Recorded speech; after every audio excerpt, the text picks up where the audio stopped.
A select collection of Old English plays, Volume 6. Originally published by Robert Dodsley in the year 1744. Fourth edition, now first chronologically arranged, revised and enlarged with the notes of all the commentators, and new notes by W. Hazlitt. 1874 to 1876. 5 plays. These 5 dramas were originally edited for the Roxburghe Club in 1851 by Mr. J. Payne Collier, and are now incorporated with the present collection precisely as they stand in the Roxburghe Club volume, with Mr. Collier's kind permission, his general introduction included. The only difference is that the notes, instead of occurring at the end of each play, are placed at the foot of the page. Mr. Collier's general introduction. 4 of the 5 ensuing plays belong to a peculiar class of our early dramatic performances never yet especially noticed, nor sufficiently illustrated. Many specimens have of late years been printed, and reprinted, of miracle plays, of moral plays, and of productions written in the most matured period of our dramatic literature, but little or nothing has been done to afford information respecting a species of stage representation which constitutes a link between moral plays on the one hand, and tragedy and comedy on the other. As tragedy and comedy existed at the period when Shakespeare and his contemporaries were writers for various theatres in the metropolis. This deficiency it has been our main object to supply. The 4 pieces to which we refer are neither plays which enforce a moral lesson by means of abstract impersonations only, nor are they dramas which profess to consist merely of scenes drawn from life, represented by real characters. They may be said to form a class by themselves, where characters both abstract and individual are employed in the same performance. The most remarkable drama of this intermediate kind, and the only one to which particular attention has been directed in modern times, is called The Tragical Comedy of Appius and Virginia, which originally came out in 1575, and is reprinted in the former and present edition of Dodsley's Old Plays. From the sole existing copy, 1. In it an important historical event is commemorated, and the hero, heroine, and some other principal agents are known characters, but they are mixed up with allegorical abstractions, and the representatives of moral qualities, while the vice of the older stage is introduced, for the sake of diversifying the representation, and amusing popular audiences. The plot of this production has no religious application, and it was not written with any avowed moral purpose. In this respect, as well as in some other peculiarities, it is unlike the drama which stands first in the following sheets. Still, the general character is the same in both. In both we have a mixture of fact and fable, of reality and allegory, of individuality and abstraction, with the addition, in the latter case, of the enforcement of a lesson, for the instruction of those to whom it was addressed. The Conflict of Conscience, by Nathaniel Woods, minister in Norwich, was originally printed in 1581 4-2, and it is reprinted in our volume from a copy in the possession of the editor, which has the advantage of a prologue. This introductory address is wanting in the exemplar in the British Museum, but it unquestionably belonged to the piece, because it also precedes a 3rd copy, in the library of the Duke of Devonshire. We know not that this drama was ever republished, but the registers of the Company of Stationers contain an entry by John Charlewood, dated June 15, 1587, of A Ballad of Mr. Frances, an Italian, a doctor of law, who denied the Lord Jesus. 2, which, as will be seen presently, probably refers to the same story, and though called a ballad, may possibly have been a reprint of The Conflict of Conscience. The names borne by the different characters are all stated upon the title page, with such a distribution of the parts as would enable 6 actors to represent the piece, and looking merely at this list, which we have exactly copied, it does not appear in what way the performance bears even a remote resemblance to tragedy or comedy. The names read like an enumeration of such personages as were ordinarily introduced into the moral plays of an earlier period. Indeed, one of them seems to be derived from the still more ancient form of miracle plays, frequently represented with the assistance of the clergy. We allude to Satan, who opens the body of the drama by a long speech, so long that we can hardly understand how a popular audience endured it, but does not afterwards take part in the action, excepting through the agency of such characters as hypocrisy, tyranny, and avarice, who may be supposed to be his instruments, and under his influence and direction. Nevertheless, a real and, as he may be considered, an historical personage is represented in various scenes of the play, and is, in truth, its hero, although the author, for reasons assigned in the prologue, objected to the insertion of his name in the text. These reasons, however, did not apply to the title page, where the apostasy of Francis Spira, or Spira, is announced as the main subject, and of whom an account may be found in Slyden's 29 Livres d'Histoire. Liv. 21, edit. Geneva, 1563. Spira was an Italian lawyer, who abandoned the Protestant for the Roman Catholic faith, and in remorse and despair committed suicide about 30 years anterior to the date when the conflict of conscience came from the press. How long this event had occurred before Nathaniel Woods wrote his drama upon the story, we have no means of knowing, but the object of the author unquestionably was to forward and fix the Reformation, and we may conclude, perhaps, that an incident of the kind would not be brought upon the stage until some years after Elizabeth had been seated on the throne, and until what was called the New Faith was firmly settled in the belief, and in the affections, of the great majority of the nation. We apprehend, therefore, that the conflict of conscience was not written until about 1570. It is the introduction of this real person, under the covert name of Philologus, that constitutes the chief distinction between the drama we have reprinted and moral plays, which, though still sometimes exhibited, were falling into desuetude. As most persons are aware, they consisted, in their first and simplest form, entirely of allegorical or representative characters, although, as audiences became accustomed to such abstractions, attempts were from time to time made to give, even to such imaginary impersonations, individual peculiarities and interests. Besides the hero of the conflict of conscience, his friends Eusebius and Theologus may also have been intended for real personages, and Gisbertus and Paphnutius were, possibly, the true names of the sons of Francis Spira. It will be seen that the drama is divided into 6 acts, but the last act consists of no more than a short speech by a nuntius, who comes forward, as it should seem, to give a false representation of an historical fact.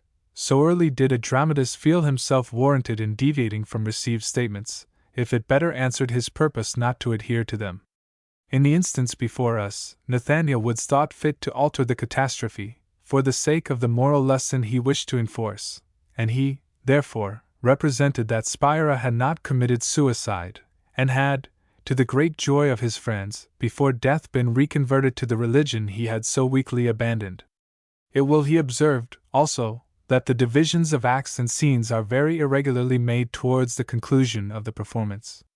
From one passage we learn that no less than 30 weeks are supposed to elapse between the exit of Philologus and his death, as announced on the next page. Nearly the whole of the piece is written in the ordinary 7-line stanza, with here and there the insertion of a couplet, more, no doubt, for convenience than for variety. The author seems to have very little consulted the wishes and tastes of a popular assembly, for, independently of the wearisome introduction, the interlocutions are sometimes carried to the extreme of tediousness, and the comic scenes are few, and failures. Perhaps, if any exception can be made, it is in favor of the interview between hypocrisy, tyranny, and avarice, where the first, in consistency with his character, succeeds somewhat humorously in imposing upon both his companions. The long address of Kokonos and his subsequent dialogue with hypocrisy, tyranny, and avarice is recommended to notice as an ancient and accurate specimen of our northern dialect. The long passage, where Kokonos describes his knowledge of his portus by its illuminations, has been imitated by other authors, and very likely was not new in this drama. What we have to state regarding the text of this play applies strictly to all the others. We have given, as far as modern typography would allow, faithful representations of the original copies, with the close observation of spelling and other peculiarities. If, for the sake of mere intelligibility, we have rarely added a word or even a letter, we have always inserted it between brackets, and for the settlement of difficulties, and the illustration of obscure customs and allusions, we refer to the notes, which succeed each play. We might have subjoined them at the foot of the page, but we thought they would be considered by many a needless interruption, while, if we had reserved the whole for the end of our volume, their bulk, and the numerous paginal references might have produced confusion and delay.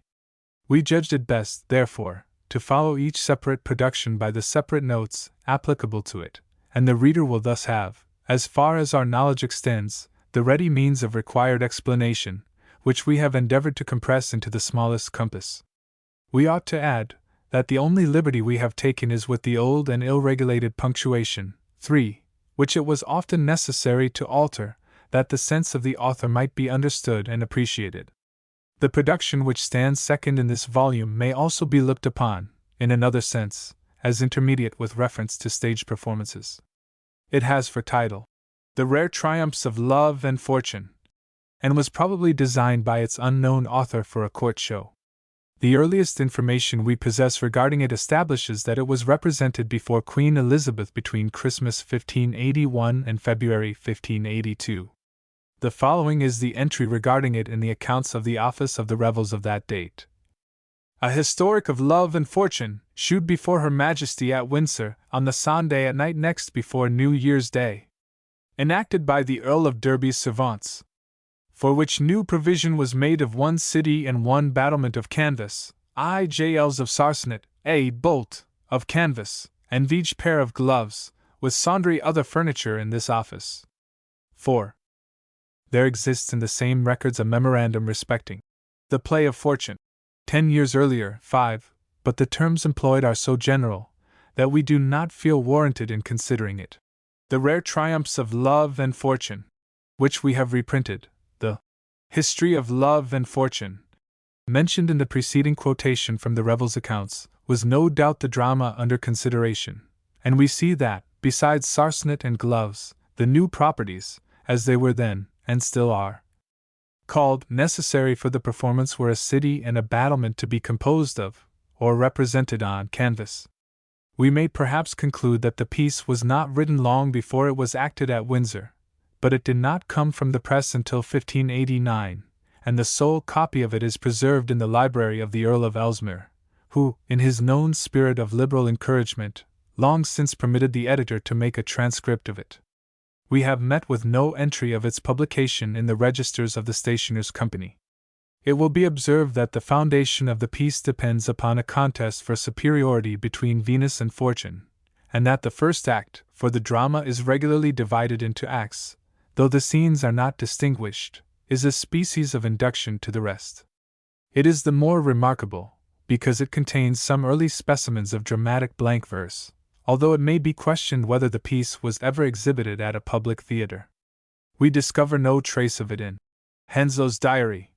6. Nor in any other authority, printed or manuscript, relating to plays exhibited before public audiences in the reign of Elizabeth, but it is nevertheless clear that it was played before the Queen's most excellent Majesty, as the title page states, by the retainers of the Earl of Derby, a company of actors at that date engaged in public performances, and it was then, and afterwards, usual for the master of the revels to select dramas for performance at court, that were favorites with persons who were in the habit of frequenting the houses generally employed, or purposely erected, for dramatic representations. If The Rare Triumphs of Love and Fortune were ever acted at a public theatre, the several shows in the first act, of Troilus and Cressida, of Alexander, of Dido, of Pompey and Caesar, and of Hero and Leander, would of course have been attractive.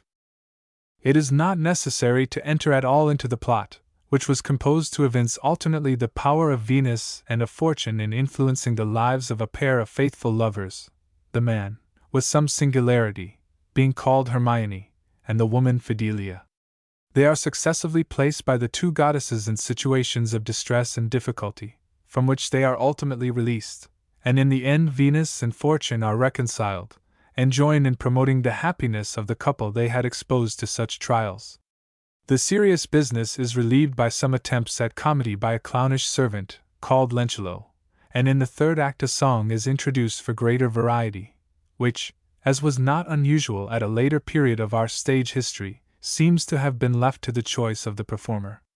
The prayer for the Queen, at the conclusion of the drama, put into the mouth of Fortune, was a relic of a more ancient practice, and perhaps affords further proof, if it were wanted, that it was represented before Elizabeth.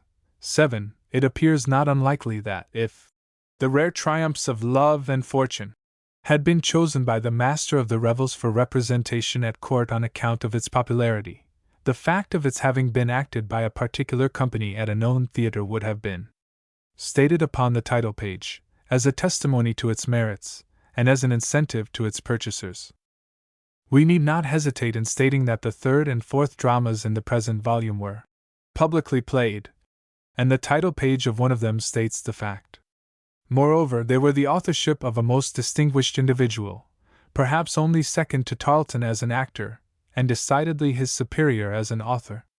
Nothing that has come down to us leads us to suppose that Tarleton had much beyond his lavish extemporal wit and broad drollery to recommend him, for although various productions were attributed to him, such as are extant do not warrant an opinion that, as a writer, he had much originality. 8. The reverse is the case with Robert Wilson, whose initials are on the title pages of The Three Ladies of London, and of The Three Lords and Three Ladies of London, and who, besides his well-attested talents as a public performer, was indisputably a dramatist of great ability. He, too, was famous for his extreme readiness of reply, when suddenly called upon, but we cannot help suspecting that some confusion has arisen between the Robert Wilson, the writer of the two dramas above named, as well as of The Cobbler's Prophecy, 1594, a production of a similar character, and the Robert Wilson who is mentioned in Henslowe's Diary, and whom Mears, as late as 1598, calls our worthy Wilson, adding that he was for learning and extemporal wit, without compare or compeer. 9.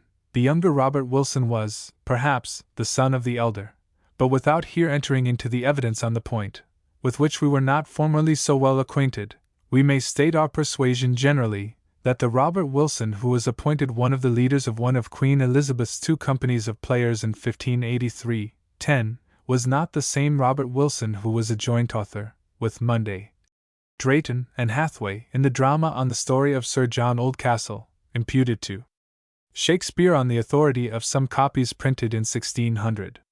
There are two old editions of The Three Ladies of London, one of them printed in 1584, the text of which we have followed, and the other in 1592, the various readings of which we have noted.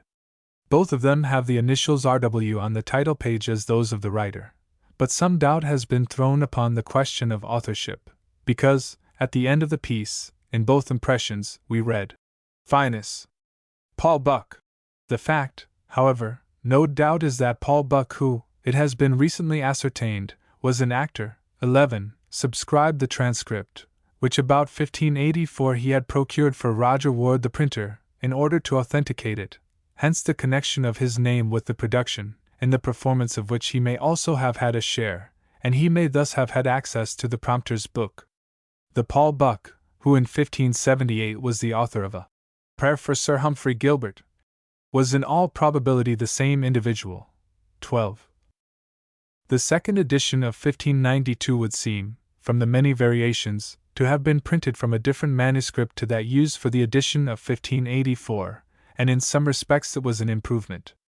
Still, as we have stated, the name of Paul Buck is at the termination of both, and it is a somewhat remarkable indication of the care displayed in bringing out the second edition, that whereas in the first edition an event is spoken of as having occurred in the reign of Queen Mary, not much more than 26 years before, in the second edition printed 7 or 8 years afterwards, the figures 26 are altered to 33.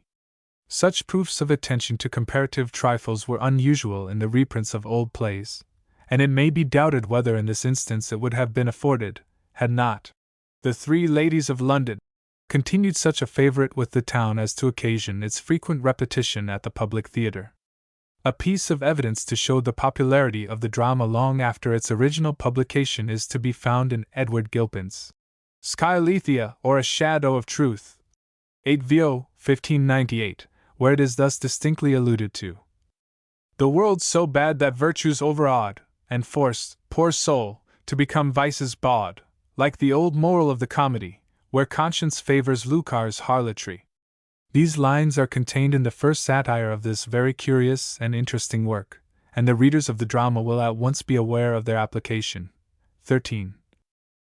The Three Ladies of London recommended itself to our notice for the present volume, on account of the peculiarity of its construction. Gilpin, we see, speaks of it as the old moral of the comedy. And this, in truth, is the exact description of it. It is neither entirely a moral, nor entirely a comedy, but a mixture of both, differing from the drama that stands first in our volume, because the real characters introduced are not known or historical personages. Most of the dramatis personae are indisputably allegorical or representative, the embodiments of certain virtues and vices.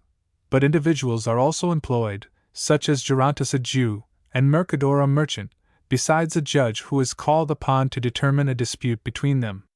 This portion of the piece may be said to belong to a more advanced period of our stage, and distinguishes it, as far as we are aware, from anything of the kind known anterior to the date when the production first came from the press. The name Gerontus can hardly fail to bring to mind that of the hero of the old ballad of Gernutus, the Jew of Venice. 14. But there is a remarkable difference between the two persons. In the play before us, Gerontus is represented in a very favorable light, as an upright Jew, only anxious to obtain his own property by fair means, while his antagonist, a Christian merchant, endeavors to defeat the claim by fraud, perjury, and apostasy. So far the drama of The Three Ladies of London contradicts the position, founded mainly upon Marlowe's Barabbas, 15, and Shakespeare's Shylock, that our early dramatists eagerly availed themselves of popular prejudices against the conscientious adherents to the old dispensation. The construction of The Three Ladies of London, in other respects, will speak for itself, but we may be allowed to give Wilson credit for the acuteness and political subtlety he evinces in several of his scenes, for the severity of many of his touches of satire, for his amusing illustrations of manners, for his exposure of the tricks of foreign merchants, and for the humor and drollery which he has thrown into his principal comic personage. The name of this character is Simplicity, who is the fool or clown of the performance, and who, in conformity with the practice, not only of our earlier but sometimes of our later stage, makes several amusing appeals to the audience. We may pretty safely conclude, although we are without any hint of the kind, that this arduous part was sustained by the author himself.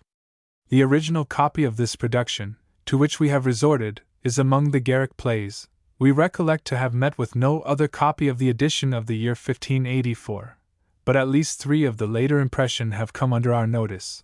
One is in the library of the Duke of Devonshire, another in that of the Earl of Ellesmere, and a third at Oxford. Of all these we have more or less availed ourselves in our reprint. The fourth play in the ensuing pages, The Three Lords and Three Ladies of London, is connected in subject with the third, and, as stated already, is by the same author, who placed his initials, R.W., upon the title page. The reprint is made from a copy in the possession of the editor, compared with 2 others of the same date which in no respect vary. It may be right to mention this fact, because, as all who have been in the habit of examining the productions of our early stage are aware, important alterations and corrections were sometimes introduced while the sheets were going through the press. Our title page, including the woodcut, may be considered a facsimile. It will be seen that it was printed in 1590, and it was probably written by Robert Wilson about 2 years before, as a sort of second part to his Three Ladies of London, which had met with such decided success. That success was perhaps in some degree revived by the frequent performance of The Three Lords and Three Ladies of London, and the consequence seems to have been the publication of the new edition of the former in 1592. The author called his new effort The Pleasant and Stately Moral of the Three Lords and Three Ladies of London, and it bears, in all its essential features, a strong resemblance to the species of drama known as a moral or moral play. This resemblance is even more close and striking than that of The Three Ladies of London, for such important characters as Gerontus and Mercador are wanting, and as far as the dramatis personae are concerned, there is little to take it out of the class of earlier dramatic representations, but the characters of Nemo and the Constable, the latter being so unimportant that Wilson did not include him in the list of the actors' names, which immediately follows the title. Had the piece, however, made a still more remote approach to comedy, and had it possessed fewer of the mixed features belonging to its predecessor, we should unhesitatingly have reprinted it as a necessary sequel. Towards the conclusion of the drama, as well indeed as in the introductory stanzas, the allusions to the Armada and to the empty vaunts of the Spaniards are so distinct and obvious that we cannot place the composition of it earlier than 1588, but it must have remained in manuscript for about 2 years, since it was not published until after July 1590. The following entry in the stationer's registers bearing date the 31st of that month. Richard Jones entered for his copy, under then of Dr. Wood and the Wardens, a comedy of the pleasant and stately moral of the Three Lords of London. 16. Richard Jones, as will be seen from the imprint, was the publisher of the work, but the clerk who made the memorandum in the books blundered respecting the name, and besides terming it a comedy, as well as a pleasant and stately moral, he omitted that portion of the title which immediately connects it with the Three Ladies of London. That connection is avowed in the prologue, usually called a preface, which was spoken by a lady, very richly attired, representing London. And it is evident that the author had every reason for making the fact prominent, inasmuch as it was his interest to prove the relationship between his new offspring and a drama that had for some years been established in public approbation. London, speaking in the poet's name, therefore says, "My former fruits were lovely ladies three, now of three lords to talk is London's glee, whose deeds I wish may to your liking frame, for London bids you welcome to the same." Although, in its plot and general character, The Three Lords and Three Ladies of London is not so far advanced towards genuine comedy, the representation of life and manners, as its first part, The Three Ladies of London. In style and composition it makes a much nearer approach to what soon afterwards became the language of the stage, such as we find it in the works of Shakespeare, and of some of his most gifted contemporaries. Wilson, doubtless, saw the necessity, in 1588, of adopting some of those improvements of versification in which Marlowe had led the way. He therefore laid aside, excepting in a few comic scenes, his heavy, lumbering, and monotonous 14-syllable lines, sometimes carried to a greater length for the sake of variety, and not only usually employed 10-syllable lines, but introduced speeches of blank verse. His drama opens with this then uncommon form, and he avails himself of it afterwards, interspersing also prose in such situations as did not seem to require measured speech. This of itself was at that time a bold undertaking, for Marlowe had only just before 1588, when The Three Lords and Three Ladies of London must have been written, commenced weaning audiences at our public theatres from what, in the prologue to his Tamburlaine the Great, he ridicules as the jigging veins of rhyming motherwits. 17. Robert Wilson is, on this account, to be regarded with singular respect, and his works to be read with peculiar interest. It is not easy to settle the question of precedency, but, as far as our knowledge at present extends, he seems entitled to be considered the second writer of blank verse for dramas intended for popular audiences. This is a point of view in which his productions have never yet been contemplated, and it renders the play we have reprinted, illustrating as it does so important and striking a change, especially worthy of notice and republication.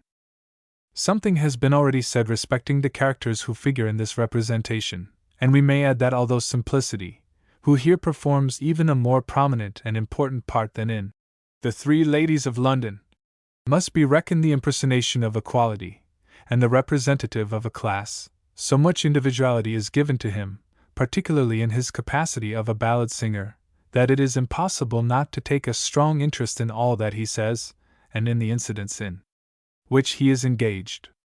Richard Tarleton, the famous comedian, died on 3 September 1588, rather more than a month after the entry of The Three Lords and Three Ladies of London at Stationers' Hall, and in this play it will be seen that Simplicity produces his picture before the audience, and gives a minute account of his habits, appearance, and employments. It is clear, therefore, as Tarleton is spoken of as dead, that this part of the drama must have been written and introduced subsequent to the memorandum in the stationer's registers. This of itself is a curious circumstance, and it serves to show with what promptitude our old dramatists availed themselves of any temporary matter that could give attraction and popularity to their plays. As we have supposed Wilson himself to have acted simplicity in The Three Ladies of London, we may perhaps conclude that he sustained the same character in The Three Lords and Three Ladies of London. The part was an excellent one for the display of comic humor and clownish drollery, and the enumeration of the old ballads he sings and sells needs no illustration here, where, in fact, it would be out of place.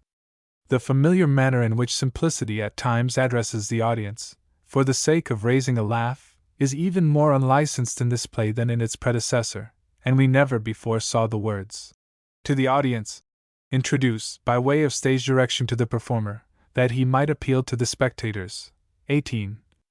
The copy of this play most employed in the ensuing pages is the property of the editor, but he has had an opportunity of comparing it with another in the library of the Duke of Devonshire. The connection between the productions of our ancient and more modern stage, such as it existed at the close of the reign of Elizabeth, is even more slightly evidenced by the drama which Coney's last in our volume, the main features of which bear only a distant resemblance to our drama, while it was still under the trammels of allegorical impersonation. Nevertheless, the likeness is to be traced without difficulty, and when we find such a character as Honesty most prominently engaged from the beginning to the end of the performance, to say nothing of the introduction of the representative of the principle of evil in 2 passages, the mind is carried back to a period of our theatrical history when such characters were alone employed on our stage. Honesty has no necessary connection with the plot, nor with its development, beyond the exposure by his means of fraud, flattery, and hypocrisy. He bears no relation, however distant, to any of the parties engaged in the performance, and seems to have been designed by the unknown author as a sort of running commentator and bitter satirist upon the vices and follies of mankind. On the other hand, the chief characters among the dramatis personae are real and historical, and King Edgar and Bishop Dunstan, with Ethelwald and Elfrida, may be said to figure prominently throughout. The knight, the squire, and the farmer, who make their appearance further on, are clearly embodiments of the several classes of society to which they appertain. Thus, although the Knack to Know a Knave makes a nearer approach to comedy than any of the 4 dramas which precede it, it still by no means entirely discards the use of personages of a description which, many years earlier, engrossed our stage. Characters and scenes of life and manners are blended with others supported only by conventional impersonations, in which the dialogue is not intended to advance the plot, but merely to enforce a lesson of morality, probity, or discretion. It is not always easy to guess at the full meaning of the author in various scenes he introduces, but some of them were obviously inserted for the purpose of exciting the laughter of the audience, and of giving an opportunity of display to a favorite low comedian. One of the actors is expressly mentioned on the title page, where Kemp's applauded merriments of the men of Gotham, in receiving the king into Gotham, are made prominent, but unless much were left to the extemporaneous invention of the performer, or unless much has been omitted in the printed copy, which was inserted by the author in his manuscript, it is difficult at this time of day to discover in what the wit, if not the drollery, consisted. As this portion of the play has come down to us, it seems to be composed of mere ignorant and blundering buffoonery, unworthy of a comedian, who undoubtedly afterwards sustained important humorous characters in the plays of Shakespeare. Who was the bailiff of Hexham, and why he was brought forward on his deathbed near the opening of the drama, we are unable to explain, unless the author's object were that the spectators, when the bailiff was ultimately carried away by the devil, should have ocular proof of the condign punishment which followed his principles as explained to his sons, and his practices as avowed by himself. We can establish, almost to a day, when the Knack to Know a Knave was first represented, for we find it thus entered in Henslow's diary. It is in an account relating to the performances of the company acting under the name of Lord Strange, at the Rose Theatre, from 19th February 1591 to 2 to the 22d June 1592. R. Receive, Diet Geronimo, the 9th of June 1592 Exviges. R. Diet a Knack to Know a Knave, 1592, one day I. J. Lee. Sigs. R.D. at Harry VI, the June 12, 1592 Exeges. Here, therefore, we find, reforming the uncouth spelling of the old manager, that the play under consideration was acted, for the first day, 19, between the 9th and June 12, 1592, and that Henslow's share of the receipts amounted to 3l. 12s, 0d. It was acted again on 15th and 22d June, when the account ends. William Kemp was at this time a member of the company in the prosperity of which Henslow was interested, and had not yet joined the association acting under the sanction of the Lord Chamberlain, to which, in 1592, Shakespeare had for some years belonged. Edition Allen and His Company. Spoken of on the title page to the printed copy of A Knack to Know a Knave, as those by whom it had been played were the actors of Lord Strange. 20. With regard to the date when the Knack to Know a Knave was printed, we are in possession of pretty distinct evidence that it came out in the early part of 1594, the year stated on the title page. The imprint also informs us that Richard Jones, then carrying on business at the Rose and Crown near Holborn Bridge, was the typographer, and we meet with the following entry at Stationers' Hall, preparatory to the publication, with his name prefixed to it. Vigo Januarige, 1593-4. Rich. Jones. Entrade for his copy N.C. A comedy entitled A Knack to Know a Gnaw, newly set forth, as it hath sundry times been plaid by Ned Allen and his company, with Kemp's applauded merrimentes of the men of Godham. 21. The sum paid to the clerk who kept the register was, as usual, 6d, and from the terms above employed, which nearly follow those of the title page, we may feel pretty sure that the copy taken to Stationers' Hall was a printed one, and not, as seems to have been generally the case, a manuscript. There is no doubt that the drama was extremely popular both on and off the stage, and although it is now one of the scarcest of our old plays, it must have been a profitable speculation to the publisher.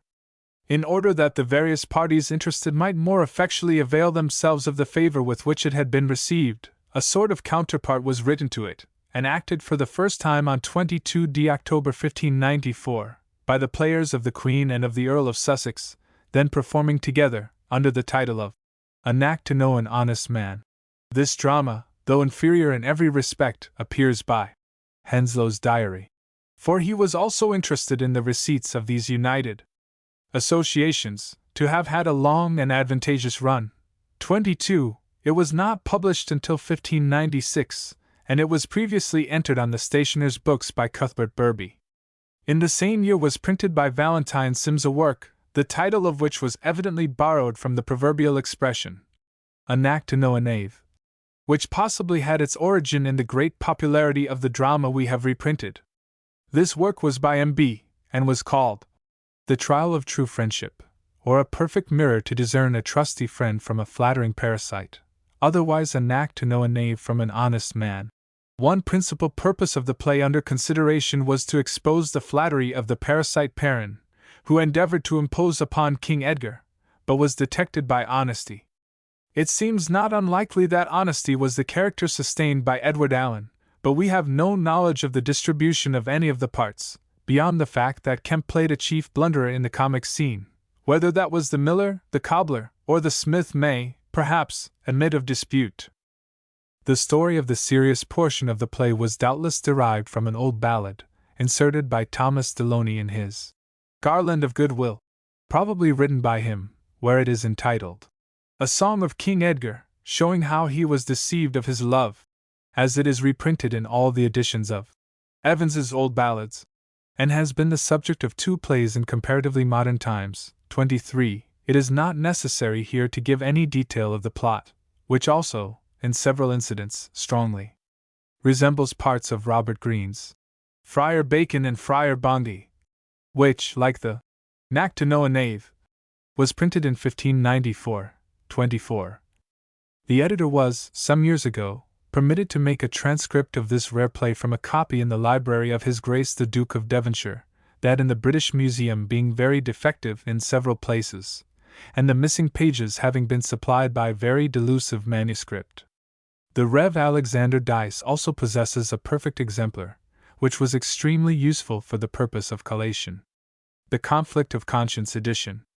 An excellent new come die, intituled The Conflict of Conscience, containing a most lamentable example of the doleful desperation of a miserable worldling termed by the name of Philologus, who forsook the truth of God's gospel, for fear of the loss of life and worldly goods.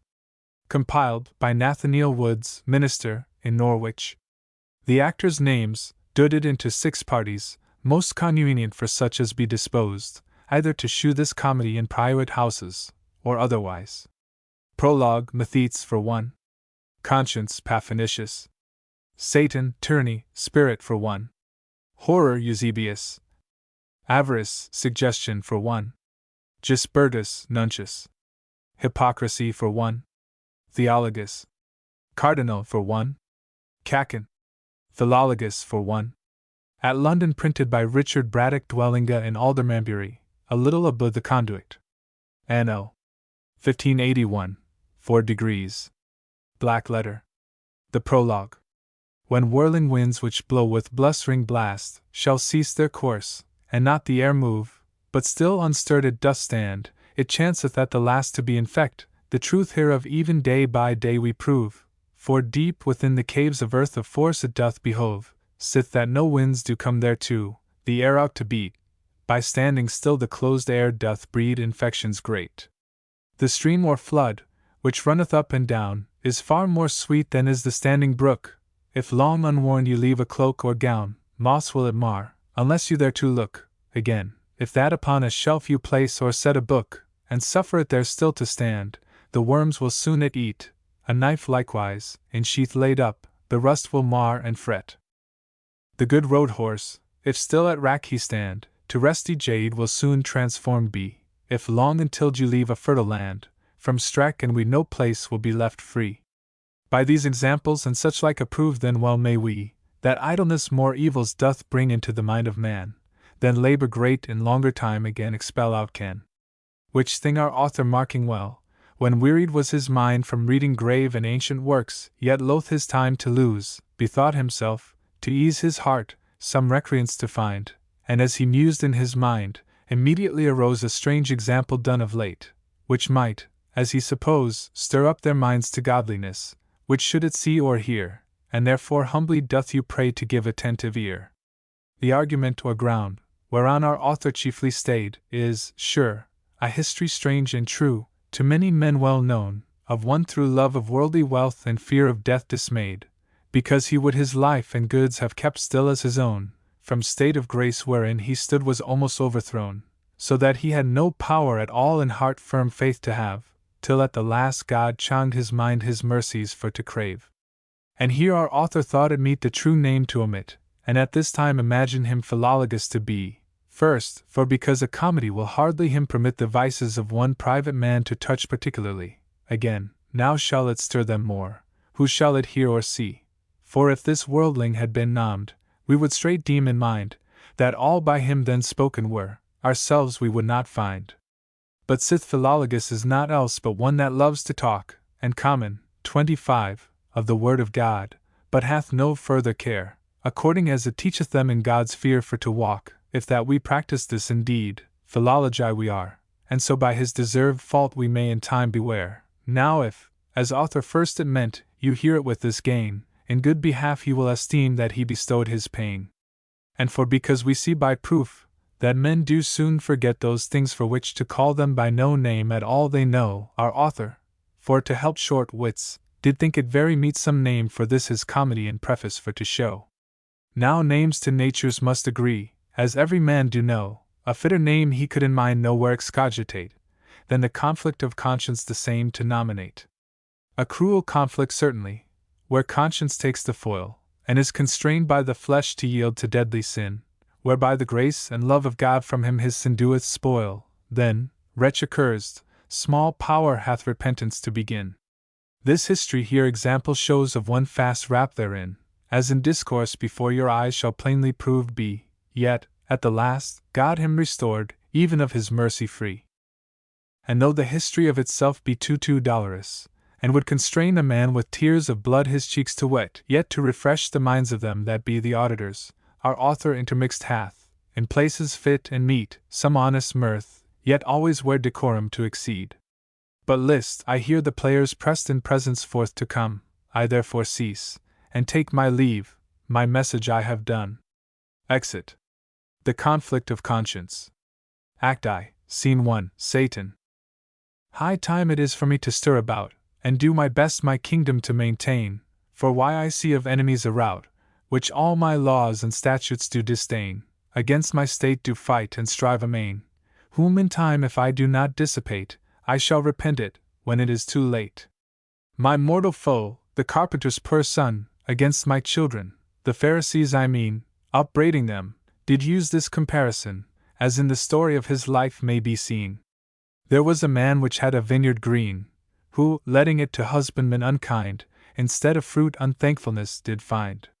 So that his servants firstly they did beat. His son likewise they afterward did kill, and hereupon that man, in fury great, did soldiers send these husbandmen to spill, their town to burn he did them also will. But out alas, alas, for woe I cry, to use the same far juster cause have I. For where the kingdom of this world is mine, and his on whom I will the same bestow, as prince hereof I did myself assign, my darling dear, whose faithful love I know, 26, shall never fail from me, but daily flow. But who that is, perhaps some man may doubt, I will therefore in brief portract and paint him out. The mortal man by nature's rule is bound that child to favor more than all the rest, which to himself in face is likest found, so that he shall with all his goods be blessed. Even so do I esteem and like him best, which doth most near my dealings imitate, and doth pursue God's laws with deadly hate. As therefore I, when once in angel's state I was, did think myself with God as mate to be, so doth my Son himself now elevate above man's nature and rule and dignity. So that in terris Deus sum, saith he, in earth I am a God, with sins for to dispense, and for rewards I will forgive each manner of offense. I said to Eve, Tush, tush, thou shalt not die, but rather shalt as God know everything. My son likewise, to maintain idolatry, saith, Tush, what hurt can carved idols bring? Despise this law of God, the heavenly King, and set them in the church for men thereon to look. An idol doth much good, it is a layman's book. Nembroth, 27, that tyrant, fearing God's hand, by me was persuaded to build up high Babel, whereby he presumed God's wrath to withstand. So hath my boy devised very well many pretty toys to keep men's soul from hell. Live they never so evil here and wickedly, as masses, trentals, pardons, and scala sealy. I had done Pharaoh, of Egypt the king, the Israelites to kill, so soon as they were born. My darling likewise doth the selfsame thing, and therefore causes kings and princes to be sworn, that with might and main they shall keep up his horn, and shall destroy with fire, axe, and sword, such as against him shall speak but one word. And even as I was somewhat too slow, so that notwithstanding the Israelites did augment, so, for lack of murthering, God's people do grow, and daily increase at this time present, which my son shall feel incontinent. Yet another practice, this evil to withstand, he learned of me, which now he takes in hand. For when as Moses I might not destroy, because that he was of the Lord appointed to bring the people from thraldom to joy, I did not cease, whilst I had invented another means to have him prevented, by accompting himself the son of Pharaoh, to make him loath Egypt to forego. The same advice I also attempted against the Son of God, when he was incarnate, hoping thereby to have him relented, and for promotion sake himself to prostrate before my feet, when I did demonstrate the whole world unto him, and all the glory, as it is recorded in Matthew's history. So hath the Pope, who is my darling dear, my eldest boy, in whom I do delight, lest he should fall, which thing he greatly fear, out of his seat of honor, pomp and might, hath got to him, on his behalf to fight, 2 champions stout, of which the one is avarice, the other is called tyrannical practice. For, as I said, although I claim by right the kingdom of this earthly world so round, and in my stead to rule with force and might I have assigned the Pope, whose match I nowhere found, his heart with love to me so much abound, yet divers men of late, of malice most unkind, do study, to displace my son, some wayward means to find. Wherefore I marvel much what cause of let there is, that hitherto they have not their office put in your. I will go see, for why I fear that somewhat is amiss. If not, to range abroad the world I will them straight procure. But needs they must have one to help, men's hearts for to allure unto their train. Who that should be, I cannot yet espy. No meeter match I can find out than is hypocrisy, who can full well in time and place dissemble either part. No man shall easily perceive with which side he doth bear, but when once favour he hath got, and credit in man's heart, he will not slack in mine affairs. I do him nothing fear. But time doth run too fast away for me to tarry here. 4:28. None will be enamoured of my shape, I do know. I will therefore mine imps send out from hell their shapes to show. Exit. Act I, Scene 2, Methetes, Philologus. Methetes. My mind doth thirst, dear friend Philologus, of former talk to make a final end, and where before we gone for to discuss the cause why God doth such afflictions send into his church, you would some more time spend in the same cause, that thereby you might learn betwixt the wrath and love of God aright for to discern. Philologus. With right good will to your request herein I do consent, as well because, as I perceive, you take therein delight, as also for because it is most chiefly pertinent unto mine office to instruct and teach each Christian white true godliness, and show to them the path that leadeth right unto God's kingdom, where we shall inherit our salvation, given unto us from God by Christ our true propitiation. But that a better ordered course herein we may observe, and may directly to the first apply that which ensue, to speak that hath been said before, I will a time reserve, and so proceed from whence we left by course and order due unto the end. At first, therefore, you did lament and rue the misery of these our days, and great calamity, which those sustain who dare gainsay the Romish hypocrisy. Methetes. I have just cause, as hath each Christian heart, to wail and weep, to shed out tears of blood, when as I call to mind the torments and the smart, which those have borne, who honest be and good, for naught else, but because their errors they withstood, yet joyed I much to see how patiently they bore the cross of Christ with constancy. Philologus. So many of us as into one body be incorporate, whereof Christ is the lively head, as members of our bodies which we see with joints of love together be conjoined, and must needs suffer, unless that they be dead, some part of grief in mind, which other feel in body, though not so much by a great deal.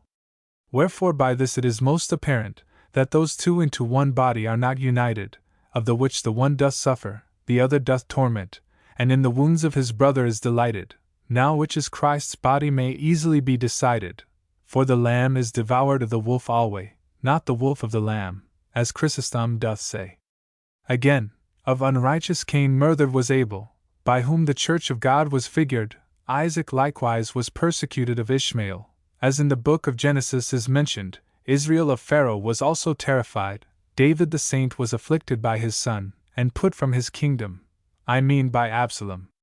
Elias to this spite, for fear of Jezebel did fly to Horeb, and hid him in a cave. Michas the prophet, as the story doth tell, did hardly his life from Baal's priest save. Jeremy of that sauce tasted have, so did Asay, Daniel, and the children 3, and thousands more, which in stories we may see. Methetes. In the New Testament we may also read, that our Saviour Christ, even in his infancy, of Herod the king might stand in great dread, who sought to destroy him, such was his insolency. Afterward of the Pharisees he did with constancy suffer shameful death. His apostles also for testimony of the truth did their crosses undergo. Philologus. James, under Herod, was headed with the sword, the rest of the apostles did suffer much turmoil. Good Paul was murdered by Nero his word, Domitian devised a barrel full of oil, the body of John the Evangelist to boil, the Pope at this instant sundry torments procure, for such as by God's holy word will endure. By these former stories 2 things we may learn and profitably record in our remembrance. The first is God's church from the devils to discern, the second to mark what manifest resistance the truth of God hath, and what encumbrance it bringeth upon them that will it profess, wherefore they must arm themselves to suffer distress. Methetes. It is no new thing, I do now perceive, that Christ's church do suffer tribulation, but that the same cross I might better receive, I request you to show me for my consolation, what is the cause, by your estimation, that God doth suffer his people to be in thrall, yet help them, so soon as they to him call. Philologus. The chiefest thing which might us cause or move, with constant minds Christ's cross for to sustain, is to conceive of heaven a faithful love, whereto we may not come, as Paul doth prove it plain, unless with Christ we suffer, that with him we may reign. Again, sith that it is our heavenly Father's will by worldly woes our carnal lusts to kill. Moreover, we do use to loathe that thing we always have, and do delight the more in that which mostly we do want. Affliction urgeth us also more earnestly to crave, and when we once relieved be, true faith in us it plant, so that to call in each distress on God we will not faint, for trouble brings forth patience, from patience doth ensue experience, from experience hope, of healthy anchor true. Again, ofttimes God doth provide affliction for our gain, as Job, who after loss of goods had twice so much therefore. Sometime affliction is a means to honor to attain, as you may see, if Joseph's life you set your eyes before, continually it doth us warn from sinning any more, when as we see the judgments just which God, our heavenly King, upon offenders here in earth for their offences bring. Sometime God doth it us to prove, if constant we will be, as he did unto Abraham. Sometime his whole intent is to declare his heavenly might, as in John we may see, when the disciples did ask Christ why God the blindness sent unto that man that was born blind? To whom incontinent Christ said, neither for parents' sins, nor for his own offense, was he born blind, but that God might show his magnificence. Methetes. This is the sum of all your talk, if that I guess aright, that God doth punish his elect to keep their faith in year, or less that, if continual ease and rest enjoy they might, God to forget through haughtiness frail nature should procure, or else by feeling punishment our sins for to abjure, or else to prove our constancy, or lastly, that we may be instruments, in whom his might God may abroad display. Now must I needs confess to you my former ignorance, which knew no cause at all, why God should trouble his elect, but thought afflictions all to be rewards for our offense, and to proceed from wrathful judge did alway it suspect, as do the common sort of men, who will straightway direct, and point their fingers at such men as God doth chastise here, esteeming them by just desert their punishment to bear. Philologus. Such is the nature of mankind, himself to justify, and to condemn all other men, whereas we ought of right accuse ourselves especial, and God to magnify, who in his mercy doth us spare, whereas he also might, sith that we do the selfsame things, with like plagues us requite, which thing our Saviour Christ doth teach, as testifieth Luke, the 13th chapter, where he doth vainglorious men rebuke. But for this time let this suffice. Now let us homeward go, and further talk in private place, if need be, we will have. Methetes. With right goodwill I will attend on you your house unto, or else go you with me to mine, the longer journey save, for it is now high dinner time, my stomach meat doth crave. Philologus. I am soon bidden to my friend, come on, let us depart. Methetes. Go you before, and I will come behind with all my heart. Exeunt. Act 2, Scene 1. Hypocrisy. God speed you all that be of God's belief, the mighty Jehovah protect you from ill. I beseech the living God, that he would give to each of you present a hearty goodwill with flesh to contend, your lust for to kill, that, by the aid of spiritual assistance, you may subdue your carnal concupiscence. God grant you all, for his mercy's sake, the light of his word to your heart's joy. I humbly beseech him a confusion to make of erroneous sects which might you annoy, earnestly requiring each one to employ his whole endeavor God's word to maintain, and from strange doctrine your hearts to refrain. Grant, Lord, I pray thee, such preachers to be in thy congregation, thy people to learn, as may, for conscience' sake and of mere sincerity, being able twixt corn and cockle to discern, apply their study to replenish the burn, that is thy church, by their doctrine's increase, and make many heirs of thine eternal peace. Amen. Amen. But soft, let me see who doth me aspect. First, sluggish Saturn of nature so cold, being placed in Toro, my beams do reject, and Luna in Cancro and Sextile he behold. I will the effect hereafter unfold. Now Jupiter the gentle, of temperature mean, poor Mercury the turncoat, he forsook clean. Now murthering Mars retrograde in Libra, with amiable trine apply to my beam, and splendent soul the ruler of the day, after his eclipse to Jupiter will lean, the goddess of pleasure, Dame Venus, I mean, to me her poor servant seem friendly to be, so also doth Luna, otherwise called Phoebe. But now I speak mischievously, I would say, in a mystery, wherefore, to interpret it, I hold it best done, for here be a good sort, I believe, in this company, that know not my meaning, as this man for one. What? Blush not at it, you are not alone, here is another that know not my mind, nor he in my words great favor can find. The planet Mercurius is neither hot nor cold, either good, nor yet very bad of his own nature, but doth alter his quality with them, which do hold any friendly aspect to him. Even so I assure we Mercurialists, I mean hypocrites, cannot long endure in one condition, but do alter our mind to theirs that talk with us, thereby friendship to find. The little chameleon, by nature, can change herself to that color to which she behold. Why should it then to any seem strange, that we do thus alter? Why are we controlled, sith only the rule of nature we hold? We seek to please all men, yet most do us hate, and we are rewarded for friendship debate. Saturnus is envious. How then can he love adulation or hypocrisy, to him most contrary? The Jovists, being good, do look high above, and do not regard the rest of the company. Now Mars, being retrograde, foretelleth misery to tyrannical practice to happen eftsoon, as shall be apparent before all be done. Which tyranny with flattery is easily pacified, whereas Tom Teltroth shall feel of his sword, so that with such men is fully verified that old said saw, and common byword, obsequium amicos, by flattery's friends are prepared, but veritas odium perit, as commonly is seen, for speaking the truth many hated have been. By soul understand popish principality, with whom full highly I am entertained, but being eclipsed shall show forth his quality, then shall hypocrisy be utterly disdained, whose wretched exile, though greatly complained, and wept for of many, shall be without hope, that in such pomp shall ever be pope. By Venus the riotous, by Luna the variable, betwixt whom and Mercury no variance can fall, for they, which in words be most unstable, would be thought faithful, and the riotous liberal, so that hypocrisy their doings cloak shall. But whist! Not a word, for yonder come some, while I know what they are, I will be dumb. Step aside. Act 2, Scene 2, Tyranny, Avarice. Tyranny.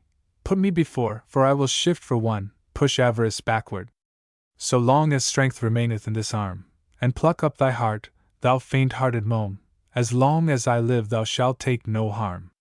Such as control us, I will their tongues charm by fire or sword, or other like torment, so that ever they did it, they shall it repent.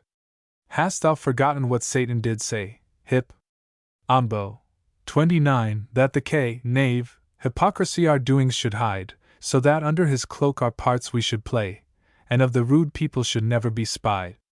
Or if the worst should hap or betide, that I by tyranny should both you defend against such as mischief to you should pretend.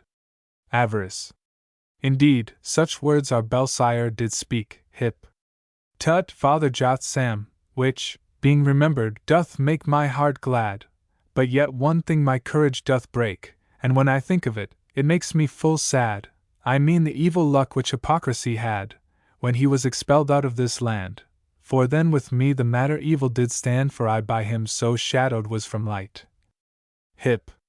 A little knave, to hide so great a lubber, that almost no man could me out espy, but he being gone, to every man's sight I was apparent, each man did descry my pilling and pulling, so that glad was I from my nature to cease, a thing most marvelous, and live in secret, the time was so dangerous.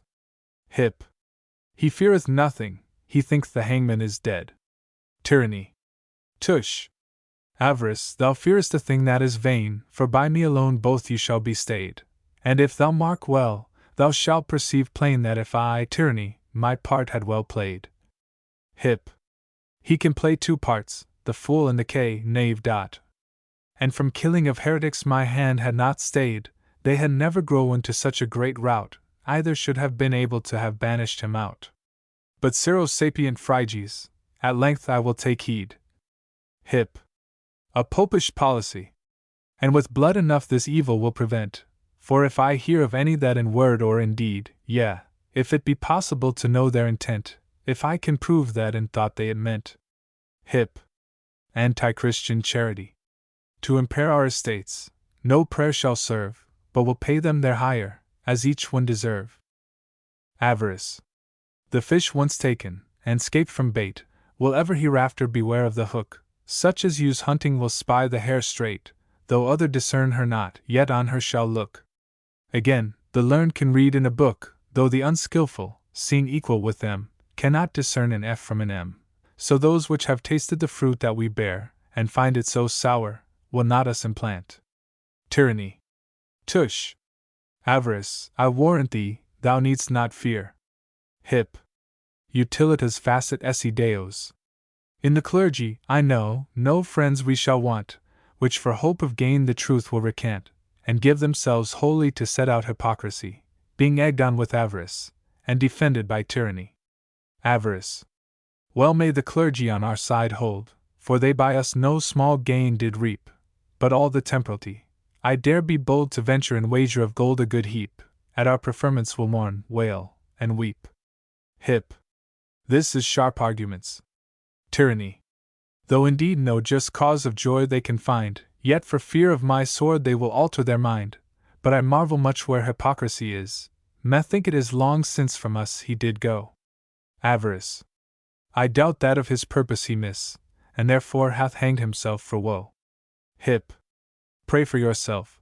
How say'st thou, tyranny, dost not think so? In faith, if I thought that he might be spared. Hip. Your kind heart shall cost me a couple of rushes. And we have our purpose, bessure me, if I cared. Tyranny. Saw you ever the like of this doubting dolt? Hip. Not I the like of such a cutthroat colt. It grieves me to hear how faint-hearted he is. Aside. A little would cause me to kill thee, thou ass colt. See, for woe he is like for to piss, to give an attempt what a fellow were this. But this is the good that cometh of covetousness, he liveth alway in fear to lose his riches. Again, mark how he regardeth the death of his friend, so he hath his purpose, he cares for no mo, a perfect pattern of a covetous mind, which neither estimeth his friend nor his foe, but rather, avarice, might I have said so, who, if he were gone, myself could defend, where thou by his absence wert soon at an end. Exeunt. Act 2, Scene 3. Hypocrisy. O loving Father and merciful God! We through our sins thy punishment deserve, and have provoked to beat with thy rod us stubborn children, which from thee do swerve.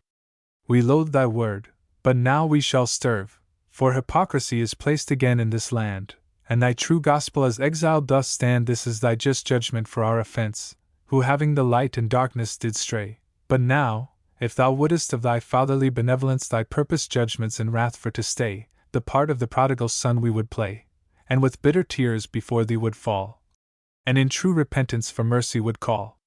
In our prosperity we would not regard the words of the preachers, who threatened the same, but flattering ourselves, thought thou wouldest have spared us in thy mercy, and never us blame, but so much provoke thee by blaspheming thy name, indeed to deny that in words we maintain, that from thy justice thou couldst not refrain. So that Romish Pharaoh, a tyrant most cruel, hath brought us again into captivity, and instead of the pure flood of thy gospel, hath poisoned our souls with devilish hypocrisy, unable to maintain it, but by murthering tyranny, seeking rather the fleece than the health of the sheep, which are appointed for him for to keep. Re-enter Avar. Enter. Tyranny. Lo, avarice, hark what a traitor is here. Hip. Aside, he speaketh to you, sirrah. Against our holy father this language to use. I might have heard more, if I would him forbear, but for grief my ears burn to hear him abuse his tongue in this manner, wherefore no excuse shall purchase favor, but that with all speed by sword I will render to him his due meed. Wherefore, thou miscreant, while thou hast time, pray to the saints thy spokesman to be, that at God's hand from this thy great crime by their intercession thou may be set free. Avarice. Nay, hearest thou, tyranny? Be ruled by me, first cut off his head, and then let him pray, so shall he be sure us not to bewray. Hypocrisy. O wicked tyranny! Thou imp of the devil, two joyful tidings to thee have I brought, for now thou art emboldened to practice all evil. Tyranny. Mary, thou shalt not give me thy service for naught, but for thy pains to please thee I thought. Hypocrisy. Thou art nothing so ready to do any good, as thou art to shed poor innocents' blood. Avarice. Nay, tyranny, suffer this rascal to prate. Hip. Aside, on your face, sir. Till some man come by, and then he is gone. Then wilt thou repent it, when it is too late, dispatch him, therefore, while we are alone. Hypocrisy. Well may the covetous be likened to a drone, which of the bee's labors will spoil and waste make, and yet to get honey no labor will take. The covetous likewise from poor men extort, their gains to increase they only do seek, and so they may have it, of them a great sort what means they use for it they care not a leak, yet will these misers scarce once a week have one good meal at their own table, so by avarice to help themselves they are unable. Avarice to a fire may well compared be, to the which the more you add, the more still it crave, so likewise the covetous mind we do see, though riches abound, do wish still more to have and to be short, your reverences to save, to a filthy swine such misers are comparable, which, while 30, they be dead, are nothing profitable. Avarice. Nay, farewell, tyranny, I came hither too soon, I perceive already I am too well known. I were not best in their claws for to come, unless I were willing to be clean overthrown. Tyranny. By the preaching of God's word all this mischief is grown, which if hypocrisy might happily expel, all we in safety and pleasure might dwell. Stay, therefore, while from hypocrisy we hear. Avarice. Dispatch then this merchant, 31, lest our counsel he tell. Hypocrisy. I am content for God's cause this cross for to bear. Tyranny. It is best killing him now his mind is set well. Hypocrisy. Your scoffing and mocking God seeth each deal. Tyranny. Yea, dost thou persist thus still thus to check? Thy speech I will hinder by cutting off thy neck. Hypocrisy. Nay, hold thy hand, Cadby, thou hast killed me enough. What? Never the sooner for a merry word. I meant not good earnest to your maship I vow. I did but jest, and spake but in board, therefore of friendship put up again thy sword. Tyranny. Nay, caitiff, presume not that thou shalt go scot-free, therefore, hold still, and I will soon dispatch thee. Hypocrisy. What? I pray thee, tyranny, know first who I am. Ye purblind fools, do your lips blind your eyes? Why, I was in place long before you came, but you could not see the wood for the trees. But, in faith, Father Avarice, I will pay you your fees for the great goodwill which you to me bear. Hypocrisy fighteth, and in time will requite it again, do not fear. Avarice. Content yourself, good master Hypocrisy, the words which I spake unaware. Tyranny. Hold thy hand, Hypocrisy, I pray thee heartily, so like a man and with thy friends do not fare. Hypocrisy. For either of you both a pin do I care. Go, shake your ears both, like slaves as you be, and look not in your need to be holpen of me. Tyranny. What, master Hypocrisy, will you take snuff so soon? Marry, then you had need to be kept very warm. Avarice. I swear to your mastership, by the man in the moon, that to your person I intended no harm. Hypocrisy. But that I am weary, I would both your tongues charm. See how to my face they do me deride. Aside, I will not therefore in your companies abide. Avarice. Why, master Hypocrisy, what would you that I do? For my offense of mercy I you pray. Hypocrisy. With thee I am at one, but of that merchant too I look for some amends, or else I will away. Tyranny. The presumptuous fool's part herein thou dost play. What? Of thy master dost thou look for obeisance? I will not once entreat thee, if thou wilt, get thee hence. Hypocrisy. Nimia familiaritas paret contemptum, the old proverb by me is verified, by too much familiarity contemned be some, even so at this present to me it betide. For of long time hypocrisy hath ruled as guide, while now, of later days, through heretics' resistance, I retain tyranny to yield me assistance. But through overmuch levity he thinks himself checkmate with me his good patron, master Hypocrisy. Tyranny. List, I pray thee, Avarice, how this rascal can prate, and with me tyranny doth challenge equality, where he of himself hath neither strength nor ability. But thou to him riches, and I strength, do give, so that I must be his master, though it doth him grieve. Avarice. 2 dogs oftentimes one bone would fain catch, but yet the third do them both deceive. Even so hypocrisy for the preeminence doth snatch, which tyranny gapes for, ye may perceive, but I must obtain it, for of me they retain all kind of riches, their states to maintain, to yield to me, therefore, they must be both fain. Aside. Hypocrisy. Was Judas Christ's master, because he bare the purse? Nay, rather of all he was least regarded. Have not men of honor stewards to disburse all such sums of money wherewith they be charged? Yet above their master their honor is not enlarged. Even so thee, avarice, my steward I account, to pay that whereto my charges amount. And to thee, tyranny, this one word I object, whether was Joab or David the king? When Joab was glad his ease to reject, the Ammonites and Rabbah to confusion to bring, when David with Bathsheba at home was sleeping, was not Joab, his servant, in warfare to fight? And so art thou mine enemies to quite. Tyranny. Nay then, at the whole God give you good night, shall tyranny to hypocrisy in any point yield? Hypocrisy. With this one word I will vanquish thee quite, that thou shalt be glad to give me the field. The end to be preferred all learned men wield, sith therefore hypocrisy of tyranny is end, I must have the preferment for which I contend. Ava. Indeed you say troth. Tyranny. I will make you both grant that I am the chief, or else with my sword your sides I will pierce. Hypocrisy.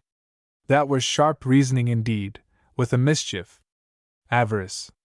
I will yield him my right, if that he be so fierce. Hypocrisy.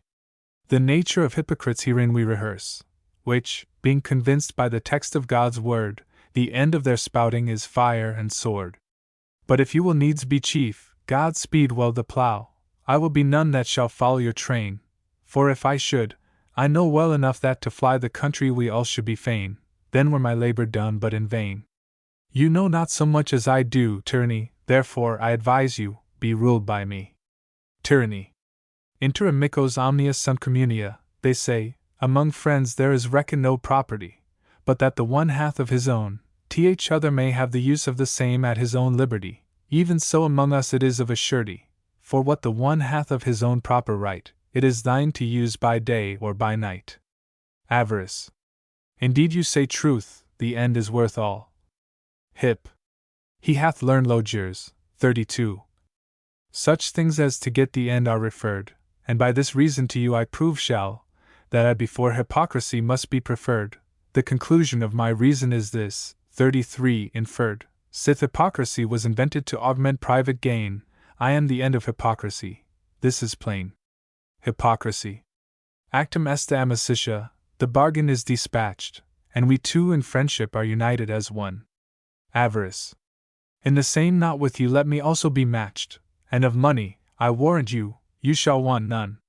Hypocrisy. I agree, what say you? Shall he be one? Tyranny.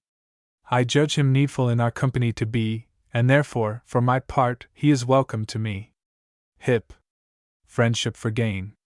Let us now speedily on our business attend, and labor each one to bring it about. Hypocrisy. That is already by me brought to end, so that of your preferment you need not to doubt, and my coming hither was to find you out, that at my elbow you might be in readiness, to help, if need were, in this weighty business.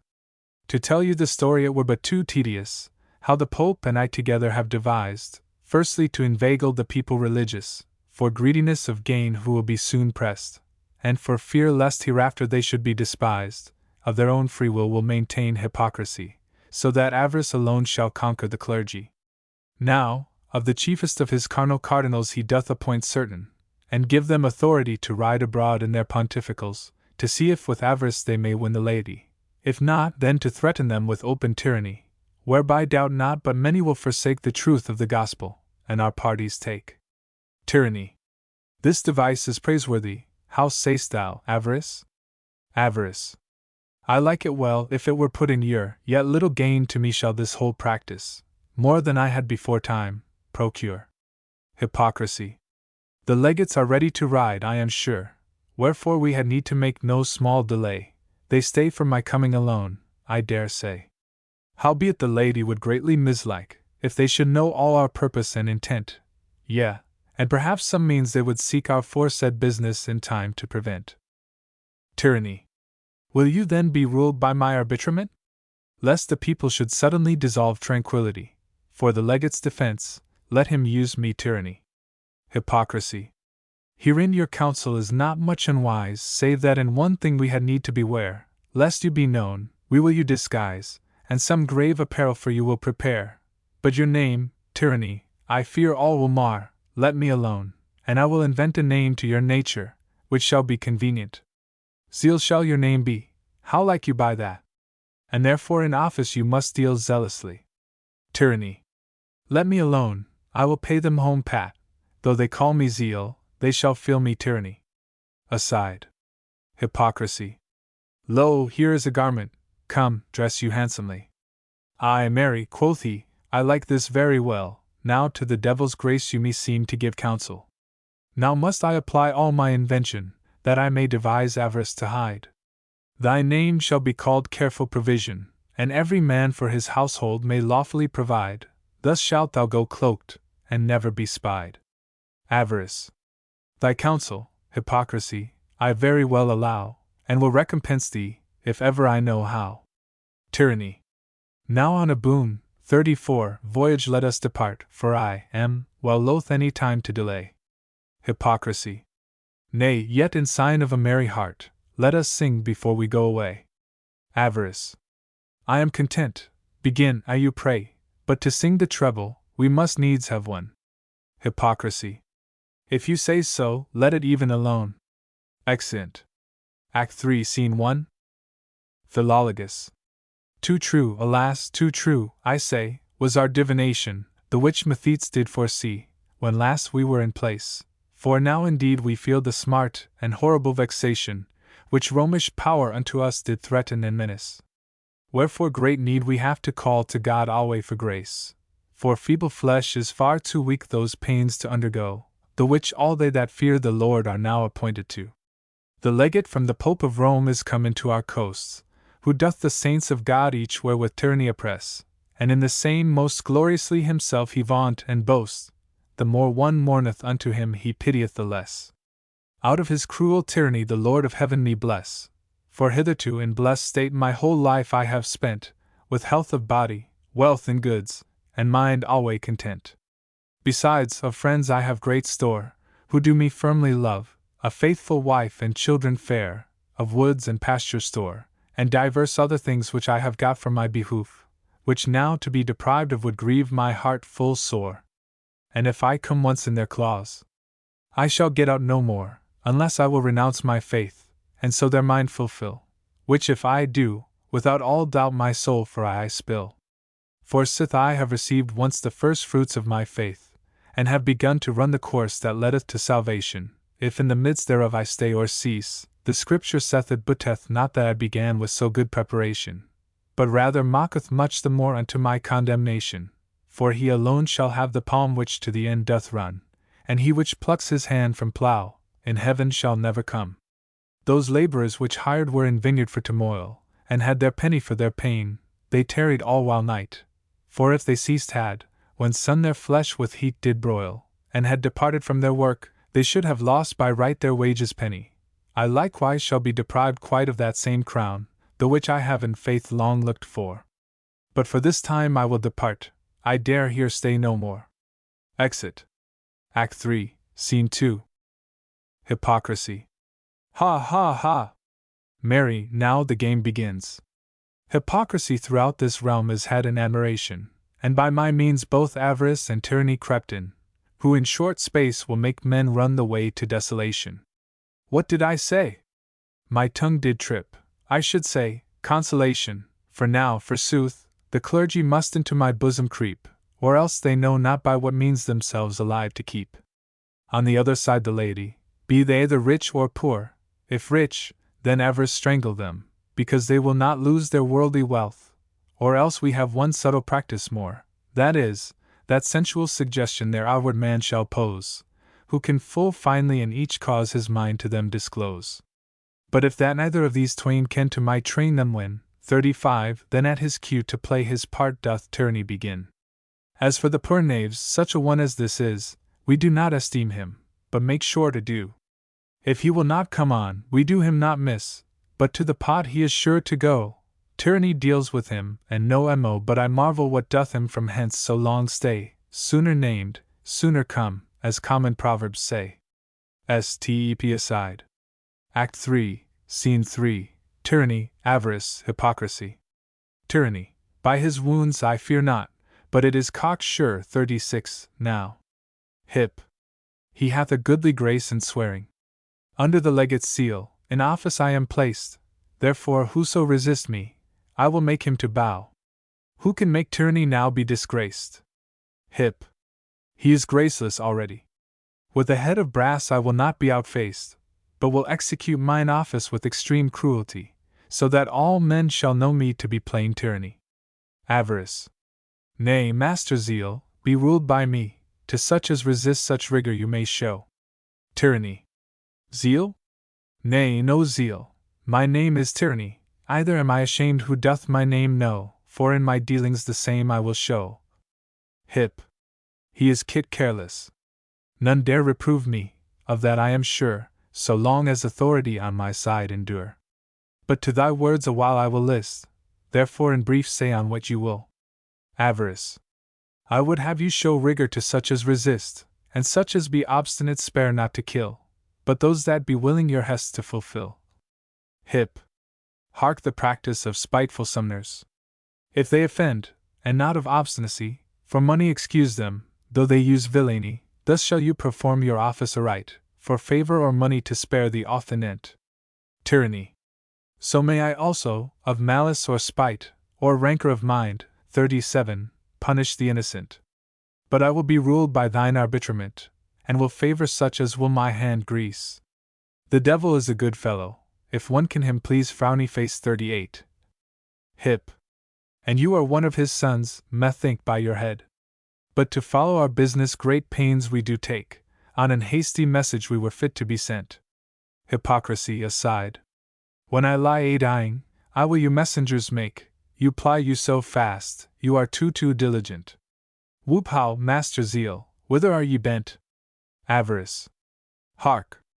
Methought one hallooed, and called you by name. Tyranny. I would it were hypocrisy. Avarice. It is the very same. What, Master Hypocrisy, for you I have sought this hour or two, but could you not find? Hypocrisy. That is no marvel, it is not for naught, for I am but little, and you too are blind, either have you eyes to see with behind, yet may the learned note herein a mystery, that neither tyranny nor avarice can find out hypocrisy. But what earnest business have you in charge, that with so great speed must presently be finished? Tyranny. Marry, see here. Hypocrisy. What is it? Tyranny. A commission large from my Lord Legate himself authorized, the effect whereof must presently be practiced. Hypocrisy. What is the tenure? 39, pray you let me know. Tyranny. Avarice hath read it, not I, let him show. Avarice. He hath firstly in charge to make inquisition, whether altars be reedified, whether chalice and book, vestments for mass, sacraments, and procession, be prepared again. If not, he must look, and find out such fellows as these cannot brook, and to my Lord Legate such merchants present, that for their offence they may have condign punishment. If any we take tardy, tyranny them threat, that for their negligence he will them present, and at desirous some money to get, if aught they will give me, their evil will prevent, yea, sometime of purpose such shifts we invent. Hypocrisy. Peace, yonder comes one, methink it is a priest, by his gown, cap, and tippet made of a list. Act 3, Scene 4. Kokonos, Hypocrisy, Tyranny, Avarice. Kokonos. In 40, good faith, sir, this newest stigar me lope, I is as light as I me wend, jif that yo wool me troth, far new agen within all loud installed is the Pope, we's legat with authority therawad or country goth, and charge befair him far t com us priests and lemon hath, far t spay awt, Jif that he maya, these new sprang eretakes, wilk to disturb or Halley Kirk, lake a sart of seismatics. Or gilden gods are brought iron intia or Kirk silkware, that untam or parishioner ma offeth our goodwill. For Halley mass in ilk place new thea utters the prepare, Halley water, pax, cross, banner, censer and candle, cream, chrismatory, Halley bread, the rest omed I wilt Halley fathers did invent freawd antiquity, be new received int or Kirks with great solemnity. Bathes the lemon bin apprest, the clergy all had gene, far tea or sense tis after yifs all wilk we saw receive, or Halley mass, thaw thea bay dear, thea did but in vain, far thaw the friends free purgatory tea help thea da believe, yet af the hope, jif need rewear, 41, it wad theme all deceive. See wad or pilgrimage, relics, trentals, and pardons, wilk far or Jane int or Kirk ar brout in far the knots. Far well a near what war or tents and tades that grow infiled, what jif we han of glebed loud een plawwork bay the year, or affring dias de vara late lar nothing ts yield, or bedroll jeans, or chrism cleeds de ladle mend or fair jif awtaf this weepy far veil, we ladle mare can spare. Saul masses, diriges, moneth mains and buryings, alsonde, kirkings, banasking and weddings. The sacraments, jif we mote sell, were better than thea all, far jif the Jews gave 30 pence tea hang crayest on a tree, good Christian folk thrays 30 pence wad count a price but small, see that tea eat him with their teeth delavered he mought be. Knew of this thing delaverance any man can make but we, as see that the market in this punt we priests sawed han at will, and with the money we sowed yet or pooches we sowed fill. Hypocrisy. I will go and salute him, good morrow, Sir John, 42. Cacken. Na bay may priest haid, God give ye 10 farine. Hypocrisy. Do you, Master Parson, in this parish sing? Cacken. Yai, sir, that I de, jif y'all give me trothing. Tyranny. I have a commission your house and church to seek, to search if you any seditious books do keep. Cacken. Whei? Well and near, I swear by the sacrament, I had rather hon a cup af nail than a testament. Hypocrisy. How can you without it your office discharge? Cacken. It is the least thing I car far, bay may charge. Far se lang as thea han images warranty Luke, what need thea be destructed awtaf a bic? Hypocrisy. Tush. That will modify them all well enu, as well a dead image as a dumb idol, I make God avow. Cacken. Yai, I myself bay experience thought con show, far and may poor taste the tongue I did not know, yet when I see the great gilded letter, I can it see well, as any a man can better. As far example, on the day of Christ's nativity, I see a bab in a manger and 2 beasts standing by, the service wilk to New Year's Day is a sane bay the picture of the circumcision I feigned, the service, wilk on 12th day mun be done, I seek bay the mark of the 3 kings of Cologne. Bay the devil tenting Christ I find Watergesima, bay Christ on the cross I search out Good Friday. Pass for his mark hath the resurrection, Ianst Halley Thursday is pentate Christ's ascension, thus in main own Buke I is a good clerk, but jif the sense war gone, the cat had eat my mark. Se the sandry miracles, wilk ilk sen have done, bay the pictures on the walls sal appear to them soon, bay the wilk thea ar learned in every distress, what sent thea mun pria t far succor, doubtless, see that all lepers to Sylvester must pria, that he wad fray tam the disease take away. Lakeways, thea that hon the falling sickness, t be ease there for thea mun pria to St. Cornelis, in contagious air, as in plague or pestilence, t Halley sent rook, 43. Thea mun call for assistance. Fra peril of drowning sent carp keep the mariners, fra dang in warfare sent George guard the soldiers, sent Job heal the poor, the ague sent German, 4 T's the toothache call T sent Apolline, 44. Jif that a woman be barren and childless, T help her herein she must pria T sent Nicholas. Far women in travail call to sent Magdalene, far lawliness of mind call to sent Catherine, sent Lois save your horse, sent Anthony your swine. Tyranny. What? This parson seemeth cunning to be, and, as far as I see, in a good uniformity. Yea, he is well read in that golden legend. Cacken. Bay may troth, in reading any other any time do I spend, far that, I ken, Bay General Consul is canonized, and Bay the Helly Pope himself is authorized, that Buke farther is wholly permitted, whereas the bayable in part is prohibited. And therefore, if it be lawful to utter my conscience, before the New Testament eyes give it credence. Hypocrisy. I allow his judgment before Ambrose and Austin, and for hypocrisy a more convenient chaplain. Avarice. It grieveth me much that no fault we can spy, for now of some bribe disappointed am I, yet happily he may tell us of some heretics. Tyranny. Is there, mast? Parson, in your parish no schismatics? Kakan. Ya Imara, is the Avara busybody, W.H. will jest with me and call me fiol and nade, and sets his lads to spout Latin against me, but I suppose then with de profundis clam aui, and oftentimes he will reason with me of the sacrament, and say he can prove by the New Testament that Christ's body is in heaven placed. But I's not believe him, I will not be awt faced. He says beside that the Pope is Antichrist, fugard of John Bay the seven-headed beast, and all our religion is but man's invention, and with God's word is at utter dissension, and a plaguey deal mair of sake lake talk, that I dar not far may nars bay his yate walk, but I wad he wr brunt, that I mought be way it. 45. Tyranny. He must have a cooler, his tongue runs at riot. Avarice. What is his name, Sir John, canst thou tell us? Kakan. Yea, sir, that I ken, he is cleaped Philaligus. Tyranny. Wilt thou go show his house, where he dwell? Kakan. Yea, or else I wad may Saul war in hell. T de him a pleasure I wad gang a whole year, jif it war but T make him a faddock. 46. T bear. Tyranny. Go with us, Avarice, and bear us company. Avarice. Nay, if you go hence, I will not hear tarry. Hypocrisy.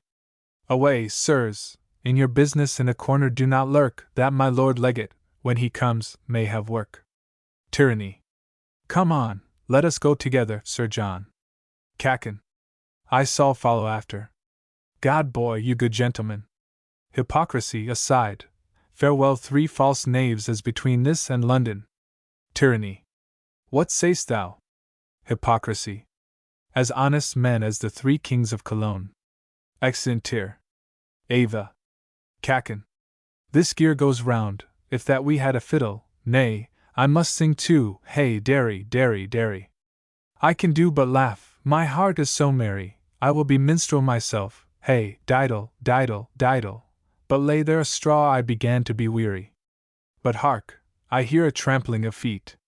It is my lord legate, I will him go meet. Act 4, Scene I, Car Dinal. Hip. Ava. Tyr. Philo. Cardinal. Go to, Master Zeal, 47, bring forth that heretic, which doth thus disturb our religion Catholic. Hypocrisy. Room for my lord's grace. What? No man of reverence, but cap on head, Hodge, and that in a lord's presence? Cardinal. What, Master Hypocrisy, I have stayed for you long. Hypocrisy aside. You were best crowd in, and play us among. Cardinal. Where have you been from me so long absent? I appointed to have been here 3 hours ago, in my consistory to have sat in judgment of that wretched schismatic that doth trouble us so. Hypocrisy. What, have you caught but one, and no M.O.? In faith, Father Avarice, you have plied your chaps well. Avarice. I must needs confess that I am paid for my travail. Tyranny. Room for the prisoner. What, room on each hand, or I shall make some out of the way for to stand low here, my lord, is that seditious schismatic, that we have laid wait for, an errant heretic. Enter Philologus. Cardinal. Sit down, Master Hypocrisy, to yield me assistance. Hypocrisy. I thank your lordship for your courteous benevolence. I will be the naughty, I should say the notary, to write before my lord legate, which is commissary. Cardinal. Ah, sirrah! Be you he that doth thus disturb the whole estate of our faith Catholic? Art thou so expert in God's laws and word, that no man may learn thee, thou errant heretic? But this is the nature of every schismatic, be his errors never so false doctrine, he will say by God's word he dare it examine. Philologus. With humble submission to your authority, I pardon crave, if aught amiss I say, for being thus set in peril and extremity, to me unacquainted, my tongue soon trip may, wherefore excuse me, I do your lordship pray, and I will answer to every demand, according to my conscience, God's word being my warrant. Cardinal. To begin therefore orderly, how say'st thou, Philologus, have I authority to call thee me before? Or, to be short, I will object it thus, whether hath the Pope, which is Peter's successor, than all other bishops preeminence more? If not, then it follow that neither he, nor I which am his legate, to accomps may call thee. Philologus. The question is perilous for me to determine, chiefly when the party is judge in the cause. Yet, if the whole course of Scripture ye examine, and will be tried by God's holy laws, small help shall you find to defend the same cause, but the contrary may be proved manifestly, as I in short words will prove to you briefly. The surest ground, whereon your Pope doth stand, is of Peter's being at Rome a strong imagination, and the same Peter, you do understand, of all the disciples had the gubernation, surmising both without good approbation, unless you will by the name of Babylon, from whence Peter wrote, is understanded Rome. As indeed divers of your writers have affirmed, reciting Jerome, Austin, Primatius, and Ambrose, who by their several writings have confirmed that Rome is New Babylon, I may it not glose.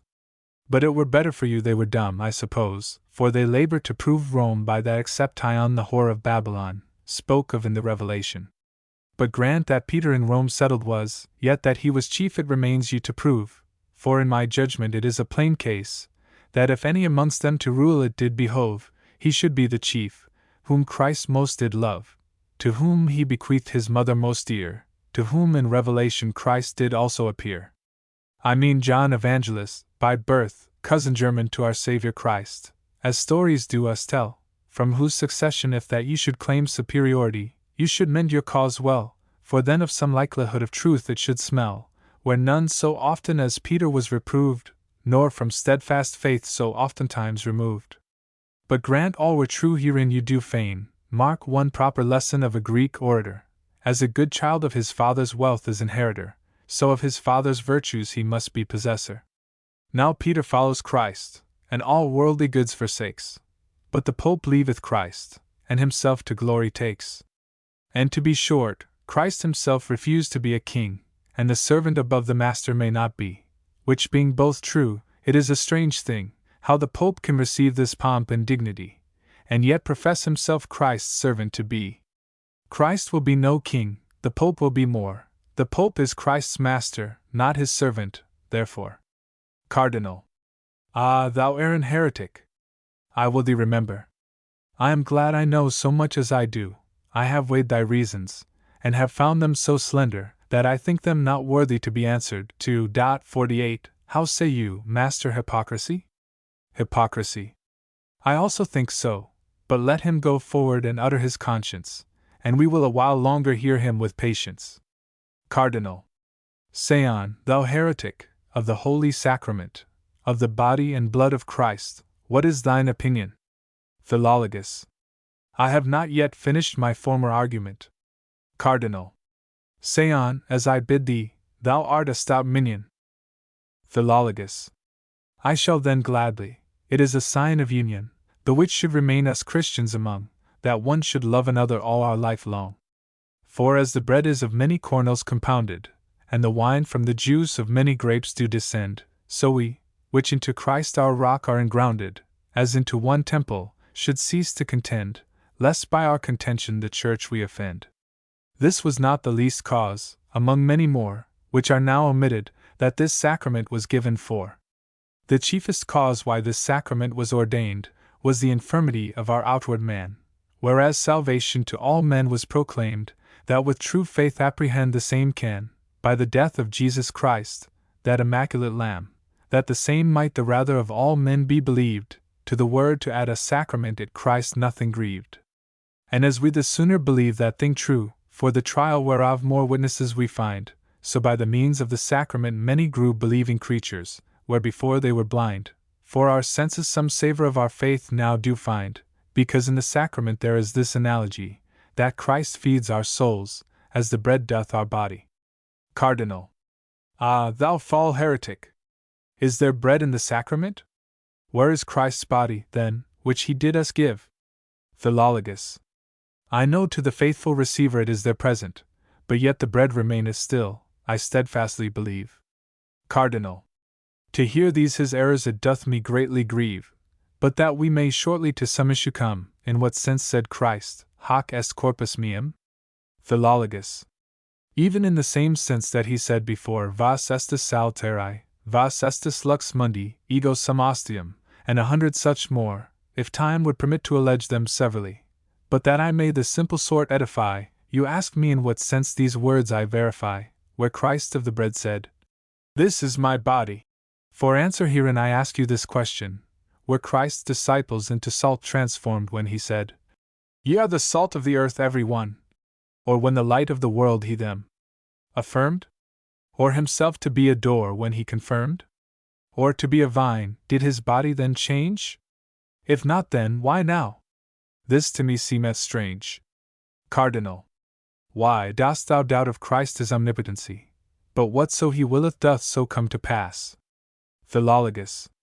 God keep me and all men from such a frenzy, as to think anything Christ's power to surpass, when his will to his power joined was. But where his will wanteth, his power is ineffectual. As Christ can be no liar, God cannot be mortal. Set down therefore some proof of his will that he would be made bread, and then I recant. Cardinal. This caitiff mine ears with wind he doth fill, his words both truth and reason doth want. Christ's word is his will, this must thou needs grant. Philologus. He spake the word likewise when he said, I am the door. Was his body transformed into timber therefore? Cardinal. Nay, if thou beest obstinate, I will say no more. Have him hence to prison, and keep him full sure, I will make him set by my friendship more store. But hearest thou zeal? Go first and procure some kind of new torment which he may not endure. Tyranny. I am here in readiness to do your commandment, and will return hither again incontinent. Hypocrisy. At thy return bring hither sensual suggestion that, if need be, he may us assist, lest that both I and careful provision the zeal of Philologus may not fully resist, but he in his obstinacy doth still persist. To put him to death would accuse us of tyranny, but if we could win him, he should do us much honesty. Tyranny. I hear you, and will fulfill your words speedily. Exit tyranny. Hypocrisy. Good Master Philologus, I pity your case, to see you so foolish yourself to undo. I durst yet promise to purchase you grace, if you would, at length, your errors forego. Therefore I pray you, be not your own foe. Philologus. Call you those errors which the gospel defends? I know not, then, whence true trine descends. Cardinal. Nay, Master Hypocrisy, you spend time in vain to reason with him, he will not be removed. Avarice. Had I so much to live by, as he hath certain, I would not lose that which I so well loved. Cardinal. He stands in his reputation, he will not be reproved, and that is the cause that he is so obstinate, to fill, but I shall well enough thy courage abate. Philologus. I humbly beseech you of Christian charity, you seek not of purpose my blood for to spill, for if I have displeased your authority, in reasonable causes redress it I will. But in this respect I fear I should kill my soul forever, if against my conscience I should to the Pope's laws acknowledge obedience. Hypocrisy. Cease from those words if your safety you love, as though no man had a soul more than you. Such nips, perchance, my lord's patience will move, then would you please him, if that you wist how. But if you will be ruled by my honesty, I vow I will do the best herein that I can, because you seem to be a good gentleman. Avarice. Were it not better for you to live at ease, and spend that merrily which erst you have got, than by your own folly yourself to disease, and bring you to trouble, which other men seek not? Hypocrisy. In faith, Philologus, your zeal is too hot, which will not be quenched, but with your heart blood, if I were so zealous, I would think myself would. Cardinal. Tush! It will not be, he thinks we do but jest. Wherefore, that some trial of my mind he may have, that careful provision should go I think best into the town, and their assistance crave, his house for to enter, and his goods for me save, lest when his wife know that they be confiscate, into other men's keeping the same she doth dissipate. Hypocrisy. You speak very wisely in my simple judgment, therefore you were best to send him away. Cardinal.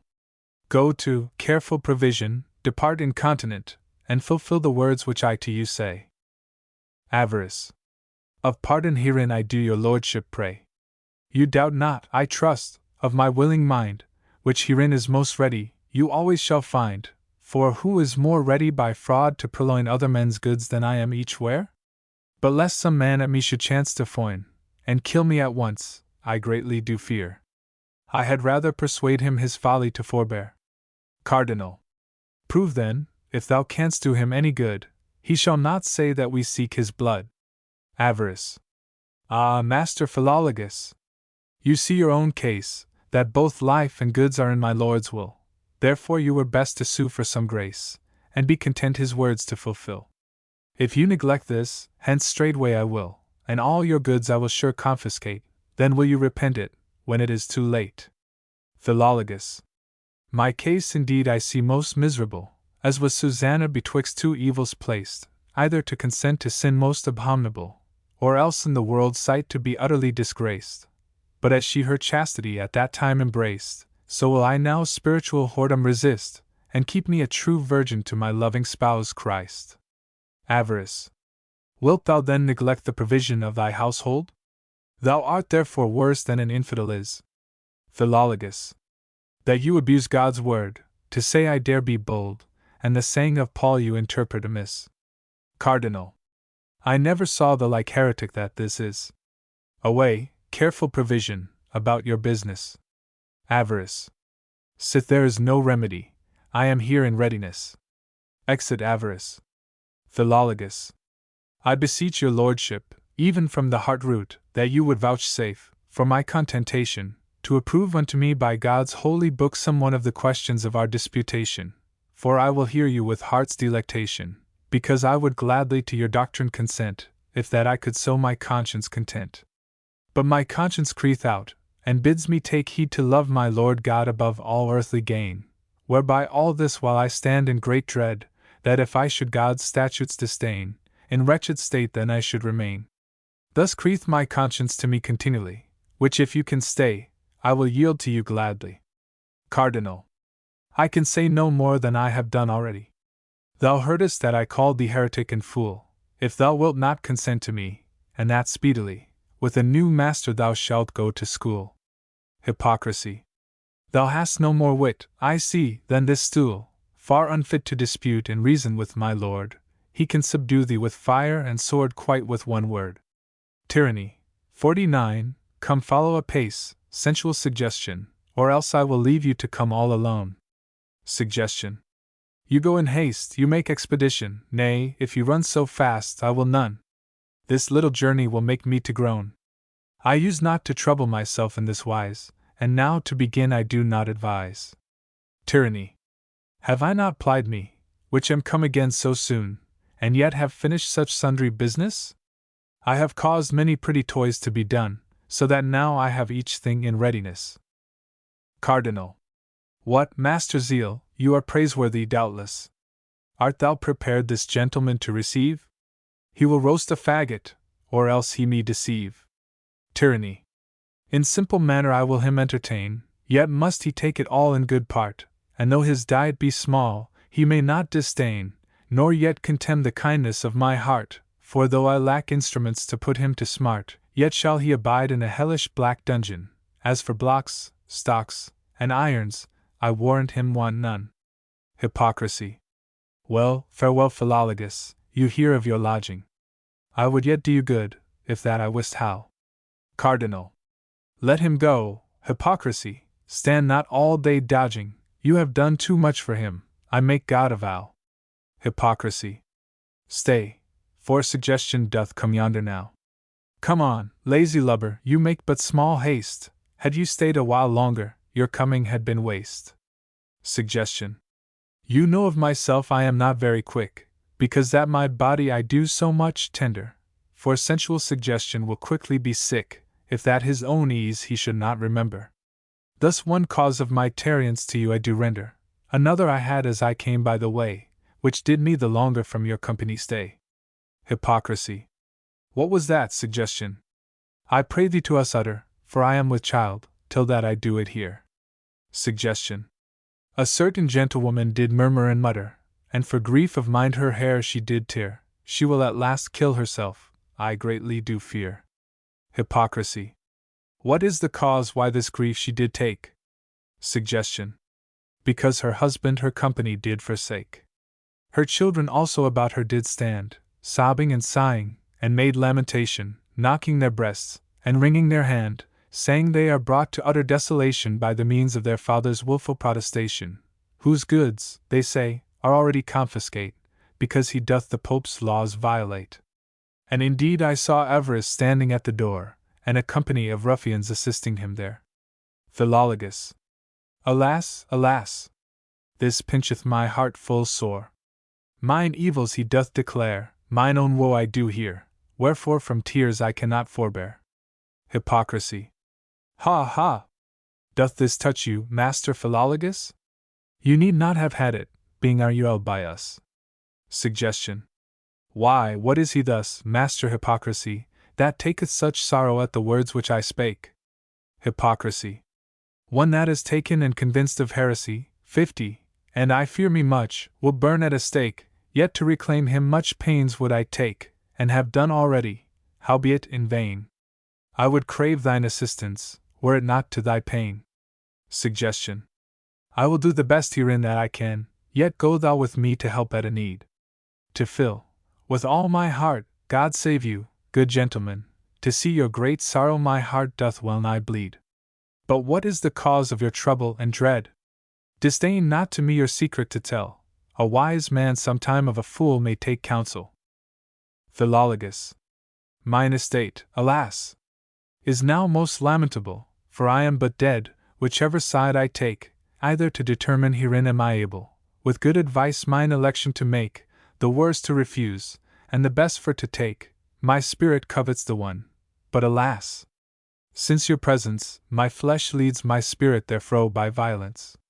For at this time, I being in great extremity, either my Lord God in heart to reject, or else to be oppressed by the legate's authority, and in this world to be counted an abject, my lands, wife, and children also to neglect, this later part to take my spirit is in readiness, but my flesh doth subdue my spirit doubtless. Suggestion. Your estate, perhaps, seemeth to you dangerous, the rather because you have not been used to incur beforetime such troubles perilous, but to your power such evils have refused. Howbeit, of two evils the least must be choosed. Now which is the least evil, we will shortly examine, that which part to take yourself may determine.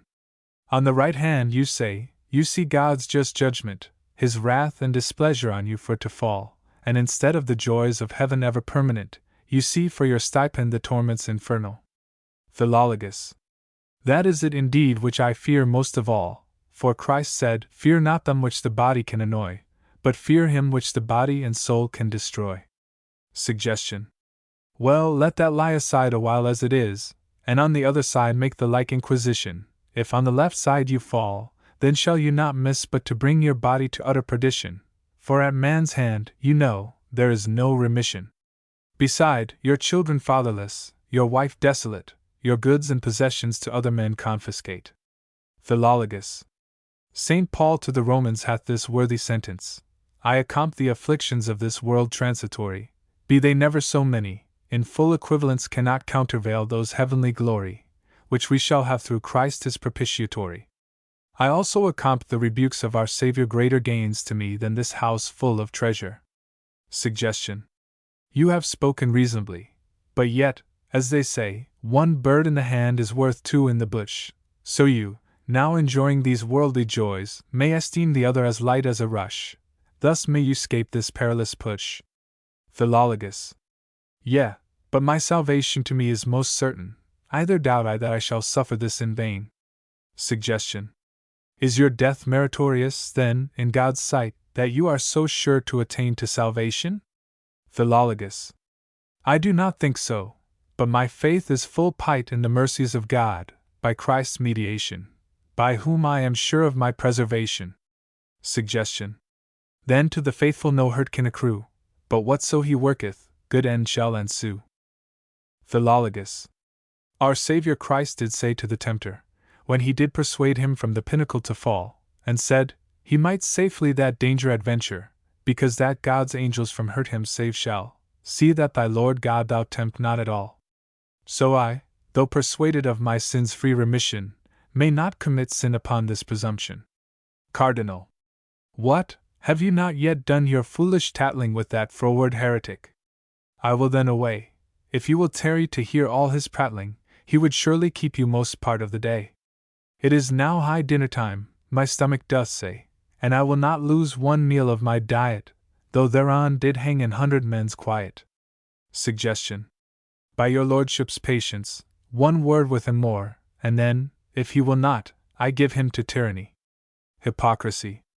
I never saw my lord so patient before, to one to speak for himself so quietly, but you were not best to trust to his courtesy, it is evil waking of a dog that doth sleep. While you have his friendship, you were best it to keep. Cardinal. I promise thee, Philologus, by my vowed chastity, if thou wilt be ruled by thy friends that be here, thou shalt abound in wealth and prosperity, and in the country chief rule thou shalt bear, and 100 pounds more thou shalt have in the year. If thou wilt this courtesy refuse, thou shalt die incontinent, the one of these choose. Suggestion. Well, sith it is no time for us to debate in formal, 51, manner what is in my mind, I will at once to thee straight demonstrate those worldly joys which here thou shalt find. And for because thou art partly blind, in this respect look through this mirror, and thou shalt behold an unspeakable pleasure. Shows him a mirror. Philologus. O peerless pleasures, O joys unspeakable, O worldly wealth, O palaces gorgeous, O fair children, O wife most amiable, O pleasant pastime, O pomp so glorious, O delicate diet, O life lascivious, O dolorous death which would me betray, and my felicity from me take away. I am fully resolved without further demur, 52, in these delights to take my whole solace, and what pains soever hereby I incur, whether heaven or hell, whether God's wrath or grace, this glass of delight I will ever embrace. But one thing most chiefly doth trouble me here, my neighbors inconstant will compt me, I fear. Hypocrisy. He that will seek each man to content shall prove himself at last most unwise. Yourself to save harmless think it sufficient, and wait not the people's clamorous outcries. Yet their mouths to stop I can soon devise, say that the reading of the works of St. Self-Love and Dr. Ambition did your errors remove. And hearken thine, 53, ear, delay no more time, the sooner the better an end you will say. Aside. We have now caught him as bird is in lime, 54. Tyranny. Come on, sirs, have ye done? I would fain away. Hypocrisy. Go even when you will, we do not stay. Philologus hath drunk such a draught of hypocrisy, that he minds not to die yet, he will master this malady. Cardinal. Come on, Master Philologus, are you grown to a stay? I am glad to hear that you become tractable. Philologus. If it please your lordship, I say even what you say, and confess your religion to be most allowable. Neither will I gainsay your customs laudable, my former follies I utterly renounce, that myself was an heretic, I do here pronounce. Cardinal. Nay, Master Philologus, go with me to my palace, and I shall set down the form of recantation, which you shall read on Sunday next in open place. This done, you shall satisfy our expectation, and shall be set free from all molestation, into the bosom of the church will you take, and some high officer therein will you make. Philologus.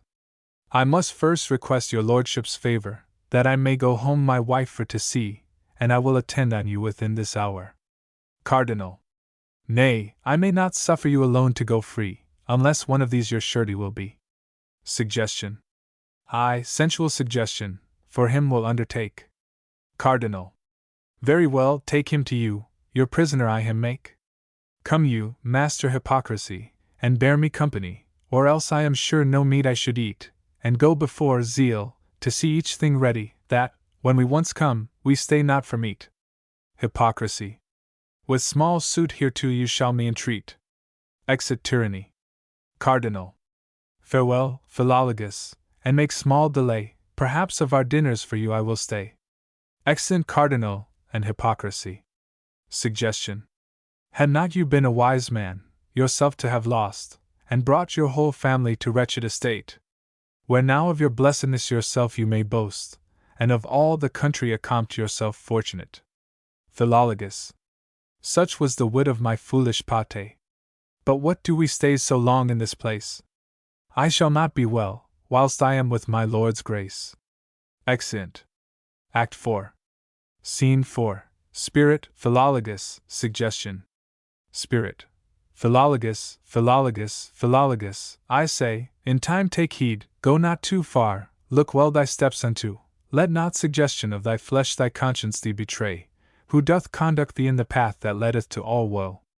Weigh well this warning given from God, before thou further go, and sell not everlasting joy for pleasures temporal, from which thou soon shalt go, or they from thee bereaved shall. Philologus. Alas! What voice is this I hear, so dolefully to sound into mine ears, and warneth me in time yet to beware? Why, have not I the pleasant path of worldly pleasures found? To walk therein from my delight no man shall me debar. Suggestion. Look in this glass, Philologus, for naught else do thou care. What dost thou see within the same? Is not the coast all clear? Philologus. Naught else but pleasure, pomp and wealth herein to me appear. Suggestion. Give me thy hand, I will be guide, and lead thee in the way. What, dost thou shrink, Philologus, where I dare go before? Spirit. Yea, shrink so still, Philologus, in time turn back, I say, in sensual suggestion's steps see that thou tread no more, and though the frailty of the flesh hath made thee fall full sore, and to deny with outward lips thy Lord and God most dear, the same to stablish with consent of conscience stand in fear. Thou art yet free, Philologus, all torments thou mayst scape, only the pleasures of the world thou shalt awhile forbear. Renounce thy crime, and sue for grace, and do not captivate thy conscience unto mortal sin, the yoke of Christ do bear. Shut up these words within thy breast, which sound so in thine ear, the outward man hath caused thee this enterprise to take, beware lest wickedness of spirit the same do perfect make. Philologus.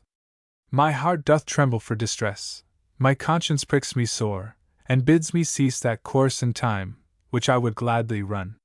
The wrath of God, it doth me tell, doth stand my face before, wherefore I hold it best to cease that race I have begun.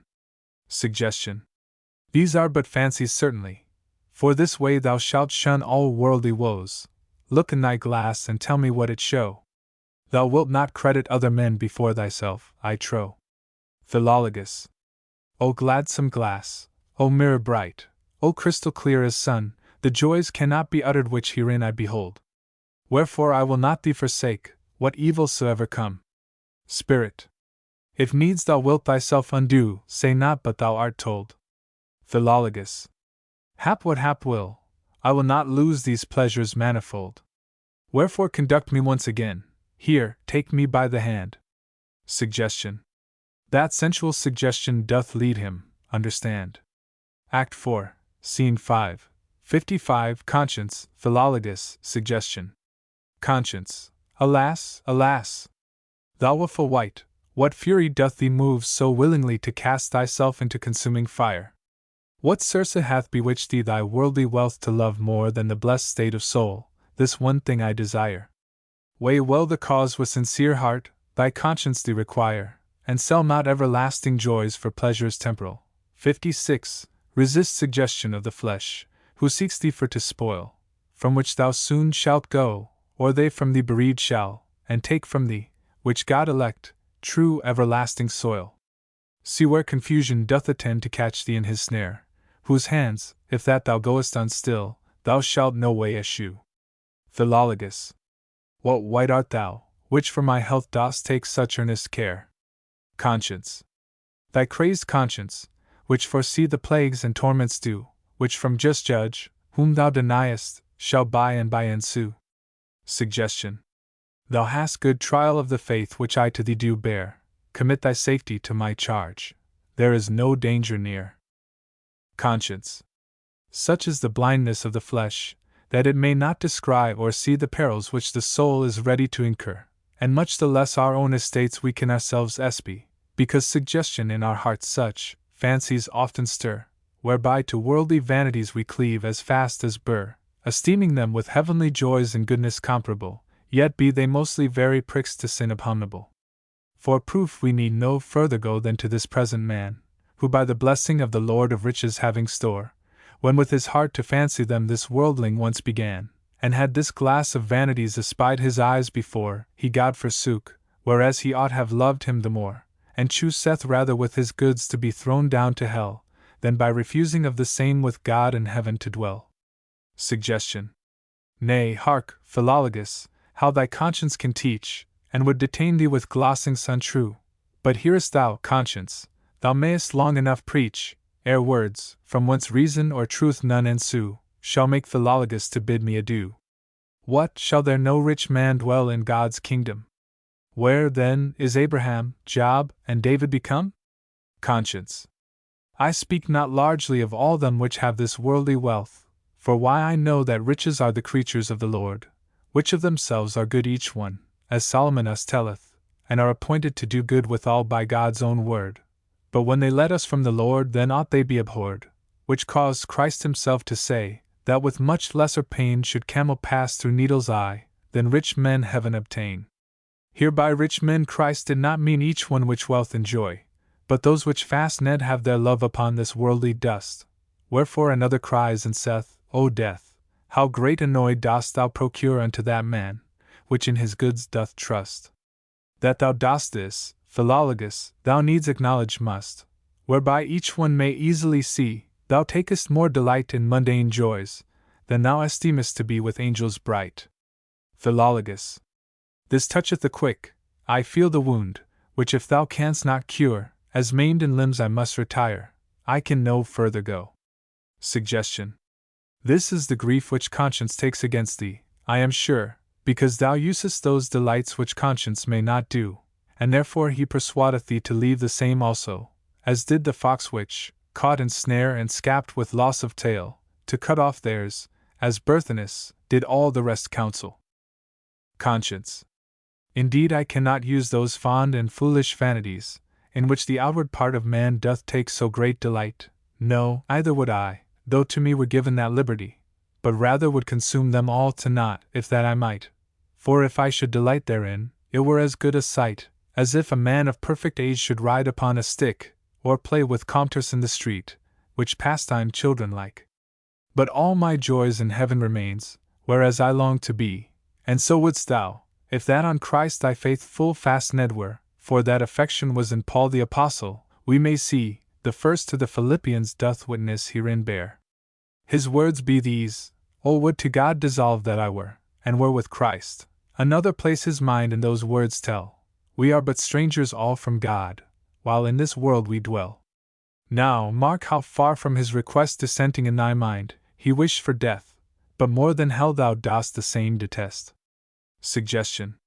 The cause why Paul did loathe his life may easily be assigned, because the Jews in every place did seek him to molest. But those which in this world obtain security and rest, do take delight to live therein. Yea, nature doth endue each living creature with a fear, lest death should them accrue. Yea, the same Paul at Antioch dissembled to be dead, while they were gone who sought his life with stones for to destroy. Elias for to save his life to Horeb likewise fled, so did King David flee, when Saul did seek him to annoy. Yea, Christ himself, whom in our deeds to follow we may joy, did secretly convey himself from Jews so full of hate, when they thought from the top of hill him to precipitate. Wherefore it is no sin at all a man for to defend, and keep himself from death, so long as nature gives him leave. Conscience. The same whom you recited have conceived a further end, than to themselves to live alone, as each man may perceive, for when that Paul had run his course, he did at last receive with heart's consent the final death which was him put unto. So when Christ had performed his work, he did death undergo, and would to God, thou wouldst do that, which these men were content, for they despised worldly pomp, their flesh they did subdue, and brought it under that to spirit it mostly did consent, whereby they, seeking God to please, did bid the world adieu, wife, children and possessions forsaking, for they knew that everlasting treasures were appointed them at last, the which they thirsting did from them all worldly pleasures cast. But thou, O wretch, dost life prolong, not that thou wouldst God's name, as duty binds us all to do, most chiefly glorify, but rather by thy living still wilt God's renown defame, and more dishonor him. This is thy drift, I spy. Philologus. I mean to live in worldly joys, I can it not deny. Conscience. What are those joys, which thou dost mean, but pleasures strange from God, by using of the which thou shalt provoke his heavy rod? Suggestion. Tush. Knowest thou what, Philologus, be wise thyself unto, and listen not to those fond words which conscience to thee tell.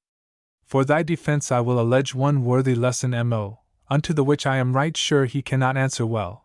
When David by vain trust in men of war from God sore fell, and was appointed of 3 plagues the easiest for to choose, he said, God's mercy easier is to get than man's, as I suppose. Again, he saith among the Psalms, it better is to trust in God, than that our confidence we settle should in man.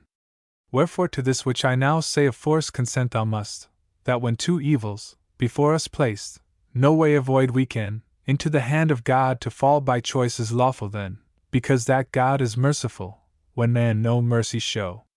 Thus have I pleaded in this cause sufficiently, I trow. Conscience. How can you say you trust in God when as you him forsake, and of the wicked mammon here do make your feigned friend? No, no, these words which you recite against you mostly make, for thus he thinks in his distress, God cannot me defend, and therefore by suggestion frail to man's help he hath leaned. Mark who say truth, of him or me, and do him best believe. Philologus. I like thy words, but that to lose these joys it would me grieve. Conscience. And where suggestion telleth thee, that God in mercies flow, yet is he just sins to correct, and true in that he speak, wherefore he saith, Whoso my name before men shall not know, I shall not know him, when as judge I shall sit in my seat. This if you call to mind, it will your proud presumption break. Again he saith, Whoso his life or goods will seek to save, shall lose them all, but who for Christ will lose them, gain shall have. Suggestion. What did not Peter Christ deny, yet mercy did obtain, where, if he had not, of the Jews he should have tasted death? Philologus. Even so shall I in tract of time with bitter tears complain. Suggestion. Yea, time enough, though thou deferst until thy latest breath. Conscience. So saith suggestion unto thee, but conscience it denieth, and in the end whatso I say for truth thou shalt espy, and that most false which conscience shall in secret heart deny. Philologus. Ah, wretched man! What shall I do? Which do so plainly see my flesh and spirit to contend, and that in no small thing, but as concerning the event of extreme misery, which either study to avoid, or else upon me bring, and which of them I should best trust, it is a doubtful thing. My conscience speaketh truth, methink, but yet because I fear by his advice to suffer death, I do his words forbear. And therefore pacify thyself, and do not so torment thyself in vain. I must seek some means for to eschew these griping griefs, which unto me I see now imminent, and therefore will no longer stay, but bid thee now adieu. Conscience. Oh, stay, I say, Philologus, or else thou wilt it rue. Philologus. It is lost labor that thou dost. I will be at a point, and to enjoy these worldly joys I jeopard will adjoint. Exit Philologus and suggestion. Conscience.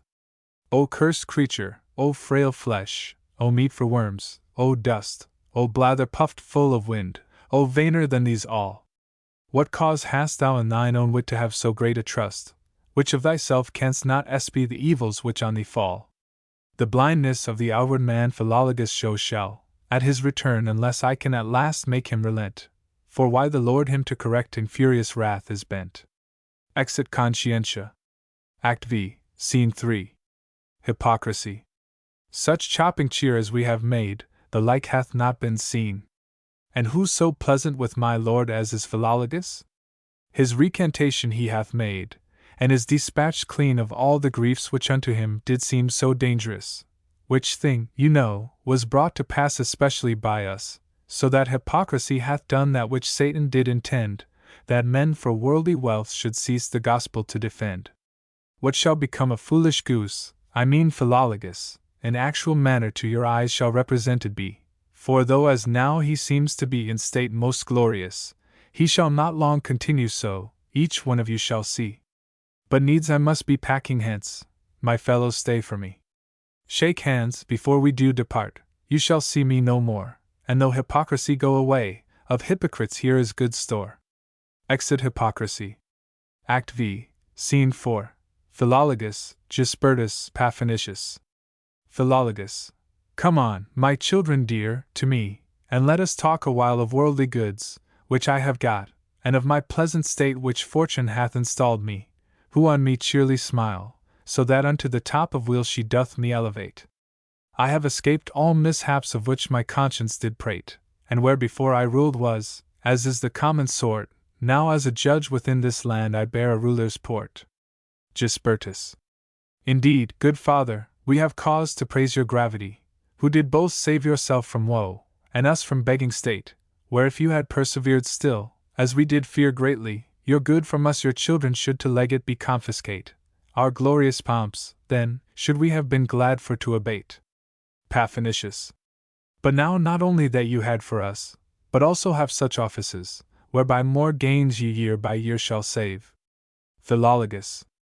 I was at point once very near to have been quite forlorn, had not suggestion of the flesh from folly me reclaimed, and set this glass of worldly joys my sight and eyes beforn, the sight whereof did cause all things of me to be disdained. I thought I had felicity when it I had obtained, and to say truth, I do not care what to my soul betide, so long as this prosperity and wealth by me abide. But let us homeward go again, some pastime there to make, my whole delight in sport and games of pleasure I repose. Enter Horror. Horror. Nay, stay thy journey here a while, I do thee prisoner take. I shall abate thy pleasures soon, yea, too soon, thou wilt suppose. Philologus. What is thy name? Whence comest thou? Wherefore? To me disclose. Horror. My name is called Confusion and Horror of the Mind, and to correct impenitence of God I am assigned, and for because thou dost despise God's mercy and his grace, and wouldst no admonition take by them that did thee warn, either when conscience counselled thee, thou wouldst his words embrace, who would have had thee unto God obedience true to learn, nor couldst between suggestions craft and conscience truth discern. Behold, therefore, thou shalt of me another lesson hear, which, will thou, nill thou, with torment of conscience thou shalt bear. And where thou hast extinguished the Holy Spirit of God, and made him weary with thy sins, which daily thou hast done, he will no longer in thy soul and spirit make abode, but with the graces, which he gave to thee, now is he gone, so that to Godward by Christ's death rejoicing thou hast none. The peace of conscience faded is, instead whereof I bring the spirit of Satan, blasphemy, confusion, and cursing. The glass likewise of vanities, which is thine only joy, I will transform into the glass of deadly desperation, by looking in the which thou shalt conceive a great annoy. Thus have I caught thee in thy pride, and brought thee to damnation, so that thou art a pattern true of God's just indignation, whereby each man may warned be the like sins to eschew, lest the same torments they incur, which in thee they shall view. Philologus. O painful pain of deep disdain, O griping grief of hell! O horror huge, O soul suppressed, and slain with desperation! O heap of sins, the sum whereof no man can number well! O death, O furious flames of hell, my just recompensation! O wretched wight, O creature cursed, O child of condemnation!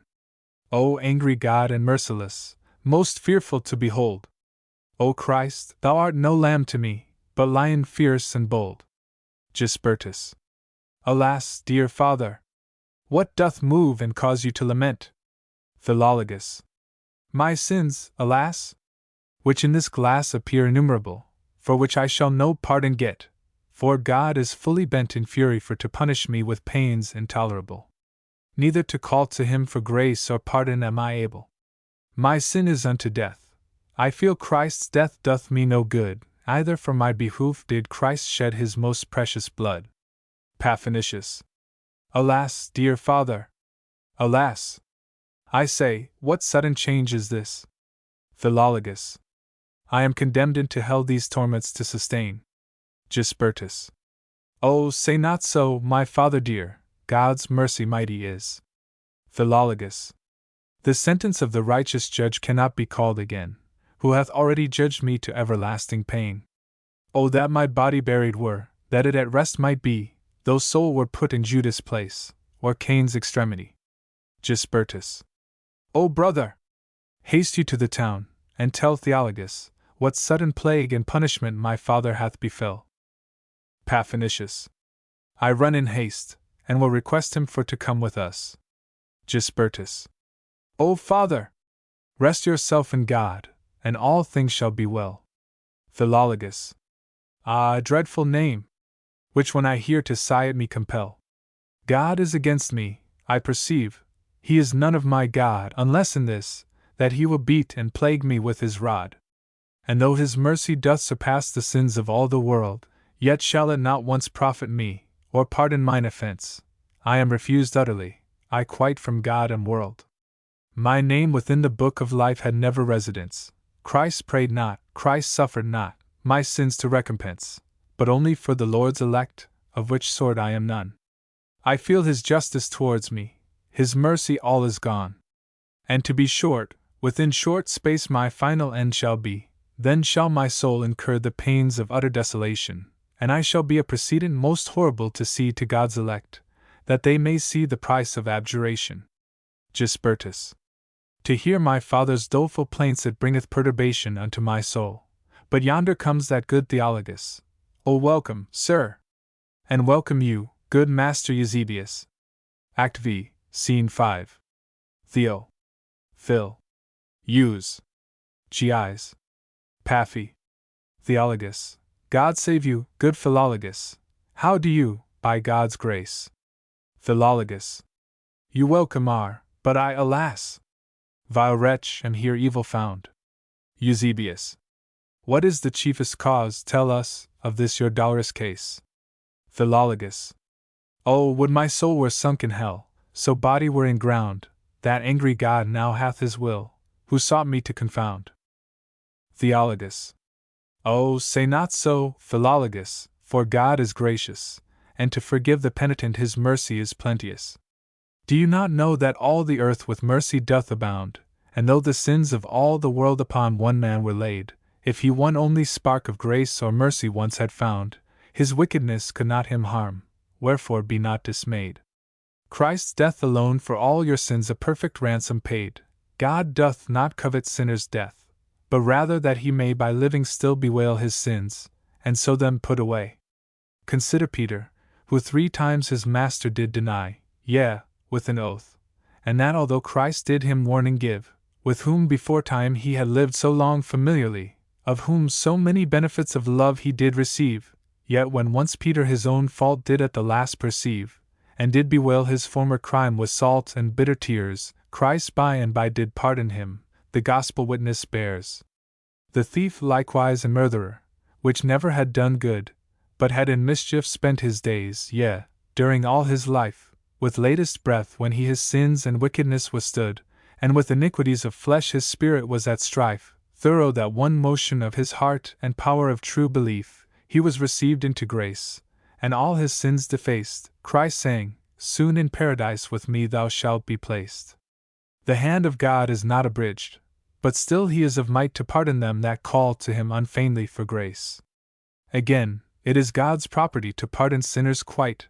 Pray therefore with thy heart to God here in this open place, and from the very root of heart bewail to him thy case. And I assure thee, God will on thee his mercy show through Jesus Christ, who is with him our advocate, you know. Philologus. I have no faith. The words you speak my heart doth not believe. I must confess that I for sin am justly thrown to hell. Eusebius. His monstrous incredulity my very heart doth grieve. Ah, dear Philologus! I have known by face and visage well a sort of men, which have been vexed with devils and spirits fell, in far worse state than you are yet, brought into desperation, yet in the end have been reclaimed by godly exhortation. Such are the mercies of the Lord, he will throw down to hell, and yet call back again from thence, as holy David writes. What should then let you trust in God? I pray you to us tell, sith to forgive and do us good it chiefly him delights? What, would not you that of your sins he should you clean acquite? How can he once deny to you one thing you do request, which hath already given to you his best beloved Christ? Lift up your heart in hope, therefore, awhile be of good cheer, and make access unto his seat of grace by earnest prayer, and God will surely you relieve with grace, stand not in fear. Philologus. I do believe that out from God proceed these comforts fair, so do the devils, yet of their health they alway do despair. They are not written unto me, for I would fain attain the mercy and the love of God, but he doth me disdain. How would you have that man to live, which hath no mouth to eat? No more can I live in my soul, which have no faith at all, and where you say that Peter did of Christ soon pardon get, who in the selfsame sin with me from God did greatly fall, why I cannot obtain the same, to you I open shall, God had respect to him always, and did him, 57, firmly love, but I, alas! Am reprobate, God doth my soul reprove. Moreover, I will say with tongue, whatso you will require, my heart, I feel, with blasphemy and cursing is replete. Theologus. Then pray with us, as Christ us taught, we do you all desire. Philologus. To pray with lips unto your God you shall me soon entreat, my spirit to Satan is in thrall, I can it not thence get. Eusebius. God shall renew your spirit again, pray only as you can, and to assist you in the same we pray each Christian man. Philologus. O God, which dwellest in the heavens, and art our Father dear, thy holy name throughout the world be ever sanctified, the kingdom of thy word and spirit upon us rule might bear, thy will in earth as by thy saints in heaven be ratified. Our daily bread, we thee beseech, O Lord, for us provide, our sins remit, Lord, unto us, as we each man forgive, let not temptation us assail, in all evil us relieve. Amen. Theologus. The Lord be praised, who hath at length thy spirit mollified. These are not tokens unto us of your reprobation, you mourn with tears, and sue for grace. Wherefore be certified, that God in mercy giveth ear unto your supplication. Wherefore despair not thou at all of thy soul's preservation, and say not with a desperate heart, that God against thee is, he will no doubt, these pains once past, receive you into bliss. Philologus. No, no, my friends, you only hear and see the outward part, which, though you think they have done well, it booteth not at all. My lips have spoke the words indeed, but yet I feel my heart with cursing is replenished, with rancor, spite and gall. Either do I your Lord and God and heart my Father call, but rather seek his holy name for to blaspheme and curse. My state, therefore, doth not amend, but wax still worse and worse. I am secluded clean from grace, my heart is hardened quite, wherefore you do your labor lose, and spend your breath in vain. Eusebius. Oh, say not so, Philologus, but let your heart be pied upon the mercies of the Lord, and you ascertain, 58, remission of your former sins you shall at last obtain. God hath it said, who cannot lie at whatsoever time a sinner shall from heart repent, I will remit his crime. Philologus. You cannot say so much to me, as herein I do know, that by the mercies of the Lord all sins are done away, and unto them that have true faith abundantly it flow. But whence do this true faith proceed to us, I do you pray? It is the only gift of God, from him it comes alway. I would, therefore, he would vouchsafe one spark of faith to plant within my breast, then of his grace I know I should not want. But it as easily may be done, as you may with one spoon at once take up the water clean, which in the seas abide, and at one draught then drink it up. This shall ye do as soon, as to my breast of true belief one sparkle shall be tied. Tush! You which are in prosperous state, and my pains have not tried, do think it but an easy thing a sinner to repent him of his sins, and by true faith damnation to prevent. The healthful need not physic's art, and ye, which are all hale, can give good counsel to the sick their sickness to eschew. But here, alas! Confusion and hell doth me assail, and that all grace from me is reft, I find it to be true. My heart is steel, so that no faith can from the same ensue. I can conceive no hope at all of pardon or of grace, but out, alas!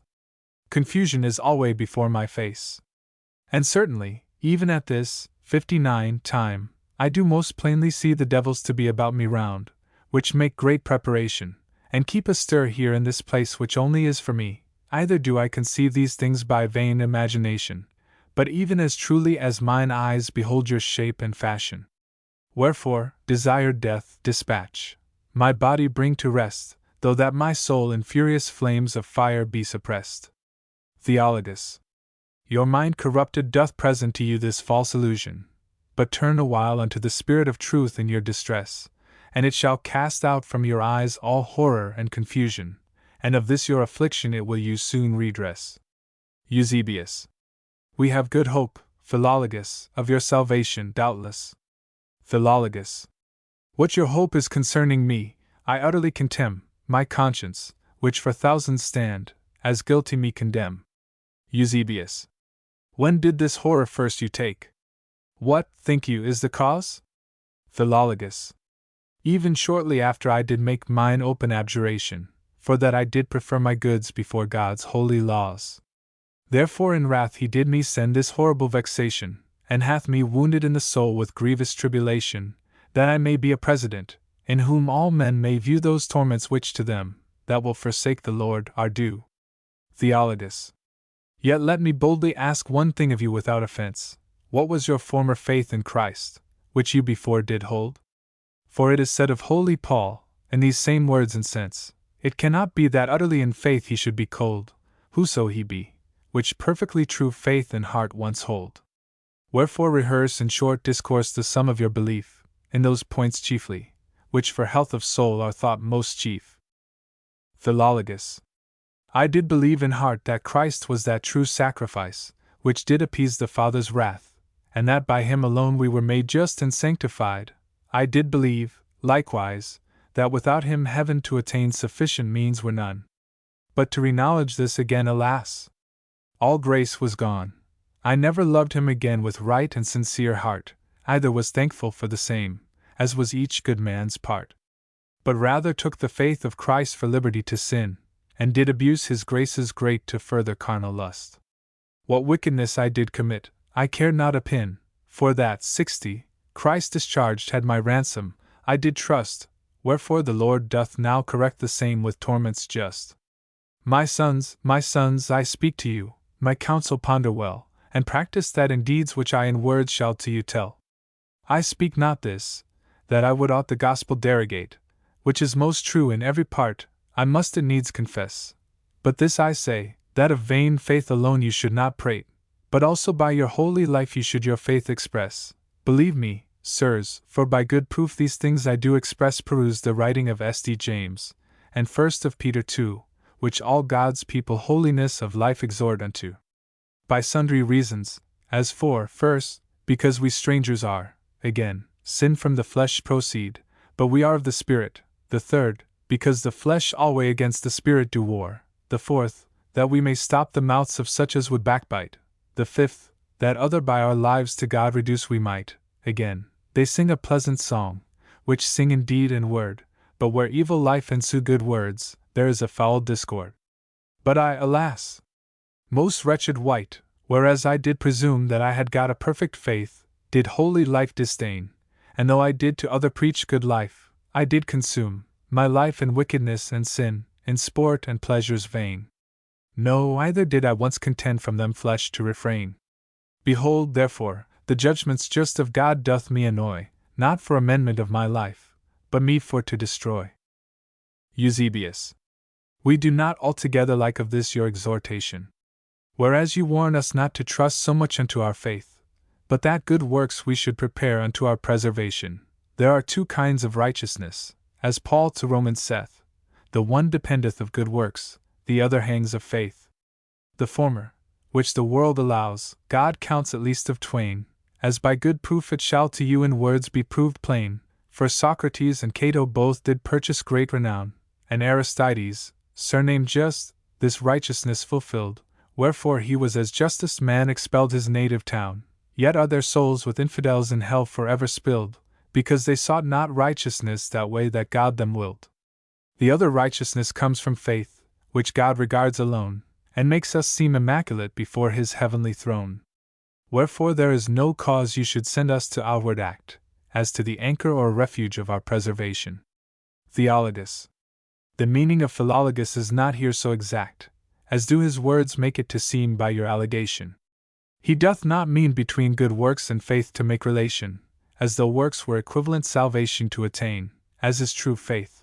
But what he meant, I will set down more plain. He did exhort the young men here by him for to beware, lest, as he did, so they, abuse God's gospel pure, and without good advice usurp of faith the gift so rare, whereby they think, whatso they do, themselves from torments free, and by this proud presumption God's anger should procure, and where they boast and vaunt themselves good faithful men to be, yet in their lives they do deny their faith in each degree. Wherefore he saith, as Peter said, see that you do make known your own election by your works. Again St. James doth say, show me thy faith, and by my works my faith shall thee be shown. And whereupon his own offence he doth to them bewray, whereas he did vaingloriously upon a dead faith stay, which for the inward righteousness he alway did suspect, and hereupon all godliness of life he did neglect. Philologus. That was the meaning of my words, however I them spake, the truth, alas! Vile wretch, my soul and conscience too true feel. Theologus. What, do you not, Philologus, with us no comfort take, when all these things so godlily to you I do reveal? Especially sith that yourself in them are seen so well? Some hope unto us of your health and safety yet is left. We do not think that all God's grace from you is wholly reft. Philologus. Alas! What comfort can be tied unto a damned wretch? Whatso I hear, see, feel, taste, speak, is turned all to woe. Eusebius. Ah, dear Philologus! Think not that aught can God's grace outreach. Consider David, which did sin in lust and murder too, yet was he pardoned of his sins, and so shalt thou also. Philologus. King David always was elect, but I am reprobate, and therefore I can find small ease by weighing his estate. He also prayed unto God, which I shall never do. His prayer was that God would not his spirit take away, but it is gone from me long since, and shall be given no mo. But what became of Cain, of Cam, of Saul, I do you pray? Of Judas, and Berhu, these must my conscience slay, of Julian apostate, with other of that crew. The same torments must I abide, which these men did ensue. Theologus. Alas! My friend, take in good part the chastisement of the Lord, who doth correct you in this world, that in the life to come he might you save, for of the like the Scripture bears record. Philologus. That is not God's intent with me, though it be so with some, who after body's punishment have into favor come, but I, alas! In spirit and soul these grievous torments bear. God hath condemned my conscience to perpetual grief and fear. I would most gladly choose to live 1,000,000 year. In all the torments and the grief that damned souls sustain, so that at length I might have ease, it would me greatly cheer. But I, alas! shall in this life in torments still remain, while God's just anger upon me shall be revealed plain, and I example made to all of God's just indignation. Oh, that my body were at rest, and soul in condemnation! Eusebius. I pray you, answer me herein, where you by deep despair say you are worse here in this life than if you were in hell, and for because to have death come you alway make your prayer, as though your soul and body both in torments great did dwell. If that a man should give to you a sword, I pray you tell, would you destroy yourself therewith, as do the desperate, which hang or kill, or into floods themselves precipitate? Philologus. Give me a sword, then shall you know what is in mine intent. Eusebius. Not so, my friend, I only ask what herein were your will? Philologus. I cannot, either will I tell, whereto I would be bent. Theologus. These words do nothing edify, but rather fancies fill, which we would gladly, if we could, endeavor for to kill. Wherefore I once again request, together let us pray, and so we will leave you to God, and send you hence away. Philologus. I cannot pray, my spirit is dead, no faith in me remain. Theologus. Do as you can, no more than might we can ask at your hand. Philologus. My prayer, 61, turned is to sin, for God doth it disdain. Eusebius. It is the falsehood of the spirit, which do your health withstand, that teach you this, wherefore in time reject his filthy band. Theologus. Come, kneel by me, and let us pray the Lord of heaven unto. Philologus. With as good will as did the devil out of the deaf man go. Aside. O God, which dwellest in the heavens, and see, tush!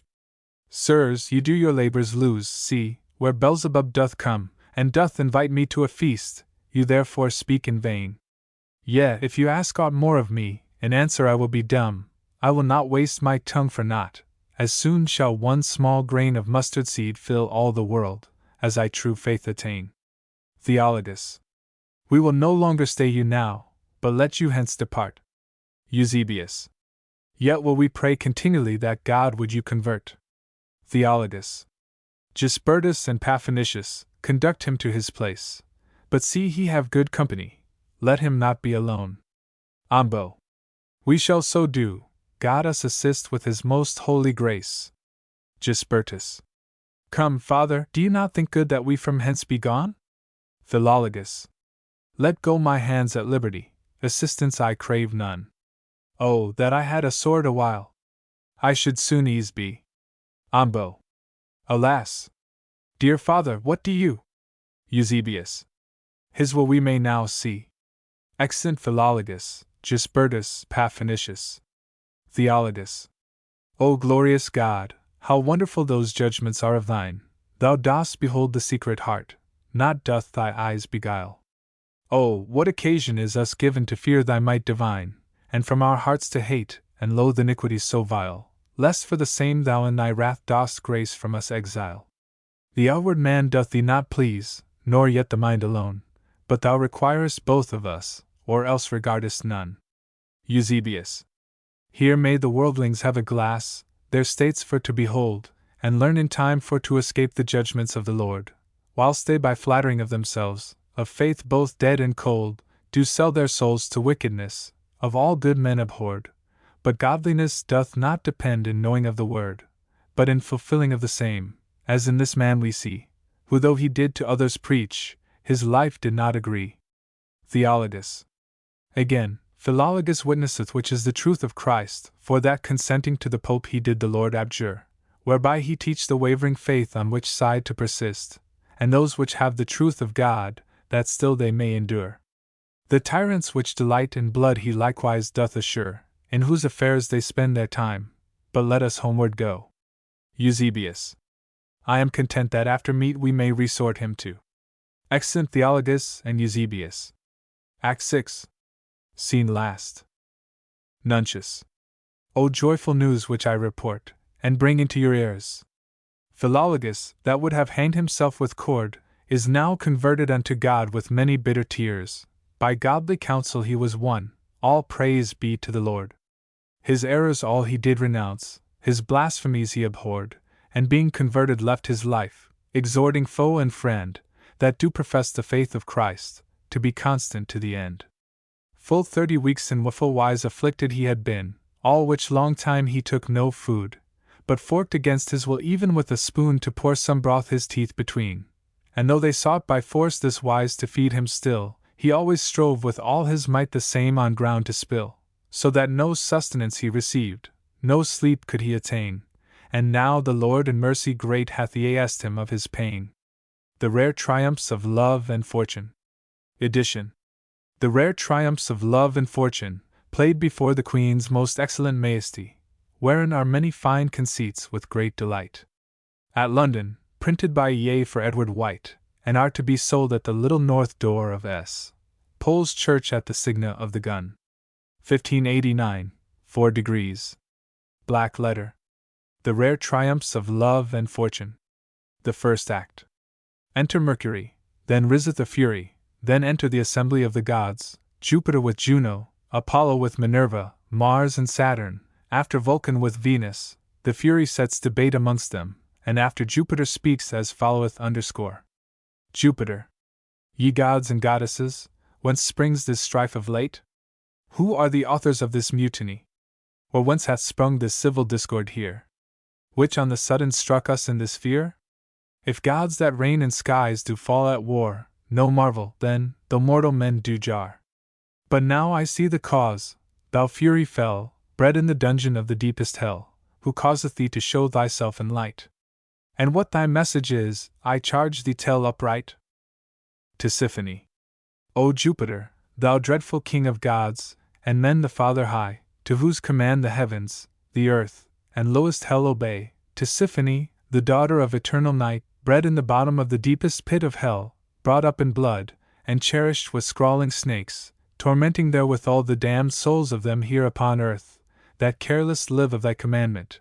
I am the same whom both my loathsome sisters hate, whom hell itself complains to keep within her race, whom every fearful soul detesteth with a curse, whom earth and seas defy, heaven's loathing to behold. I am the same sent from thy brother Pluto now, thy brother Pluto, king of hell and golden mines, sent unto thee and these thy fellow gods I am, from him to thee, from him by me, to tell thee to thy face he hath been lately rubbed, and touched perhaps too near, which he any can or will put up without revenge, if thou or any god the quarrel dare defend. And this it is, thy daughter Venus, thy proud daughter Venus here, blabs it abroad, and beareth all the world in hand. 62. She must be thought the only goddess in the world, exalting and suppressing whom she likes best, defacing altogether Lady Fortune's grace, breaking her altars. 63. Down, dishonoring her name, whose government thyself dost know. How sayst thou? Dost thou not? Her father, therefore, thy brother Pluto, sends by me, the messenger of discord and debate, commanding or desiring, choose thou whether of both, her honor still entire. 64. She may maintain, else on thy daughter Venus, that lascivious dame, himself will wreak his high despite on her. Jupiter. Depart, foul fiend, unto thy loathsome cell, where thou lamenting makes continual moan. Go tell my brother, were it not for him, thou shouldst have rued thy bold presumption. Say thou thy message hath been largely heard, and bid him send his daughter Fortune. Now, whilst we are here, the matter may have end. Dispatch. Tisiphone. I go, give place, thou air, open, thou earth, gape, hollow hell, below, and unto all that live and breathe I wish a world of woe. Exit Tisiphone. Jupiter. Ye powers divine, be reconciled again. Depart from discord and extreme debate. Within your breasts let love and peace remain, a perfect pattern of your heavenly state, whilome ago. 65. To hell condemning hate. Thus, when the higher powers is in one. 66. Men upon earth will fly contention. Mercury. Great God and Father mine, your care and fear of us, and eke of all the world beside, that restless rolls in his continual sphere, whereby all things in perfect course abide, as one arrays. 67. Another forth to slide, and this example may prevail for all, to work our wills according to your call. And I dare say, presuming on the rest, the poison of this rancor is suppressed. Vulcan. How ye agree, my masters, I cannot tell, to Venus, but were we abed, we two could agree well. Jupiter. Gramercy, Mercury. I know thy will is ever pressed to further my desire, in sign whereof, to quiet all things well, and to suppress betimes the secret fire, that I perceive would break and mount up higher. This to prevent, content ye here to stay, to mark awhile what for themselves they say. And Venus, here I charge thee on my grace, not that I found thee heretofore untrue, but for thine adversary is not yet in place, thou tell uprightly whence your quarrel grew, what words betwixt you thereof did ensue. Say, lovely daughter, tell us flat thy mind, they shall be blamed on whom the fault we find. Venus. O thou, that governest everything, that gods and men attempt, and with thy fearful thunderbolt their doings dost prevent, what hath thy daughter so deserved? What does she, silly dame, before you thus to be abused with undeserved blame? Surely, but that my 68 duty commands me now to speak, for such a trifling cause this way my wrath I would not wreak. But she, no marvel though she seek my seat thus to stain, when other ways she cannot tell advantage how to gain. But thence this hot despite, hinc illi lacrimae, because, I say, she could not prove herself of power with me. For, all you Godheads know, she pains but such as pleasure knew, she never grieves the groaning mind, where gladness never grew. She never overthrows but at the top of joy, for they that never tasted bliss mislike not their annoy. But I torment the mind that never felt relief, I plague the wretch that never thought on comfort in his grief, that never had the hope of any happy chance, that never once so much as deemed I would his state advance. Think then, which of us both are of the greater power, once in his life, or not at all, to grant a lightning hour? I need not stand to make rehearsal here at all, for gods and ghosts, yea, men and beasts, unto my power are thrall. I dare appeal to you, if I should look awry, say, Father, with your leave, in heaven who dares my word deny? And if I please to smile, who will not laugh outright? Whereby my great omnipotence is known to every wight. I make the noble love the bastard in degree, I tame and temper all the tongues that rail and scoff at me. What bird, what beast, what worm, but feeleth my delight? What lives or draweth breath, but 69, I can pleasure or despite? Yet divers things there be that fortune cannot tame, as are the riches of the mind, or else an honest name, or a contented heart, still free from fortune's power, but such as climb, before they crawl, must drink the sweet with sour. Thyself, O Jupiter, didst grant sometimes to me, of all things here beneath the moon I should the ruler be, thou say'st I did deserve the honor of that praise. Thyself didst once devise whereby my glory first to raise. Is this my sovereignty?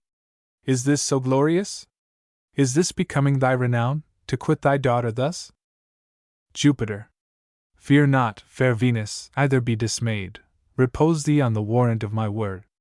What I have promised, doubt not to be performed, the spareless destinies my will afford, let this defend thee, like a trusty sword. But Lady Fortune cometh, now I see. Welcome, fair dame, what is thy will with me? Enter Fortune. Fortune. Ye sacred powers divine, how should I now begin, or which way should I couch my words, your favors for to win? I may pour out my plaint, but thou mayst it redress. My father humbly prayeth you to give me leave to speak, and pardon him that in his wrath he did your quietness break. I cannot but confess, dread gods, I am not she, that seeks with Venus to compare in her supremacy. I am not of that power, yet am I of some might, which she, usurping, challengeth to keep me from my right. I grant she may do much with her alluring smiles, but soon your Godheads can perceive her words be full of wiles. What be the tragedies, the terrors, that she makes? Let's see the mighty monarchs, the kingdoms that she shakes. Poor soul, she soundly lives with wanton sugred joys, triumphing in her own delight upon her foolish toys. Sometimes she flattereth it in pleasure mixed with pain, like to a fair sunshine day overcast with clouds of rain. But should I reckon up what things I can confound, what is it then, or what hath been, or shall for aye be found? Is not the wonder of the world a work that soon decays? Therefore, ye see all earthly things are wearing out always, as brittle as the glass, unconstant like the mind, as fickle as the whirling wheel, as wavering as the wind. Lo, such I am that overthrows the highest reared tower, that changeth and supplanteth 70 realms in twinkling of an hour, and send them hasty smart whom I devise to spoil, not threatening or forewarning them, but at a smile. Where joy doth most abound, there I do sorrow place, and them I chiefly persecute that pleasure did embrace. What greater grief can fall to man in all his life, than after sweet to taste the sour, in peace to be at strife? It is a biting thought that fretteth on the heart, to say, the time was when I joyed, though now oppressed with smart. If ever mighty king did 'scape untouched of me, if ever year, or month, or day, or if an hour might be, wherein I have not us to practice some exchange, perhaps for this authority I might be thought to range too far beyond my right, but even the very stars, the heavens, the planets, and the seas bear witness of my scars. Venus. No more of that, good dame, you run too far at Rome, I'll take the pains to keep you short, and call you nearer home. I pray you, what's your might, when all are well beloved? Fortune. The sweetest lovers in distress the sharper storms have proved. Venus. Perhaps for want of wealth, but if their riches slack? Fortune. They are the very instrument whereby I work their woe. Venus. What, if their friends abound, then can they never lack? Fortune. The dearest friends are scattered when Fortune turns her toe. Venus. If they be noble born or of a princely blood. Fortune. When Fortune frowns, that may procure more harm than do them good. Venus. But wise men evermore upon a rock are set. Fortune. Yet can they not escape a scourge, for Fortune hath a net. Jupiter. I will not in, till things be well discerned, affection shall not mar a lawful cause. By examples this may best be learned, in elder ages led within your laws. Therefore, awhile hereof I mean to pause, and bring in Mercury in open view the ghosts of them that love and Fortune slew. Mercury. Thy word my will, thou triple-headed Cerberus, give place, and I command thee, Charon, with thy ferry boat transport the souls of such as may report Fortune and love, and not in open sort. Let them appear to us in silent show, to manifest a truth that we must know. Strikes with his rod 3 times. Vulcan. Are ye mad, my masters? What a stir have we here! Lord, have mercy upon us! Must the devil appear? Come away, wife, when I pray thee, come away. Down on your knees, my masters, and pray. Music. Enter the show of Troilus and Cressida. Mercury. Behold, how Troilus and Cressida cries out on love, that framed their decay. Vulcan. That was like the old wife, when her ale would not come, thrust a firebrand in the grout, and scratched her bum. Music. Enter the 71 show of Alexander. Mercury. Alexander the Great, that all the world subdued, curseth fell Fortune, that did him delude. Vulcan. 'Tis an honest, grim sire at his first coming out, believe me, and ye had stood in the wind, ye might have smelled me. Music. Enter the show of Queen Dido. Mercury. Queen Dido, that Aeneas could not move, stabbed herself, and yielded unto love. Vulcan. The more fool she, and she were my own brother? If my wife would not love me, must not I love another? Music. Enter the show of Pompey and Caesar. Mercury. Pompey and Caesar, the wonders of their time, by froward fortune spoiled in their prime. Vulcan. They were served well enough, why could not they be content with a roach and a red herring in the holy time of Lent? Music. Enter the show of Leander and Hero. Mercury. Hero and Leander presents them very loth, that felt the force of love and Fortune both. Fortune. Upon him I my sovereignty did show.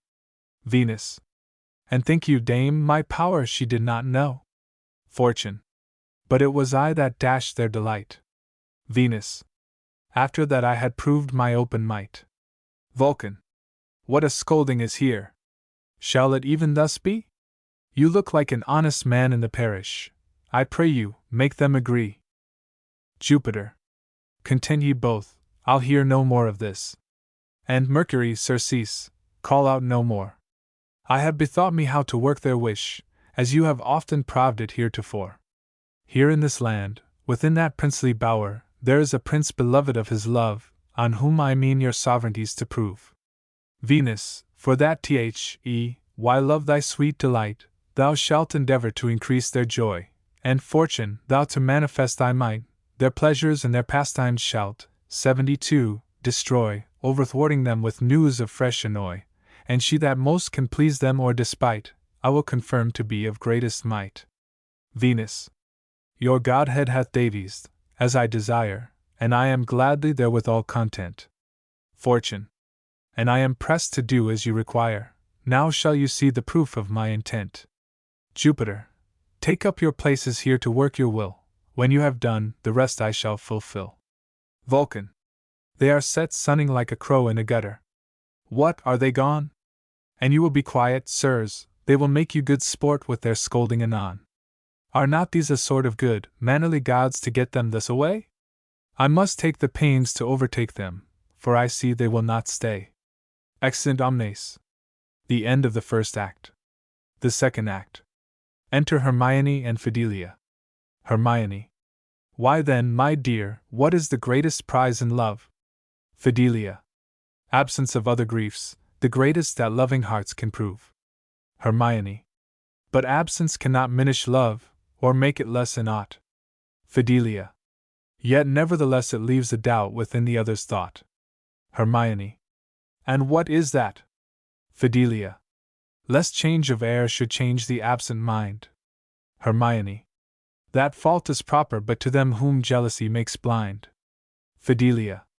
Oh, pardon it, for that the cause from whence it springs is such. Hermione. From whence is that? Fidelia. My mother says, from loving overmuch. Hermione. Your author I will not admit, that rests us 73 it to prove. Fidelia. Be sure it is, that jealousy proceeds of fervent love. Hermione. Can that be fervent love, wherein suspicion leads the mind? Fidelia. Most fervent love, where so much love doth make the fancy blind. Hermione. But faithful love can never be, wherein suspect doth dwell. Fidelia. The faithful lovers do suspect, because they love so well. Hermione. My dear Fidelia, as I think, thy love is such to me, so fervent, faithful, and unstained, as pure none can be, amid occasions fall out then, that I must part from thee. Tell me, wilt thou mean space suspect inconstancy in me? Fidelia. If so I do, impute it to the force of lovers' laws, that oftentimes are touched with fear, whereas there is no cause. Arminio listening. Arminio. What have I heard? What do mine eyes behold? Dishonor to the house from whence I came. Unshamefast girl, forgetful, all too bold, and now, false traitor, author of the same. Sufferest not, for guerdon of thy due, the king my father's gracious countenance, but must thou climb, ungrateful and untrue, these steps at first thine honor to advance? Hath fortune promised so much hope at first, to make thy conquest of a prince's child? And should I stand to question, how thou durst to leave to think she might be so beguiled? But words may not suffice to wreak this wrong, hid under cloak of overhardy, 74, love. Thou 75, upstart fondling, and forborne too long, to give such cause thy prince's ire to move. Fidelia. Nay, my good brother, take it not so what, the fault is mine, and I will bear the blame. And to return you an answer, well I wot how to defend the honor of my name. But for my love, I am resolved in this, however you account of his defaults, with vowed affection wholly to be his, as one in whom I spy more special parts, than fall in fondlings of the baser kind. To have a word not squaring with the place, but measure men by their unstained minds, let fortune be to virtue no disgrace. For fortune, when and where it likes her majesty, with clouds can cover birth and highest degree. Arminio. What, dame, and are you shameless in your shame? No, mistress, no, it will not be let past, but wilful wench, this new attempted game, ere it be won, will ask another cast. And lady, cloak his virtues as you will, he'll be but as I said, a fondling still. Hermione. Erst had I thought, my lord, a man so wise as you, son to a prince, scholar to him that depth of learning knew, among many lessons won, 76, this rule could wisely find, to have the government of wrath and rancor of your mind. What high offense is given unto your father's grace?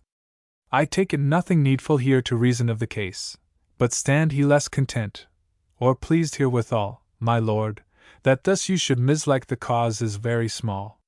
The unremoved love I bear my lady here, whose countenance my comfort is, that holds my love as dear, commands me to digest such hard and bitter words, as not with credit of your state your honor here affords.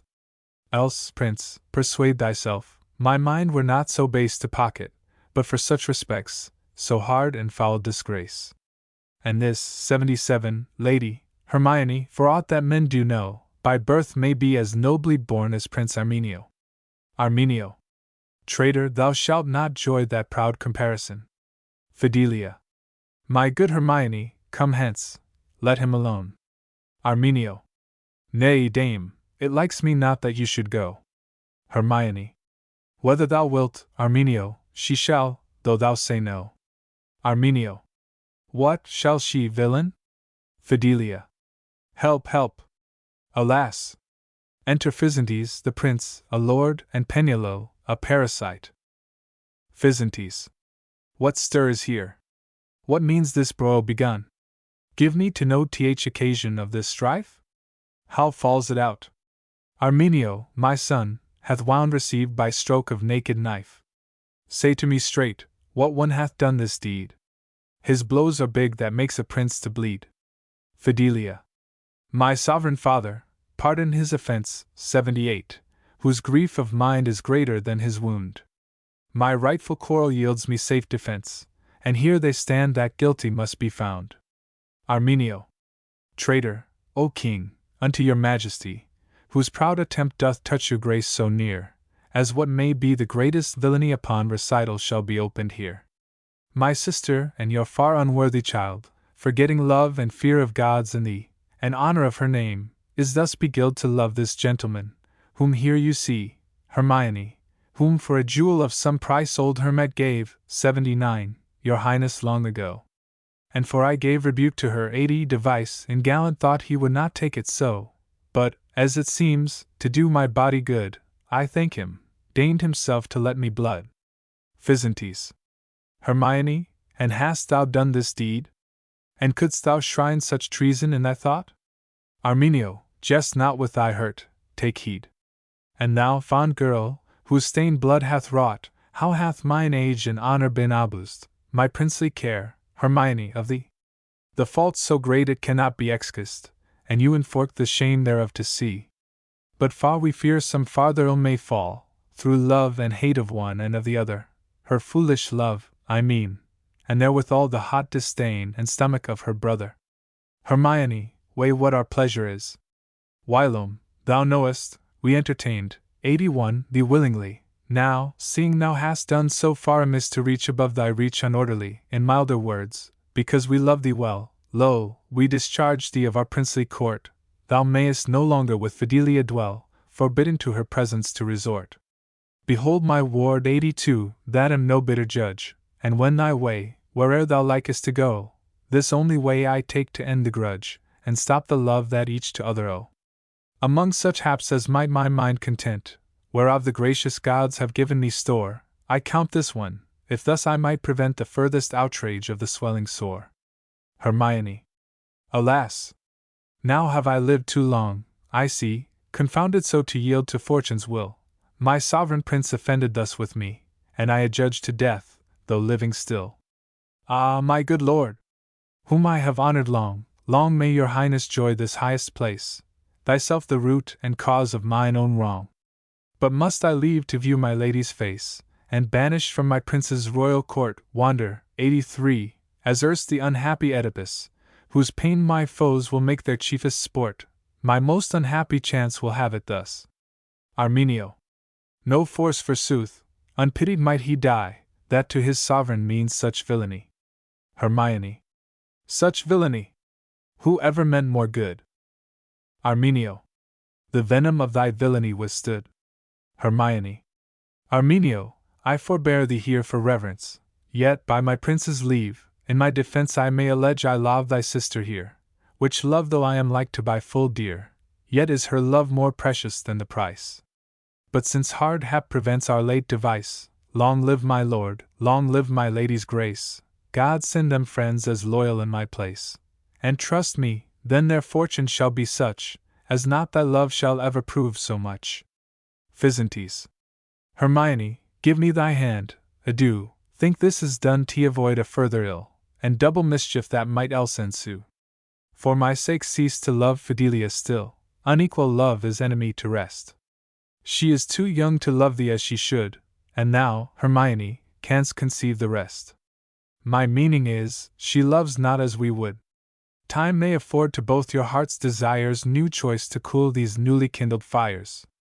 Fidelia. Never, alas!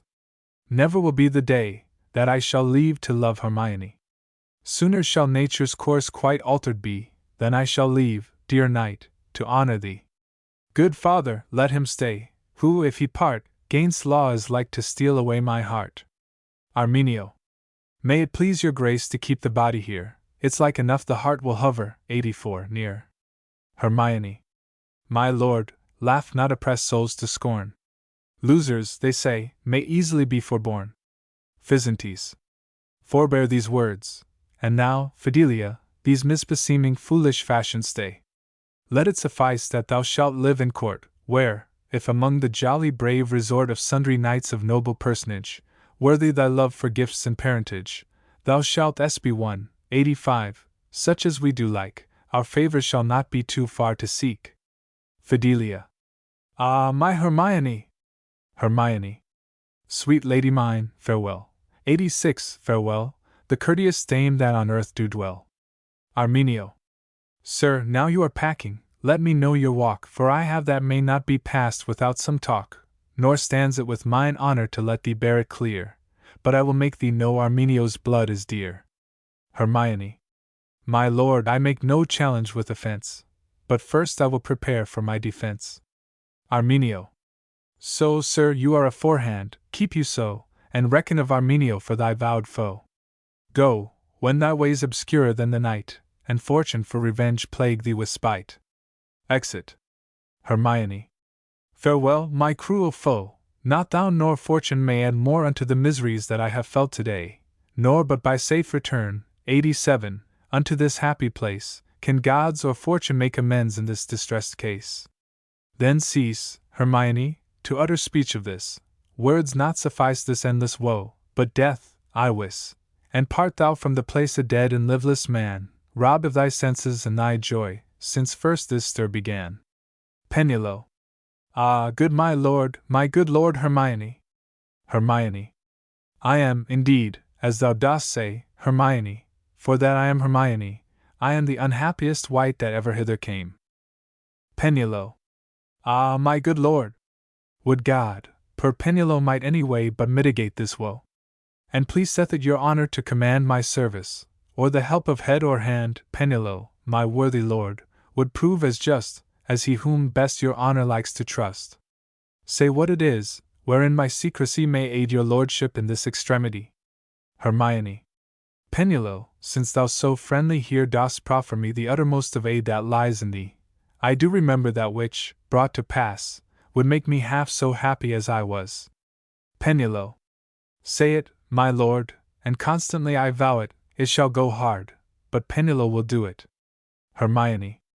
Gramercy, gentle friend, then, thus it is, the lady of my life Fidelia is, of whom I am, I know, beloved no less than she of me, my gracious mistress, severed by fortune and our cruel foe, my lord her brother, Prince Arminio.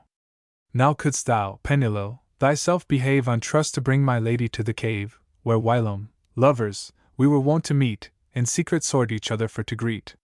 She wots it well, and every corner knows, and every uncouth 88 step that thither goes, for what is not sharp-sighted lovers see. This is the sum of my desire to thee. Accomplish this, and this in silence done, my happiness will be again begun. Pennilow. My lord, I see whereunto this talk doth tend, I have this lesson at my finger end. No more ado, betake you to your flight, we'll make a plaister for the sore ere night. Aside, but such an one as, if it be applied, shall do more grief than ease, when it is tried. Hermione. Pennilow, I yield my life into thy hands. Pennilow. Ye do, sir, as now the matter stands. Aside. Hermione. Hold, Pennilow, and I will look for thee. Pennilow. You will not look for them that come with me. Aside. Hermione. I will be gone, and live to see my dear. Exit. Pennilow. Do so, sir, and perchance be never the near. This is the step that first we used to climb, we that, forsooth, take hold on every time. Men of all hours, whose credit such as spites, in heat forsooth hath called us parasites. But let them spite, and we will bite as fast. But Pennilow, thou spendest words in waste. A fool, Hermione, that for hurting thee on 89, slender trust will give a knave his fee. Exit. Strike up Fortune's triumphs with drums and trumpets. Fortune. Behold what Fortune, if she list, can do, high mistress of the rolling wheel of chance, to overturn, and who can do thereto, or graciously, when please her, to advance. Lo, lordings, this is Fortune's impry, and in her pleasure to be changing still, herein consisteth Fortune's sovereignty, that Fortune can on earth do what she will. When men have builded on the surest grounds, their strong devices Fortune's power confounds. Enter Venus. Venus. Not all in haste, you do not so intend, you have begun, but I must make an end. The third act. Enter Bomilio solus, like an hermit. Bomilio. He that hath lost his hope, and yet desires to live, he that is overwhelmed with woe, and yet would counsel give, he that delights to sigh, to walk abroad alone, to drive away the weary time with his lamenting moan, he that in his distress despaireth of relief, let him begin to tell his tale, to rip up all his grief, and if that wretched man can more than I recite of fickle Fortune's froward check and her continual spite, of her inconstant change, of her discourtesy, I will be partner with that man to live in misery. When first my flowering years began to bud their prime, even in the April of mine age and May month of my time, when, like the tender kid new weaned from the teat, in every pleasant springing mead I took my choice of meat, when simple youth Davies to length, and, his delight, even then, not dreaming I on her, she poured out her spite, even then she took her key, and tuned, 90, all her strings to sing my woe. List, lordings. Now my tragedy begins. Behold me, wretched man, that served his prince with pain, that in the honor of his praise esteemed my greatest gain.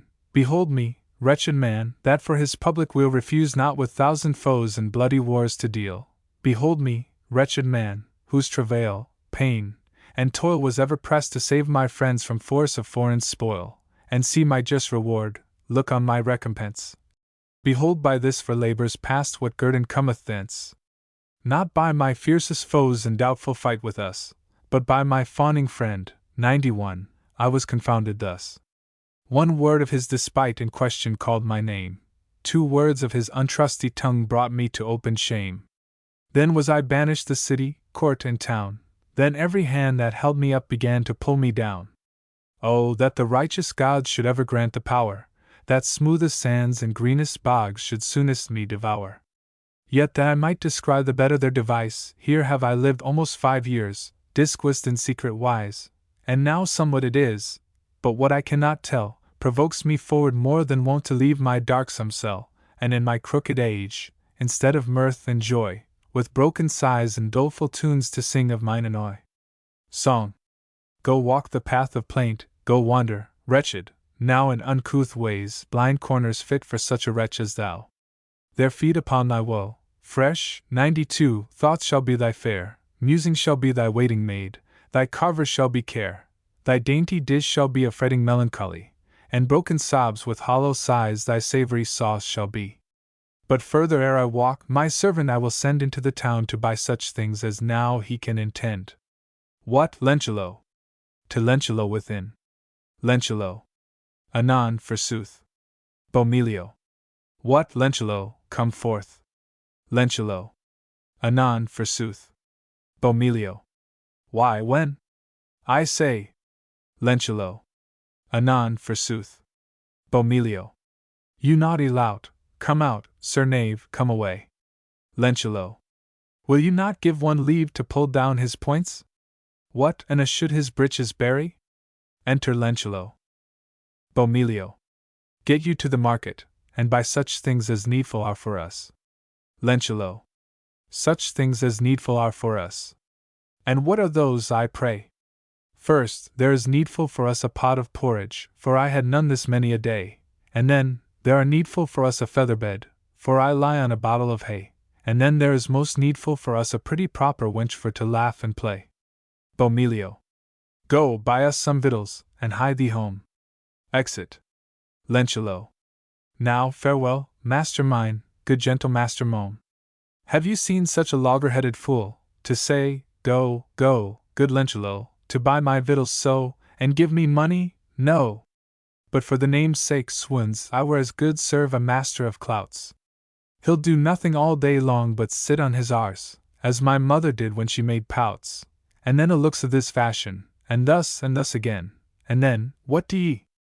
By my troth, I stand even thus at him, and laugh at his simplicity. Hath the best manners in the world to bid a man fall to his meat, and then I say, I thank you forsooth, master, and I could tell what to eat.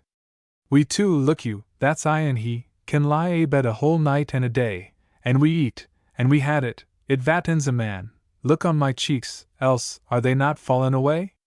Well, I must jog to the town, and I'll tell you what shift I make there. Marry, ye shall promise me not to steal it away. When I come to a rich man's gate, I make a low leg, and then I knock there, and then I begin to cry in at the keyhole, that I may be sure they shall hear, God save my good master and my good mistress, a poor boy, a piece of bread and meat for God's sake. Enter Pennilow.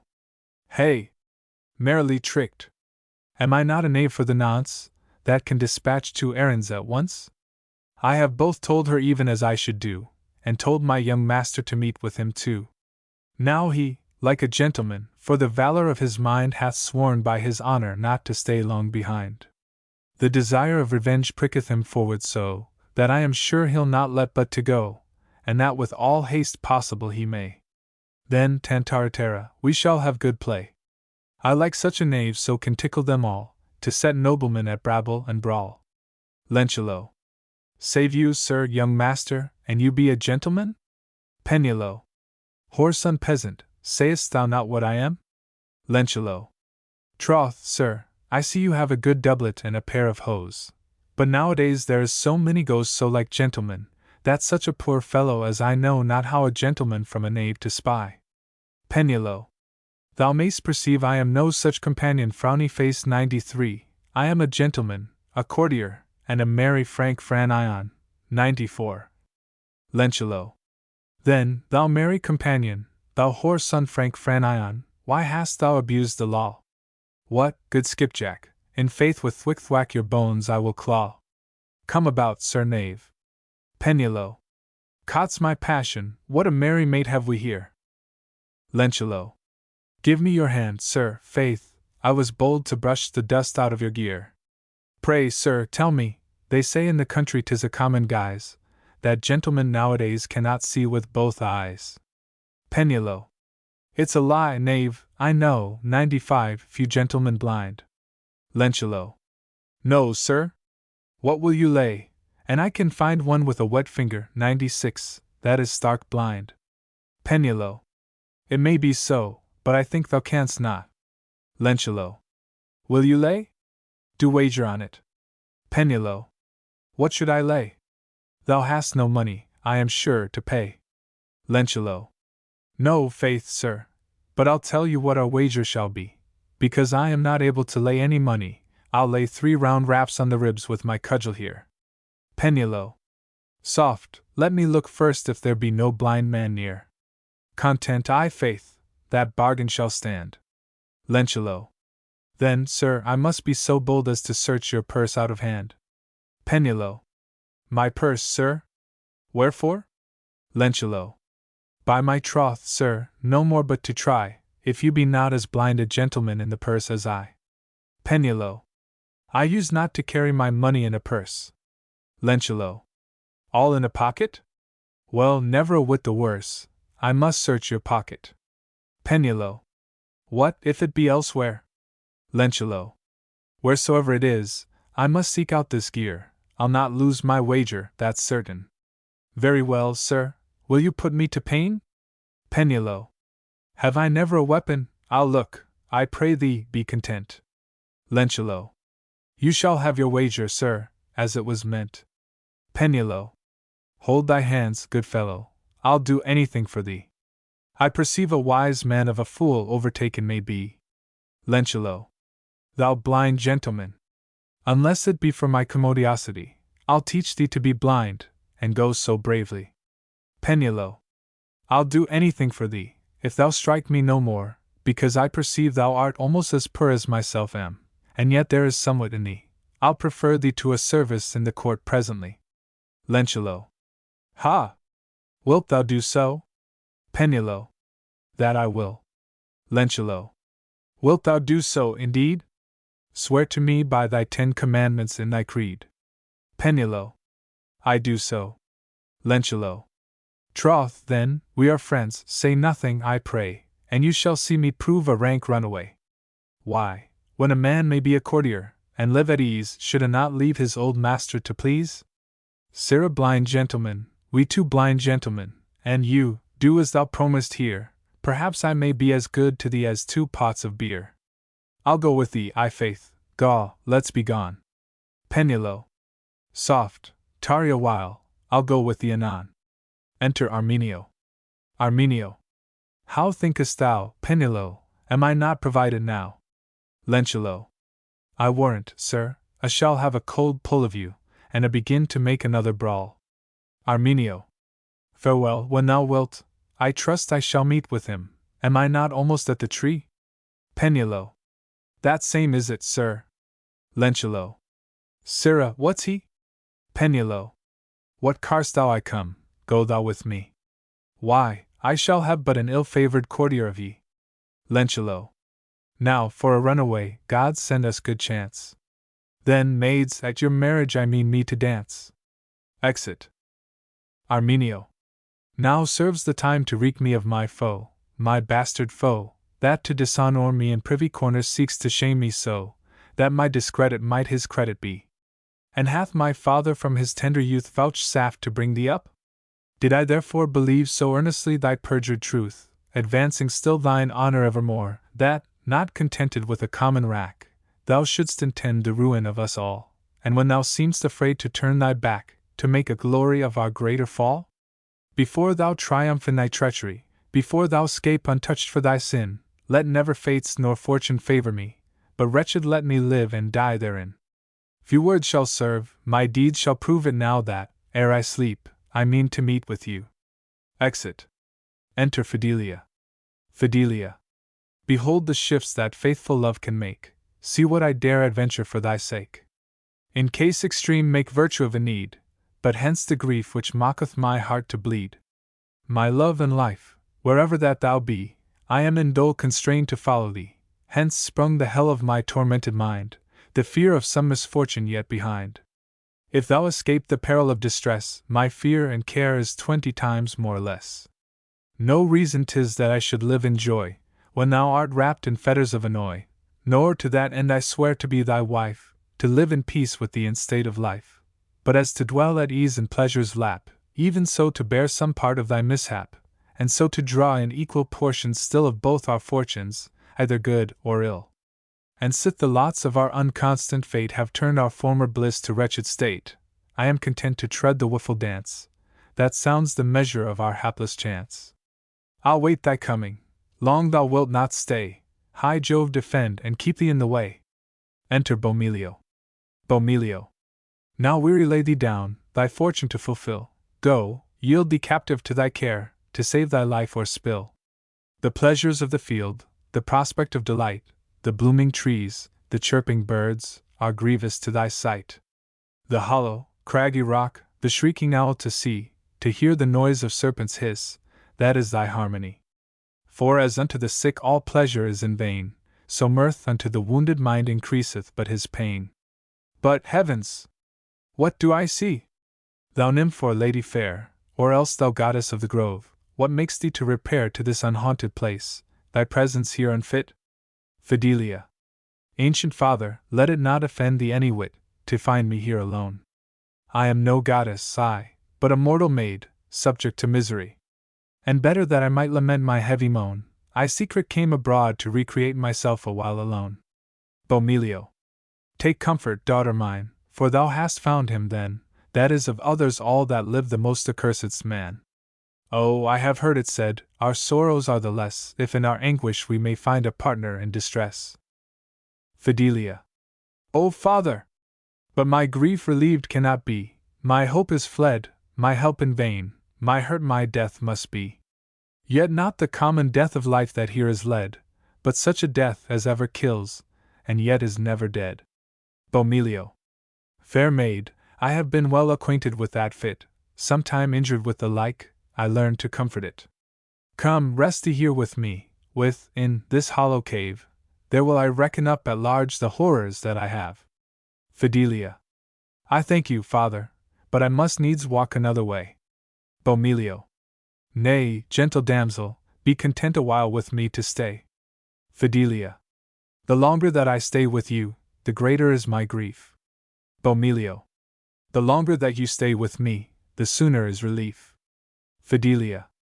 I am provided other ways. Good father, let me go. Bomilio. To him that offereth thee no wrong, be not uncourteous so. Fidelia. Perhaps another time I'll come and visit thee. Bomilio. Both then and now, if so you please, you shall right welcome be. Enter Arminio. Arminio. Shall she be welcome unto thee, old wretch, indeed? I'll welcome both of you. Come, maid, away with speed. Fidelia. O brother! Arminio. Brother! Peace! Fidelia. Good father, help me now. Bomilio. Have I no weapons, wretch that I am? Well, youth, I'll meet with you. Arminio.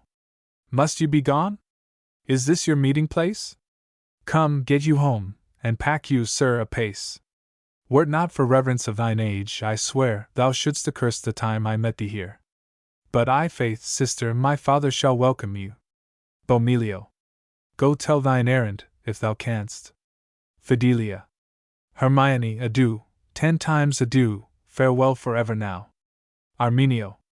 I thank thee, Fortune, that thou didst this deed allow. Exeunt. Bomilio.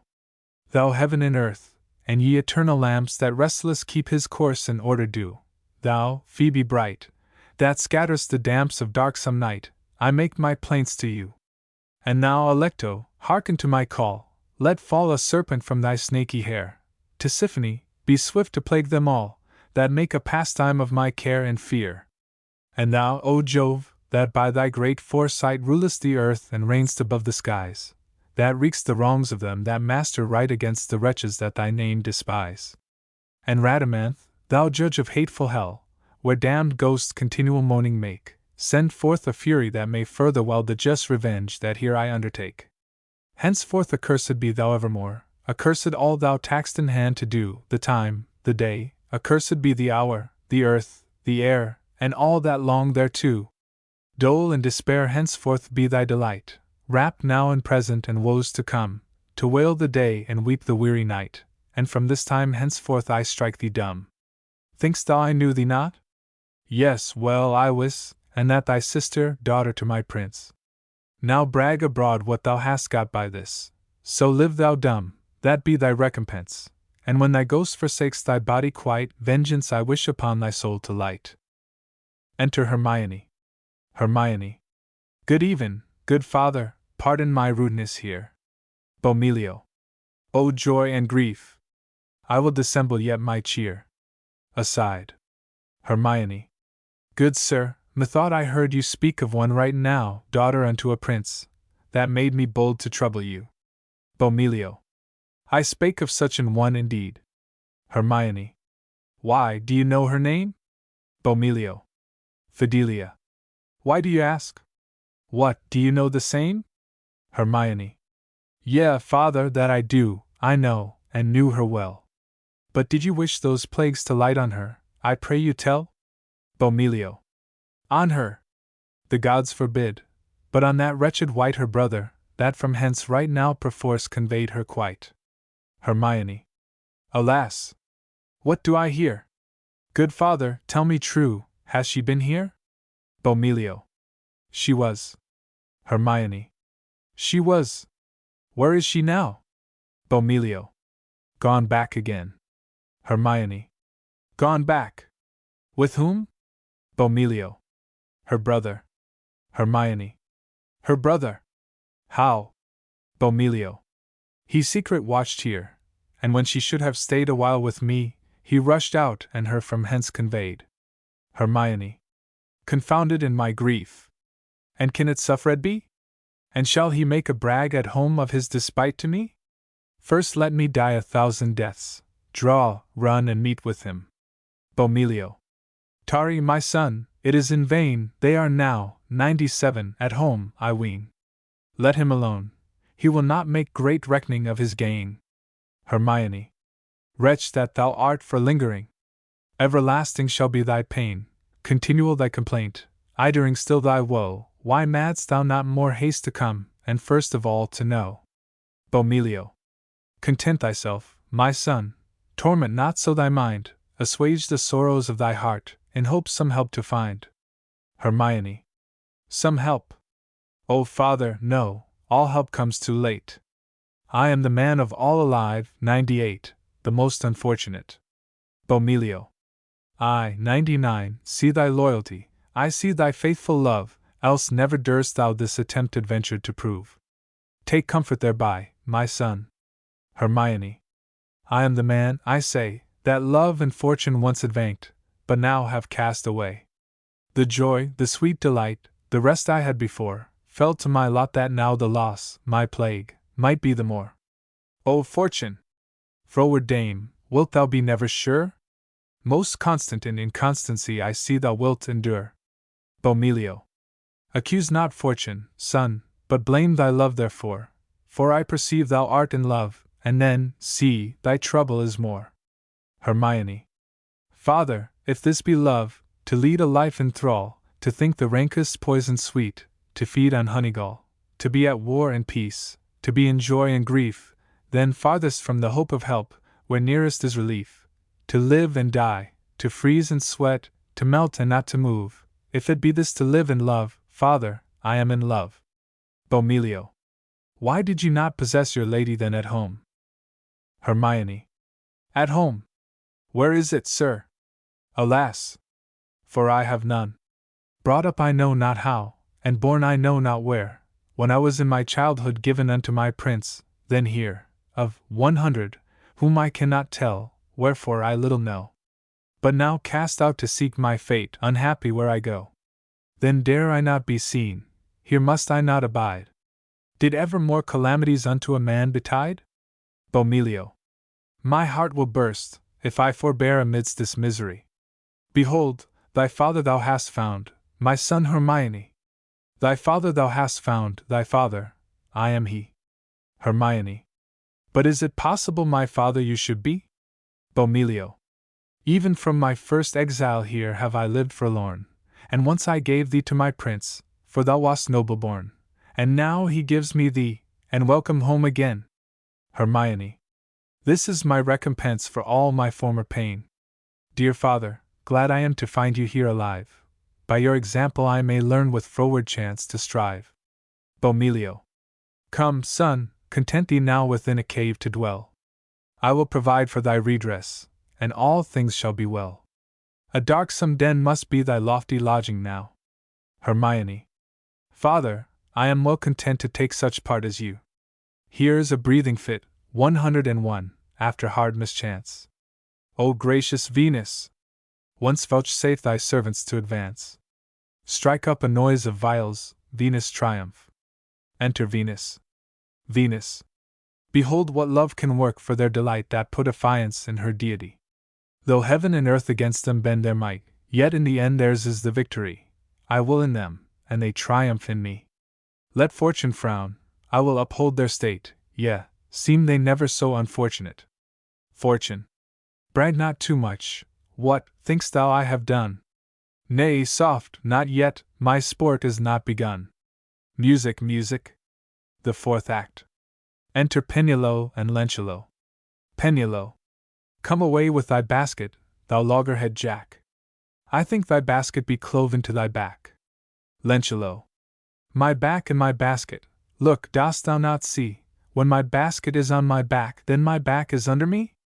And oh, this basket, what's thou wherefore I keep it so close? For all the love of my heart within this basket goes. Penuelo. Thy love, with a one eye on, 102. Are you in love, sir, then, with your leave? Lenchulo. What an ass art thou! Couldst thou not all this time perceive that I never sleep but when I am not awake, and I eat till my belly would ache, and I fall away like a gammon of bacon? Am I not in love when I am in this taken? 103. Call'st thou this the court? Would I had ne'er come thither to be caught in Cupido. I faint, I faint. Oh, gather me, gather me. Pretends to swoon. Penuelo. Come up, and be hanged. Alack, poor Lenchulo. Aside. Tell me with whom thou art in love so. Lenchulo. You kill me, and you make me tell her name. No, no, oh terrible torments, that trounce in my toe! Love, my masters, is a parlous matter. How it runs out of my nose! It's now in my back, now in my belly, oh, now in the bottom of my hose. Pennulo. The pestilence! There, what is she, my boy? I'll make her love thee again, be she never so coy. Lenchulo. Wilt thou so? O gods of love! That word plucks up my heart, I'll tell thee, sirrah, even as we two at the court gate did wait, didst thou not mark a goodly lady, O lady, lady 104, why should not I as well as he, my dear lady? Didst thou not see her come in with a golden lock? She had a fine gown on her back, and a passing netherstock. Pennulo. Well, sir, proceed, I remember her very well. It's the Duke's daughter the sot means, I can tell. Aside. Lenchulo. Now, sirrah, there was a little dappered, 105, ass with her, that went before. When I saw him, I came in sneaking more and more. To have heard them talk, ah! Crouching on is good, for when he had talked a while, I had come in with, I forsooth, no forsooth, that I would, and she would have looked upon me, then more acquaintance we should have. Pennulo. An excellent device. Ah, sirrah! You are an excellent knave. Lenchulo. 2 autumn, 106, autumn, I have it in me. But sirrah, what's thou what now? As God juggle me, when I came near them, I tell thee true, the same squall, 107, did nothing but thus, I know what's what, and I ran before him, and did thus too. Strikes Pennulo. Pennulo. A pox upon you, what meant you by that? Lenchulo. What mean I? Marry, sir, he meant to give her a box on the ear, if she spake to me, and I meant to give him another box on the ear, sir, he should see. Pennulo. You should have bestowed it where you meant it then. Must you strike me, and mean other men? Lenchulo. 'Twas nothing, fellow, but for sample's sake. Pennulo. Well, sir, I am content this once it to take. But, sirrah, you must know that Squall is the Duke's son, that now by mischance is stroken stark dumb, in fetching home his sister, that ran away from hence. Lenchulo. Is she then a runaway? O passing wench! I thought as much, now, good lord, to see that she and I now akin should be. O cuckily, 108, luck! O heavy chance, oh! I run away, she run away, go together, go! Pennulo. But all the court laments, and sore weeps for it. Lenchulo. All the court? Thou least, the court gate weeps not a whit. Enter Bomilio, like a counterfeit physician. Bomilio.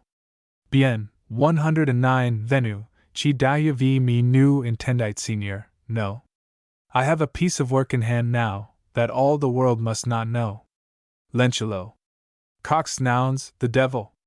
A God's name, what's he? Pennulo. Some Spaniard or foreign stranger he seems to be. Bomilio. Dio vos salvi, signore, e vitter gradio povero muchacho. Lenchulo. I have no pleasure in thee, I pray thee, get thee gone. Pennulo. What would you, sir?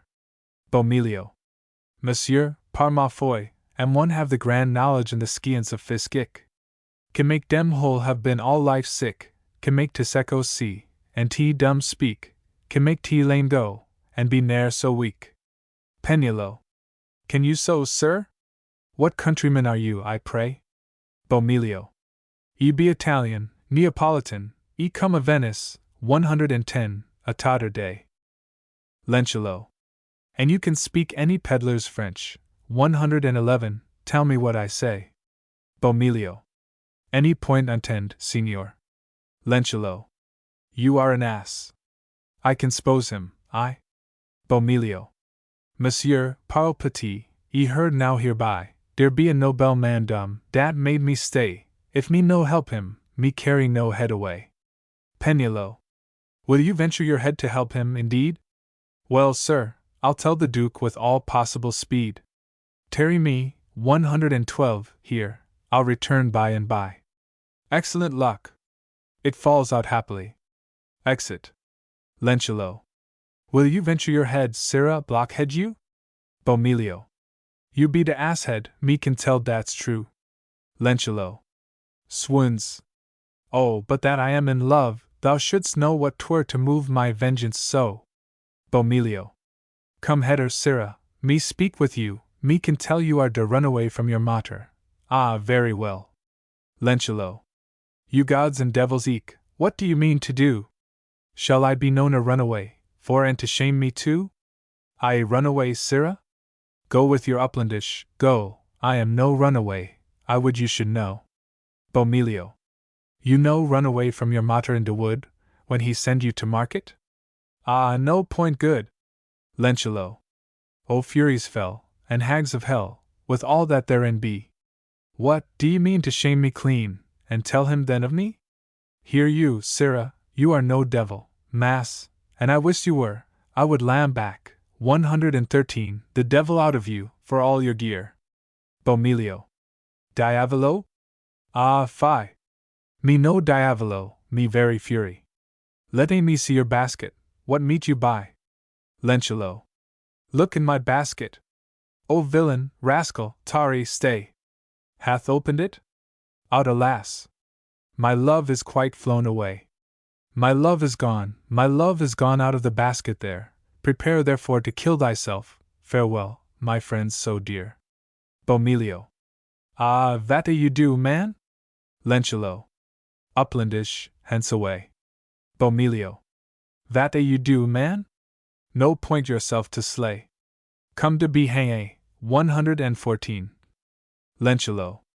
Alas! O my neck, alas! O frying pan of my head! Uplandish, now, cham worse than ever was. Adieu! Farewell, farewell, my love. Bomilio. Your love? If you be in love, den do as I bid do, and you shall be, 115, your love away wit you too. Lenchulo. Uplandish, O my friend! If thou do so for me, hold here my hand, thy fellow, friend, and partner will I be.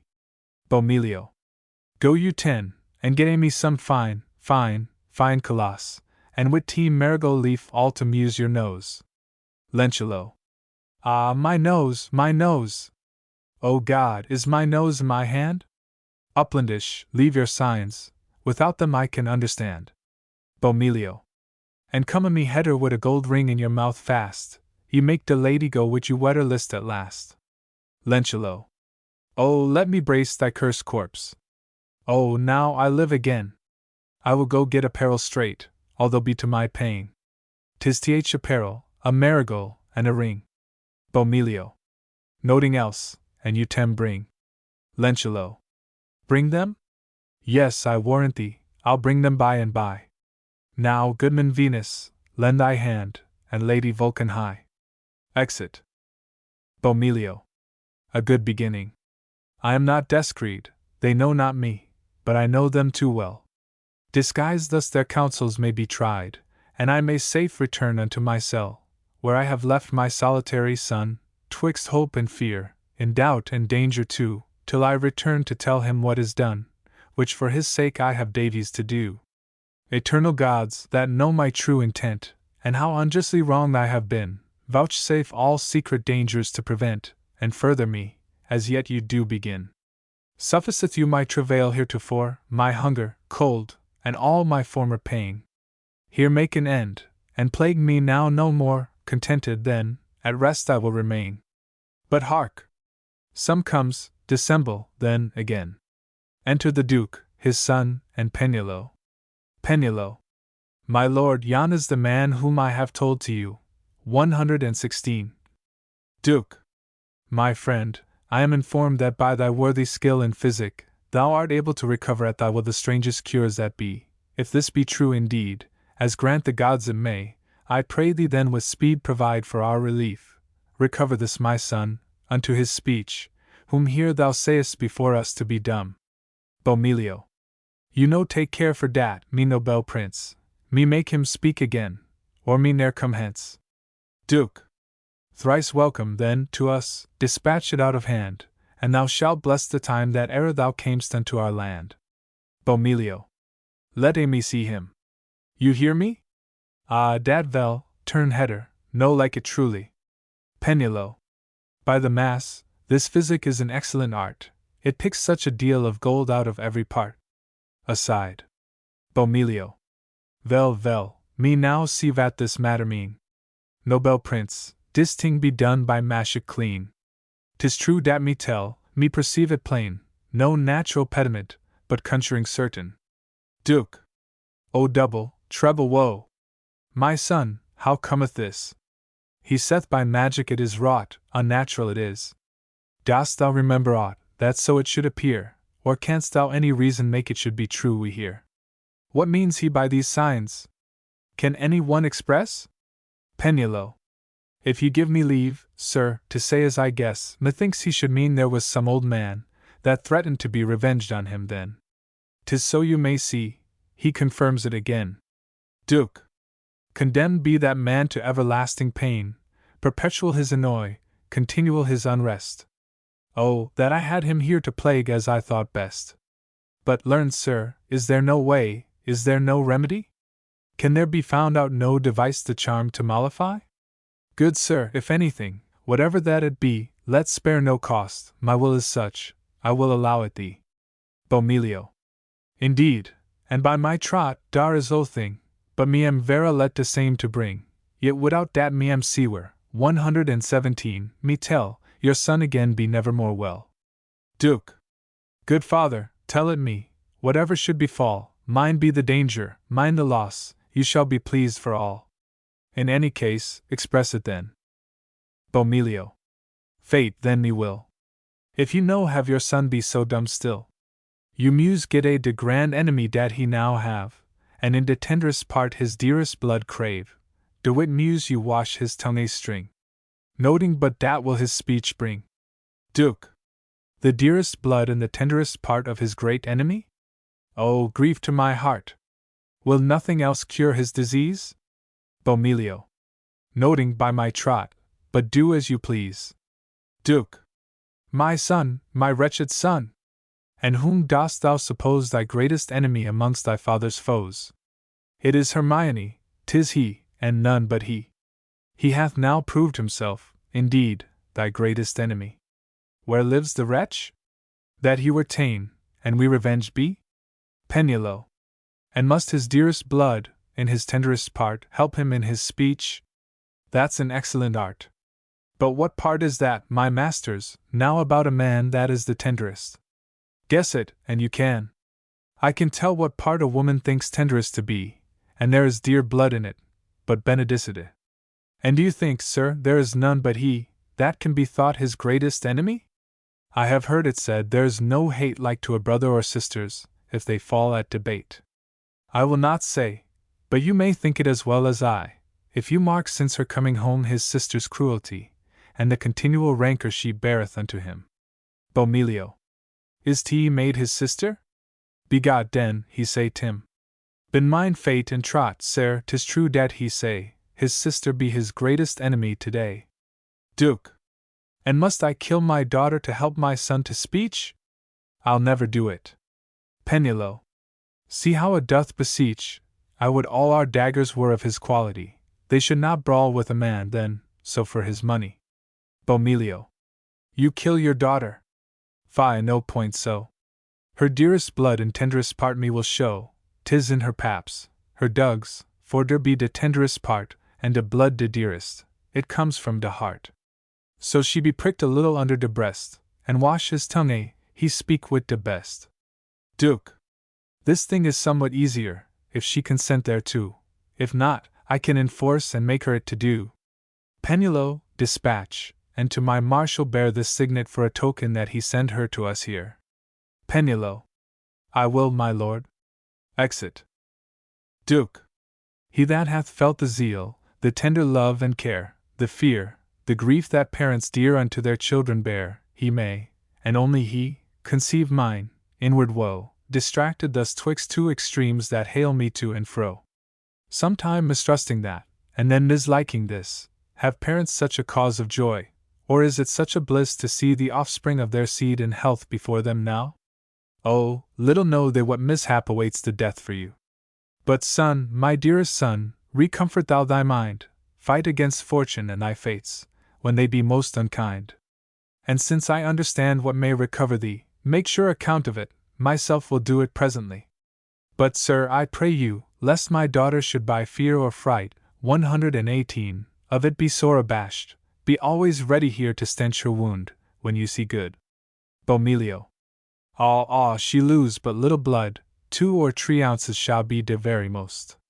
Yonder she come, is no she? Duke. The same is she. Enter Fidelia with Penelo. Fidelia. Father, they say you sent for me. Duke. Yea, daughter, I did so, and mark what I shall say to thee, the cause thereof to show. Thou sayest thy brother here? Fidelia. In name, but not in kind. Duke. Well, hold thy peace, I say, and let me tell my mind. Thy brother here, I say, thou sayest him stricken dumb, and, as this learned man declares, by magic it is done. But yet there is a way, one thing, he telleth me, that will restore him to his speech that resteth inwardly, which, though I might command, yet I entreat to know, be not so stubborn or unkind thy furtherance to show. Fidelia. Noble father, you cannot say, but hitherto I have been most obedient to your will in all things that you crave, but herein pardon me, if this I do deny. I never can be made to grant help to mine enemy, my deadly enemy, worse than my mortal foe, and such an one is he to me, for I have found him so, that labored evermore to cross me with despite, but I am glad I may so well his courtesy requite. Penelo. A right woman, either love like an angel, or hate like a devil, in extremes so to dwell. Aside. Duke. But, daughter, I command, and I thy father too. Fidelia. And I your daughter, anything that lawful is to do. Duke. Is it not right and lawful both to help thy brother's woe? Fidelia. It's neither right nor lawful, sir, to help my deadly foe. Duke. If he have been thy foe, he may become thy friend. Fidelia. And when I see that come to pass, I may some succor send. Duke. But wherefore shouldst thou be so cruel unto him? Fidelia. Because unto my dearest friend so spiteful he hath been. Duke. Nay, stubborn girl, but then I will constrain thee, I lay hold on her, myself will then, since she doth it deny. Fidelia. Assist me, righteous gods, in this extremity. Bomilio. To Duke, aside.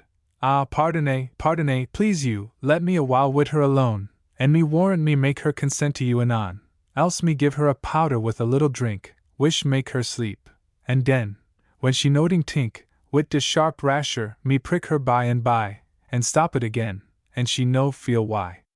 Please you be gone, and let us two alone here. Me make her consent, you no point fear. Duke. Do it, master doctor, and I am bound to you for I. Ungracious girl, that dost deny the father to obey. Look to her, sir, and send me word when thou hast done the deed. Exeunt. Bomilio.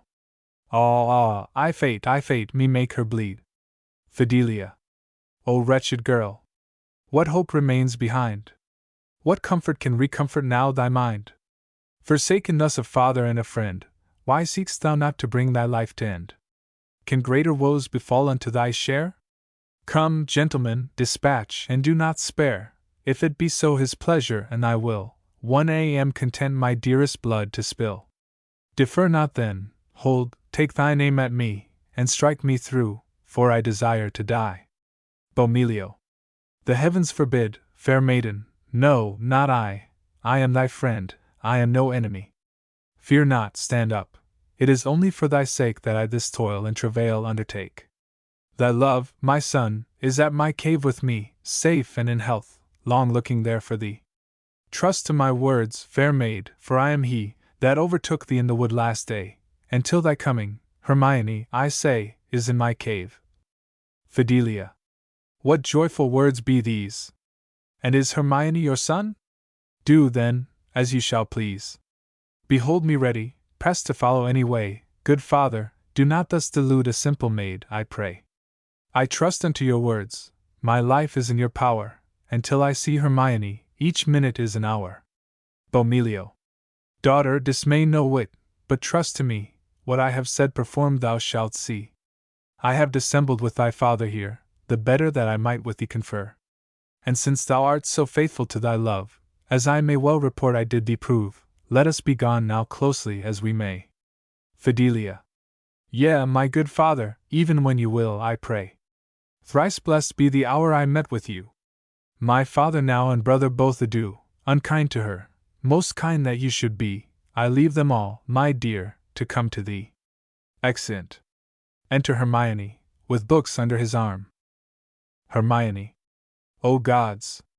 That deepest griefs are felt in closest smart, that in the smiling countenance may lurk the wounded heart, one see the noble mind can counterfeit a bliss, when overwhelmed with a care his soul perplexed is. It is for dastard knights, that stretch on feather beds, despairing in adversity so low to hang their heads. The better born, the more his magnanimity, the fiercer fight, the deeper wound, the more undaunted he. So I perceive it now, I well perceive it here, what I myself could not, I learn by thee, my father dear. He that in golden age, I mean his lusty youth, was thought to spend in pleasure's lap without regard of ruth, he that had lost his time as bravely as the best, only devising how to make his joys surmount the rest, not in that wanton youth, not in that pleasant mate, could fortune with her fickleness his wonted mind abate. He rather challengeth to do her very worst, and makes a semblance of delight, although indeed accursed. My father thereupon devised how he might revenge and wreak himself on her, that wrought him such despite, and therefore, I perceive, he strangely useth it, enchanting and transforming that his fancy did not fit. As I may see by these his vile blasphemous books, my soul abhors as often as mine eye upon them looks. What gain can countervail the danger that they bring? For man to sell his soul to sin, is not a grievous thing? To captivate his mind, and all the gifts therein, to that which is of others all the most ungracious sin, which so entangleth them that thereunto apply, as at the last forsacketh them in their extremity. Such is this art, such is the study of this skill, this supernatural device, this magic, such it will. In ransacking his cave these books I lighted on, and with his leave I'll be so bold, while he abroad is gone, to burn them all, for best that serveth for this stuff. I doubt not but at his return to please him well enough. And gentlemen, I pray, and so desire I shall, you would abhor this study, for it will confound you all. Exit. Enter Lencelot with a ring in his mouth, a marigold in his hand, a fair suit of apparel on his back. After he hath a while made dumb show, Penello cometh, running in with 2 or 3 other. Penello. Run, for the love of God! Search, villains, out of hand, run, I say, rascals, look about ye, how do you stand? The Duke's daughter is gone again, and all the court is in an uproar. A pox on such a physician, he shall counsel her no more. Sergeant. See you, Master Penello, who is that yonder so brave? Penello. Cock's blood, you villain! What do you here, you slave? Swoons. Hath robbed the Duke of a suit of apparel, why speak ye not, sirrah? Yea, will you not tell? Lay him on, my masters, spare him not, I say. Speak you by signs? One of you pull the ring away. Sergeant. Cock's blood, my finger.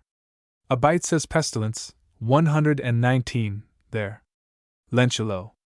What mean you, my masters, what mean ye here? Penello. Have you found your tongue, sir? Oh, very well. I pray you, sir, where had you this suit of apparel? Lencelot. This parel? What, and I stole it, what's that to thee? Penello. Marry, sir, no more but that hanged you shall be. Lencelot. Then, all the world shall see there is somewhat in me. When I am hanged, oh, I shall swing lustily. Mass, I shall do him great credit that hangs me. But if I may be hanged by an attorney, I will desire thee the place to supply. Penello. Yes, marry will I, for courtesy's sake. Come on your way, sir, the pains I will take to bring you before the Duke, that he may see what a proper man in his apparel you be. Lencelot. Wilt thou, faith? Mass, I thank thee heartily, but I must talk a little with our Uplandish here, and then I'll go with thee, faith, anywhere. Penello. Uplandish, you rascal! Where is he now? He's gone, and stole away the Duke's daughter with him too. Lencelot. O my heart! What do you say? Penelot. Marry, that together they be both run away. Lencelot. Nay, then, have after ye, behind I'll not stay. Penelot. What? No such haste with you, sir, I pray. Lencelot. And is my lady gone and fled? Oh, take me up, for I am dead. Farewell, my Marigold, O villain, caitiff, he! By bones and stones, and all the moons, I will avenged be. Penelot. You shall be revenged, sir, that shall you presently. Away, away with him to the Duke by and by.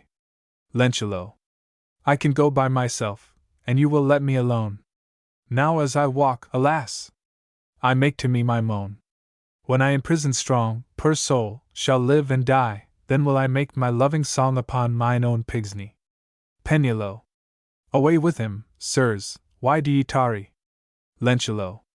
And now word in my case, thou wouldst not be so hasty. Exit in custody of Sergeant. Penelot. Fie upon it!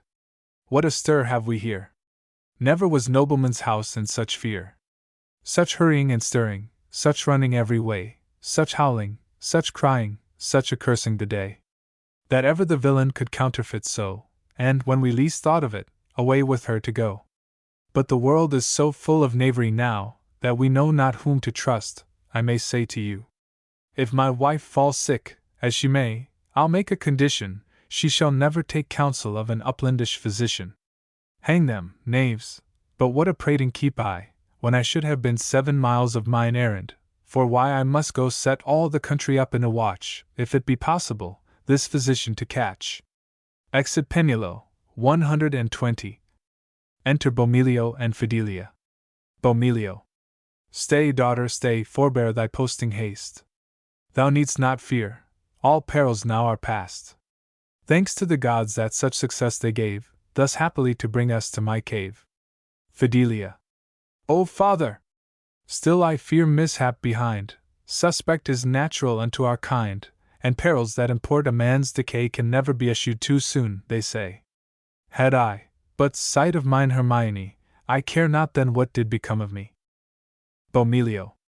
I will herein accomplish thy desire, so grant the gods the rest that I require. Hermione! Hermione! My son, I say, come forth and see thy friends that for thee stay. Enter Hermione. Hermione. Welcome, my father, but 10 times welcome thou, the constant lady mine, that liveth now. Fidelia. And lives Hermione? Lives my Hermione? What can be added more to my felicity? Hermione. Thy life, my life, such comfort dost thou give, happy my life, because I see thee live. Bomilio. Whilst they record the sweetness of their bliss, I will apply to further, as they wish, their 121 sweet delight by magic's cunning so, that happy they shall live in spite of foe. Hermione. How doubtful are the lets of loyal love! Great be the dangers that true lovers prove, but when the sun, after a shower of rain, breaks through the clouds and shows his might again, more comfortable to us, his glory then, because it was a while withheld of men.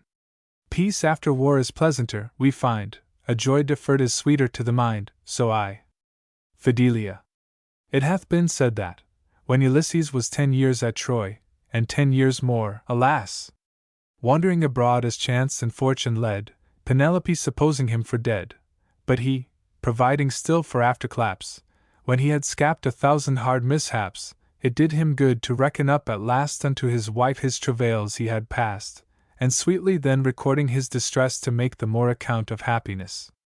So I. Hermione. Then, as the turtle that hath found her mate forgets her former woes and wretched state, renewing now her drooping heart again, because her pleasure overcomes her pain, the same of thy desired sight I make, whereon thy faith, thy heart, and hand I take. Fidelia. And so I swear to thee unfeignedly to live thine own, and eke thine own to die. Enter Bomilio. Bomilio. Gog's blood! Villains! The devil is in the bed of straw! Wounds! I have been robbed, robbed, robbed! Where be the thieves? My books, books! Did I not leave thee with my books? Where are my books? My books! Where be my books, villain? Errant villain! Hermione. O father! My dear father, hark! Bomilio. Father, my dear father? Soul! Give me my books. Let's have no more tarrying, the day begins to be dark, it rains, it begins with tempests. Thunder and lightning. Fire and brimstone. And all my books are gone, and I cannot help myself, nor my friends. What a pestilence! Who came there? Hermione. I'll tell you, father, if you please to hear. Bomilio. What canst thou tell me? Tell me of a turd. What, and a come? I conjure thee, foul spirit, down to hell. Ho, ho, ho! The devil, the devil! It comes upon me, and I lack my books. Help! Help! Help! Lend me a sword, a sword! Oh, I am gone! He raves. Fidelia. Alas! How fell he to this madding mood? Hermione. The heavens and earth deny to do us good. Fidelia. O father! My good father, look on me. Bomilio. What meant I not to shut up the door, and take the keys with me, and put the books under the bed straw? Out, you whore! A whore, a whore! Gog's blood! I'll dress you for a whore. I have a cause to curse whores as long as I live. Come away, come away! Give me my books, give me, give! Exit. Fidelia. Help, help me, good Hermione. Exit. Hermione. I come. Oh, 122 worlds of misery! Confounded on the top of my delight, the fates and fortune thus against me fight. Exit. Enter Venus and Fortune. Fortune's triumph, sound trumpets, drums, cornets, and guns. Fortune. See, madam, who can dash your bravery, even at the pitch of your felicity. When you assure that they shall steadfast stand, even then my power I suddenly can show, transposing it, as it had never been so. Herein I triumph, herein I delight. Thus have I manifested now my might. Here, ladies, learn to like a Venus lure, and me love, long your pleasures shall endure. Venus. Now thou hast done even what thou canst, I see, they shall be once again relieved by me. Music, music. The fifth act. Enter Mercury. Mercury. Ye goddesses of this eternity, to whom of right belongs each earthly thing, the King of gods salutes ye both by me, and I beseech you, mark the news I bring. My father Jupiter, perceiving well what hath herein been, 123, done by each of you, and 124, how ye still endeavor to excel, maintaining that whereon the quarrel grew, that is, the government of this estate, and unto whom the sovereignty shall fall, here, therefore, to conclude your long debate, lest your contention may be counted general, desires ye both, and so commands by me. Ye stand to his conclusion of the cause. How say you, therefore? Will you now agree that malice may no longer right delude? Venus. Brother Mercury, as I have never been so obstinate, or bent so frowardly, but that I could some time relent the ill, a woman must a little have her will, so am I now resolved for to do whatso my father shall entreat me to. Fortune. And all the world by me perceiveth well of course my fancy, favor, 125, and my skill, and when my cause a little course hath had, I am well pleased, and no longer sad. Mercury. Then thus our father Jupiter concludes, to lay the stroke of your unceasing strife. As heretofore betwixt these lovers twain ye have expressed your powers upon their life, so now he wills you to withhold your hands. Enough sufficeth to confirm your might, and to conjoin ye both in friendly bands of faithful love, wherein the gods delight. His pleasure is that, Lady Venus, you shall be content never to hinder them, to whom Dame Fortune shall her 126 friendships show, of wretched to procure them happy men.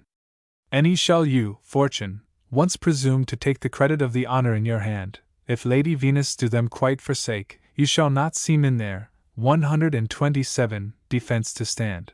But whomsoever one of you prefer, the other shall be subject unto her, for thus hath Jupiter determined now. Venus. I must and will subscribe my will to you. Fortune. And I most gladly thereof do allow. Venus. Whom fortune favors I will not despise. Fortune. Whom love rejects by me shall never rise. Mercury. To this conclusion do you both agree? Venus. For my part. Fortune. And I, most willingly. Mercury. Then let your union be confirmed again by proper course, each one in his descent over mortal men and worldly things to reign by interchange, as Jupiter hath meant. And 128. Friendly Fortune, let me entreat, alone, sith by your means these lovers hindred were, and now ye two are reconciled in one, you grant the grace their honor up to rear. Fortune. 129. Sweet Mercury, I give thee my consent. I will forthwith advance them to renown, and their destruction better to prevent, they shall relieve them that did throw them down. Mercury. 130. And I my gracious favor will bestow upon them all, according to desert, and I will help his frenzy ere I go. That bedlam up and down he plays. 131. His part. Enter Bomilio with Hermione and Fidelia, with a cope and dagger. Bomilio. Cots. 132. Wounds. Ye whore, I am not for your diet. Hang, rascal, make a leg to me, or, by Gog's blood, I'll stab thee through. What the devil, and all my books be gone! O most accursed man Bomilio! Go hide thyself, go hide thyself. Go hang thyself, go hang! I'll hang the whore out of hand, and as for you, villain, stand, rascal! Stand! Fidelia. Good father, hear me. Come, take a little rest, my sweet father, come, sleep upon my breast. Bomilio. Hark the whore! See what an impudent whore it is. Sleep, you whore? I'll sleep with you anon, Gog's blood, you whore, I'll hang you up. He threatens her. Fidelia. Help, help, Hermione! Hermione. Good father, let her alone. Come, let us go. Enter Mercury invisible. Mercury. Now with my music I'll recure his woe. Play. Bomilio. Hark, hark, my hearts! Pipes, fiddles! O brave! I shall have my books again. Dance about. Robin Hood is a good knave. Come, Bess, let's go sleep. Come, Bess, together, together. Mercury. Now will I charm him, that he shall not wake, until he be relieved in this place.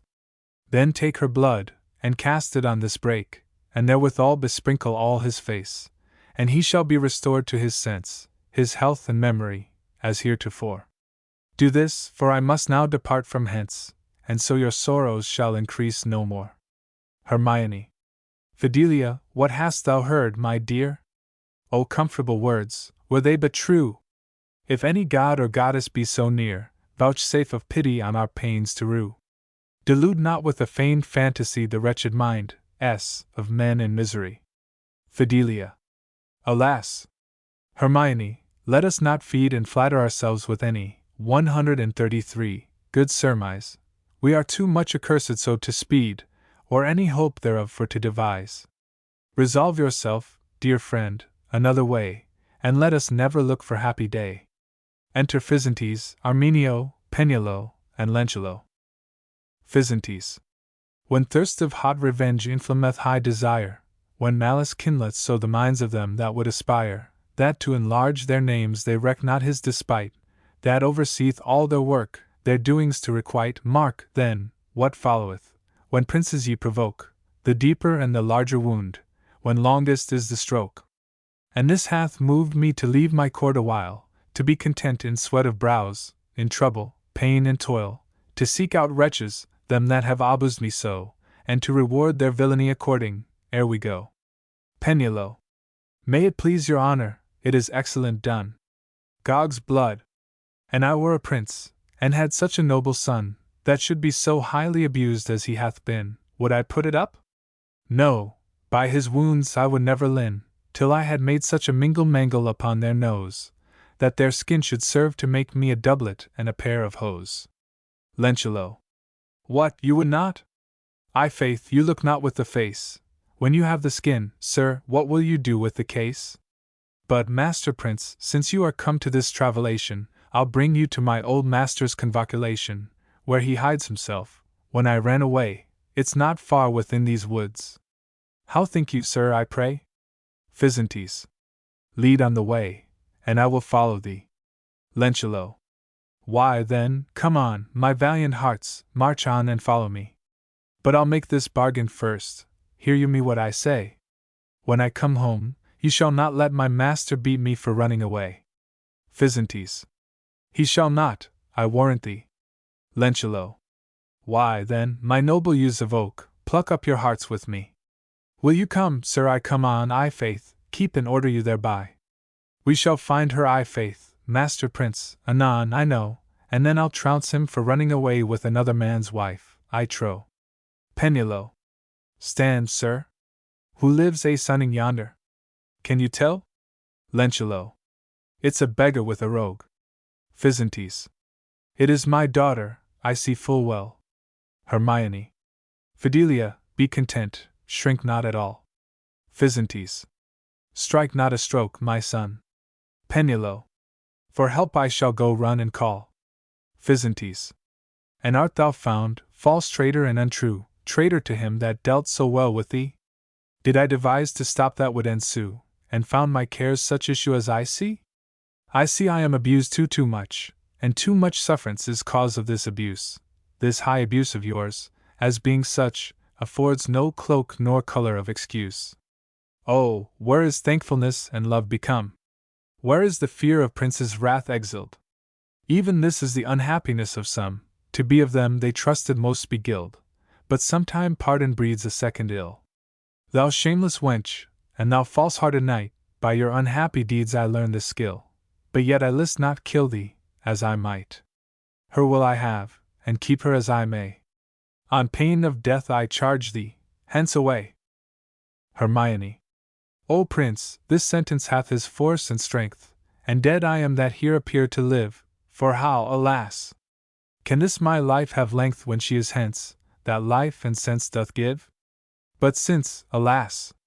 I must be only he, whom fortune vows to make a common game, Arminio, my foe, do this for me, with my revenge to end my open shame. To help thee to digest thine injury, appease thee with Hermione's tragedy. Fidelia. Far be the thought of that accursed deed, O sweet Hermione, my sweet Hermione. Foul be his fall that makes thy body bleed, O sweet Hermione, my sweet Hermione. And father, this I vow, forgive it me, one will be sacrificed for this offense, and or I will have my Hermione, my chosen love, or never part from hence. Him hath the destinies ordained mine, most worthy me, your daughter, every way, nor he to any will his choice resign, no more my troubled thoughts will let me say. Physantes. What wilt thou, foolish girl and obstinate? Say'st thou this treason is Davies by fate? That shall we try. Dispatch her hence away. Let's see who dares our princely will gainsay. Penulo. Sir, and you'll have us carry her, here be them come of the carriers. Lentulo. And you'll have us marry her, here be them come of the marriers. Penulo. Lord! I marvel to whose share this lady will fall, I am sure my part in her will be least of all. Venus and Fortune show themselves, and speak to Physantes, while Hermione standeth in amaze. Venus. High time it is that now we did appear, if we desire to end their misery. Fortune. Physantes, stay, and unto us give ear. What thou determinest performed cannot be. Physantes. Dread goddess whatsoever of this place, if I herein have disobeyed thy grace, of favour grant for to remit the same, let me not suffer undeserved blame. Venus. Physantes, stand up, be of good cheer. None but thy friends are met together here, thy friends, though goddesses in other things, yet interchange and alteration brings. And now, whereas you seek in what you can to let your child to marry with this man, know that it is the pleasure of our will, that they together be conjoined still. For 'tis not so, he is not born so base as you esteem, but of a noble race.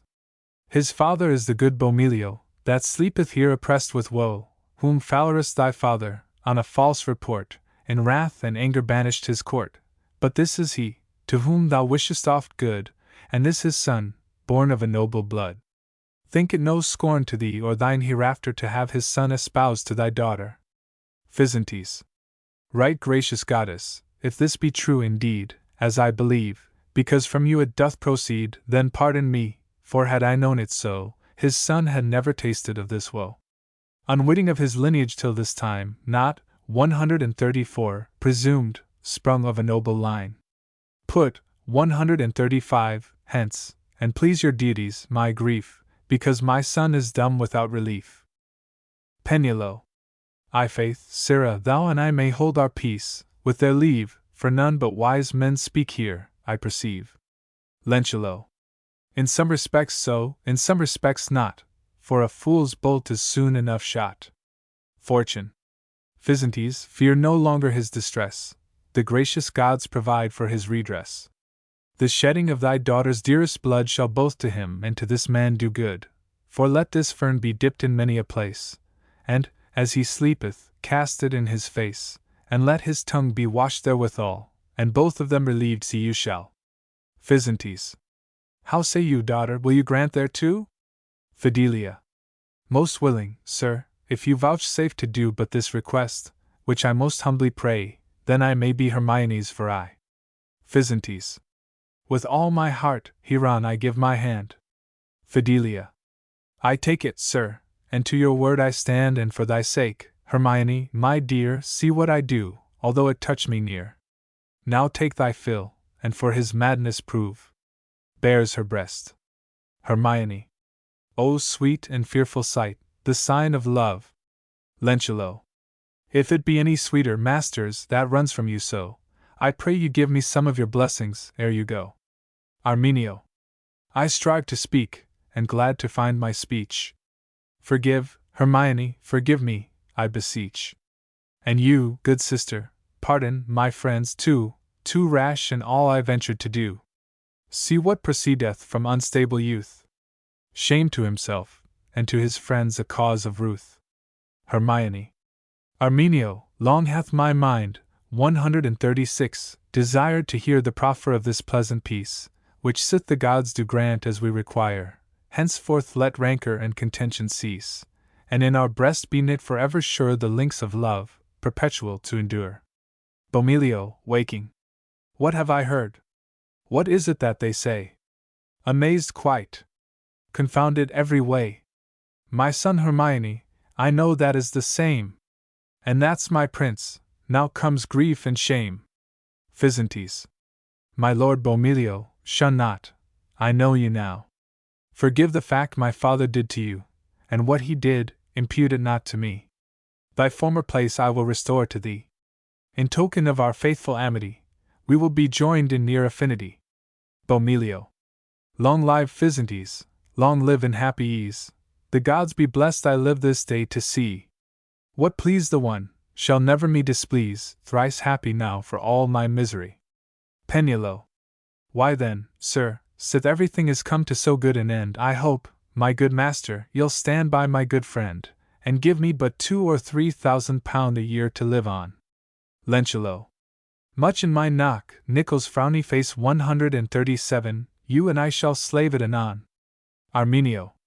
Assure thee, Penelope, thou shalt not want as long as I live. Lentulo. Why then, master, mine old master, I pray you forgive your old runaway. 'Twas for fashion sake, I'll do so no more. Bomilio. Look you do not, Sirrah, and then I'd pardon you therefore. Enter Venus and Fortune. Venus. Thus everything united is by love. Now gods and men are reconciled again, on whom, because I did my pleasure prove, I will reward you for your former pain. Receive the favors of our deity, and sing the praise of Venus' sovereignty. Fortune. And for I played my part with Lady Love, while each did strive for chief authority, your good desert's dame Fortune so doth move to give these signs of liberality. Thus for amends of this your late unrest, by love and fortune you shall all be blessed. And thus here of this inward care I have, that wisdom ruleth love, and fortune both, though riches fail, and beauty seem to save, yet wisdom forward still unconquered go th. This, we beseech you, take friendly in worth, and sith by love and fortune our troubles all do cease, God save her majesty, that keeps us all in peace. Now they and we do all triumph in joy, and love and fortune are linked sure friends. All grief is fled, for your annoy fortune and love makes all amends. Let us rejoice, then, in the same, and sing high praises of their name. Finus. The Three Ladies of London. Edition. A right excellent and famous comedy called The Three Ladies of London, wherein is notably declared and set forth, how by the means of lucre, in conscience is so corrupted, that the one is married to dissimulation, the other fraught with all abomination. A perfect pattern for all estates to look into, and a work right worthy to be marked. Written by R.W. as it hath been publicly played. At London, printed by Roger Ward, dwelling near Holborn Conduit, at the signs of the Talbot. 1584. 138 for degrees. Black letter. The prologue. To sit on honour's seat it is a lofty reach, to seek for praise by making brags ofttimes doth get a breach. We list not ride the rolling racks that dims the crystal skies, we mean to set no glimmering glance before your courteous eyes. We search not Pluto's pensive pit, nor taste of Limbo Lake. We do not show of warlike fight, as sword and shield to shake. We speak not of the powers divine, any yet of furious sprites. We do not seek high hills to climb, nor talk of love's delights. We do not here present to you the thresher with his flail, any do we here present to you the milkmaid with her pail. We show not you of country toil, as hedger with his bill. We do not bring the husbandman to lop and top with skill. We play not here the gardener's part, to plant, to set and sow. You marvel, then, what stuff, 139, we have to furnish out our show. Your patience yet we crave a while, till we have trimmed our stall. Then, young and old, come and behold our wares, and buy them all. Then, if our wares shall seem to you well woven, good and fine, we hope we shall your custom have again another time. The Three Ladies of London. The First Act. Enter Fame, sounding before Love and Conscience. Love. Lady Conscience, what shall we say to our estates? To whom shall we complain? Or how shall we abridge such fates as heapeth up our pain? 'Tis lucre now that rules the rout, 'tis she is all in all, 'tis she that holds her head so stout, in fine, 'tis she that works our fall. O Conscience! I fear a day, that we by her and usury shall quite be cast away. Conscience. Indeed, I fear the worst, for every man doth sue, and comes from countries strange and far of her to have a view. Although they ought to seek true love and conscience clear, but love and conscience few do like that lean on lucre's chair. Men ought be argued by us, we ought in them bear sway, so should each neighbor live by other in good estate alway. Love. For lucre men come from Italy, Barbary, Turkey, from Jewry, nay, the pagan himself endangers his body to gape for her pelf. They forsake mother, prince, country, religion, kith and kin, nay, men care not what they forsake, so lady lucre they win, that we poor ladies may sigh to see our states thus turned and tossed, and worse is like to be, where lucre rules the roost. Conscience. You say the truth, yet God, I trust, will not admit it so, that love and conscience by lucre's lust shall catch and overthrow. Fame. Good ladies, rest content, and you, no doubt, shall see them plagued with painful punishment for such their cruelty, and if true love and conscience live from lucre's lust lascivious, then fame a triple crown will give, which lasteth aye victorious. Conscience. God grant that conscience keep within the bounds of right, and that vile lucre do not haunt her heart with deadly spite. Love. And grant, O God, that love be found in city, town, and country, which causeth wealth and peace abound, and pleaseth God Almighty. Fame. But, ladies, is your pleasure to walk abroad a while, and recreate yourselves with measure, your sorrows to beguile? Conscience. Pass on, good Fame, your steps do frame, on you we will attend, and pray to God, that holds the rod, our states for to defend. Exeunt. The Second Act. 140. Enter Dissimulation, having on a farmer's long coat and a cap, and his poll and beard painted motley. Dissimulation. Nay, no less than a farmer, a right honest man, but my tongue cannot stay me to tell what I am, nay, Who is it that knows me not by my party-colored head? They may well think, that see me, my honesty is fled. Tush! A fig for honesty, tut, let that go, sith men, women and children my name and doings do know. My name is dissimulation, and no base mind I bear, for my outward effects my inward zeal do declare. For men do dissemble with their wives, and their wives with them again, so that in the hearts of them I always remain. The child dissembles with his father, the sister with her, 141, brother, the maiden with her mistress, and the young man with his lover. 142, there is dissimulation between neighbor and neighbor, friend and friend, one with another, between the servant and his master, between brother and brother. Then, why make you it strange that ever you knew me, seeing so how, 143, I range throughout every degree. But I forget my business, I'll towards London as fast, 144 I can, to get entertainment of one of the three ladies, like an honest man. Enter Simplicity like a miller, all mealy, with a wand in his hand. Simplicity. They say there is preferment in London to have mass, and there be. I'll be passing and brave. Why, I'll be no more a miller, because the maidens call me Dusty Pull. One thumps me on the neck, and another strikes me on the nowl, and you see I am a handsome fellow. Mark the components, 145, of my stature. Faith, I'll go seek peradventures, 146, and be a serving creature.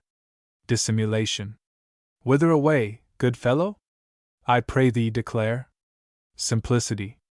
Marry, I'll clear thee, to London, would thou didst go there. Dissimulation. What if I did? Would it be better for thee? Simplicity. Aye, marry should it, for I love honest company. Dissimulation. Agreed, there is a bargain, but what shall I call thee? Simplicity. 'Cause thou art an honest man, I'll tell thee, my name is Simplicity. Dissimulation. A name agreeing to thy nature aside, but stay, here comes more company. Enter Fraud with a sword and buckler, like a ruffian. Fraud. Huff. Once aloft, and I may hit in the right vein, where I may beguile easily without any great pain. I will flaunt it, and brave it after the lusty swash frowny face 147, I'll deceive thousands. What care I who lie in the lash? 148. Dissimulation. What, fraud? Well met. Whither travellest thou this way? Fraud. To London, to get entertainment there, if I may, of the three ladies Lucre, Love, and Conscience. I care not whom I serve, the devil, so I may get pence. 149. Simplicity. O fraud! I know thee for a deceitful knave, and art thou gotten so bonfacion, 150, and brave? I knew thee, when thou dwelledst at a place called Gravesend, and the guests knew thee too, because thou wast not their friend, for when thou shouldst bring reckoning to the guests, thou would put 151, twice so much, and swear it cost thy dame no less. So thou didst deceive them and thy dame too, and because they spied thy knavery, away thou didst go. Then thou didst go into Hertfordshire, to a place called Ware, and because horses stood at hay for a penny a night there, so that thou couldst get nothing that kind of way, thou didst grease the horses' teeth, that they should not eat hay, then thou wouldst tell the rider his horse no hay would eat. Then the man would say, give him some other kind of meat. Sir, shall I give him oats, vetches, peas, barley, or bread? But whatever thou gavest him, thou stolest 3/4, when he was in bed. And now thou art so proud with thy filching and cozening art. But I think one day thou wilt not be proud of the rope and the cart. Take a wise fellow's counsel, fraud, leave thy cozening and filching. Fraud. Thou whoreson rascal swad, 152, avaunt! I'll bang thee for thy brawling. How darest thou defame a gentleman, that hath so large a living? Simplicity. A goodly gentleman ostler. I think none of all you will believe him. Fraud. What a clenchpup, 153, drudge is this! I can forbear him no more. Let fraud make as though he would strike him, but let dissimulation step between them. Dissimulation. My good friend Fraud, refrain, and care not therefore. 'Tis simplicity, that patch. He knoweth not good from bad, and to stand in contention with him I would think you were mad. But tell me, fraud, tell me, hast thou been an ostler in thy days? Fraud. Tut, I have proved in 100 such ways, for when I could not thrive by all other trades I became a squire to wait upon jades. 154. But then was then, and now is now, but let that pass. I am, as thou sayest me, what care I the devil what I was? Dissimulation. You say, you go to London, in faith have with you then. Simplicity. Nay, come and go with me, good honest man, for if thou go with him, he will teach thee all his knavery. There is none will go with him that hath any honesty. Abbots, 155, on thy motley beard. I know thee, thou art dissimulation, and hast thou got an honest man's coat to semble this fashion? I'll tell thee what, thou wilt even semble and cog with thine own father, a couple of false knaves together, a thief and a broker. Thou makest townsfolks believe thou art an honest man, in the country thou dost nothing but cog, lie, and foist with hypocrisy. You shall be hanged together, and go along, 156, together for me, for if I should go, the folks would say, we were knaves all three. Enter simony and usury, hand in hand. Simony. Friend Usury, I think we are well near at our journey's end. But knowest thou whom I have espied? Usury. No. Simony. Fraud, our great friend. Usury. And I see another that is now come into my remembrance. Simony. Who is that? Usury. Mary, Master Davy Dissimulation, a good helper, and our old acquaintance. Simplicity. Now all the cards in the stock are dealt about, the 4 knaves in a cluster comes ruffling out. Simony. What, fraud and dissimulation? Happily found out. I marvel what piece of work you two go about. Fraud. Faith, sir, we met by chance, and towards London are bent. Usury. And to London we hie, it is our chiefest intent, to see if we can get entertainment of the ladies or no. Dissimulation. And for the self-same matter even thither we go. Simony. Then, we are luckily well met, and seeing we wish all for one thing, I would we our wills and wishing might win. Simplicity. Yes, they will be sure to win the devil and all, or else they'll make a man to spew out his gall. Oh that vilt, 157, Usury. He lent my father a little money, and for breaking one day he took the fee simple of his house and mill quite away, and yet he borrowed not half a quarter as much as it cost. But I think, if it had been a shilling, it had been lost. So he killed my father with sorrow, and undoed me quite. And you deal with him, sirs, you shall find him a knave full of spite. And simony, aprecious simony, too, he is a knave for the nonce, he loves to have 20 livings at once, and if he let an honest man, as I am, to have one, he'll let it so dear that he shall be undone. And he seeks to get parsons' livings into his hand, and puts in some odd dunce that to his payment will stand. So, if the parsonage be worth 40 or 50 pound a year, he will give 120 nobles to mumble service once a month there. Simony and usury both. What rascal is he, that speaketh by us such villainy? Dissimulation. Sirs, he was at us erewhile too, it is no matter, it is a simple soul, called Simplicity. But here come 2 of the ladies, therefore make ready.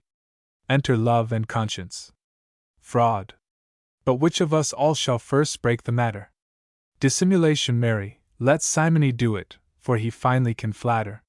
Usury. Nay, sirs, because none of us shall have preeminence above other, we will sing in fellowship together, like brother and brother. Simony. Of truth, agreed, my masters, let it be so. Simplicity. Nay, and they sing, I'll sing too. Aside. The song. Good ladies, take pity and grant our desire. Conscience reply. Speak boldly, and tell me what is you require. Their reply. Your service, good ladies, is what we do crave. Her reply. We like not, nor list not such servants to have. Their reply. If you entertain us, we trusty will be, but if you refrain us, then most unhappy. We will come, we will run, we will bend at your beck, we will ply, we will hie, for fear of your check. Her reply. You do feign, you do flatter, you do lie, you do prate, you will steal, you will rob, you will kill in your hate. I deny you, I defy you, then cease of your talking. I refrain you, I disdain you, therefore, get you walking. Conscience.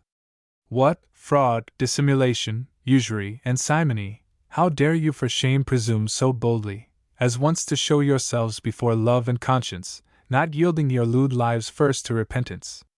Think you not that God will plague you for your wicked practices, if you intend not to amend your vilt lives so amiss?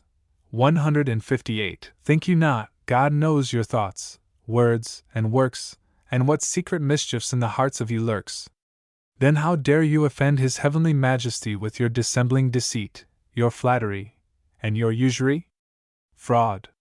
Tut, sirs, seeing Lady Conscience is so scrupulous. 159. Let us not speak to her, for I see it is frivolous. But what say you, Lady Love? Will you grant us favor? Love. I'll know such servants, so ill of behavior, servants more fitter for lucre than love, and happy are they which refrain for to prove, shameless, pitiless, graceless, and quite past honesty, then who of good conscience but will hate your company? Usury. Here is scrupulous conscience, and nice love indeed. Tush! If they will not, others will, I know we shall speed. Simplicity. But, lady, I stand still behind, for I am none of their company. Conscience. Why, what art thou? Oh, I know, thou art simplicity. Simplicity. I faith, I am simplicity, and would fain serve ye. Conscience. No, I may have no fools to dwell with me. Simplicity. Why then, Lady Love, will you have me then? Love. I, Simplicity, thou shalt be my man. Simplicity. But shall I be your good man? Love. I, my good man indeed. Simplicity. Aye, but I would be your good man, and swap up a wedding with good speed. Love.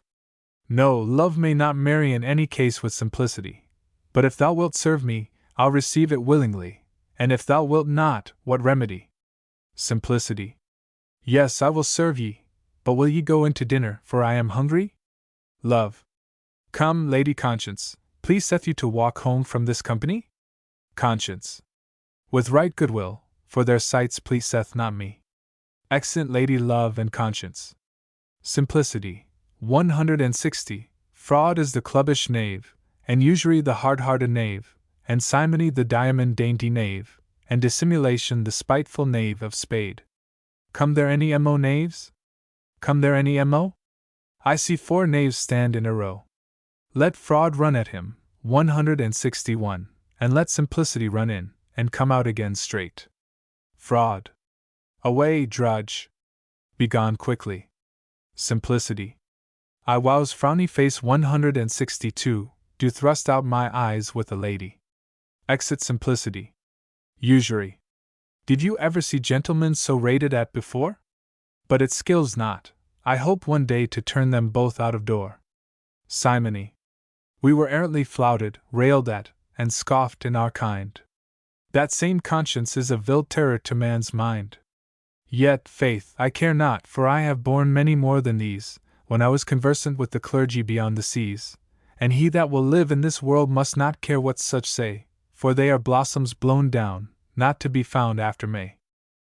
Fraud. Faith, care that care will, for I care not a point. I have shifted, 163, hitherto, and whilst I live I will jeopard a joint, and at my death I will leave my inheritor behind, that shall be of the right stamp to follow my mind. Therefore let them prate, till their hearts ache, and spit out their evil, she cannot quail me, if she came in likeness of the great devil. Dissimulation. Mass, fraud, thou hast a doughty heart to make a hangman of, for thou hast good skill to help men from the cough. But we were errantly flouted, yet I thought she had not known me, but I perceive, though dissimulation do disguise him, conscience can see.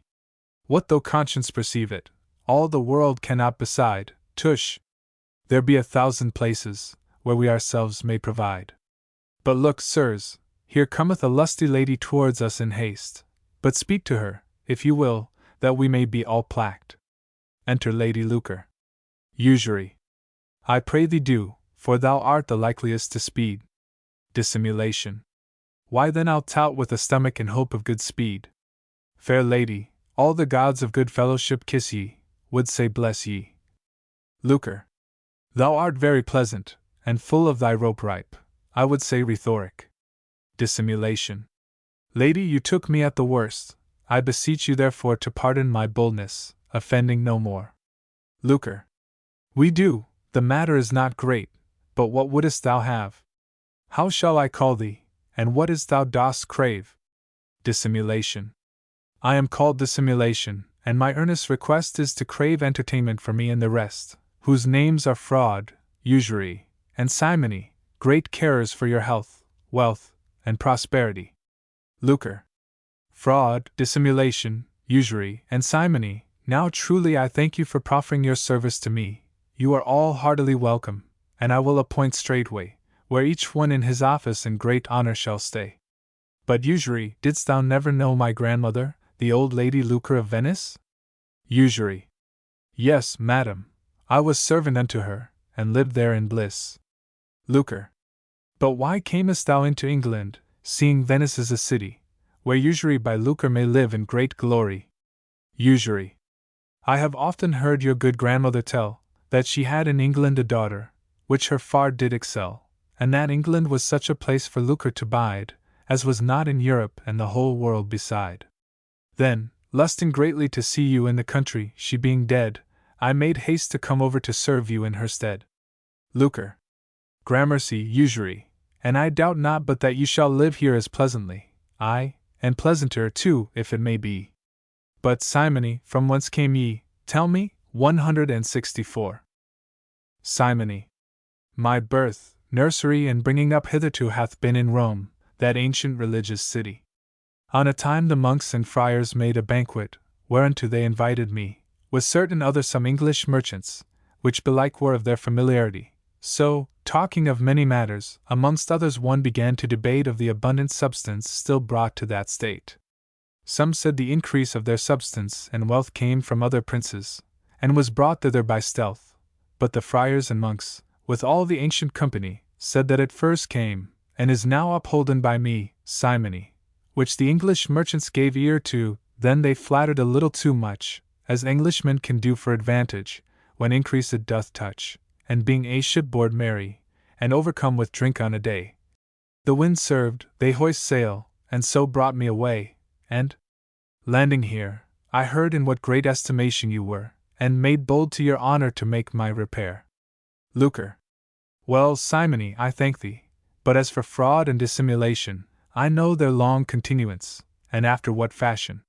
Therefore, dissimulation, you shall be my steward, an office that every man's case by you must be preferred. And you, fraud, shall be my rent-gatherer, my letter of leases, and my purchaser of land, so that many old bribes will come to thy hand.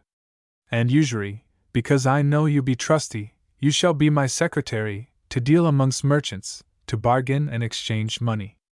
And Simony, because you are a sly fellow, and have your tongue liberal, I will place you over such matters as are ecclesiastical. And though we appoint sundry offices, where now ye are in, yet jointly we mean to use you together ofttimes in one thing. All. Lady, we rest at your command in aught we can or may. Lucre. Then, Master Davy, to my palace haste thee away, and will crafty conveyance, my butler, to make ready the best fare in the house to welcome thee and thy company. But stay, dissimulation, I myself will go with thee.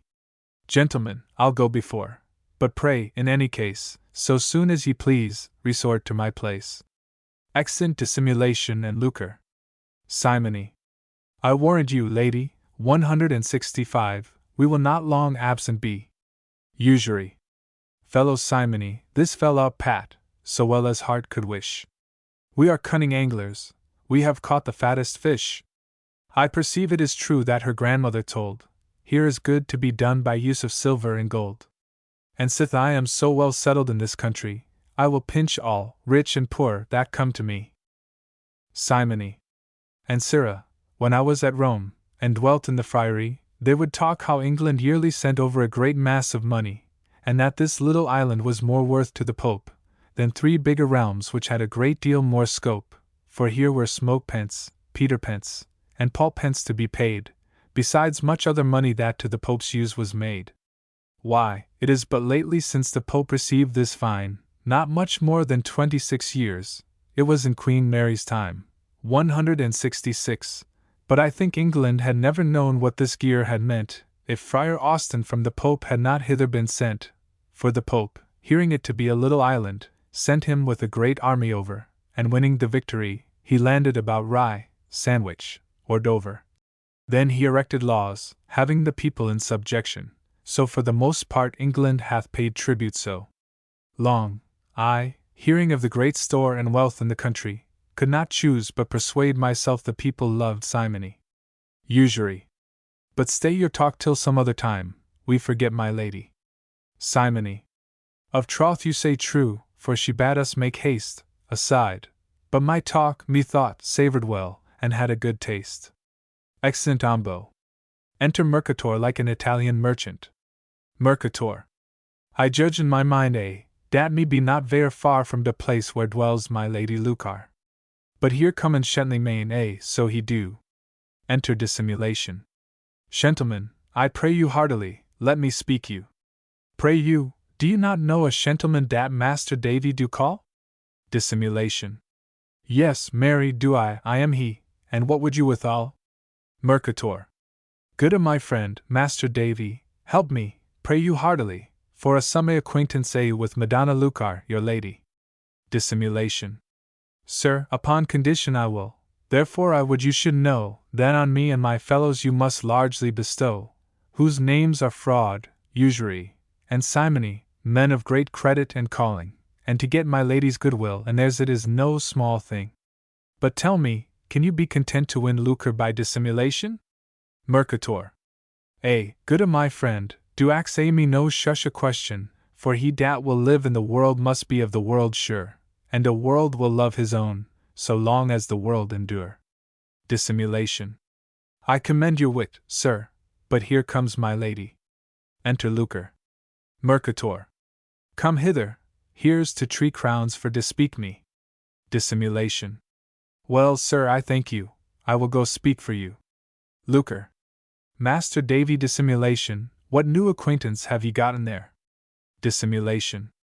Such a one, madam, that unto your state hath great care, and surely in my mind the gentleman is worthy to be well thought on for his liberality, bounty, and great care to seek ye. Lucre. Gentlemen, you are heartily welcome. How are you called, I pray you tell us? Mercator. Madonna, me be a merchant, and be called Signer Mercator. Lucre. But I pray you, tell me what countryman? Mercator. Me be Madonna, an Italian. Lucre.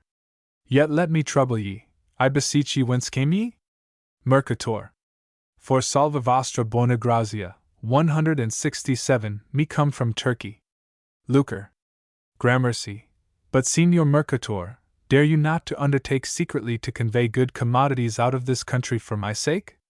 Mercator.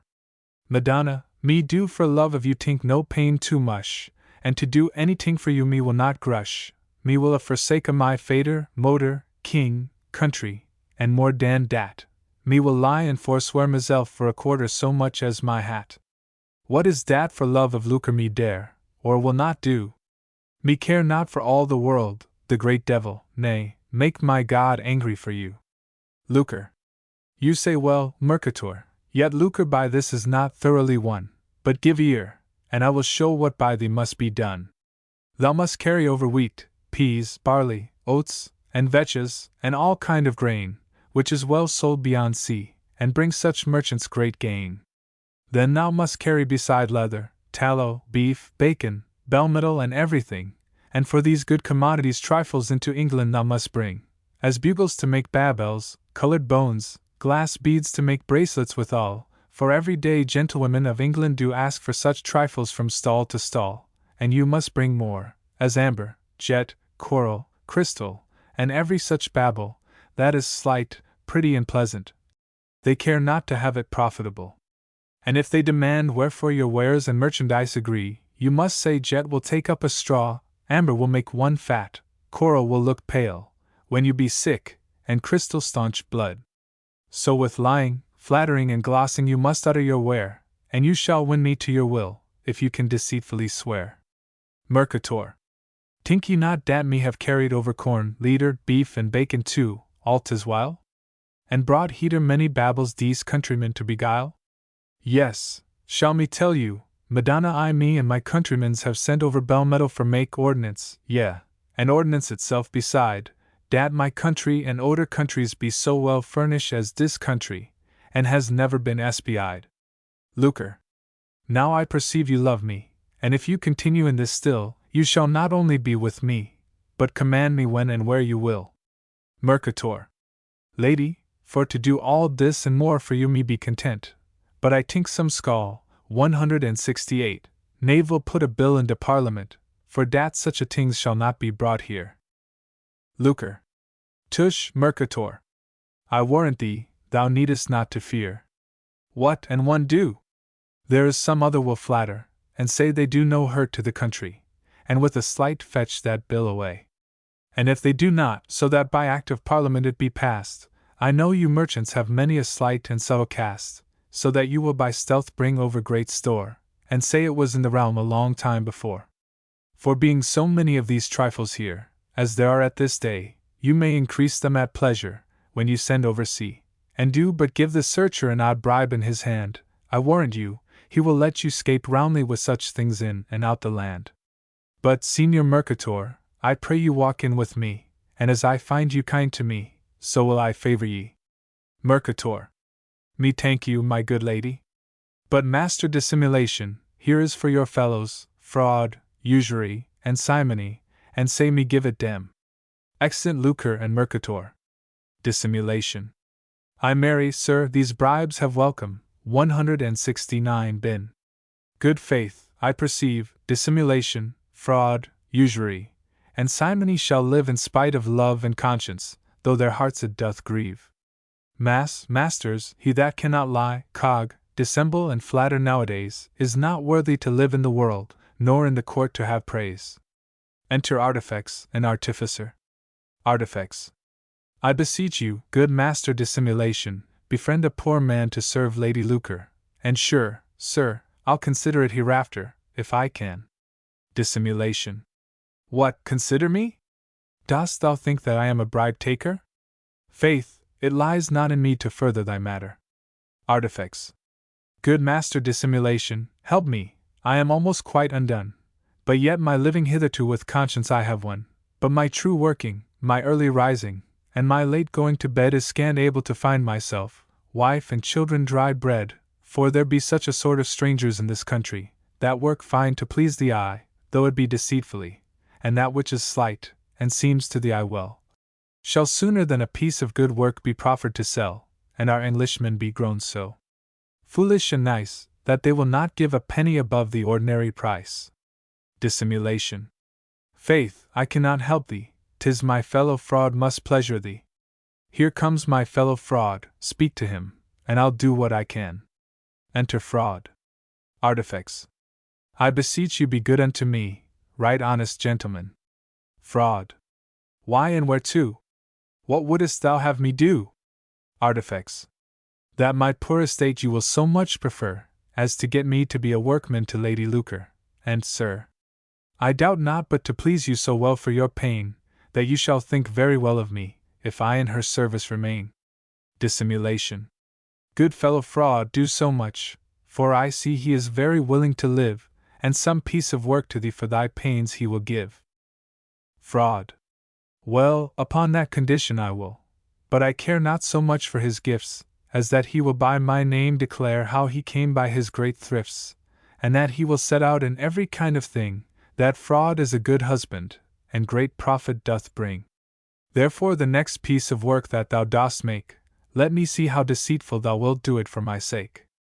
Artifex. Yes, I will, sir, of that be you sure, I'll honor your name, while life doth endure. Dissimulation. Fellow Fraud, here comes a citizen, as I deem. Fraud. Nay, rather a lawyer, or some pettifogger he doth seem. Enter a lawyer. Lawyer. Gentlemen, my earnest suit is to desire ye, that unto your lady's service you would help me, for I am an attorney of the law, and pleader at the bar, and have a great desire to plead for Lady Lucre. I have been earnest, sir, as is needful in such a case, for fear another come before me, and obtain my place. I have pleaded for love and conscience, till I was weary. I had many clients, and many matters that made my purse light, and my heart heavy. Therefore let them plead for conscience that lists for me. I'll plead no more for such as brings nothing but beggary. Dissimulation. Sir, upon this condition that you will keep men in the law 10 or 12 years for matters that are not worth a straw, and that you will make an ill matter seem good and fearmable indeed, faith, I am content for my part you shall speed. Fraud. Nay, fellow, thou knowest that simony and usury hath an ill matter in law at this time. Now, if thou canst handle the matter so subtle and fine, as to plead that ill matter good and fearmable at the bar, then thou shalt show thyself worthy to win Lady Lucre. Therefore tell me if you can or will do it, or no, if you do it, be sure to get my lady's goodwill ere you go. Dissimulation. By my honesty, well remembered, I had quite forgot, 'tis about that a fortnight ago fell out, the matter I wot. Lawyer. Tush, sir, I can make black white, and white black again. Tut, he that will be a lawyer must have 1,000 ways to feign, and many times we lawyers do one befriend another, and let good matters slip. Tut, we agree like brother and brother. Why, sir, what shall let us to rest and turn the law as we list, seeing we have them printed in the palms of our fist? Therefore doubt you not, but make bold report, that I came and will plead their ill cause in good kind of sort. Fraud. Of troth, how likest thou this fellow? Dissimulation. Dissimulation. Marry, I like him well, he is a cunning clerk, and one of our profession. But come, sir, go with us, and we will prefer you. Artifex. Good Master Fraud, remember me. Fraud. Leave thy prating, I will, I tell thee. Artifex. Good Master Dissimulation, think on me. Dissimulation. Thou art too importunate and greedy. Fraud. Come after dinner, or some other time, when we are at leisure.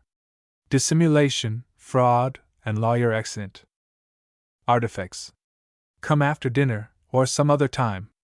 I think so, 170 indeed, for full little do they think of a poor man's need. These fellows will do nothing for pity and love, and thrice happy are they that hath no need them to prove. God he knows the world is grown to such a stay, that men must use fraud and dissimulation too, or beg by the way. Therefore I'll do as the most doth, the fewest shall laugh me to scorn, and be a fellow amongst good fellows to hold by St. Luke's horn. Exit. Enter Simplicity and Sincerity. Sincerity. Good cousin Simplicity, do somewhat for me. Simplicity. Yes, faith, cousin Sincerity, I'll do anything for thee. What wouldst for me to do for thee? Canst tell that? Sincerity. Mass, I cannot tell what shouldst do for me, except thou wouldst give me a new hat. Simplicity. Alas! I am not able to give thee a new. Why, I marvel then how thou dost do. Dost thou get thy living amongst beggars, from door to door? Indeed, cousin Sincerity, I had thought thou wast not so poor. Sincerity. Nay, cousin Simplicity, I got my living hardly, but yet I hope just, and with good conscience too, although I am restrained from my lust. But this is it, cousin Simplicity, I would request you to do for me, which is to get Lady Love and Lady Conscience hand to a letter, that by their means I may get some benefice, to make me live the better. Simplicity. Yes, I'll do so much for thee, cousin, but hast thou any here? Sincerity. Aye, behold they are ready drawn, if assigned, 171 they were. Let Simplicity make as though he read it, and look quite over, meanwhile let Conscience enter. Simplicity. Let me see, cousin, for I can read. Mass, 'tis bravely done, didst thou it indeed?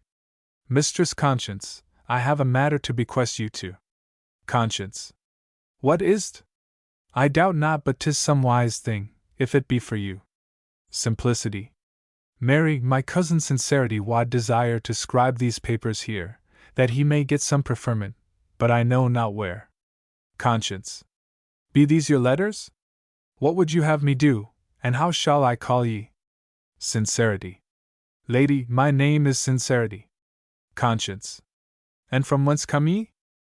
Sincerity. I came from Oxford, but in Cambridge I studied late Wink with a frown 172, having nothing thought good, if I could, to make better my state, but if I had, instead of divinity, the law, astronomy, astrology, physiognomy, palmistry, arithmetic, logic, music, physic, or any such thing, I had not doubted then, but to have had some better living.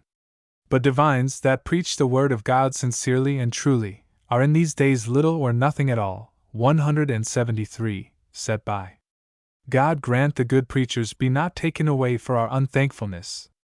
There never was more preaching and less following, the people live so amiss. But what is he that may not on the Sabbath day attend to hear God's word, but he will rather run to bowls, sit at the alehouse, than 1 hour afford, telling a tale of Robin Hood, sitting at cards, playing at skittles, 174, or some other vain thing, that I fear God's vengeance on our heads it will bring. God grant amendment. But, Lady Conscience, I pray, in my behalf unto lucre do what ye may. Simplicity. Mass, my cousin can say his book well, I had not thought it. He's worthy to have a benefice, and it will hit. Conscience. God be blessed, Sincerity, for the good comfort I have of thee. I would it lay in us to pleasure such, believe me. We will do what we can.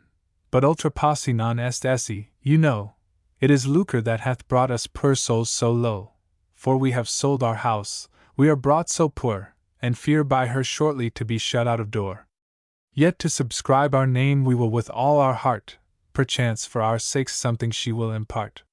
Come hither, Simplicity, let me write on thy back. Simplicity. Here is the right picture of that fellow that sits in the corner. 175. Enter Hospitality, while she is writing. Hospitality. Lady, methinks you are busy. Conscience. I have done, sir. I was setting my hand to a letter to lucre for our friend Sincerity. But I would Lady Love were here too. Hospitality. She is at home with me, but if it please, so much in her behalf I will do. Conscience. I pray you, 176, heartily, and it shall suffice to turn well Ina. Good Simplicity, once more thy body do bow. Simplicity. I think I shall serve, 177, to be a washing block for you. Aside. I would do it for you, but I am afraid yonder boy will mock me. Hospitality. No, I warrant thee. Conscience. Here, take thy letters, Sincerity, and I wish them prosperous to thee. 178. Sincerity. I yield you most hearty thanks, my good lady. Hospitality. Lady Conscience, please set that you to walk home to dinner with me. 179. Conscience. I give you thanks. 180. My good friend Hospitality. But I pray, sir, have you invited to dinner any stranger? Hospitality. No, sure, none but Lady Love, and 3 or 4 honest neighbors. Simplicity. Mass, my lady is gotten to dinner already. I believe she rose at 10 o'clock, she is so hungry. What, and I should come to dinner, hast thou any good cheer? Hospitality. I have bread and beer, 1 joint of meat, and welcome, thy best fare. Simplicity. Why art thou called Hospitality, and hast no better cheer than that? I'll tell thee, if thou hast no more meat for so many, they'll ne'er be fat.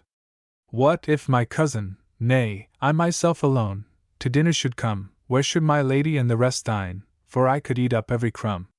Thou art an old miser, dost thou keep no better fare in thy house? Hast thou no great bag pudding, nor hog's face that is called souse? Hospitality. My friend, hospitality doth not consist in great fare and banqueting, but in doing good unto the poor, and to yield them some refreshing. Therefore, thou in Sincerity will come and take part, such as I have I'll give you with a free and willing heart. Extant Hospitality and Conscience. Simplicity. He speaks well, cousin, let's go to dinner with him. The old man shall not think but we will pleasure him. Faith, he might have richer fellows than we to take his part, but he shall never have better eating fellows, if he would swell't his heart. Here be them that will eat with the proudest of them, I am sure my mother said I could eat so much as 5 men. Nay, I have a gift for eating, I tell ye, for our maids would never believe I put all the meat in my belly. But I have spied a knave, my Lady Lucre's cogging man. Give me your letters, cousin, I'll prefer ye, if I can. Enter dissimulation. Sincerity. Dissimulation. Out upon him. He shall be no spokesman for me. Simplicity. Why then you are a fool, cousin Sincerity. Give me wink with a frown 181, I tell ye, I know he'll do it for me. Sincerity. Seeing thou wilt have it, here receive it, but yet it grieves my heart that this dissembling wretch should speak on my part. Simplicity. Hear ye, sir, I would request you to deliver this letter to your good wholesome mistress, Lady Lucre. Dissimulation. Where hadst thou it, tell me? Simplicity. Mary, of my cousin Sincerity. Dissimulation. Why, I have nothing to do in it, 'tis not to me thou shouldst come, I have naught to do with Sincerity's matters, 'tis my fellow Simone's room. Sincerity. Thou art akin to the lawyer, thou wilt do nothing without a fee, but thou, fraud, usury, nor yet simony, shall do nothing for me. And thou wilt do it, and thou wilt not choose, but thee and their dealing I hate and refuse. Dissimulation. Why, and I am not bound to thee so far as knave go, and therefore, in despite of thee and thy cousin, there thy letters be. What, thinkest thou by captious words to make me do it? Let them deliver your letters that hath a stomach to it. Simplicity. Faith, cousin, he's such a testern, 182, and proud, sembling knave, that he'll do nothing, lest some bribery he have. There's a great many such promoting knaves, that gets their living with nothing else but facing, lying, swearing, and flattering. Why, he has a face like a black dog, 183, and blusheth like the backside of a chimney. 'Twas not for nothing thy godfathers a cogging name gave thee. Enter Lady Lucre. But here comes his mistress Lady Lucre. Now, cousin, I'll deliver your letter. Mistress Lady Lucre, here's a letter for ye. Lucre. Hast thou a letter for me? Simplicity. Yes, by St. Mary. How say you, cousin? She reads your letter, and you can flatter, perhaps you shall speed better. Sincerity. Thou speakest the truth, Simplicity, for flatterers nowadays live gentlemanlike, and with prating get praise. Lucre. Sir, I have read the tenure of your letter, wherein I find that at the request of love and conscience I should show myself kind in bestowing some spiritual living on ye, parsonage, or benefice. It seems it stands greatly in need, as appears by this. And trust me, I would do for you, but it lies not in me, for I have referred all such matters to my servant Simony. You must speak to him, and if you can get his goodwill, then be sure of mine their minds to fulfill. Sincerity. Lady, I shall never get his goodwill, because I want ability, for he will do nothing, except I bring money. And if you grant it not, then, 'tis past all doubt, I shall be never the better, but go quite without. Dissimulation. Madam, I can tell you what you may give, not hurting yourself, whereby he may live, and without my fellow Simony's consent, if to follow my mind you are any whit bent. Lucre. Pray thee, what is it? Thou knowest, while for their house I am in bargaining, and it be never so little, I must seem to do something. Dissimulation.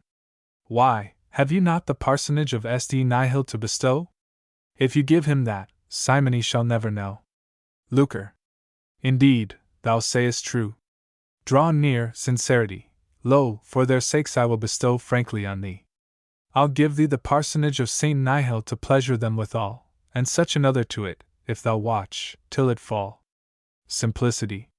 My lady axes you, when you will take possession of your house, and lend the rest of the money. Lucre. What, are they so hasty? Belike they spent it merrily. Simplicity. Faith, no, for they would eat it, if they could get it, when they are hungry. But you may be happy, for you have sped well today, speaking to Sincerity. You may thank God and good company that you came this way. The parsonage of St. Michael's, by Our Lady, if you have nothing else, you shall be sure of a living, beside a good ring of bells. Cousin, I'll tell thee what thou shalt do, sell the bells, and make money. Sincerity. Thou mayest well be simplicity, for thou showest thy folly. I have a parsonage, but what? Of est nihil, and nihil is nothing, then, where is the church, or any bells for to ring? Thou understandest her not, she was set for to flout. I thought, coining in their names, I should go without. 'Tis easy to see that lucre loves not love and conscience, but God, I trust, will one day yield her just recompense. Simplicity. Cousin, you said that something to me you would give, when you had gotten preferment of lucre to live, and I trust you will remember your poor cousin Simplicity. You know to Lady Conscience, and ere I body I did speak for you. Sincerity. Good Simplicity, hold thy peace, my state is yet not. I will help thee, sure, if ever I get aught. But here comes Sir Nicholas Nemo, to him I will go, and see if for their sakes he will anything bestow. Enter Sir Nicholas Nemo. Nemo. You come from love and conscience, as seemeth me here, my special good friends, whom I account of most dear, and you are called Sincerity, your state shows the same. You are welcome to me for their sakes, and for your own name, and for their sakes you shall see what I will do for you without dissimulation, fraud, usury, or simony, for they will do nothing without some kind of gain, such cankered corruption in their hearts doth remain. But come in to dinner with me, and when you have dinned, you shall have, presently go out. Sincerity. You shall have, but what? A living that is blown down with the wind. Simplicity. Now, cousin, dismember your friends, seeing 2 livings you have, one that this man promised, and another that Lady Lucre gave. Mass, you'll be a jolly man, and you had 3 or 4 more. Let's beg apace, cousin, and we shall get great store. Do thou get some more letters, and I'll get them scribed of Mistress Love and Conscience, and we'll go beg livings together, we'll beg no small pence. How sayest thou, cousin Sincerity? What do so, Michigan? If we can speak fair and semble, we shall be plaguey rich. Sincerity. Good Simplicity, content thee, I am never the better for this, but must of force leave off, for I see how vain it is. It boots not Sincerity to sue for relief, so few regard me, that to me is a grief. This was Nicholas Nemo, and no man hath no place, then how can I speed well in this heavy case? And no man bid me to dinner, when shall I dine? Or how shall I find him, where, when, and at what time?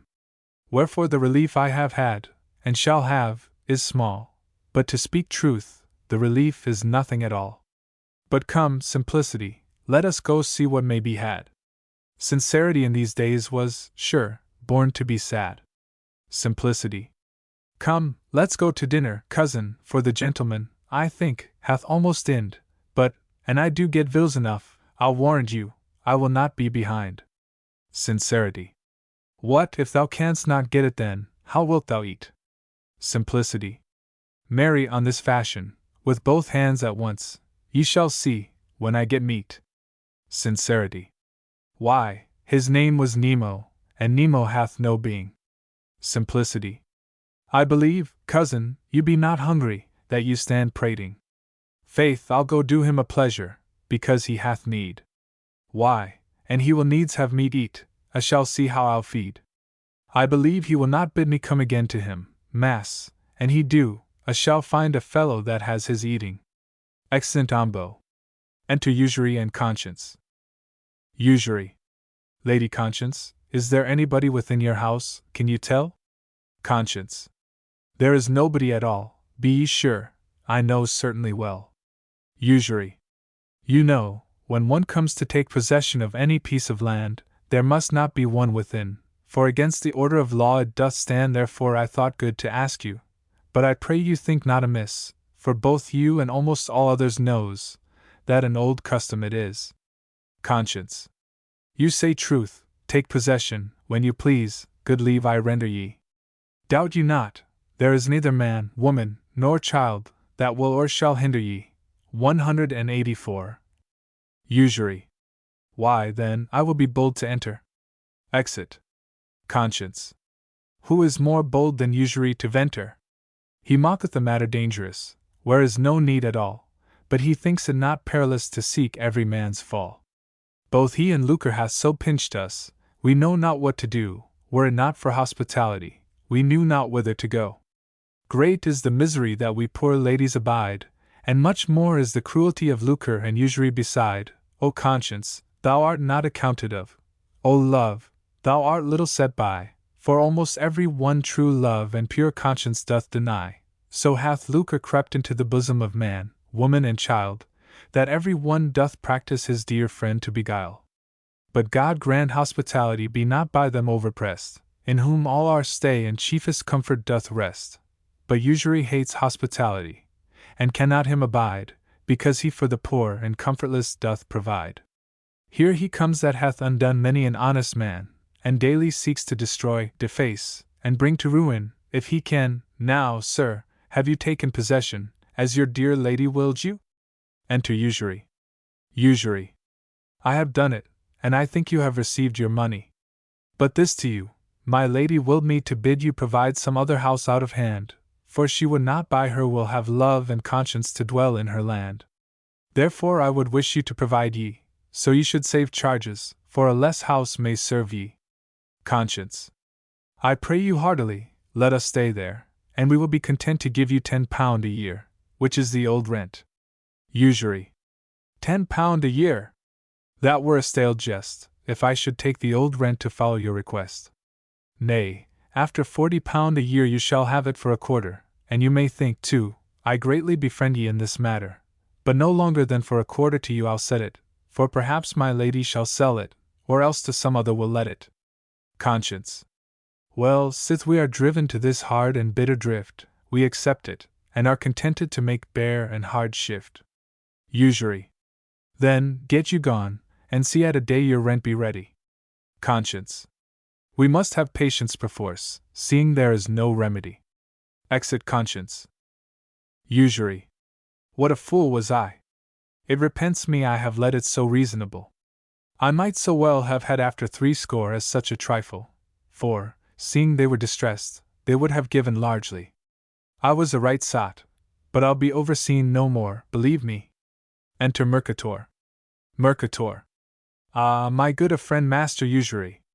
By my trot, you be very well met. Me be much beholden unto you for your goodwill, me be in your debt. But a me take your part so much against the scald old churl, called hospitality, did speak against you, and says you bring good honest men to beggary. Usury. I thank you, sir. Did he speak such evil of me, as you now say? I doubt not but to reward him for his treachery one day. Mercator. But I pray, tell me how fair my lady all this while? Usury. Marry, very well, 185, sir, and here she comes, if myself I do not beguile. Enter Lucre. Lucre. What, signer Mercator? I have not seen you many a day. I marvel what is the cause you kept so long away. Mercator. Shall me say you, Madonna, dat me have had much business for you in hand, for send away good commodities out of dis little country England, me have now sent over brass, copper, pewter, and many oder ting, and for dat me shall hoff for gentlewomen's fine trifles, that great profit will bring. Lucre. I perceive you have been mindful of me, for which I thank ye. But usury, tell me, how have you sped in that you went about? Usury. Indifferently, lady, you need not to doubt. I have taken possession, and because they were destitute, I have let it for a quarter. My tale to conclude, Mary, I have a little raised the rent, but it is but £40 by the year. But if it were to let now, I would let it more dear. Lucre. Indeed, 'tis but a trifle, it makes no matter, I force not greatly, being but for a quarter. Mercator.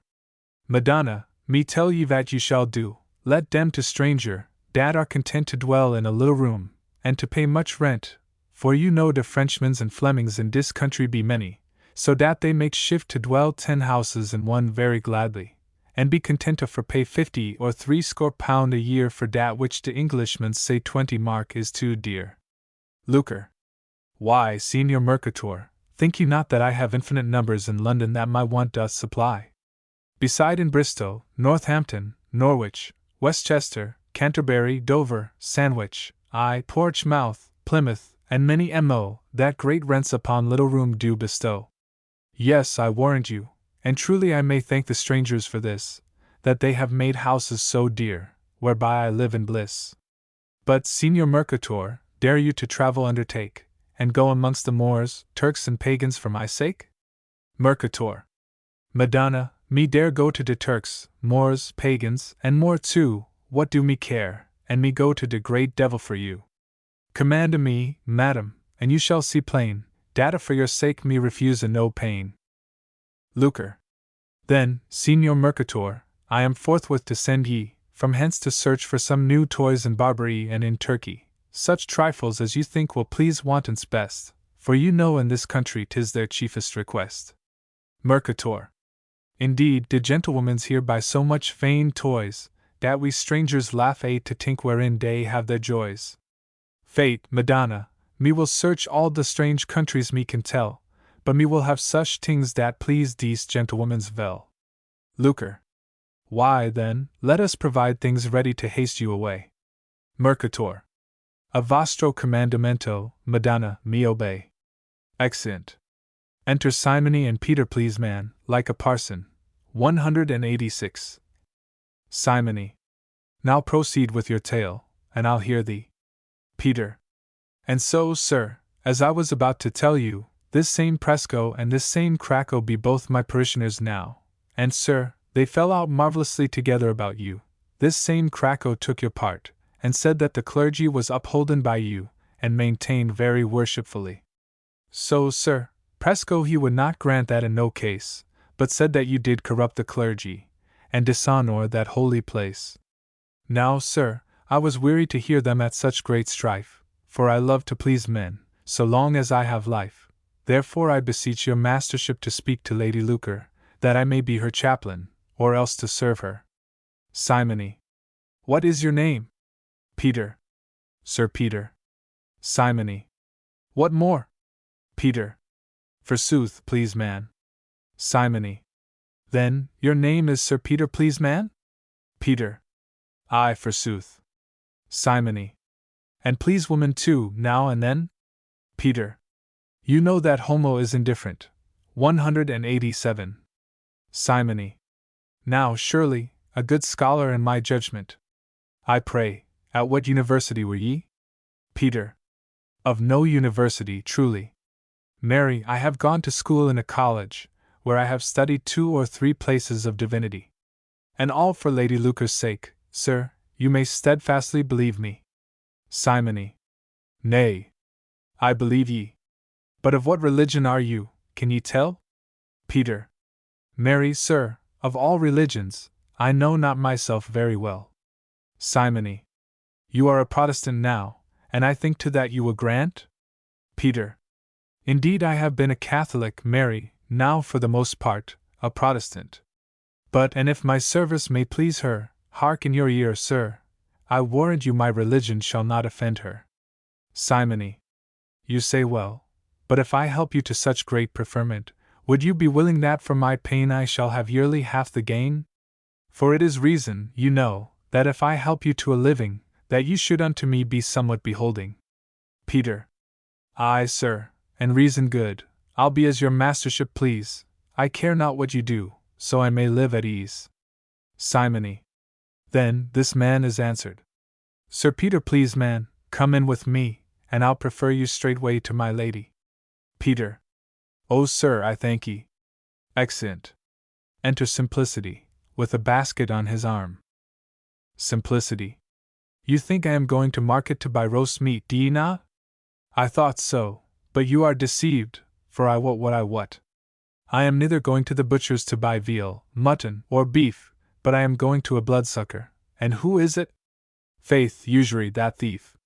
Why, sirs, 'twas no Marco, 188, he undid my father, that was called plain dealing, when he has undone my lady and conscience too with his usuring. I'll tell ye, sirs, trust him not, for he'll flatter Bonfacian, 189, and soar, till he has gotten the baker vantage, then he'll turn you out of door. Enter Dissimulation. Dissimulation. Simplicity, now of my honesty, very heartily well met. Simplicity. What, semblation, swear not, for thou swearest by that thou couldst not get. Thou have honesty now? Thy honesty is quite gone, Mary. Thou hadst honesty at 11 of the clock, and went from you at noon. Why, how canst thou have honesty, when it dare not come nigh thee? I warrant, semblation, he that has less honesty than thou may defy thee. Thou hast honesty, Sir Reverence. Come out, dog, where art thou? Even as much, 190, honesty as had my mother's great hoggish sow. No, faith, thou must put out my eye with honesty, and thou hadst it here, hast not left it at the alehouse engaged for a pot of strong beer? Dissimulation. Pray thee, leave prating, Simplicity, and tell me what thou hast there. Simplicity. Why, 'tis nothing for thee, thou dost not deal with such kind of ware. Sirrah, there's no deceit in a bag pudding, is there? Nor in a plain pudding pie? But there is deceit, and knavery too, in thy fellow that is called usury. 191, Sirrah, I'll tell thee. 192, not tell thee, and yet I'll tell thee, now I remember me, too. Canst tell, or wouldst know whither with this Parliament I go. 193, faith, even to Suckswill, thy fellow usury, I am sent with my lady love's gown, and Lady Conscience too, for a quarter's rent. Dissimulation. Alas! Poor lady love, art thou driven so low? Some little pittance on thee I'll bestow. Hold, Simplicity, carry her 3 or 4 ducats from me, and commend me to her even very heartily. Simplicity. Duck eggs? Yes, I'll carry 'em, and 'twere as many as this would hold. Dissimulation. Tush! Thou knowest not what I mean, take this, 'tis gold. Simplicity. Mass, 'tis gold indeed. Why, wilt thou send away thy gold? Hast no more need? I think thou art grown plaguy rich with thy dissembling trade. But I'll carry my lady the gold, for this will make her well apaid. Dissimulation. And sirrah, carry lady love's gown back again, for my fellow usury shall not have her gown. I am sure so much he will befriend me. Simplicity. But what shall Conscience gown do? Shall I carry it back again too? Dissimulation. Nay, let Conscience gown and skin to usury go. If nobody cared for Conscience more than I, they would hang her up like bacon in a chimney to dry. Simplicity. Faith, I told thee thou caredst not for conscience nor honesty. I think, indeed, it will never be the death of thee. But I'll go conspatch my errand so soon as I can, I tell ye, for now I ha gold, I would fain have some good meat in my belly. Exit. Dissimulation. Nay, I'll hie me after, that I may send back lady love's gown, for I would not have love bought quite out of town. Marry, for Conscience, tut, I care not 2 straws, why I should take care for her, I know no kind of cause. Exit. Enter Hospitality. Hospitality. Oh, what shall I say? Usury hath undone me, and now he hates me to the death, and seeks by all means possible for to bereave me of breath.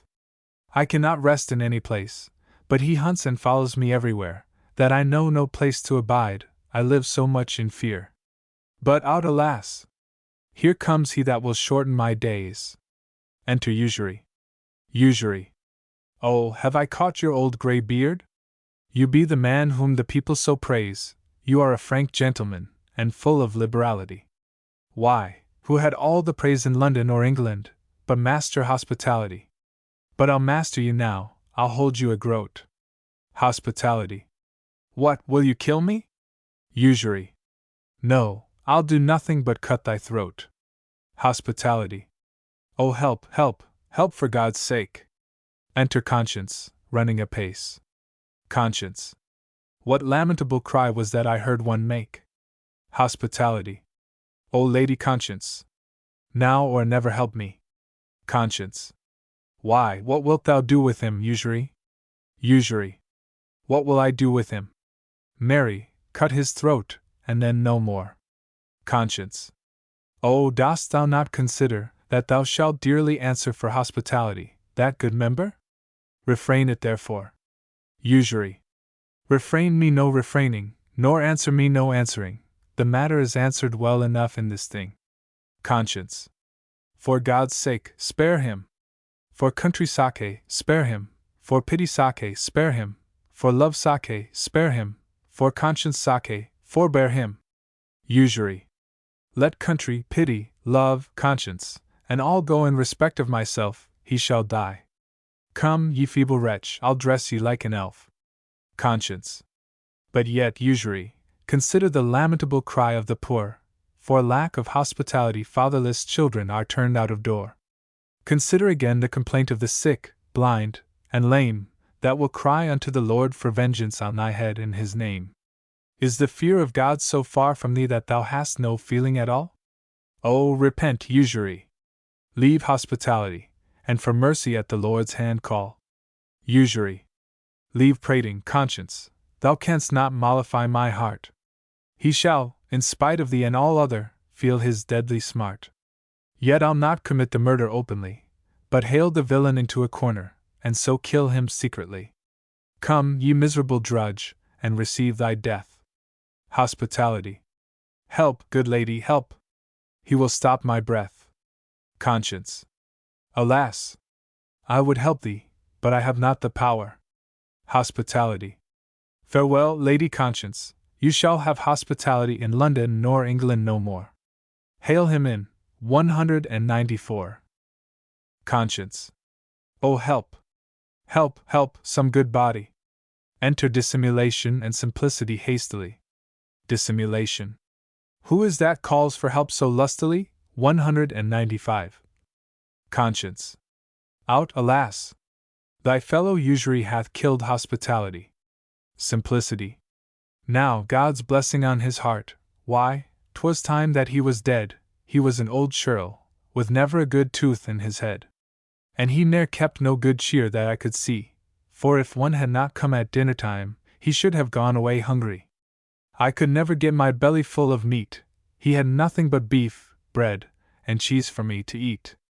Now I would have had some pies, or bag puddings with great lumps of fat, but I warrant ye, 196, he did keep my mouth well enough from that. Faith, and he be dead, he is dead, let him go to the devil, and he will, or if he will not go thither, let him even lie there still. I'll ne'er make lamentation for an old churl, for he has been a great while, and now 'tis time that he were out of the whirl. Enter Lucre. Lucre. What, Conscience, thou look'st like a poor pigeon, pulled of late. Conscience.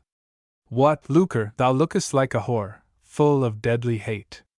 Lucre. Alas! Lucre, I am sorry for thee, but I cannot weep. 197. Conscience. Alas!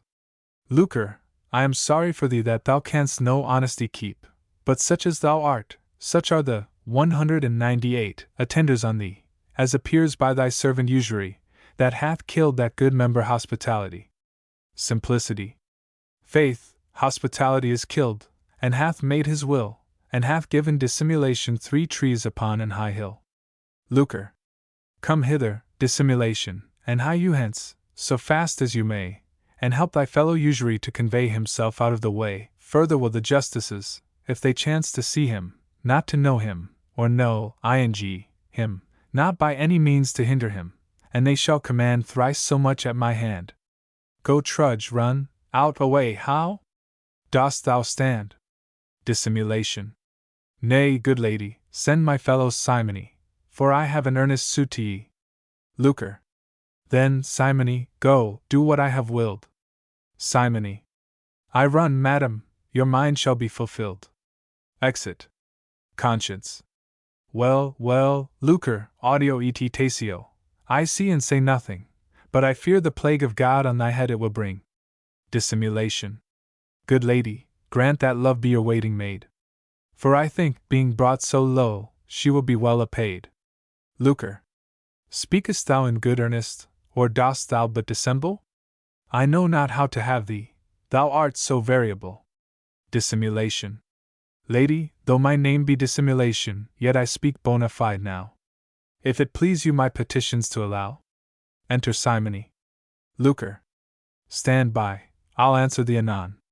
What news, Simony, bringest thou of thy fellow usury? Simony. Marry, madam, good news, for usury lies close, hid in a rich man's house, that will not let him loose, until they see the matter brought to a good end, for usury in this country hath many a good friend, and late I saw hospitality carried to burying. Lucre. I pray thee, tell me who were they that followed him? Simony. There were many of the clergy, and many of the nobility, and many right worshipful rich citizens, substantial graziers, 199, and very wealthy farmers. But to see how the poor followed him, it was a wonder. Never yet at any burial I have seen such a number. Lucre. But what say the people of the murder? Simony. Many are sorry, and say 'tis great pity that he was slain. But who be they? The poor beggarly people that so complain. As for the other, they say 'twas a cruel, bloody fact, but I perceive none will hinder the murderer for this cruel act. Lucre. 'Tis well, I am glad of it. Now, dissimulation, if you can get love's goodwill, I am contented with all my heart to grant thereuntil. Dissimulation. I thank you, good lady, and I doubt not but she with a little entreaty will thereto agree. Simplicity. Now I have it in my breeches, and very well can tell, that I and my lady with Mistress Lucre shall dwell. But if I be her serving fellow, and dwell there, I must learn to cog, lie, foist, and swear, and surely I shall never learn, marry, and 'twere to lie abed all day. I know to that kind of living I should give a good safe frowny face 200, or if 'twere to eat one's meat then I knew what I had to do. How say ye, sirrah, can I not? I'll be judged, 201 by you. Lucre. Now to you, little mouse, did I not tell you before that I should, ere 'twere long, turn you both out of door? How say you, pretty soul, is come to pass, yea or no? I think I have pulled your peacock's plumes somewhat low. And yet you be so stout as though you felt no grief. But I know, ere it be long, you will come puling to me for relief. Conscience. Well, Lucre, well, you know pride will have a fall. What advantageeth, 202, it thee to win the world, and lose thy soul withal?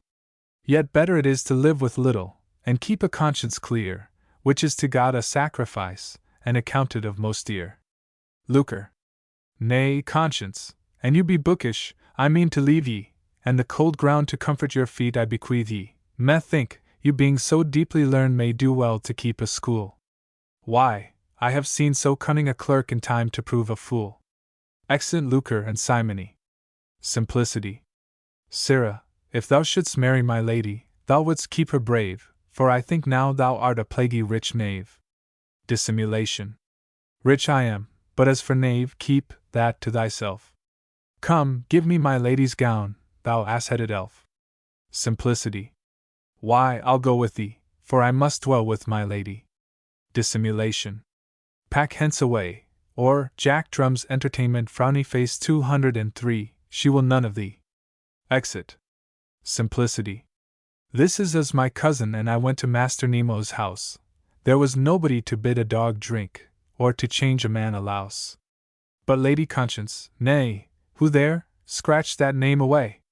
Can she be a lady that is turned out of all her berry? 204, do not be called more lady.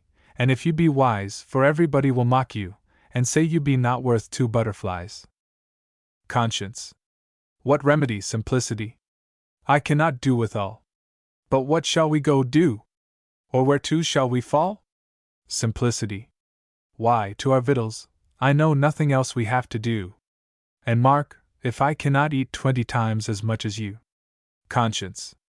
If I go lie in an inn, I shall be sore grieved to see the deceit of the ostler, the polling of the tapster, as in most houses of lodging they be.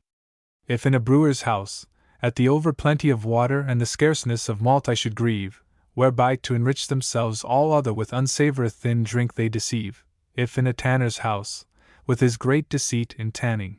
If in a weaver's house, with his great cozening in weaving. If in a baker's house, with light bread and very evil working.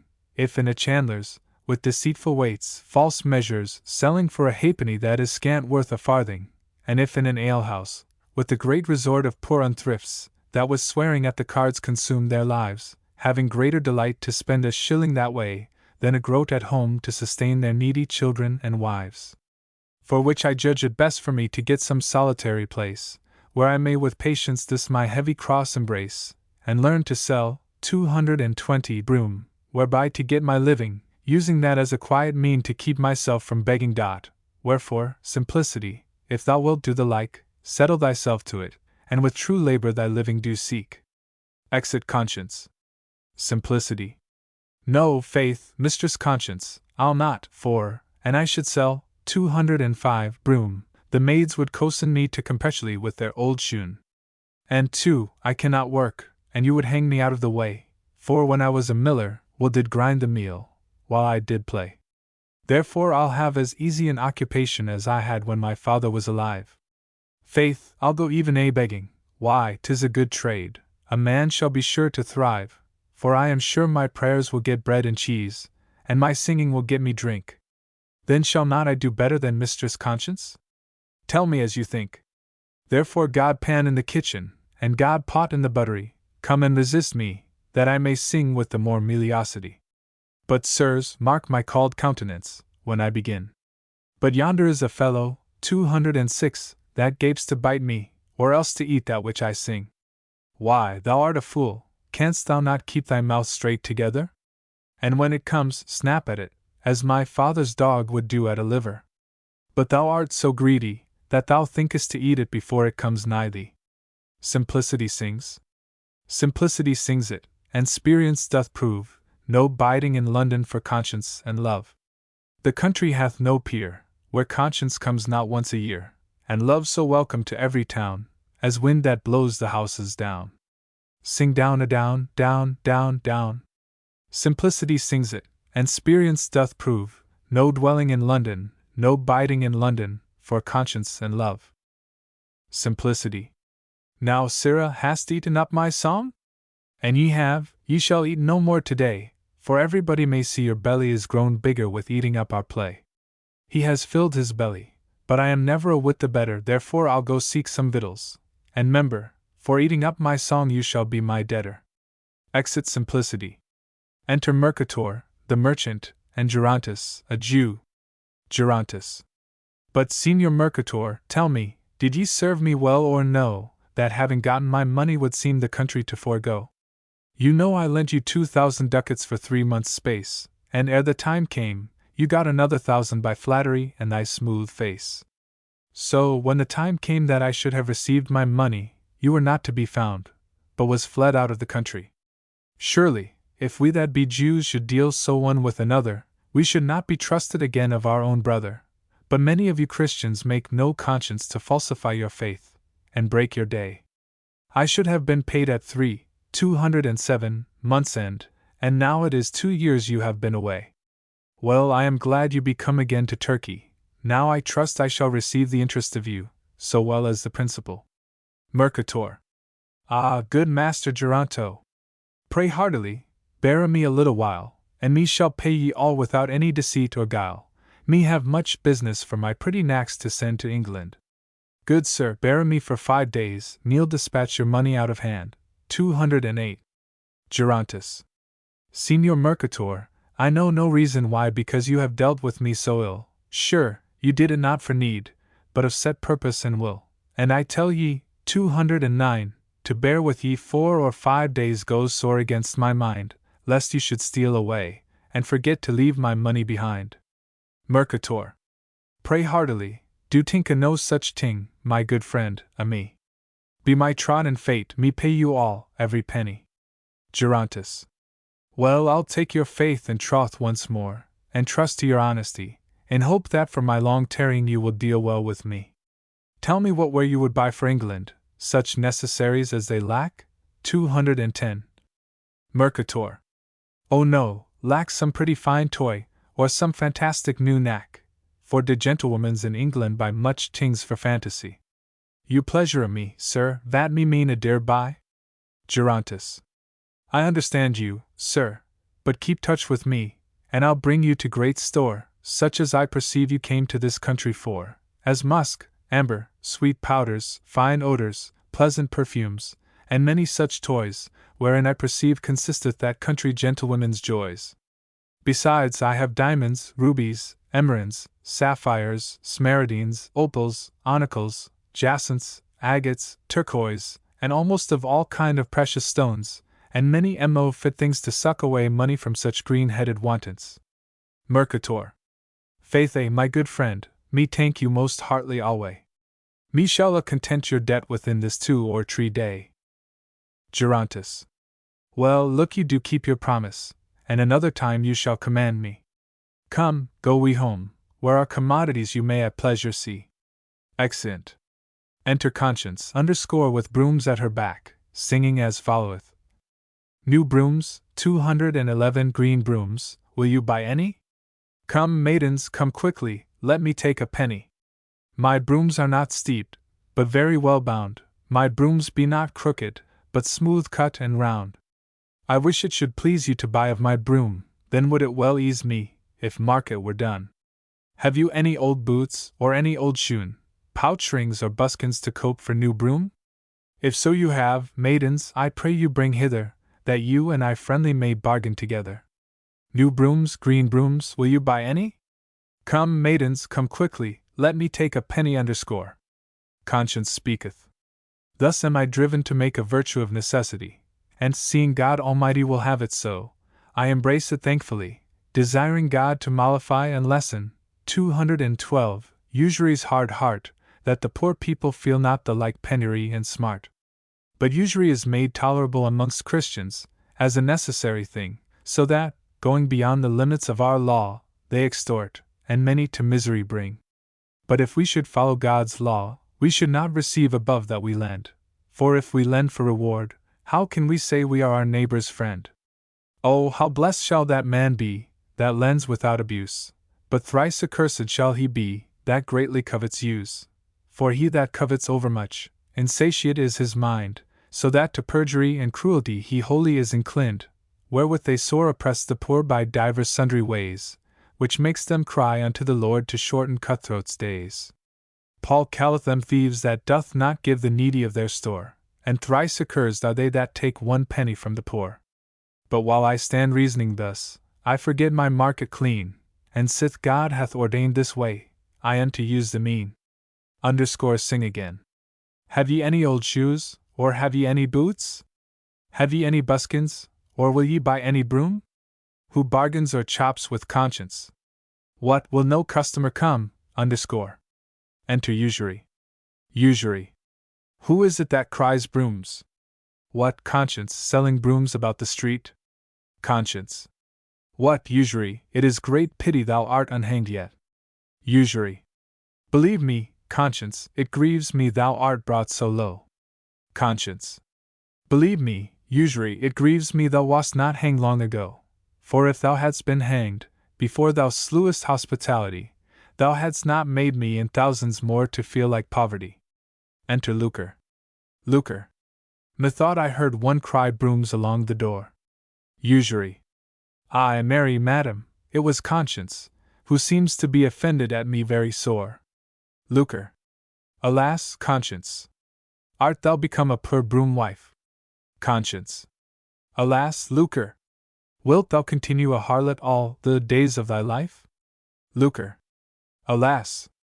I think it is a grief to thee that thou art so poor. Conscience. Alas, Lucre!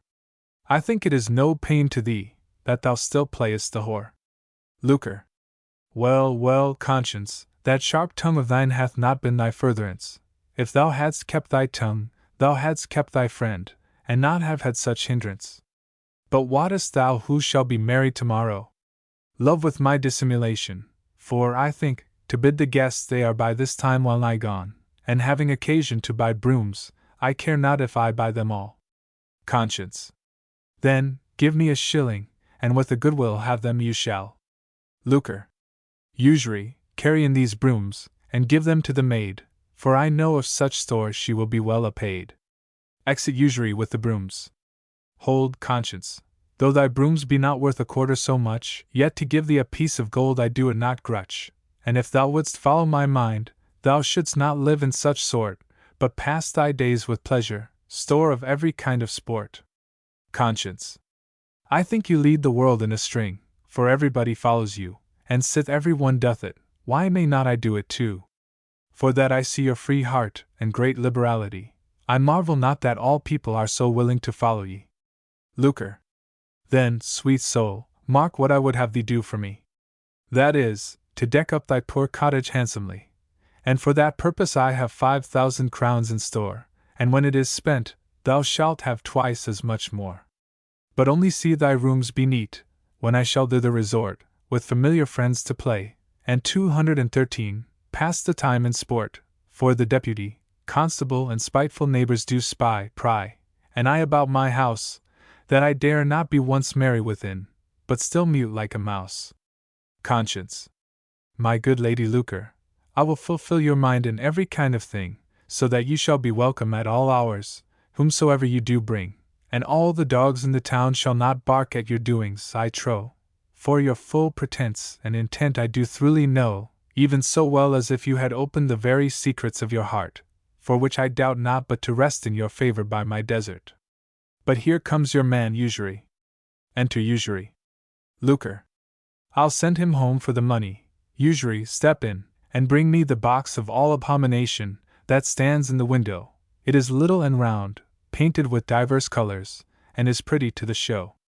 Usury. Madam, is there any superscription thereon? Lucre. Have I not told you the name? For shame, get you gone. Exit Usury. Well, my wench, I doubt not but our pleasures shall excel, seeing thou hast got a corner fit, where few neighbors dwell, and they be of the poorest sort, which fits our turns so right, because they dare not speak against our sports and sweet delight, and if they should, alas! Their words would not at all be weight, and for to speak before my face they will be all afraid. Enter Usury, with a painted box of ink in his hand. Usury. Madam, I deem this same to be it, so far as I can guess. Lucre. Thou sayest the truth, 'tis it indeed, the outside shows no less, but Usury, I think dissimulation hath not seen you since your coming home. Therefore go see him, he will rejoice, when to him you are shown. It is a busy time with him, help to further him, if you can. Usury. You may command me to attend at board to be his man. Exit Usury. Here let Lucre open the box, and dip her finger in it, and spot Conscience's face, saying as followeth. Lucre. Hold here, my sweet, and then over to see if any want. The more I do behold this face, the more my mind doth vaunt. This face is a favor, these cheeks are ruddy and white, these lips are cherry red, and full of deep delight, quick rolling eyes, her temples high, and forehead white as snow, her eyebrows seemly set in frame, with dimpled chin below. Oh, how beauty hath adorned thee with every seemly hue, in limbs, in looks, with all the rest proportion keeping due. Sure, I have not seen a finer soul in every kind of part, I cannot choose but kiss thee with my lips, that love thee with my heart.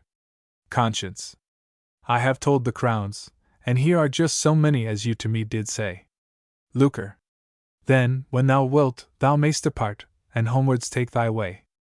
And I pray thee, make haste in decking of thy room, that I may find thy lodging fine, when with my friend I come. Conscience. I'll make speed, and where I have with brooms oft times been roaming, I mean henceforth not to be seen, but sit to watch your coming. Exit Conscience. Lucre. Oh, how joyful may I be that such success do find!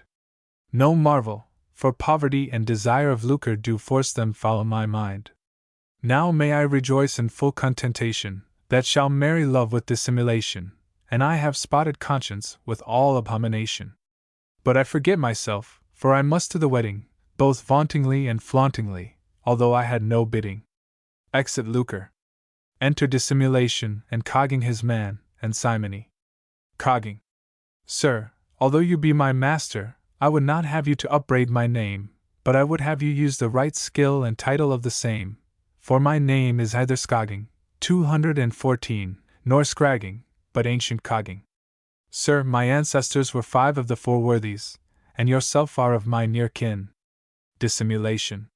Indeed thou say'st true, for Cogging is a kinsman to dissimulation. But tell me, have you taken the names of the guests? Cogging. Yes, sir. Dissimulation. Let me hear after what fashion. The names of the guests told by Cogging. Cogging. There is, first and foremost, Master Forgery and Master Flattery, Master Perjury and Master Injury, Master Cruelty and Master Pickery, Master Bribery and Master Treachery, Master Wink at Wrong and Master Headstrong, mistress privy theft and master deep deceit, master abomination and mistress fornication his wife, Ferdinando false weight and Frisset false measure his wife. Dissimulation. Stay, fornication and Frisset false measure are often familiar with my Lady Lucre, and one of them she accounts her friend. Therefore they shall sit with the bride in the midst, and the men at each end. Let me see, there are 16, even as many as well near is able to dine in the summer parlour at the playing table, beside my fellow fraud, and you, fellow simony, but I shall have a great miss of my fellow usury. Simony. Take no care for that, he came home yesterday even, no longer. His pardon was quickly begged, and that by a courtier. But, sirrah, since he came home, he had like to have slain good neighbourhood and liberality, had not true friendship stepped between them very suddenly. But, sirrah, he hit true friendship such a blow on the ear, that he keeps out of all men's sight, I think, 215, for shame or for fear. Dissimulation. Now, of my troth, it is a pretty jest, hath he made true friendship hide his head? Sure, if it be so, good neighbourhood and liberality for fear are fled. Simony. But, fellow dissimulation, tell me what priest shall marry ye? Dissimulation. Marry, that shall an old friend of mine, Master Dr. Hypocrisy. Simony. Why, will you not have Sir Peter please man to supply that want? Dissimulation. Indeed, Sir Peter is a good priest, but Dr. Hypocrisy is most ancient. But cousin Cogging, I pray you go to invite the guests, and tell them that they need not disturb their quietness. Desire them to come at dinner time, and it shall suffice, because I know they will be loath so early to rise. But at any hand will Dr. Hypocrisy, that he meet us at the church very early, for I would not have all the world to wonder at our match. It is an old proverb. 'Tis good having a hatch before the door, but I'll have a door before the hatch. Cogging. Sir, I will about it as fast as I can hie. I'll first to that scald bald knave Dr. Hypocrisy. Aside. Exit Cogging. Simony. But fellow dissimulation, how darest thou marry with love, bearing no love at all? For thou dost nothing but dissemble, then thy love must needs be small. Thou canst not love but from the teeth forward. Sure the wife that marries thee shall highly be preferred. Dissimulation. Tush, tush. You are a merry man, I warrant you I know what I do, and can yield a good reason for it. I may say unto you, what, and if the world should change, and run all on her side, then might I by her means still in good credit abide. Thou knowest love is ancient, and lives peaceably without any strife, then sure the people will think well of me, because she is my wife. Simony. Trust me, thou art as crafty, to have an eye to the main chance. As the tailor, that out of 7 yards stole 1.5 of durance, 216, he served at that time the devil in the likeness of Saint Catherine. Such tailors will thrive, that out of a doublet and a pair of hose can steal their wife an apron. The doublet sleeves 3 fingers were too short, the Venetians, 217, came nothing near the knee. Dissimulation. Then, for to make them long enough, I pray thee what did he? Simony. 2 pieces set in handful broad, to lengthen them withal, yet for all that below the knee by no means they could fall. He, seeing that, desired the party to buy as much to make another pair. The party did, yet, for all that, he stole a quarter there. Dissimulation. Now, sure, I can him thank, he could his occupation. My fellow fraud would laugh to hear one dressed of such a fashion. But, fellow simony, I thank you heartily, for comparing the tailor to me. As who should say his knavery and my policy did agree. 218. Simony. Not so, but I was the willinger to tell thee, because I know it to be a true tale, and to see how artificers do extol fraud by whom they bear their sale. But come, let us walk, and talk no more of this. Your policy was very good, and so, no doubt, was his. Exeunt. Enter Mercator reading a letter to himself, and let Gerontus the Jew follow him, and speak as followeth. Gerontus. Signor Mercator, why do you not pay me? Think you, I will be mocked in this sort? This is 3 times you have flouted me, it seems you make thereat a sport. Truly pay me my money, and that even now presently, or by mighty Mahomet I swear I will forthwith arrest ye. Mercator. Ha, pray bear with me 3 or 4 days, me have much business in hand, me be troubled with letters, you see here, dat comes from England. Gerontis. Tush, this is not my matter, I have nothing therewith to do. Pay me my money, or I'll make you, before to your lodging you go. I have officers stand watching for you, so that you cannot pass by, therefore you were best to pay me, or else in prison you shall lie. Mercator. Arrest me, docile knave? Marry do, and if thou dare, me will not pay de 1 penny, arrest me, do, me do not care. Me will be a Turk, me came heater for dat cause, therefore me care not de so much as 2 straws. Gerontis. This is but your words, because you would defeat me, I cannot think you will forsake your faith so lightly. But seeing you drive me to doubt, I'll try your honesty, therefore be sure of this, I'll go about it presently. Exit. Mercator. Marry, farewell and be hanged, citizen, scald, drunken Jew. I warrant ye me shall be able very well to pay you. My Lady Lucre have sent me here dis letter, praying me to cozen de Jew for love of her. Therefore me'll go to get a some Turk apparel, dat me may cozen de Jew, and end dis quarrel. Exit. Enter 3 beggars, that is to say, Tom Beggar, Wily Will, and Simplicity, singing the song. Underscore to the wedding, to the wedding, to the wedding go we, to the wedding a begging all 3. Tom Beggar shall brave it, and Wily Will too, Simplicity shall knave it, wherever we go, with lustly bravado, take care that care will, to catch it and snatch it we have the brave skill. Our fingers are lime twigs, and barbers we be, to catch sheets from hedges most pleasant to see, then to the alewife roundly we set them to sail, and spend the money merrily upon her good ale. To the wedding, to the wedding, to the wedding go we, to the wedding a begging all 3 underscore. Finus. Tom. Now truly, my masters, of all occupations under the sun, begging is the best, for when a man is weary, then he may lay him down to rest. Tell me, is it not a lord's life in summer to louse one under a hedge, and then, leaving that game, may go clip and call his Madge? Or else may walk to take the wholesome air abroad for his delight, when he may tumble on the grass, have sweet smells, and see many a pretty sight? Why, an emperor for all his wealth can have but his pleasure, and surely I would not lose my charter of liberty for all the king's treasure. Will. Shall I tell thee, Tom Beggar, by the faith of a gentleman, this ancient freedom I would not forego, if I might have whole mines of money at my will to bestow. Then, a man's mind should be troubled to keep that he had, and you know it were not for me, it would make my valiant mind mad. For now we neither pay church money, subsidies, 15ths, scot nor lot, all the payings we pay is to pay the good ale pot. Simplicity. But fellow beggars, you cozen me, and take away all the best meat, and leave me nothing but brown bread or fin of fish to eat. When you be at the alehouse, you drink up the strong ale, and give me small beer, you tell me 'tis better than the strong to make me sing clear. Indeed, you know, with my singing I get twice so much as ye, but, and you serve me so, you shall sing yourselves, and beg alone for me. Tom. We stand prating here, come, let us go to the gate. Mass, I am greatly afraid we are come somewhat too late. Good gentle Master Porter, your reward do bestow on a poor lame man, that hath but a pair of legs to go. Will. For the honor of God, good Master Porter, give somewhat to the blind, that the way to the alehouse in his sleep cannot find. Tom. For the good Lord's sake, take compassion on the poor.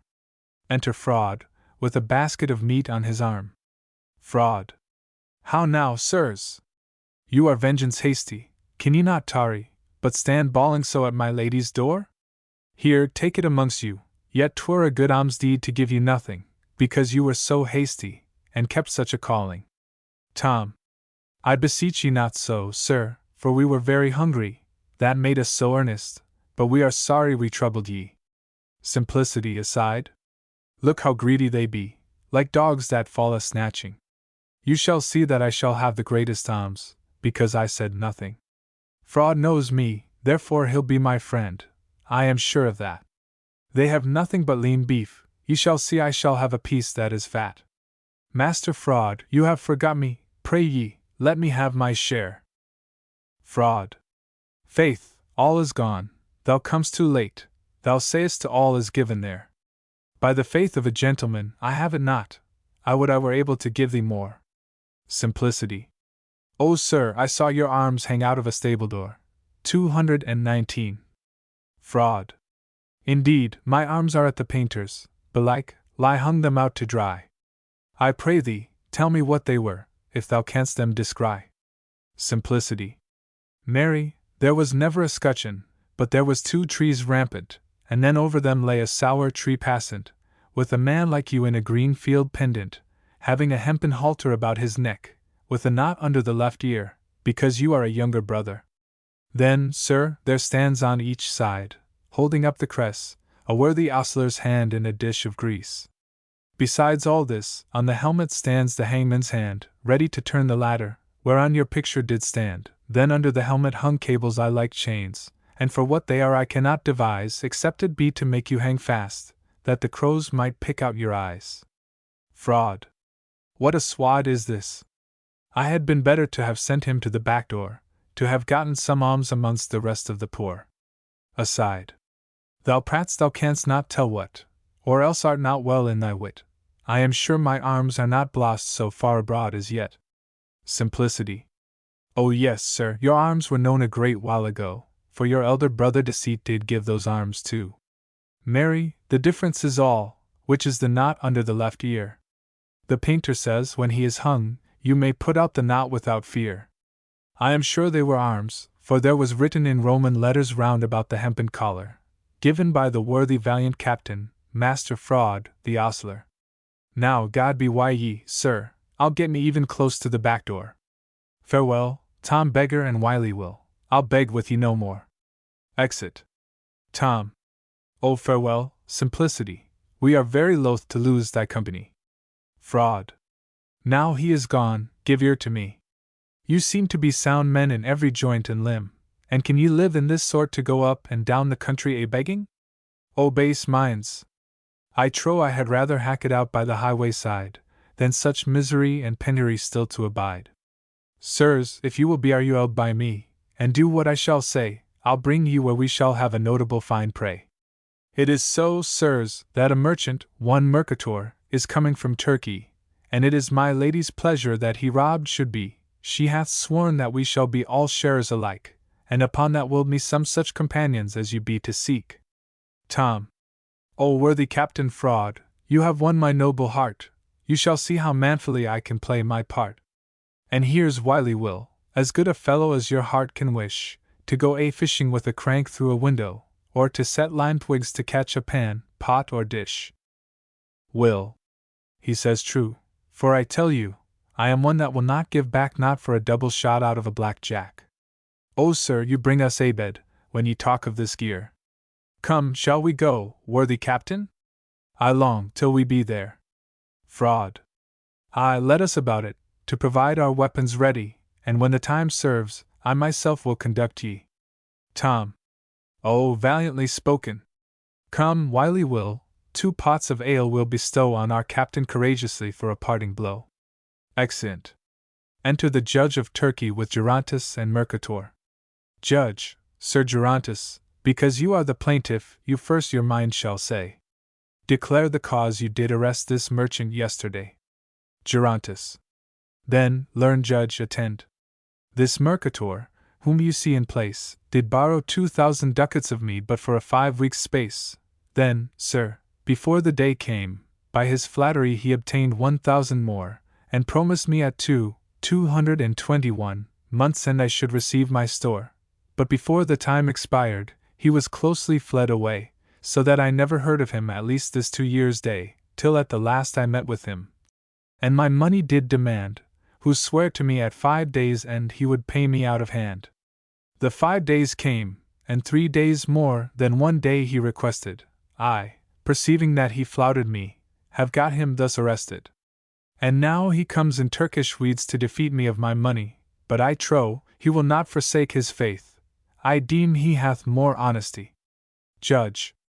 Sir Gerontis, you know, if any man forsake his faith, king, country, and become a Mahomet, all debts are paid. 'Tis the law of our realm, and you may not gainsay it. Gerontis. Most true, reverend judge, we may not, nor I will not against our laws grudge. Judge. Signor Mercator, is this true that Gerontis doth tell? Mercator. My lord judge, de matter and de circumstance be true, me know well, but me will be a Turk, and for dat cause me came here. Judge. Then, it is but folly to make many words. Signor Mercator, draw near, lay your hand upon this book, and say after me. Mercator. With a good will, my lord judge, me be all ready. Gerontis.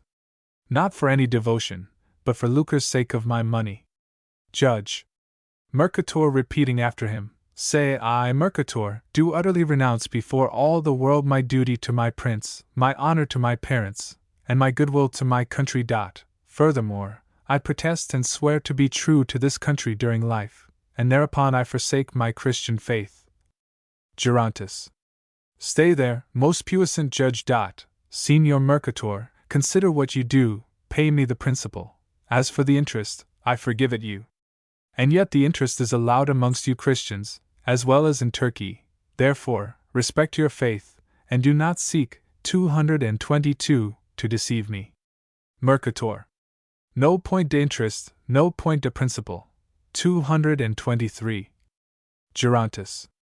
Then pay me the one half, if you will not pay me all. Mercator. No point de half, no point denier, me will be a Turk, I say. Me be weary of my Christ's religion, and for dat me come away. Gerontis. Well, seeing it is so, I would be loath to hear the people say, it was long of me thou forsakest thy faith, wherefore I forgive thee frank and free, protesting before the judge and all the world never to demand penny nor halfpenny. Mercator. O Sir Gerontis, me take your proffer, and thank you most heartily. Judge. But Signor Mercator, I trow, you will be a Turk for all this. Mercator. Signor, no, not for all the good and the world me forsake my Christ. Judge. Why, then, it is as Sir Gerontis said, you did more for the greediness of the money than for any zeal or goodwill you bear to Turkey. Mercator. O sir, you make a great offense, you must not judge of my conscience. Judge. One may judge and speak truth, as appears by this, Jews seek to excel in Christianity, and Christians in Jewishness. Exit. Mercator. Vel, but me thank you, Sir Gerontis, with all my very heart. Gerontis. Much good may it do you, sir, I repent it not for my part. But yet I would not have this bolden you to serve another so, seek to pay, and keep day with me, so a good name on you will go. Exit. Mercator. You say vel, sir, it does me good dat me have cozen did you. Faith, I would my lady lucre de whole matter now knew, what is dat me will not do for her sweet sake. But now me will provide my journey toward England to take. Me be a Turk? No, it will make my lady lucre to smile, when she knows how me did de scal Jew beguile. Exit. Enter lucre, and love with a vizard behind. Lucre. Mistress Love, I marvel not a little what coy conceit is crept into your head, that you seem so sad and sorrowful, since the time you first did Wednesday tell me, sweet wench, what thou ailest, and if I can ease thy grief, I will be pressed to pleasure thee in yielding of relief. Sure, thou makest me for to think something has chanked amiss. I pray thee, tell me what thou ailest, and what the matter is. Love. My grief, alas! I shame to show, because my bad intent hath brought on me a just reward and eke a strange event. Shall I be counted love? Nay, rather lascivious lust, because unto dissimulation I did repose such trust.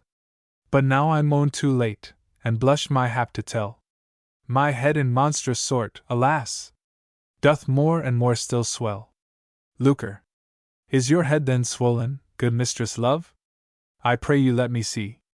Of troth it is. Behold a face that seems to smile on me, it is fair and well favored, with a countenance smooth and good. Wonder is the worst, 224, to see two faces in a hood. Come, let's go, we'll find some sports to spurn away such toys. Love. Were it not for lucre, sure, love had lost all her joys. Exeunt. Enter serviceable diligence, the constable, and simplicity, with an officer to whip him, or two, if you can. Simplicity. Why, but must I be whipped, master constable, indeed? You may save your labor, for I have no need. Diligence. I must needs see thee punished. There is no remedy, except thou wilt confess, and tell me, where thy fellows are become, that did the robbery. Simplicity. Indeed, master constable, I do not know of their stealing, for I did not see them, since we went together a-begging. Therefore pray ye, sir, be miserable, 225, to me, and let me go, for I labor to get my living with begging, you know. Diligence. Thou wast seen in their company a little before the deed was done, therefore it is most likely thou knowest where they are become. Simplicity. Why, master constable, if a sheep go among wolves all day, shall the sheep be bland if they steal anything away? Diligence. Ay, marry, shall he, for it is a great presumption that, keeping them company, he is of like profession, but dispatch, sirs, strip him and whip him, stand not to reason the question. Simplicity. Indeed 'twas fraud, so it was not I, and here he comes himself, ask him, if I lie. Enter fraud. Diligence. What sayest thou, villain? I would advise thee hold thy tongue. I know him to be a wealthy man and a burgess of the town. Sir, and it please your mastership, here one slanders you with felony, he saith you were the chief doer of a robbery. Fraud. What says the rascal? But you know, it standeth not with my credit to brawl, but good master constable, for his slanderous report pay him double, and in a greater matter command me you shall. Exit. Simplicity. Master constable, must the countenance carry out the knave? Why, then, if one will face folks out, some fine repairment he must have. Beadle put off his clothes. Beadle. Come, Sir Jacksauce, make quick dispatch at once, you shall see how finely we will fetch the skin from your bones. Simplicity. Nay, but tell me whether you be right-handed or no. Beadle. What is that to thee? Why wouldst thou so fain know? Simplicity. Marry, if you should be both right-handed, the one would hinder the other, then it would not, 226, be done finely, according to order, for if I be not whipped with credit, it is not worth a pin. Therefore I pray, master constable, let me be whipped upon my skin. Diligence. Whereon dost thou think they would whip thee? I pray thee declare, that thou puttiest us in mind, and takest such great care? Simplicity. I was afraid you would have worn out my clothes with whipping, then afterward, I should go naked a-begging. Beadle. Have no doubt of that, we will favor thy clothes, thou shalt judge that thyself by fueling the blows. Lead him once or twice about, whipping him, and so exit. Enter Judge Nemo, the clerk of the size, the crier, and serviceable diligence. The judge and clerk being set, the crier shall sound 3 times. Judge. Serviceable diligence, bring hither such prisoners as are in custody. Diligence. My diligence shall be applied very willingly. Pleaseth it you, there are but 3 prisoners, so far as I know, which are Lucre and Conscience, with a deformed creature much like Bifrons, 227, the base daughter of Juno. Judge. No! Where is that wretch Dissimulation? Diligence. He hath transformed himself after a strange fashion. Judge. Fraud. Where is he become? Diligence. He was seen in the streets, walking in a citizen's gown. Judge. What is become of Usury? Diligence. He was seen at the exchange very lately. Judge. Tell me, when have you heard of Simony? Diligence. He was seen this day walking in Paul's, having conference, and very great familiarity with some of the clergy. Judge. Fetch Lucre and Conscience to the bar. Diligence. Behold, worthy judge, here ready they are. Enter Lucre and Conscience. Judge. Stand forth. Diligence, divide them asunder. Clerk. Lucre, thou art indicted by the name of Lucre, to have committed adultery with Mercator the merchant, and Creticus the lawyer. Thou art also indicted for the robbery of Mercator, lastly and chiefly, for the consenting to the murder of Hospitality. What sayest thou? Art thou guilty or not in these causes? Lucre. Not guilty. Where are mine accusers? They may shame to show their faces. I warrant you, none comes, nor dare, to discredit my name. In despite of the teeth of them that dare, I speak in disdain. Judge. Impudent. Canst thou deny deeds so manifestly known? Lucre. In denial stands trial. I shame not, let them be shown. It grinds my gall they should slander me on this sort. They are some old cankered currish corrupt carles, that gave me this report. My soul craves revenge on such my secret, 228, foes, and revengement I will have, if body and soul I lose. Judge. Thy hateful heart declares thy wicked life. In the abundance of thy abomination all evils are rife. But what sayest thou, conscience, to thy accusation, that art accused to have been bawd unto lucre, and spotted with all abomination? Conscience. What should I say, nay, what would I say in this our naughty living? Lucre. Good conscience, if thou love me, say nothing. Aside. Clerk. Diligence, suffer her not to stand prating. Let him put her aside. Judge. What letter is that in thy bosom, conscience? Diligence, reach it hither. Make as though he, 229, read it. Conscience, speak on, let me hear what thou canst say, for I know in singleness thou wilt a truth bewray. Conscience. My good lord, I have no way to excuse myself, she hath corrupted me by flattery and her accursed pelf. What need further trial, sith I, conscience, am 1,000 witnesses? I cannot choose but condemn us all in living amiss. Such terror doth affright me, that living I wish to die. I am afraid there is no spark left for me of God's mercy. Judge. Conscience, where hadst thou this letter? Conscience. It was put into my bosom by lucre, willing me to keep secret our lascivious living. I cannot but condemn us all in this thing. Judge. How now, malapert, stand you still in defense or no? This letter declares thy guilty conscience. How sayest thou, is it not so? Tell me, why standest thou in amaze? Speak quickly. Hadst thou thy tongue so liberal, and now stand to study? Lucre. O conscience! Thou hast killed me, by thee I am overthrown. Judge. It is happy that by conscience thy abomination is known, wherefore I pronounce judgment against thee on this wise. Thou shalt pass to the place of darkness, where thou shalt hear fearful cries, weeping, wailing, gnashing of teeth, and torment without end, burning in the lake of fire and brimstone, because thou canst not amend.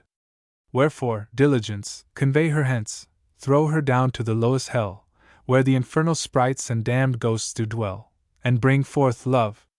Exit lucre and diligence. Let lucre make ready for love quickly, and come with diligence. Declare the cause, conscience, at large how thou comest so spotted, whereby many by thee hath been greatly infected, for under the colour of conscience thou deceivest many, causing them to defile the temple of God, which is man's body. A clean conscience is a sacrifice, God's own resting place. Why wast thou then corrupted so, and spotted on thy face? Conscience. When Hospitality had his throat cut by usury, he oppressed me with cruelty and brought me to beggary, turning me out of house and home, and in the end my gown to pay my rent to him I did send. So, driven to that extremity, I have fallen to that you see, yet after judgment I hope of God's mercy. Judge. O conscience, shall cankered coin corrupt thy heart?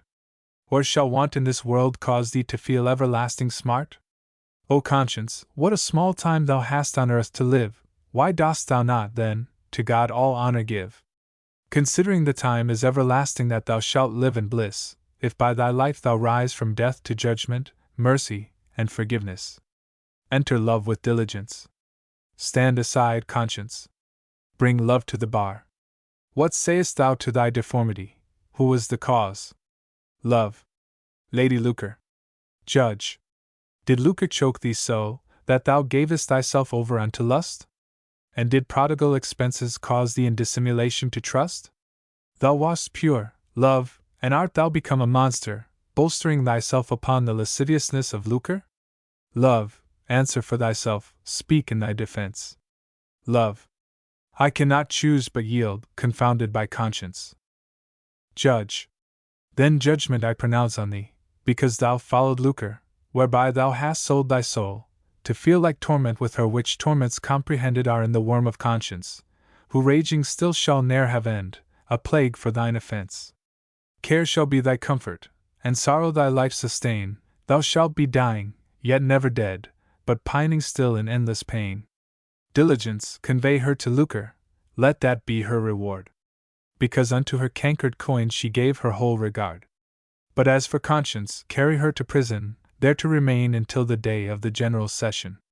Thus we make an end, knowing that the best of us all may amend, which God grant to his good will and pleasure, that we be not corrupted with the unsatiate desire of vanishing earthly treasure. For covetousness is the cause of resting man's conscience. Therefore restrain thy lust, and thou shalt shun the offence. Finus. The Three Lords and Three Ladies of London. Edition. The pleasant and stately moral of the Three Lords and Three Ladies of London. With the great joy and pompa, solemnized at their mariages, comically interlaced with much honest mirth, for pleasure and recreation, among many moral observations, and other important matters of due regard. By R. W. London, printed by R. Thones, at the Rose and Crown near Holborn Bridge _ 1590, 4 degrees. Black letter. With an engraving on the title. Enter, for the preface, a lady very richly attired, representing London, having 2 angels before her, and 2 after her, with bright rapiers in their hands. London speaketh. Lo, gentles, thus the Lord doth London guard, not for my sake, but for his own delight. For all in vain the sentinels watch and ward, except he keep the city day and night. Now may my foes in vain both spurn and spite, my foes, I mean, that London represent, guarded from heaven by angels excellent. This blessing is not my sole benefit, all England is, and so preserved hath been, not by man's strength, his policy and wit, but by a power and providence unseen, even for the love wherewith God loves our Queen, in whom, for whom, by whom we do possess more grace, more good, than London can express. And that hath bred our plenty and our peace, and they do breed the sports you come to see, and joy it is that I enjoy increase. My former fruits were lovely ladies 3 wink with a frown 230, now of 3 lords to talk is London's glee, whose deeds I wish made to your liking frame, for London bids you welcome to the same. Finus. The actors' names? Policy, Pomp, the 3 Lords of London. Pleasure. Wit, Wealth, their pages. Will. Nemo, a grave old man. Love, Lucre, 3 Ladies of London. Conscience. Honest industry, pure zeal, 3 sages. Sincerity. Pride, ambition, 3 lords of Spain. Tyranny. Shame, treachery, their pages. Terror. Desire, delight, 3 lords of Lincoln. Devotion. Sorrow, a jailer. Simplicity, a poor freeman of London. Painful penury, his wife. Diligence, a post or an officer. Fealty, 2 heralds at arms. Shieldty. Fraud, usury for gallants. Dissimulation, simony. Falsehood, 2 that belong to fraud and dissimulation. Double dealing. The pleasant and stately moral of the 3 Lords of London. Enter the 3 lords and their pages. First, Policy, with his page Wit before him, bearing a shield, the impressa tortoise, the word Providence Securus. Next, Pomp, with his page Wealth bearing his shield, the word Glory sans peer, the impressa lily. Last, Pleasure, his page Will, his impressa falcon, the word Poor Temps. Policy attired in black, Pomp in rich robes, and Pleasure in colors. Policy, here I advance my shield and hang it up, to challenge him who ever dare deny that one of those 3 London ladies rare ought not of right be matched with Policy, a London lord, the which I represent. Pomp. And Pomp provides his challenge in his word, Glory sans peer, claiming the one of them, not by compulsion, but by common right. Yet, maugre men, my shield is here advanced for one matchless. A London lady best beseemeth pomp, a London lord to have pleasure.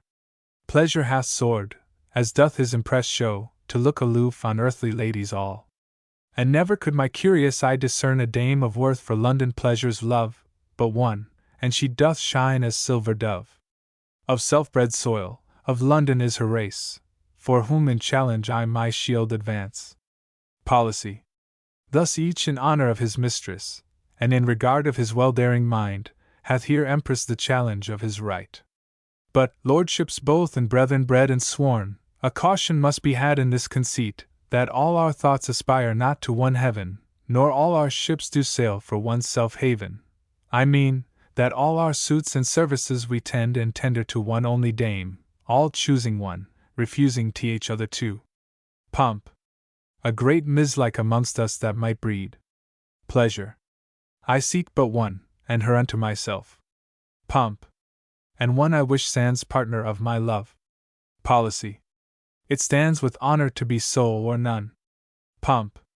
Whom lovest thou, pleasure? Pleasure. Hark ye. Whisper in his ear. Pomp. Tush. Ye lie. Will. If my master were a soldier, that word would have the stab. Wit. Well, Will, still you'll be a saucy scab. Pomp. Why, pleasure hath pomp, 231, chosen lucre's love. Pleasure. Why, pomp, but because pleasure honors lucre most. Policy. And policy may Lady Lucre gain before you both, but let us not contend. For Nemo doth the ladies prisoners keep, though they were slandered late with liberty, and marriage to 3 far-born foreigners. Then, first it fits we practice their release, and see them, and by sight our liking please wink with a frown 232, for yet we love, as gossips tell their tales, by hearsay, fame, not favor, hath us yet inflamed. Pomp. Lord Policy with reason hath discussed, pleasure, consent, and so our love shall hold. Pleasure. Ye never found that London's pleasure erred from reason, or from pomp and policy. Policy. Come on, sir boy, attend you well your charge, to his page wit. Wait in this place to watch, and ward this shield. If any man, in honor of his love, so hardy he with stroke of sword to addant this shield, and challenge him that hereby challengeth, say for thy lord, as should a trusty page, that policy doth dare him to perform a hardier task than common challengers. If he demand what policy may be, a lord of London, say, one of the 3. Pomp. And you, sir boy, for pomp perform the like, to wealth. Bid him, that dare his impress batter once, be well advised he be no beggar's brat, nor base of courage, nor of bad conceit, to match himself with such magnificence, as fits Lord Pomp of London for his love. Call, if he come that can encounter me, or move me not for each envious swad. Pleasure. Will, be not wanton, nor of wayward mood, to will. Wait as do these, use faith and diligence, and mark him well that dare disdain this shield, which London's lord, that pleasure hath to name, hath here advanced in honor of his dame. I bid thee mark him well, whatever he be, that London's pleasure doth and malice scorn, for he's a rascal or a stranger born. Good boy, mark well his gesture and his look, his eye, his gait, his weapon, and attire, and dog him to his lodging or his den, for I will make him scum and scorn of men. No better boy than Will, when Will is pleased be pleased, my boy, and so be my good will. Policy. And so, good boys, farewell, look to your charge. Watch well, good wit, who scorneth London's policy. Be wary, wit, for thou canst well discern. Pomp. Wealth, watch for pomp, for thou canst well defend. Pleasure. Will can do something too, when pleaseth him. Exeunt the 3 lords. Wit. Will is a good boy, where better is none. Will. Nay, Wit were the best boy if Will were gone. Wealth. Nay, Wealth is the best boy, sirs, let that alone. Wit. I wis he say th true, Will, this Wealth's a gay lad. Will. I care not for him, curmudgeonly swad. Wealth. Well, miss me a while, and you'll go near to be sad. Wit. Will, ye are wilful, if of him ye be not glad. Will. Nay, wit, if thou want him, thou'lt go near to be mad. Wealth. To keep us still quiet I would other talk we had. Wit. I hope we'll not fall out, being none but three. Wealth. If wealth were away, wit and will would agree. Will. Nay, wit and will are at strife, when there's nobody but me. Wit. Let pass, and of our shields, sirs, let's make a little glee. Will, what gives thy master here? A buzzard or a kite? Will. Wit, you show yourself a gentleman by guessing so right. A buzzard? Thou buzzard! Wit, hast no more skill than take a falcon for a buzzard? Wit. Oh, be quiet, good Will, it was but for sport, for I know the bird else. Wealth. Thou mightest see it was no buzzard, man, by the bells. 233. Wit. What's the reason of this falcon? I pray thee, Will, show. Will. Thou knowest that a falcon soars high, and stoops low, so doth pleasure. Wit. But what's the word? Will. Poor temps for time. Wit. A very pretty one, I would it were in rhyme. Wealth. In rhyme, wit. Why so? Wit. Because it wants reason. Will. Look for my fist, wit, if ye rap out such treason. Wit. Treason to what, boy? Will. To my master's bird. Wit. Now, Will, my thumb wags, it was but to his word. Will. 'Tis a pleasant gentleman, this young master wit. Your master hath something too, I pray ye, what's it? Wit. Look, Will, and guess. Will. 'Tis a toad in a shell. Wealth. I had as lief ye had said a frog in a well. Wit. Is not a great butterfly? Will, canst thou tell? Will. What is it in sadness? Wit. A tortoise, my boy, whose shell is so hard that a loaden cart may go over and not break it, and so she is safe within, and wheresoever she goes she bears it on her back, needing neither other succor or shelter, but her shell. The word underneath her is Providence Securus, the Provident is safe, like the tortoise armed with his own defense, and defended with his own armor, in shape somewhat round, signifying compass, wherein always the Provident foresee to keep themselves within their own compass, my boy. Will. Wittily spoken. Now, Wealth's master hath got a daffodowndily. Wealth. If Will had not been wilful, now, he might have said a lily, whose glory is without comparison and beauty matchless, for Solomon, the most sumptuous king that ever was never comparable in glory with the lily, either is there any city matchable with the pomp of London. Mistake me not, good boys, that this pomp tends to pride, yet London hath enough, but my Lord Pomp doth rightly represent the stately magnificence and sumptuous estate, without pride or vainglory, to London accommodate, and therefore the word is well applied to the impress, glory sans peer, for that the lily is neither proud of the beauty, nor vainglorious of the pomp, no more is London, but if it be joyful of anything, it is of the grace and plenty, both flowing from two such fountains as becomes not us to name. Now, therefore, my good boys, know that my master is rather magnificence than pomp in bad sense, and rather pomp than pride in the best sense. Will. And my lord is not pleasure sprung of voluptuousness, but of such honorable and kind conceit as heaven and humanity well brooks and allows, pleasure pleasing, not pernicious. Wit. Who would have thought that Will had been so philosophous? But what means the word poor temps in the shield for time? Will. Wit, shall I call thee fool? The best pleasure of all lasts but a time, for of all pleasures most pleasing to sight, methinks there is none to the falcon's high flight. Yet diseases end it, the breach of a wing, nay, the breach of a feather, spoils that sweet thing. Wit. And so my master hath the vantage, will ye or no, pomp and pleasure may be ill. Will. May not policy be bad? Wealth. Wit, well overtaken by Will, that crafty lad. Wit. A crafty goose, the gander gives him health. Bad policy seldom found in so Christian a commonwealth as London is, I trust, where my master is a lord. Will. And ours so too. Wealth. Well, let us accord, for wit's a good thing, yet may be ill applied. Wit. And so may wealth, be it employed in pride, and will worst of all, when it disdains a guide. Will. A jackanapes hath wit. Wit. And so he hath will. Wealth. But he never hath wealth, now ye are both still. Wit. Yes, he wears a chain, 234. Will. Well spoke, and like a bearward. Wealth. If ye be nonplussed, let the matter fall. Will. Wit, dost thou see? Thus goes wealth away with all. Wit.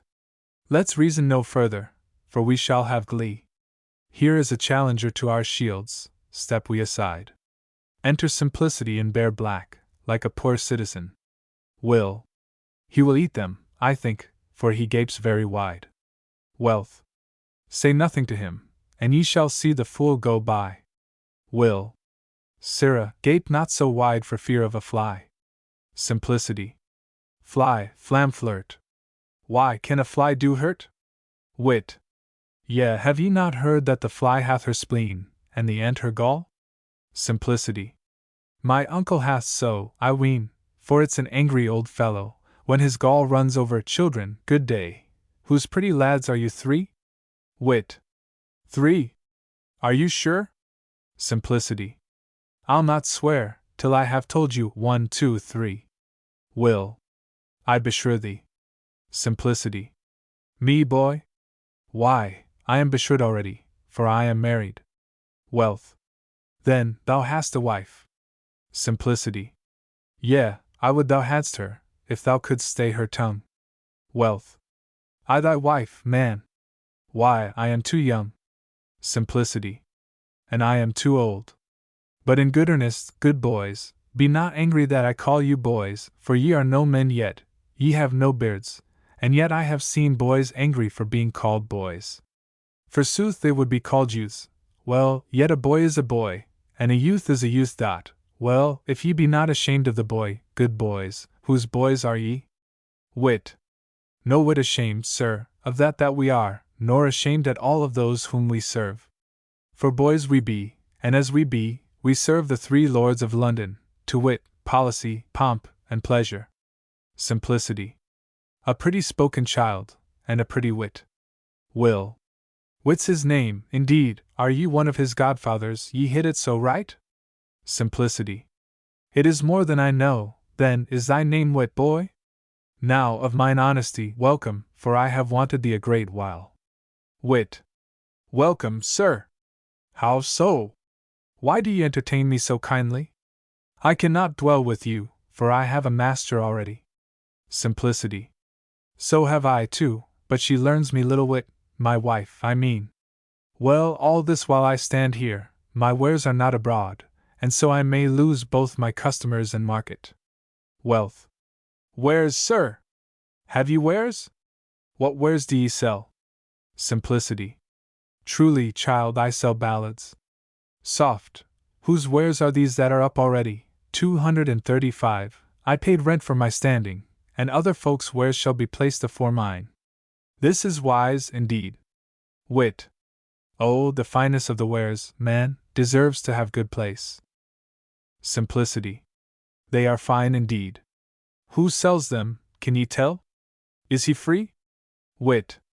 Our masters be, we wait on this ware, and yet we are no chapmen. Simplicity. Chapmen, no, that's true, for you are no men, neither chapmen nor chopmen, nor chipmen nor shipmen. But if ye be chappers, choppers, or chippers, ye are but chap boys, and chap boys ye are double. Will.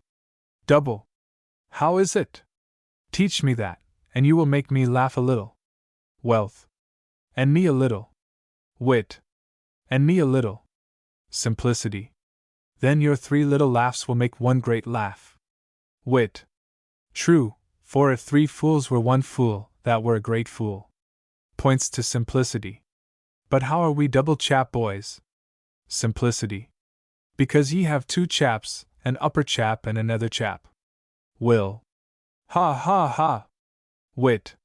Ha ha ha. Wealth. Ha ha ha. Simplicity. You said you would laugh but a little, but you laugh a great deal. Why do ye laugh so much? Will. Because your wit was so great in expounding your meaning. Simplicity. Ye may see it as a good thing to have wit. Wit. I thank you, sir. Wealth. And what say you to wealth? Simplicity. Wealth? Marry, wealth is better. Wealth. I thank you, sir. Will. And how say you to will? Simplicity. Indeed, goodwill is a great matter. Will. Yeah, between a maid and a bachelor. Simplicity. Why, you are not in love, boy. Will. Yes, but I am, and in charity too. Simplicity. Charity. Alas, poor child. Thou in charity? Ha ha! Now must I laugh. Wit. But you laugh a great while, and you laugh very loud. Simplicity. Then I owe you nothing for laughing, and you hear me the better. Wealth. But now laugh not we. Simplicity.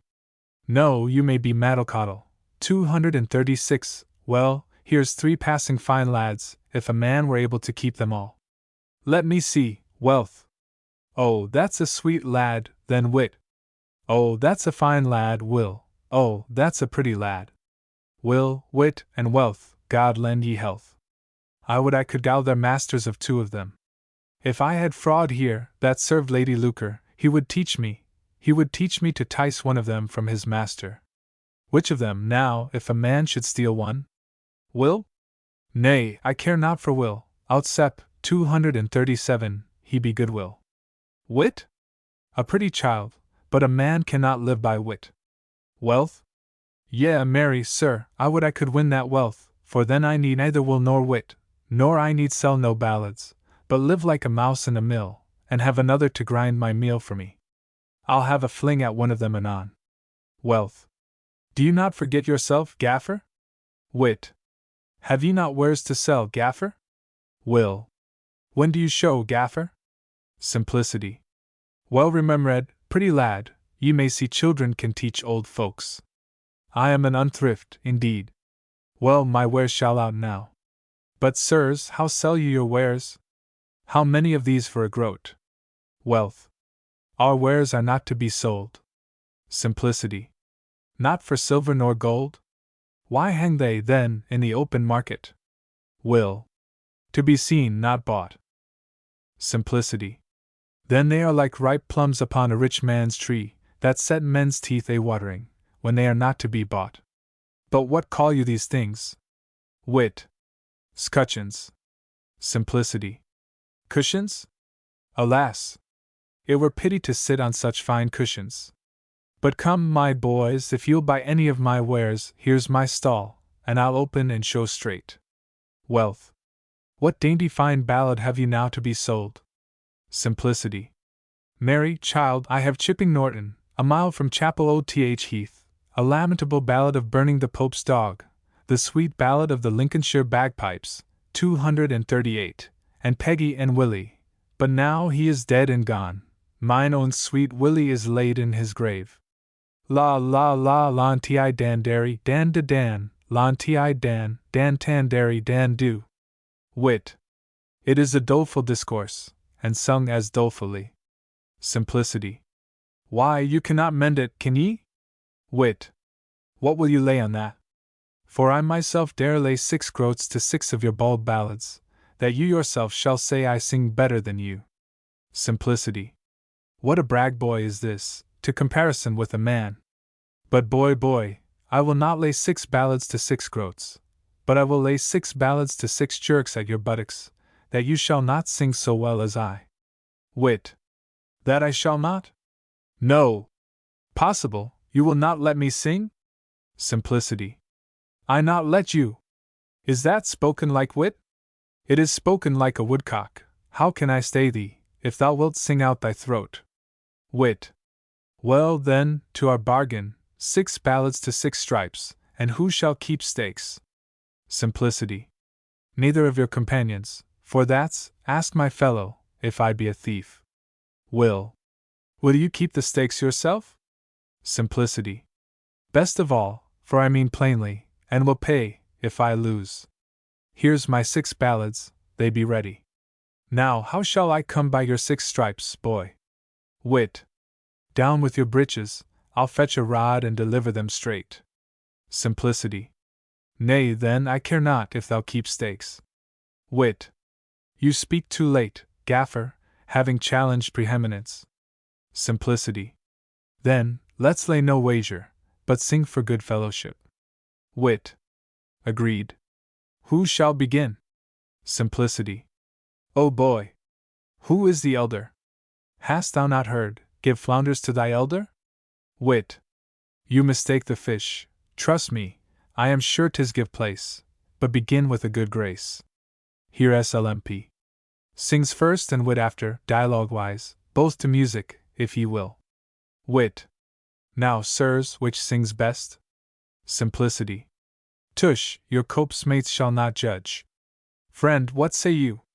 Which of us sings best? To one of the auditory. Will.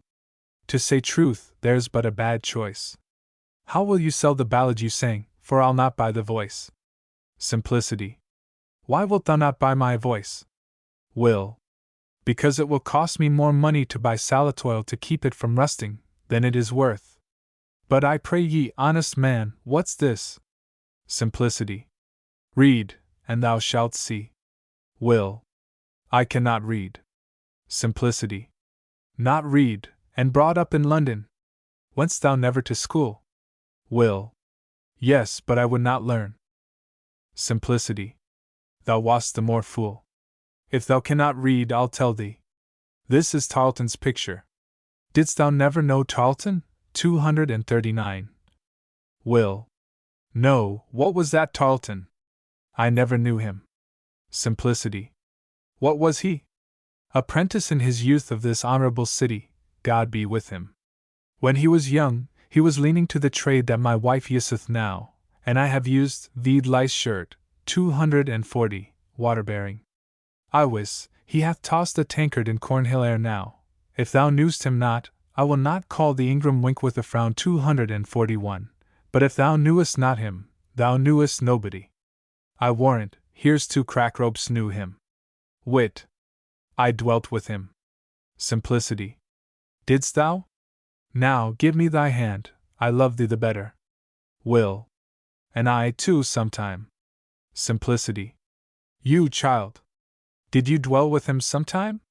Wit dwelt with him, indeed, as appeared by his rhyme, and served him well, and Will was with him now and then. But soft, thy name is Wealth. I think in earnest he was little acquainted with thee. Oh, it was a fine fellow, as e'er was born, there will never come his like, while the earth can corn. O passing fine Tarleton! I would thou hadst lived yet. Wealth. He might have some, but thou showest small wit. There is no such fineness in the picture that I see. 242. Simplicity. Thou art no Cinque-Port man, thou art not wit-free.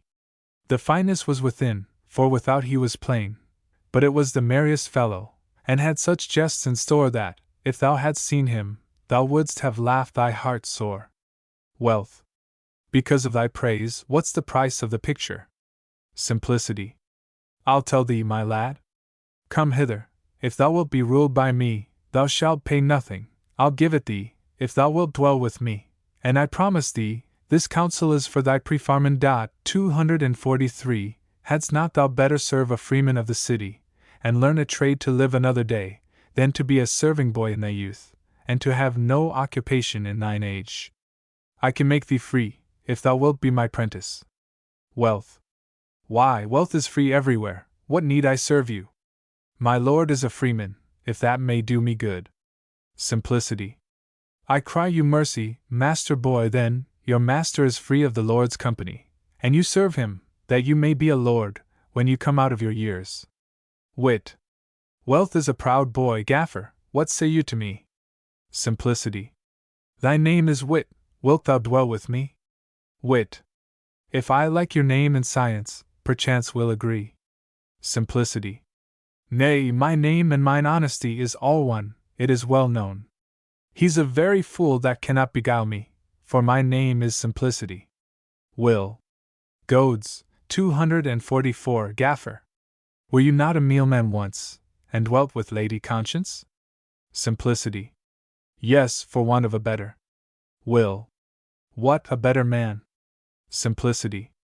No, for want of a better mistress. She was as very a fool as I. We dwelt so long together, that we went both on begging. Wit. Indeed, they that use a good conscience cannot suddenly be rich. But I'll not dwell with ye, you are too simple a master for me. Will. Nor I'll not dwell with you for all this world's treasure. Simplicity. No? Why, whom serve you, Will? Will. I serve my Lord Pleasure. Simplicity. And whom serve you, Wit? Wit. I serve my Lord Policy. Simplicity. And whom serve you, Wealth? Wealth. I serve my Lord Pomp. Simplicity. You should be served all with my Lord Birchley, if you were well served. These lads are so lordly that louts care not for them, for wealth serves pomp, wit serves policy, and will serves pleasure. Wealth, will you buy this picture for your lord? Shew Tarleton's picture. Wealth. No, it is too base a present for pomp. Wit. And policy seldom regards such a trifle. Will. Come on, Gaffer, come on. I must be your best chapman. I'll buy it for pleasure. Hold, there is a groat. Simplicity. Gramercy, goodwill, my wife shall love thee still, and since I can neither get wit nor wealth, let my wife have her will, and let me have my health. God forgive me, I think I never name her, but it conjures her, look where she comes. Be mannerly, boys, that she knock ye not with her staff, keep your own counsel, and I'll make ye laugh. What do ye lack? What lack ye? Stand away, these boys, from my wares, get ye from my stall, or I'll wring you by the ears, let my customers see the wares. What lack ye? What would ye have bought? Enter Painful Penury, attired like a water-bearing woman, with her tankard. Penury.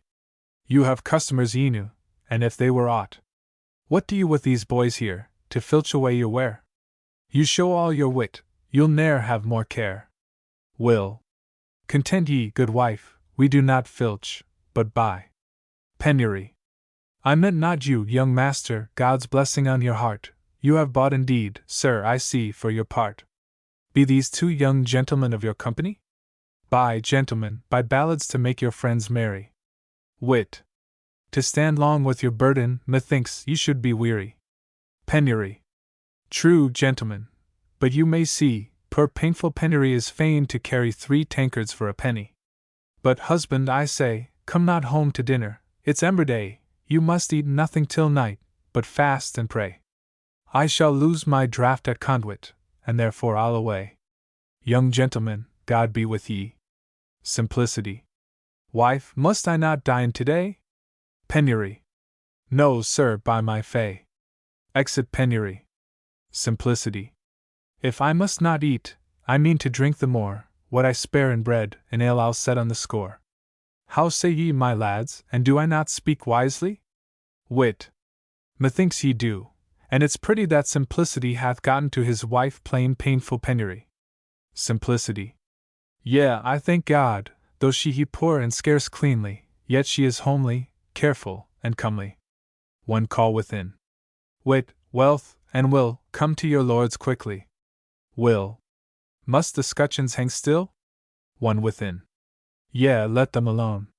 Wit. Farewell, Master Simplicity. Exeunt. Simplicity. Farewell, good master boys, e'en heartily, heartily. And hear ye, Will, I thank you for your hansel, 245, truly. Pretty lads. Hark ye, sirs, how? Will, wit, wealth. Enter Wit. Wit. What's the matter, you call us back so suddenly? Simplicity. I forgot to ask you whether your 3 lords of London be courtiers or citizens? Wit. Citizens born, and courtiers brought up. Is this all? Farewell. Exit. Simplicity. Citizens born and courtiers brought up.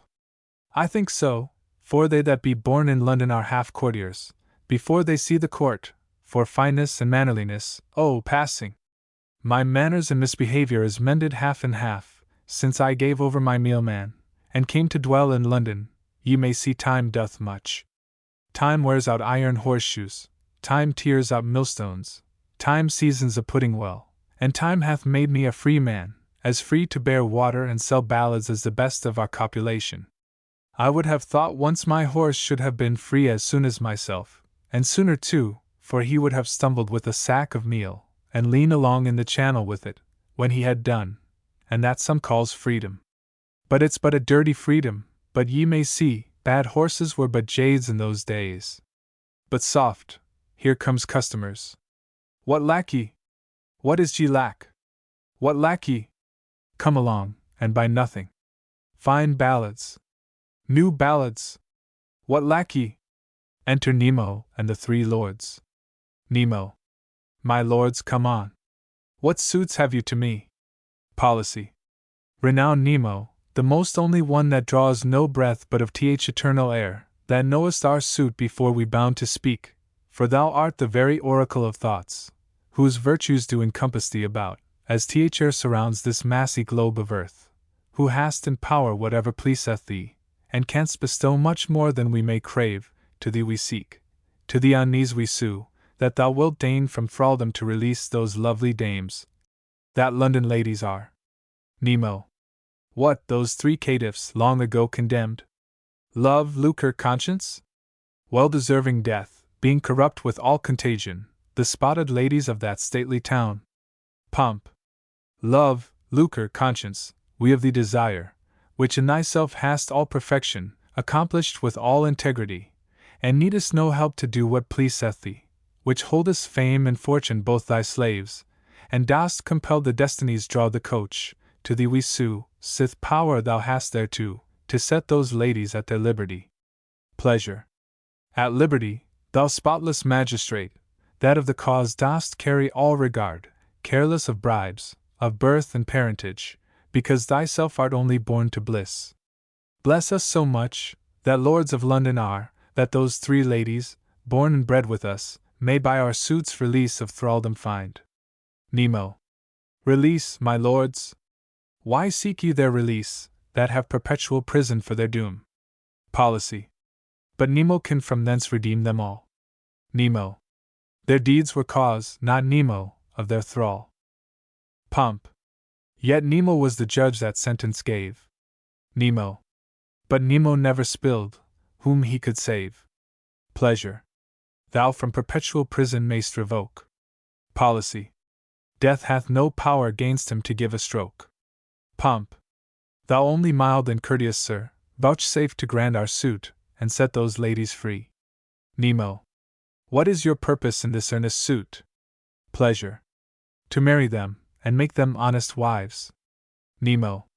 But may it be, that men of your regard, lords of such fortune and so famous place, will link yourselves with ladies so forlorn, and so disdained with more than common crimes? Policy. Marriage doth make amends for many a miss. Pomp. And love doth cover heaps of cumbrous evils. Pleasure. And doth forget the faults that were before. Nemo. Mean as you say, you need to say no more. Policy. In token that we mean what we have said, lo, here are shields, the prizes of our love, to challenge all, except thyself, that dare deny those ladies to be ours by right. Nemo. Woo them and win them and wear them too. I shall both comfort and discourage you, my lords. The comfort's this: of all those former crimes, wherewith the world was wont these dames to charge, I have them cleared, and made them all as free as they were born, no blemish left to see. But the discourage, gentle lords, is this: the time of their endurance hath been long, whereby their clothes of cost and curious stuff are worn to rags, and give them much disgrace. Pomp. Alas! Good ladies? Was there none that sued for their release, before we took't in hand? Nemo. Yes, divers for fair lucre sought release. And some for love would fain have paid the fees, but silly Conscience sat without regard in sorrow's dungeon, sighing by herself. Which when I saw that some did sue for love, and most for lucre, none for conscience, a vow I made, which now I shall perform, till some should sue to have release for all, judged as they were, they should remain in thrall. But you, that crave their freedoms all at once, shall have your suit, and see them here ere long. A little while you must have patience, and leave this place. Go in, my lords, before pomp becometh us to wait on Nemo still. Nemo. Not so, but lordings, one condition more. You promise me, sith they are in my power, I shall dispose them, when they are released, upon you three, as I shall think it best. Pomp. Do but command, and we shall all subscribe. Nemo. Then go your ways, for I have here to do. Exeunt three lords. Enter Sorrow. Sorrow, draw near. Tomorrow bring thou forth Love, Lucre, Conscience, whom thou hast in thrall, upon these stones to sit and take the air, but set no watch or spile. 246. What they do. Exeunt Ambo. Enter Fraud, Usury, Dissimulation, Simony, and Simplicity. Fraud. How happy may we call this merry day, my mates, wherein we meet that once were desperate, I think, ever to have seen one another, when Nemo, that upright judge, had, by imprisoning our mistresses, banished us, by setting such diligent watch for us, out of London, and almost out of the world. But live we yet, and are we met, and near our old seat? Usury, is it thou? Let me see, or hath some other stolen thy face? Speakest thou, man? Usury. No, Fraud, though many have counterfeited both thee and me, we are ourselves yet, and no changelings, I see. And why shouldst thou ask me, man, if I live? The silly ass cannot feed on harder forage than Usury, she upon thistles, and I upon a brown crust of a month old. Simplicity. So that Usury and an ass are two of the profitablest beasts that a man can keep. Yet th one hath sharper teeth than th other. Fraud. But what means dissimulation? He droops, methinks. What cheer, man? Why, cousin, frolic a fit. Art thou not glad of this meeting? What's the cause of thy melancholy? Dissimulation. Not melancholic, but musing how it comes to pass that we are thus fortunate to meet, as we do? Simony. I'll tell thee why we met, because we are no mountains. 247. Simplicity. But ye are as ill, for ye are monsters. Simony. And men may meet, though mountains cannot. Fraud. In token that this meeting is joyous to us all, let us embrace all together with heart's joy and affection. Simplicity. I see many of these old proverbs prove true. 'Tis merry when knaves meet. Aside. Fraud. How, sir? What's that? Simony. If a man had a casting net, he might catch all you. Fraud. Art thou not Simplicity? Simplicity. Goodman Simplicity, for I am married, and it like your mastership. And you are Master Fraud too, a pox on your worship. I see a fox and a false knave have all one luck, the better for banning, and many of you crafty knaves live merrier than we honest men. Fraud. Sirrah, bridle your tongue, if you'll be welcome to our company. No girds nor old grudges, but congratulate this meeting. And sirs, if you say it, let's tell how we have lived since our parting. Simplicity. Oh, it is great pity. Usury. What, to tell how we have lived? Simplicity. No, that ye do live. Fraud. Yet again, sirrah? Usury, as for thee, it were folly to ask, for thou livest but too well. But dissimulation and simony, how have you two lived? Discourse, I pray you heartily. Simplicity. Faith, even like two mice in an ambery, 248, that eat up all the meat, and when they have done gnaw holes in the cupboard. Dissimulation. Fraud, after my scaping away at the sessions, where I shifted, as thou knowest, in three sundry shapes, one of a friar, and they can dissemble, another like a woman, and they do little else, the third as a saint and a devil, and so is a woman, I was banished out of London by Nemo. To the country when I amongst my old friends, and never better loved than among the russet coats. Once in a month I stole in OTH market day to Leaden Hall and about, and sometime to Westminster Hall. Now, hearing some speech that the ladies should be sued for, I am come in hope of my old entertainment, supposing myself not known of many, and hoping the three lords will prevail in their suit, and I to serve one of them. Simplicity. He shall do well that gives thee a coat, but he should do better that could take off thy skin. Aside. Simony. And I have been a traveler abroad in other realms, for here I am so cried out against by preachers, and yet some ministers, that be none, could be content to use me, that I was glad to be gone. Now, in some other lands, and not very far off, I am secretly fostered, saving in Scotland and the Low Countries, where they are reformed, they cannot abide me. Well, now and then hither I came stealing over sea, and hearing as you hear, intend as you do. Fraud.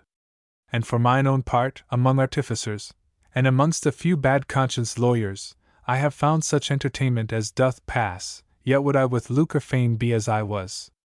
Simplicity. Fraud is as ill as a cut purse by the mass.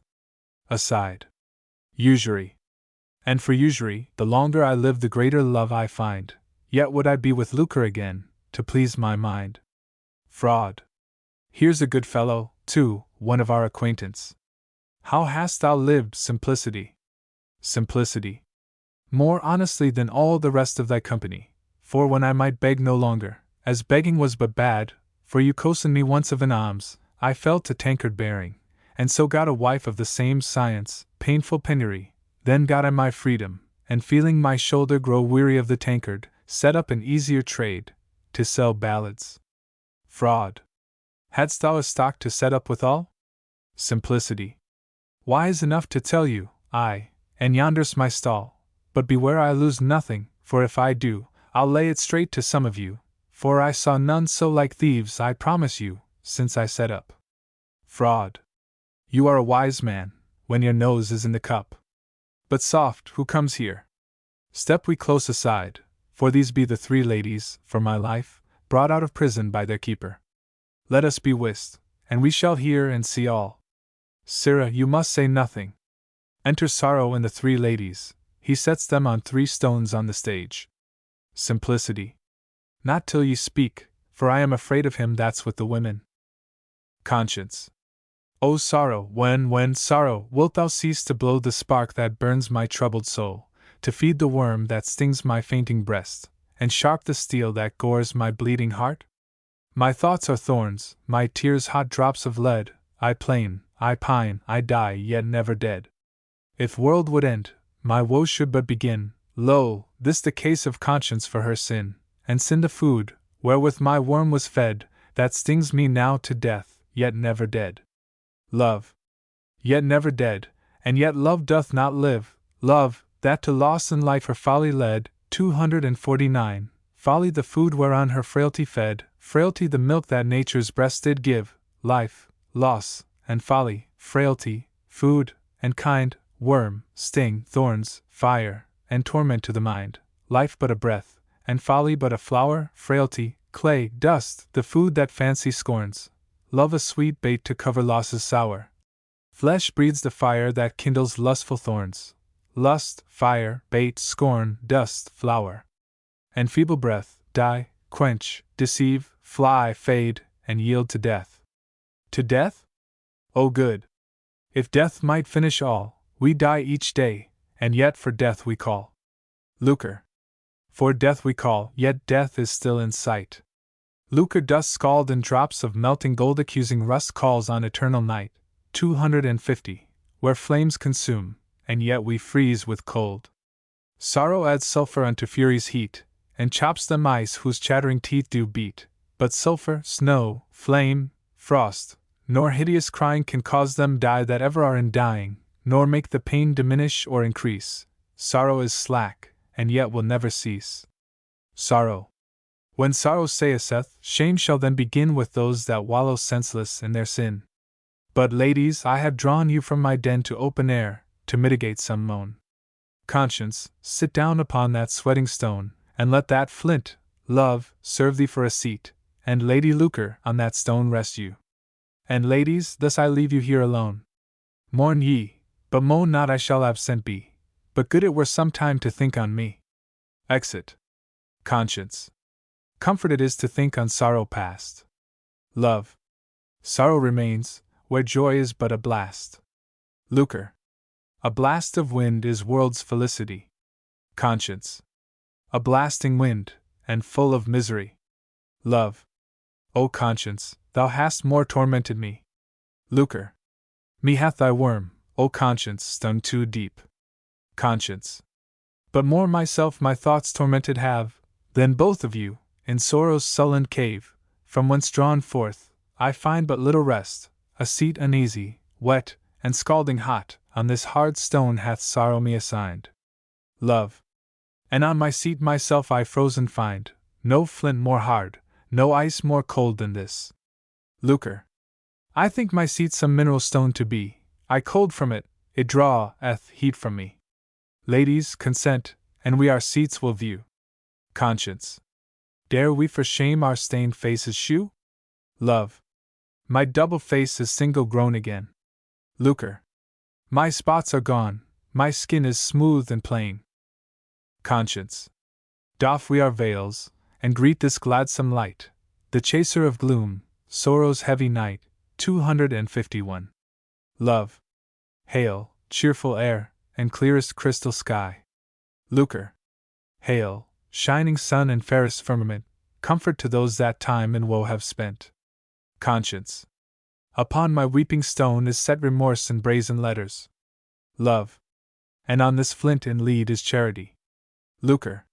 In golden letters on my stone is care. Conscience. Then Lucre sits upon the stone of care. Lucre. And conscience on the marble of remorse. Love. Love on the flint of frozen charity. Ladies, alas, what tattered souls are we! Conscience. Sorrow our hearts, and time our clothes hath torn. Lucre. Then sit we down like silly souls forlorn, and hide our faces that we be not known, for sorrow's plagues tormenteth, 252, me no more, then will their sight, that knew me heretofore. Love. Then will their sight, that knew us heretofore, draw ruth and help from them for our relief. Conscience. For our relief? For conscience and for love no help, small ruth that our distress may move. Love. O conscience, thou wouldst lead me to despair, but that I see the way to hope is fair, and hope to heaven directs a ready way, and heaven to help is pressed to them that pray. Lucre. That pray with faith, and with unfeigned remorse, for true belief and tears make prayer of force. Conscience. Then veil ourselves, and silent let us stay, till heaven shall please to send some friends this way. Sit all down. Enter fraud, dissimulation, and see. Fraud. Ladies, unmask, 253. Blush not for base attire, here are none but friends and servants all. Dear Lady Lucre, dearer unto us than daily breath we draw from sweetest air, dearer than life, dearer than heaven itself, deign to discover those alluring lamps, those lovely eyes more clear than Venus' star, whose bright aspects worlds wonder do produce. Unveil, I say, that beauty more divine than nature save in thee did ever paint, that we, sworn slaves unto our mistress, may once more behold those stately lovely looks, and do those duties which us well beseems, such duties as we all desire to do. Conscience. I know that tongue. Lucre, beware of fraud. Lucre. Of fraud! Indeed by speech it should be he. Fraud, what seekest thou? Fraud. Lucre, to honor thee with wit, with worth, with all I have, to be thy servant, as I was before, to get thee clothes, and what thou wantest else. Lucre. No, fraud, farewell. I must be one no more to keep such servants as I kept before. Simony. Sweet Lady Lucre, me thou mayest accept. Lucre. How art thou called? Simony. Simony. Lucre. I? No, sir, conscience saith. Conscience. No, Lucre, now beware, false not thy faith, for Simony's subject to perpetual curse. Dissimulation. As you two have sped, I would desire to speed no worse. Fraud. Make you a suit, you may chance to speed better. Dissimulation. Not I, for of all my tongue is best known, but if I speak, it shall be to her that was once mine own. Good Lady Love, thou little knowest the grief that I, thy friend, sustain for thy distress, and less believest what care I have of thee. Look up, good love, and to supply thy wants ask what thou wilt, and thou shalt have of me, that joy more in thy liberty than in this life or, 254, light that comforts me. Love. O gall and honey, serpent in the grass. O bifold fountain of two bitter streams, dissimulation fed with viper's flesh, whose words are oil, whose deeds, the darts of death. Thy tongue I know, that tongue that me beguiled, thyself a devil madst me a monster vilt. From the well known well may I bless myself, dear bought repentance bids me shun thy snare. Conscience. O happy love, if now thou can beware. Simplicity. Marry, but hear ye, motley beard. I think this blindfold buzzardly hedge wench spoke to ye, she knows ye, though she see thee not. Hark ye, you women, if you'll go to the alehouse, I'll bestow 2 pots on ye, and we'll get a pair of cards, 255, and some company, and win 20 pots more, for you play the best at a game, called smelling of the 4 knaves, that ever I saw. Usury. 4. Soft, yet they have not smelled thee. Simplicity. No? I am one more than is in the deck, but you'll be smelled as soon as ye begin to speak. I'll see what they'll say to me. Hear ye, you women, wives, widows, maids, men's daughters, what shall I call ye? These 4 fellows, hark ye, shall I call ye crafty knaves? Make me believe that you are the 3 that were the 3 fair ladies of London. Conscience. Gentle simplicity, we are unhappy they. Simplicity. Now, ye bad fellows, which of ye had such a word as gentle sim? Usury. Bad fellows, ye rascal. If e'er you bring me pawn, I'll pinch ye for that word. Simplicity. I cry you mercy, master inquiry, master usury, I meant not you. Fraud. If you mean us, we may be even with ye too. Simplicity. Tut! I knew ye an ostler, and a thief beside, you have rubbed my horse heels ere now for all your pride. But ladies, if ye be the 3 ladies, which of ye dwelt in Kent Street? One of you did, but I know not which is she, ye look all so like broom wenches. I was once her servant, I'll ne'er be ashamed of her though I be rich and she be poor, yet if she that hath been my dame, or he that hath been my master, come in place, I'll speak to them, sure, I'll do my duty. Which is Lady Conscience? Conscience. Even I am she, Simplicity. Simplicity. I am glad ye are out of prison. I thought ye had forgot me. I went a-begging for 256 you, till the beadles snapped me up. Now I am free, and keep a stall of ballads. I may buy and sell. I would you had as good a gown now, as I carried once of yours to pawn to usury here. Conscience. Gramercy, good Simplicity. Wilt thou be with me now? Simplicity. No, I thank you heartily, I'll beg no more. I cannot with ye, though I would, for I am married to painful penury. Look now, my proud stately masters, I may if I will, and you would if ye might. Fraud.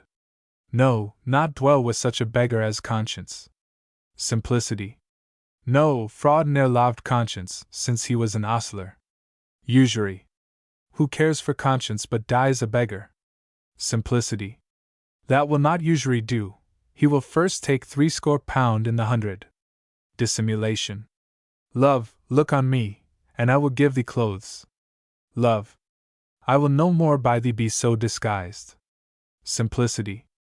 Ye do the wiser, for his face looks like a cloak back. Dissimulation. In thy affections I had once a place. Love.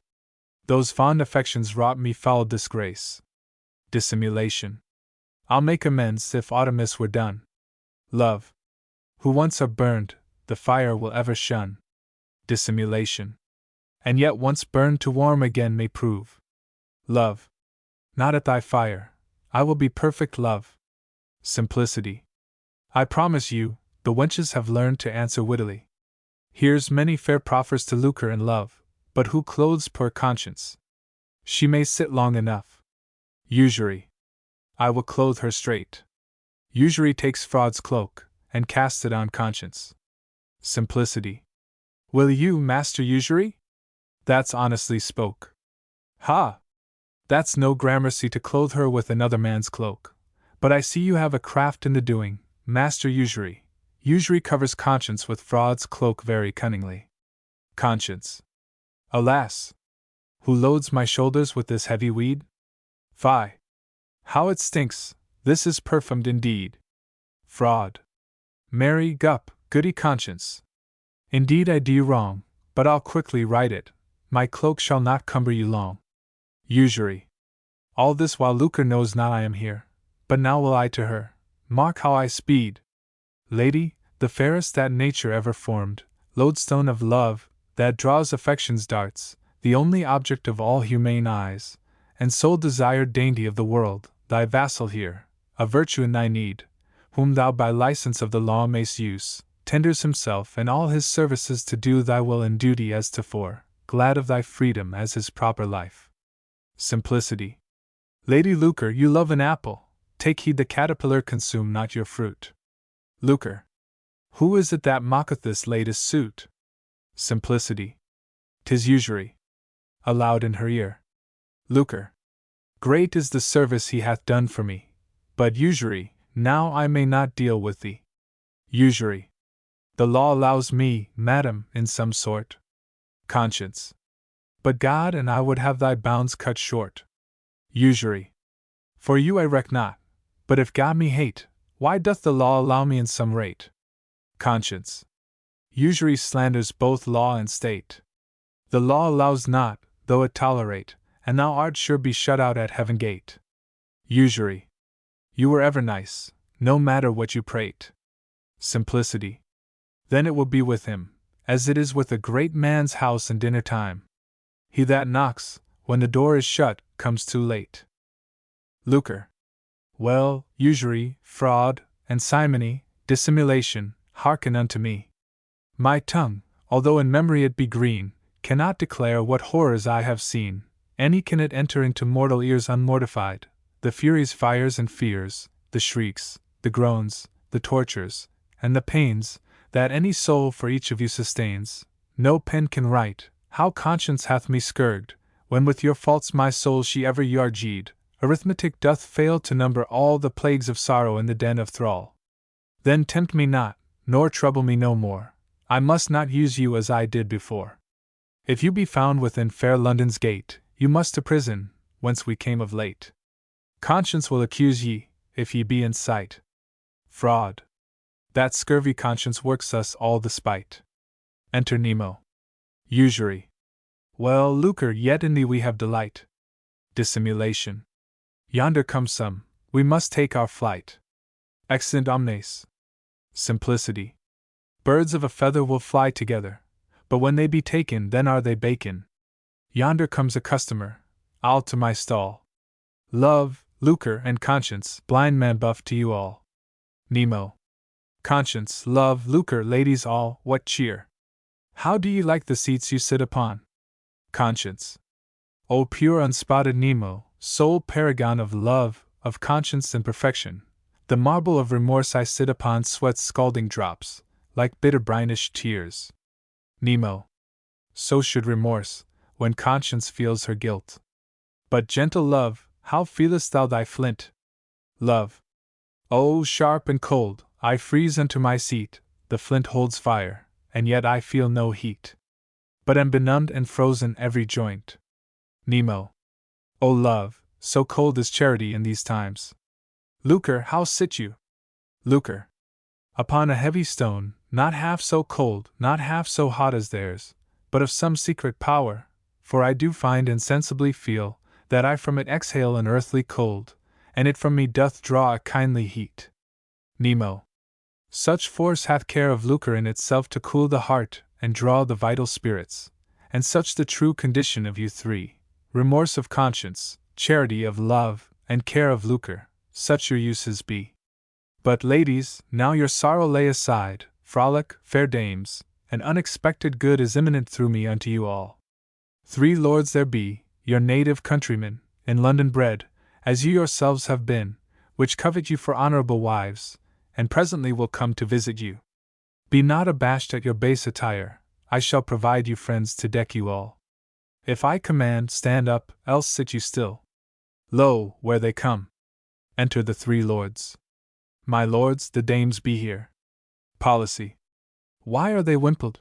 257, shall they not unmask them? Nemo. It is for your sake, for policy they do it. Pomp.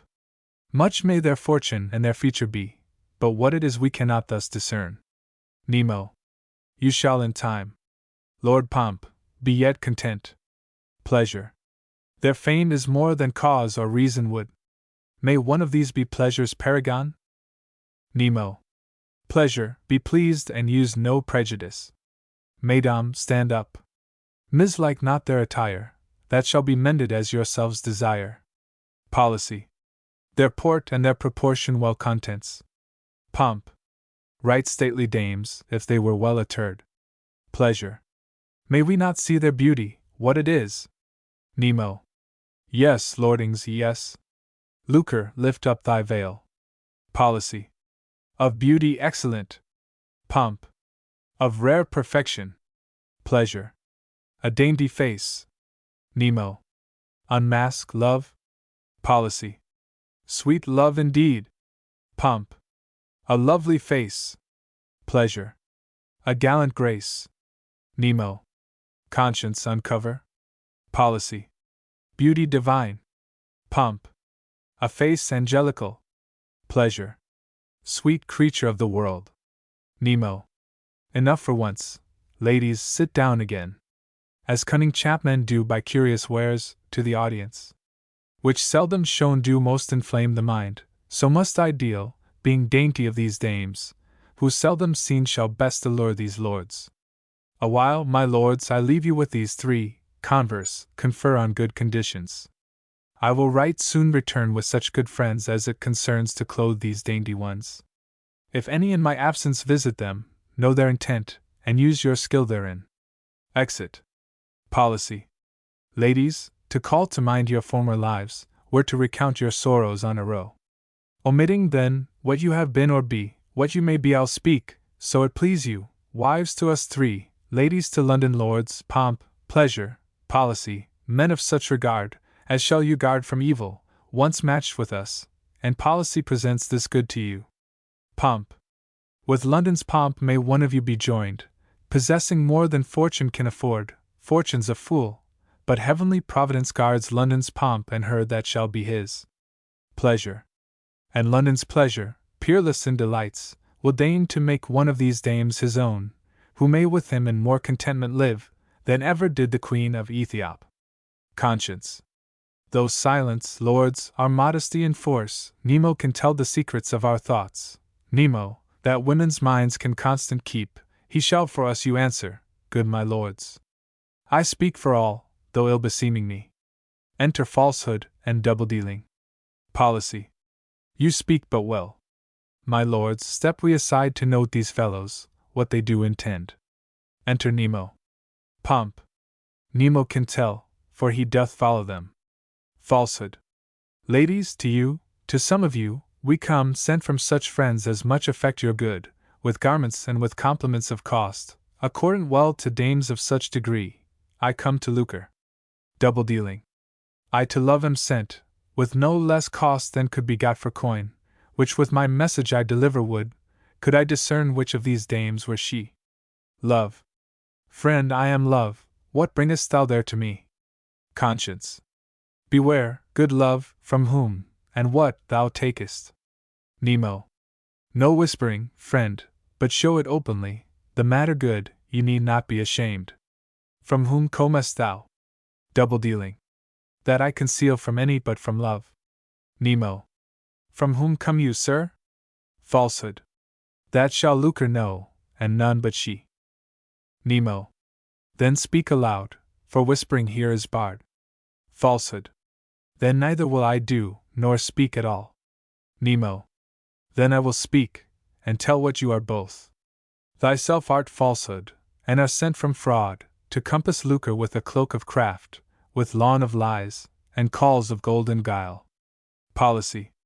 Pack you, my friend, for if you stay a while, you shall return no more to him that sent you.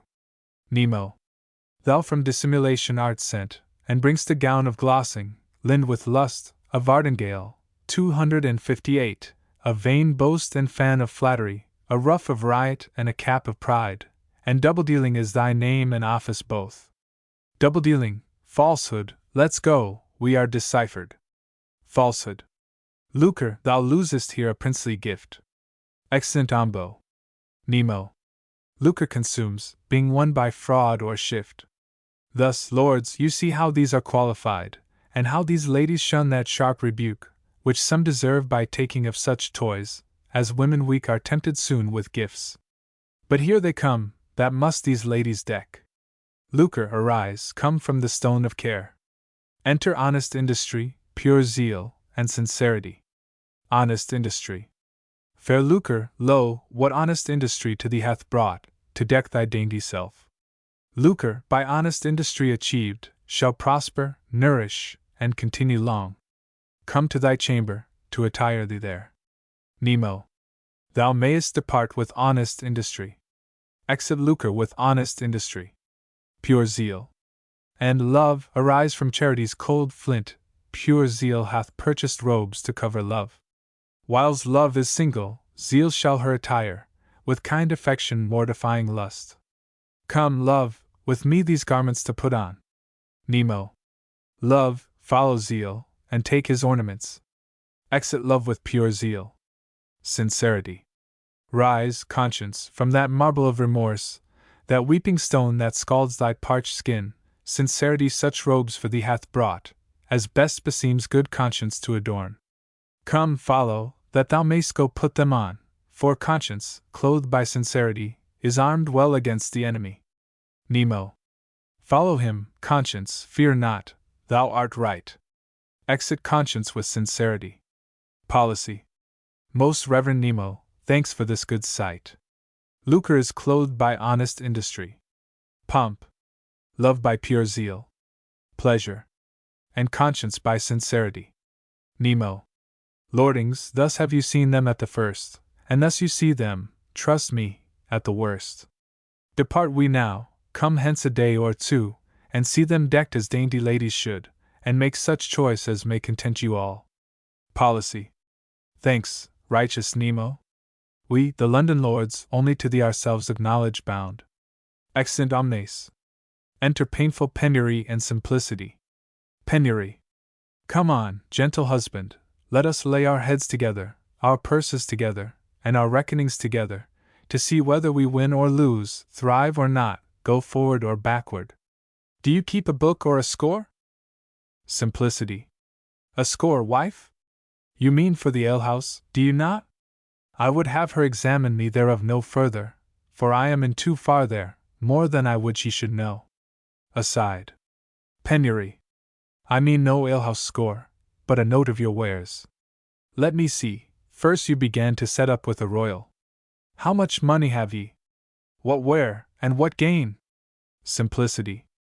I have 5 shillings in money, 2 shillings in wares, or thereabout, and I owe 2 shillings and 8 pence upon the score. How much is that? 5 shillings, 2 shillings, and 2 shillings and 8 pence? Penury. That is 9 shillings and 8 pence, so we are worse by a groat than when we began. Well, once again I'll set ye up. Here is 4 groats I have got by bearing water this week. Make up your stock, and run no more behind. Who comes here? Enter fraud like a foreign artificer. Simplicity. What lack ye? What do ye lack? Fraud. Me lack a demonish pour de fine, very fine, French knack, de fine gold button, de brave bugler lace, a de fine gold ring a. You be free man, me un foreigner, you buy me where, you gain £10 by lay out 10 shillings. Simplicity. Wife, what hard luck have we, that cannot make 10 shillings now to gain £10. Why, £10 would set us up forever. Penury. Husband, see the ware, and if 10 shilling will buy it, it shall go hard but we will make that money. Friend, show my husband your wares. Fraud. Look you dear, mostra, de fine batoon de la gold, de ringe de gold, de buglasheen, 2 shilling un douzaine de batoon, un shilling a un ring. 'Tis worth 10 shilling, but, mastra and mastressa, me mussa make money to go over in my own country, but me lose £10 poor has to go next tide, or tomorrow. Penury. Here is 5 shillings, buy them of this stranger. Simplicity. Friend, you have not stolen them, but you make them?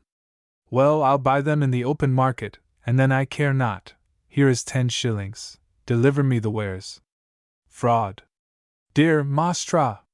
Oh, pauvre necessity make me sell poor grand loss, you shall gain £10 at least. Go boy, 259. Simplicity. What's your name? Fraud. Merchant, I think I am even with ye now for calling me ostler. You'll thrive well with such bargains, if ye buy ye know not what. Fraud hath fitted you with worse than your ballads. Aside. Penury. You'll warrant them gold, sirrah? Fraud. Oui, so good GOL as you pay for. Aside. Adieu, Mounseer. Exit. Simplicity. Adieu, Mounseer. Adieu, fool, sell such gold buttons and rings for so little money. Good Lord! What pennyworths these strangers can afford. Now, wife, let me see, £10. When we have £10, we'll have a large shop, and sell all manner of wares, and buy more of these, and get £10 more, and then £10, and £10, and £20. Then thou shalt have a taffeta hat and a guarded gown, and I a gown and a new cap, and a silk doublet, and a fair hose, 260. Penury. I thank ye, husband. Well, till then look well to your wares, and I'll ply my water-bearing, and save and get and save, till we be rich. But bring these wares home every night with ye. Simplicity. Tush! I shall sell them a fortnight for £10.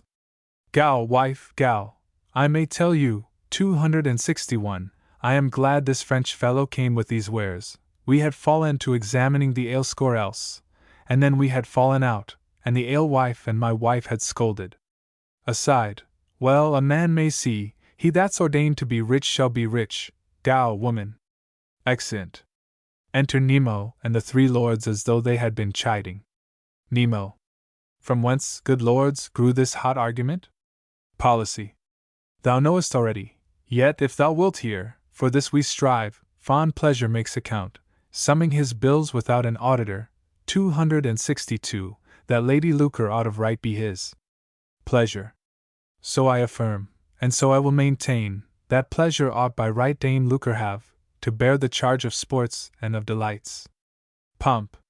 Nay, to support the haughty magnificence and lordly pomp of London's excellence befits it rather Lucre join with me, by whom her honour shall be more advanced. Policy. More fit for pomp than pleasure, but most fit that policy with lucre should be matched, as guerdon of my studies and my cares, and high employments in the Commonwealth. Pleasure. What pleasure can be fostered without cost? Pomp. What pomp or port without respect of gain? Policy. What policy without preferment lives? Pleasure. Pleasure must have lucre. Pomp. Pomp hath need of lucre. Policy. Policy merits lucre. Pleasure. Pleasure dies without lucre. Pomp. Pomp decays without lucre. Policy. Policy droops without lucre. Nemo. Thus, lords, you show your imperfections, subject to passions, straining honor's bounds. Be well advised, you promised to be our eld, and have those dames by me disposed to you, but since I see that human humours oft makes men forgetful of their greater good, be here a while. Dame Lucre shall be brought by me to choose which lord she liketh best, so you allow her choice with patience. Pleasure. Go, we abide thy doom till thy return. Exit. Pomp. If Lucre be not mad, she will be mine. Policy. If she regard her good, she will be mine. Pleasure. If she love happy life, she will be mine. Women love pleasure. Pomp. Women love pomp. Policy. Women use policy, and here she comes that must decide the doubt. Enter Nemo, with conscience all in white. Nemo. Conscience, content thee with a quaint conceit, conceal thy name to work a special good. Thou art not known to any of these lords by face or feature, till they hear thy name, which must be lucre for a fine device, and conscience clear indeed's the greatest gain. Aside. Lo, lordings, hear fair lucre whom ye love. Lucre, the choice is left unto thyself, which of these 3 thou wilt for husband choose. Conscience. The modesty that doth our sex beseem forbids my tongue therein to tell my thought, But may it please my lords to pardon me, which of you three shall deign to make such choice, him shall I answer to his own content. Policy. If Lucre please to match with policy, she shall be mistress over many men. Pomp. If Lucre like to match with London's pomp, in stately port all others she shall pass. Pleasure. If pleasure may for wife fair Lucre gain, her life shall be an earthly paradise. Nemo. Lo, Lucre! Men and port and pleasant life are here propounded. Which wilt thou accept? Conscience. Lord Policy, love were the only choice, methinks, for you, that all your cares employ, and studies for the love of commonwealth. For you, Lord Pleasure, conscience were a wife to measure your delights by reason's rule, in recreation conscience help to use. Pleasure. Were conscience half so sweet as is thyself, her would I seek with suits and services. Nemo. No less accomplished in perfection is conscience than this lady, I protest. Pleasure. But on this dame hath pleasure fixed his heart, and this or death the period of his love. Conscience. Lucre with pomp most aptly might combine. Pleasure. Lucre or love, if case thou wilt be mine, let pass thy name, thyself do I desire. Thee will I have, except thyself deny, with thee to live, or else for thee to die. Nemo. What if I deny? Pleasure. Then will I have her. Policy. If we deny? Pleasure. So much the rather. Pomp. The rather in despite of us? Not so. Nemo. My lords, no quarrel, let this lady go, and if ye trust me, I'll content ye both. Pleasure, this is not Lucre. Pleasure. She's Lucre unto me, but be she love or conscience, this is she. Policy. Whom you will have? Pleasure. Spite of the devil, I will. Conscience. Must it not be, my lord, if I agree? Pleasure. Agree. Conscience. Some further proof of it fits, 263 you to see. Pleasure. Receive in, 264, pawn my heart, my hand, an oath to be thy own in love, in faith, and troth. Conscience. Thus you are fast, and yet myself am free. Pleasure. I know in ruth thou wilt not me refuse. Conscience. I know not that, but other I'll not choose. Nemo. It is enough, Lord Pleasure, do not fear, conscience will use you as becomes her best. Pleasure. And art thou conscience? Welcomer to me than either love or lucre. Conscience. God send grace I be. Nemo. Addressing pomp and policy. My lords, be pleased, ere long shall you be sped, as much to your contents as pleasure is. Say but the word, myself shall soon present lucre and love, well worthy such as you. Policy. Right thankfully those favors we'll receive. Enter diligence in haste. Diligence.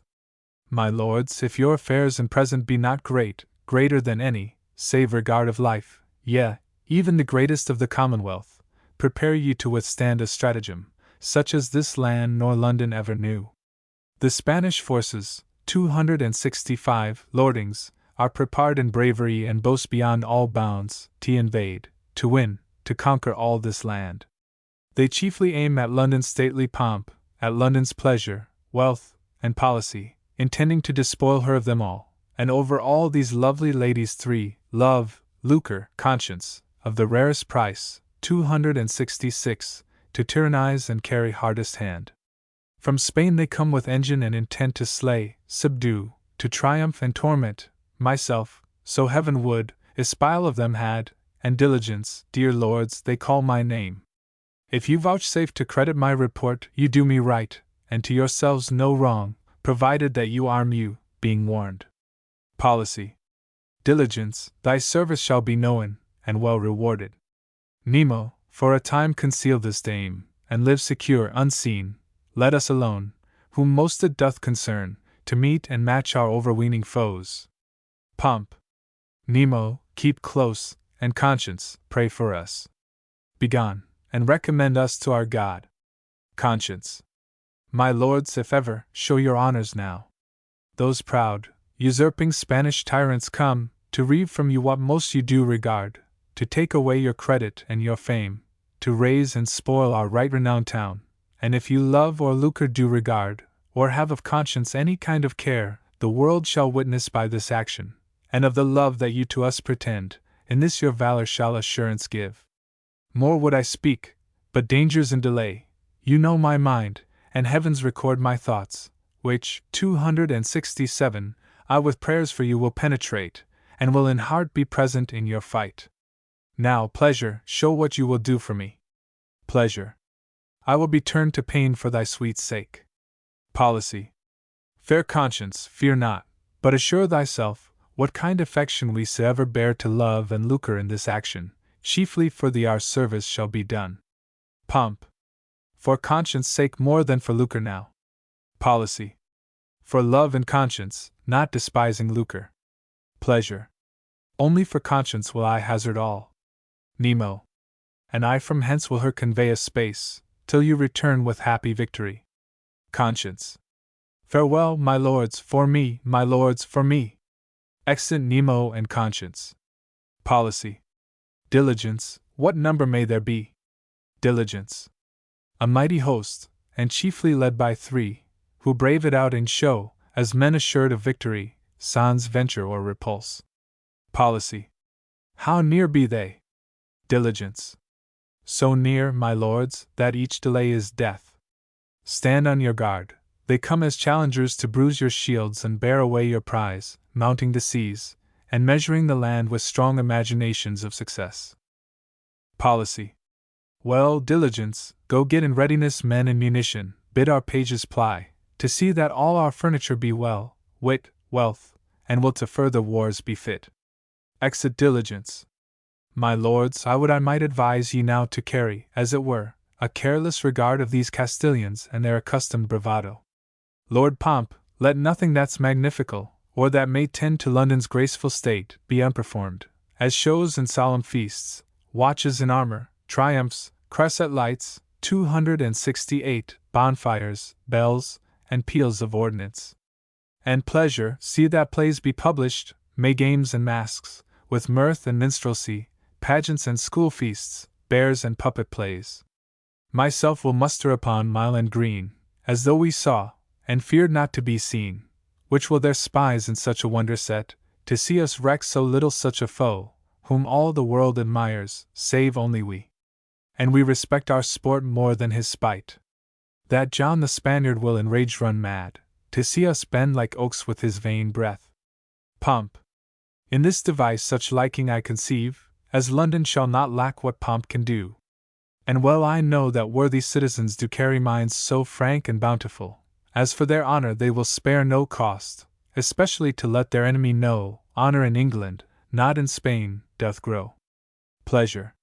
And for the time that they in pleasure spend, 'tis limited to such an honest end, namely, for recreation of the mind, with no great cost, yet liberal in that kind, that pleasure vows with all delights he can to do them good, till death to be their man.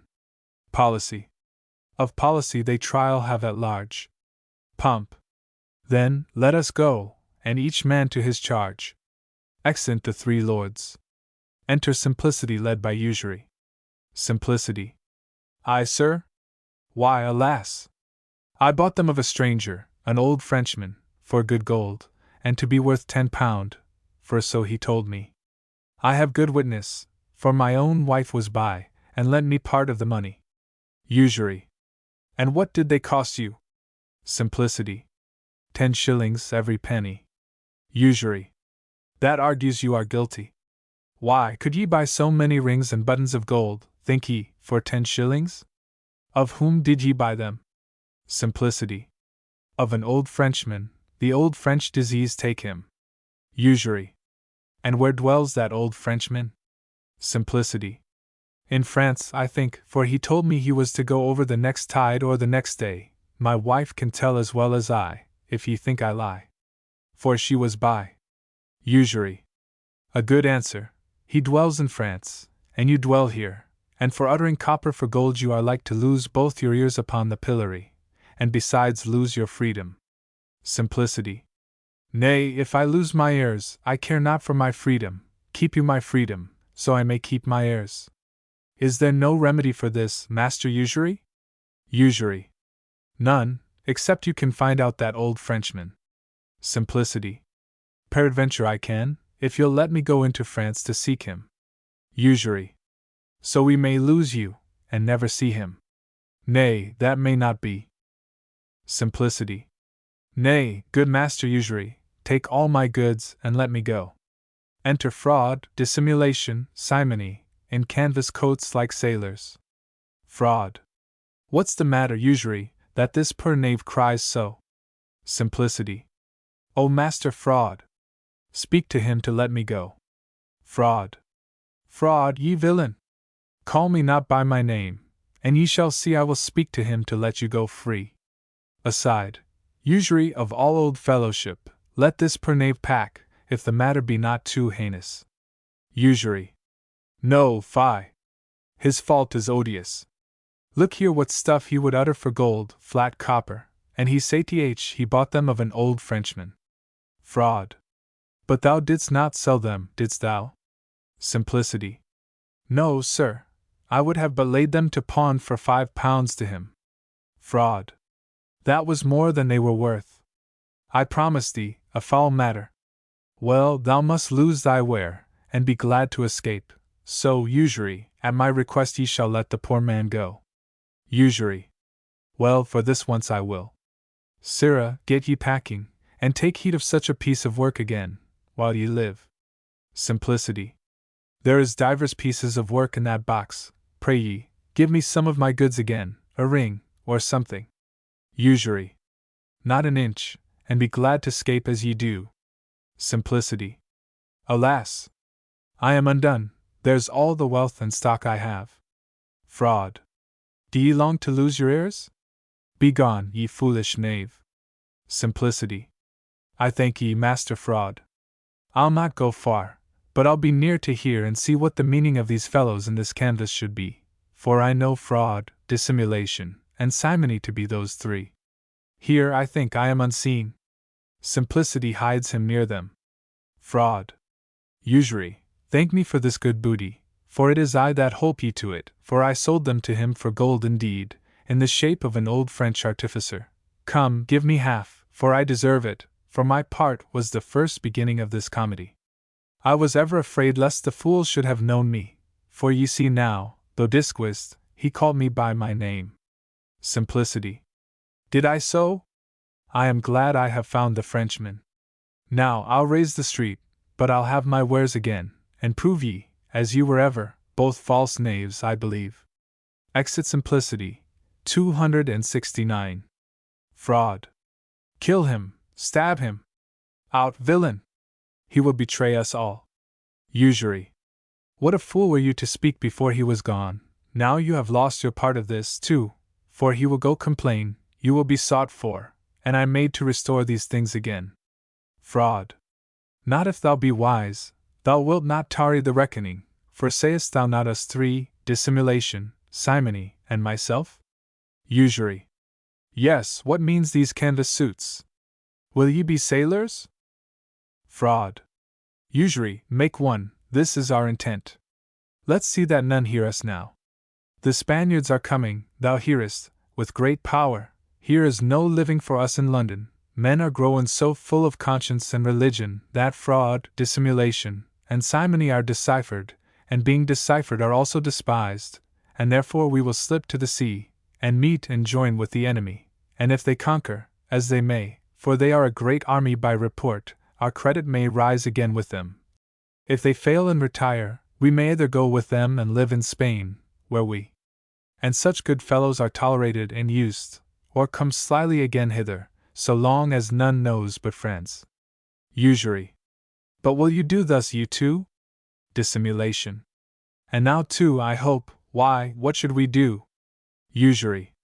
Whatsoever ye do, be not traitors to your native country. Simony. 'Tis not our native country, thou knowest. I, Simony, am a Roman. Dissimulation, a mongrel, half an Italian, half a Dutchman. Fraud so, too, half French and half Scottish. And thy parents were both Jews, though thou wert born in London, and here, usury, thou art cried out against by the preachers. Join with us, man, to better thy state, for in Spain preaching toucheth us not. Usury. To better my state? Nay, to alter my state, for here, where I am, I know the government, here I can live for all their threatening.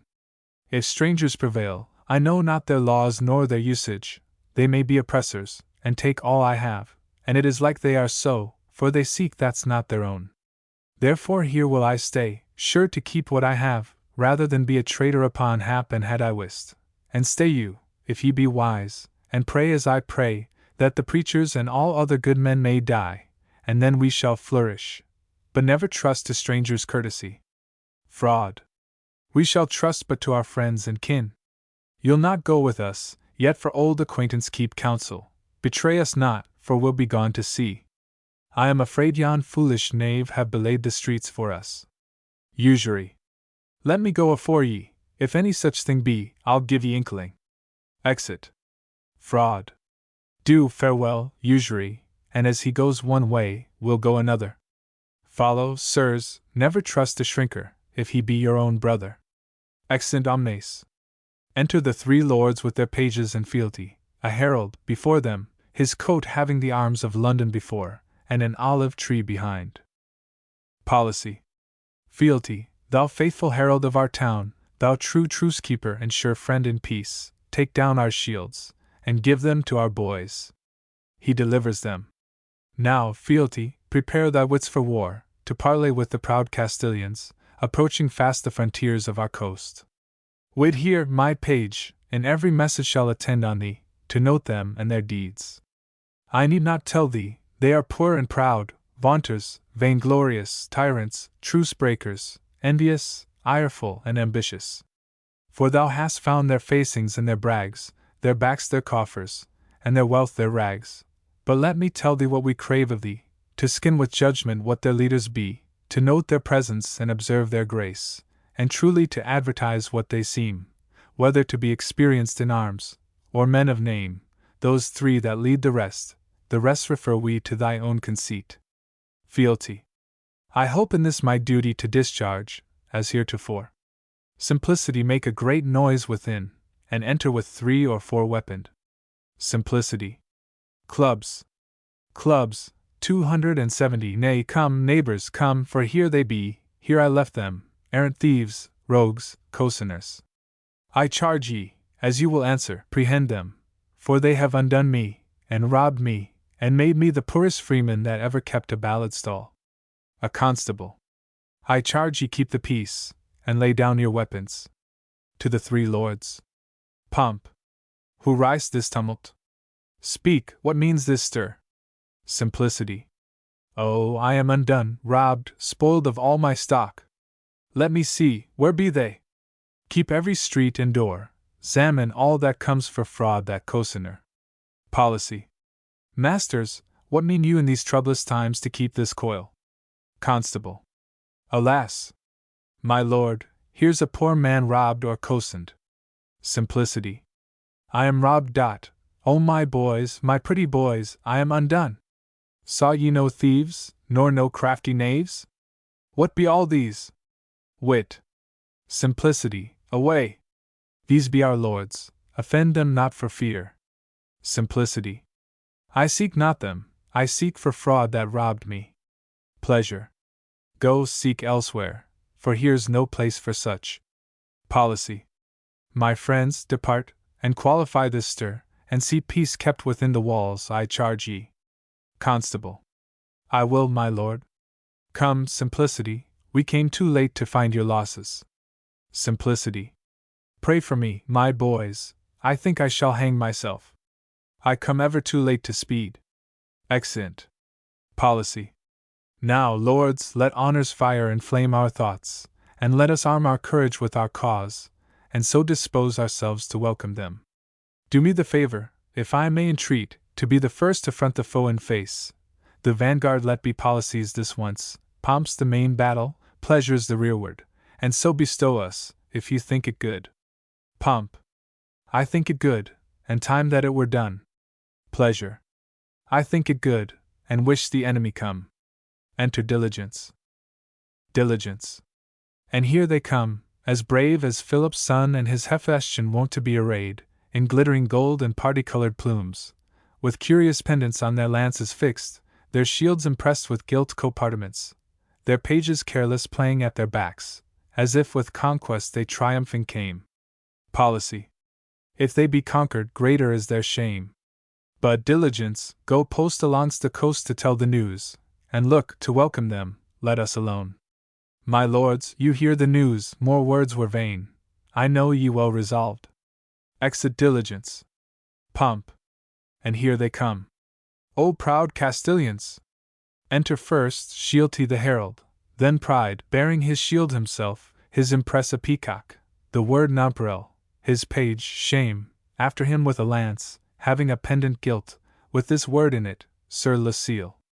Ambition, his impress a black horse salient, with one hinder foot upon the globe of the earth, one forefoot stretching towards the clouds, his word Non sufficit orbis, his page, Treachery, after him, his pendant argent and azure, an armed arm catching at the sunbeams, the word in it Et gloriam Phoebe.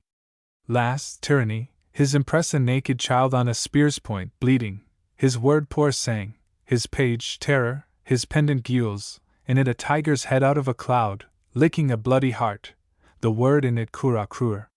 March once about the stage, then stand and view the lords of London, who shall march towards them, and they give back, then the lords of London wheel about to their standing, and to each other come again into their places. Then policy sends fealty. Their herald's coat must have the arms of Spain before, and a burning ship behind. Policy. My lords, what mean these gallants to perform? Come these Castilian cowards but to brave? Do all these mountains move to breed a mouse? Fealty, go fetch their answer resolute, how they dare be so bold, and what they dare do here. As Fealty is going toward them, they send forth Shealty. Shealty.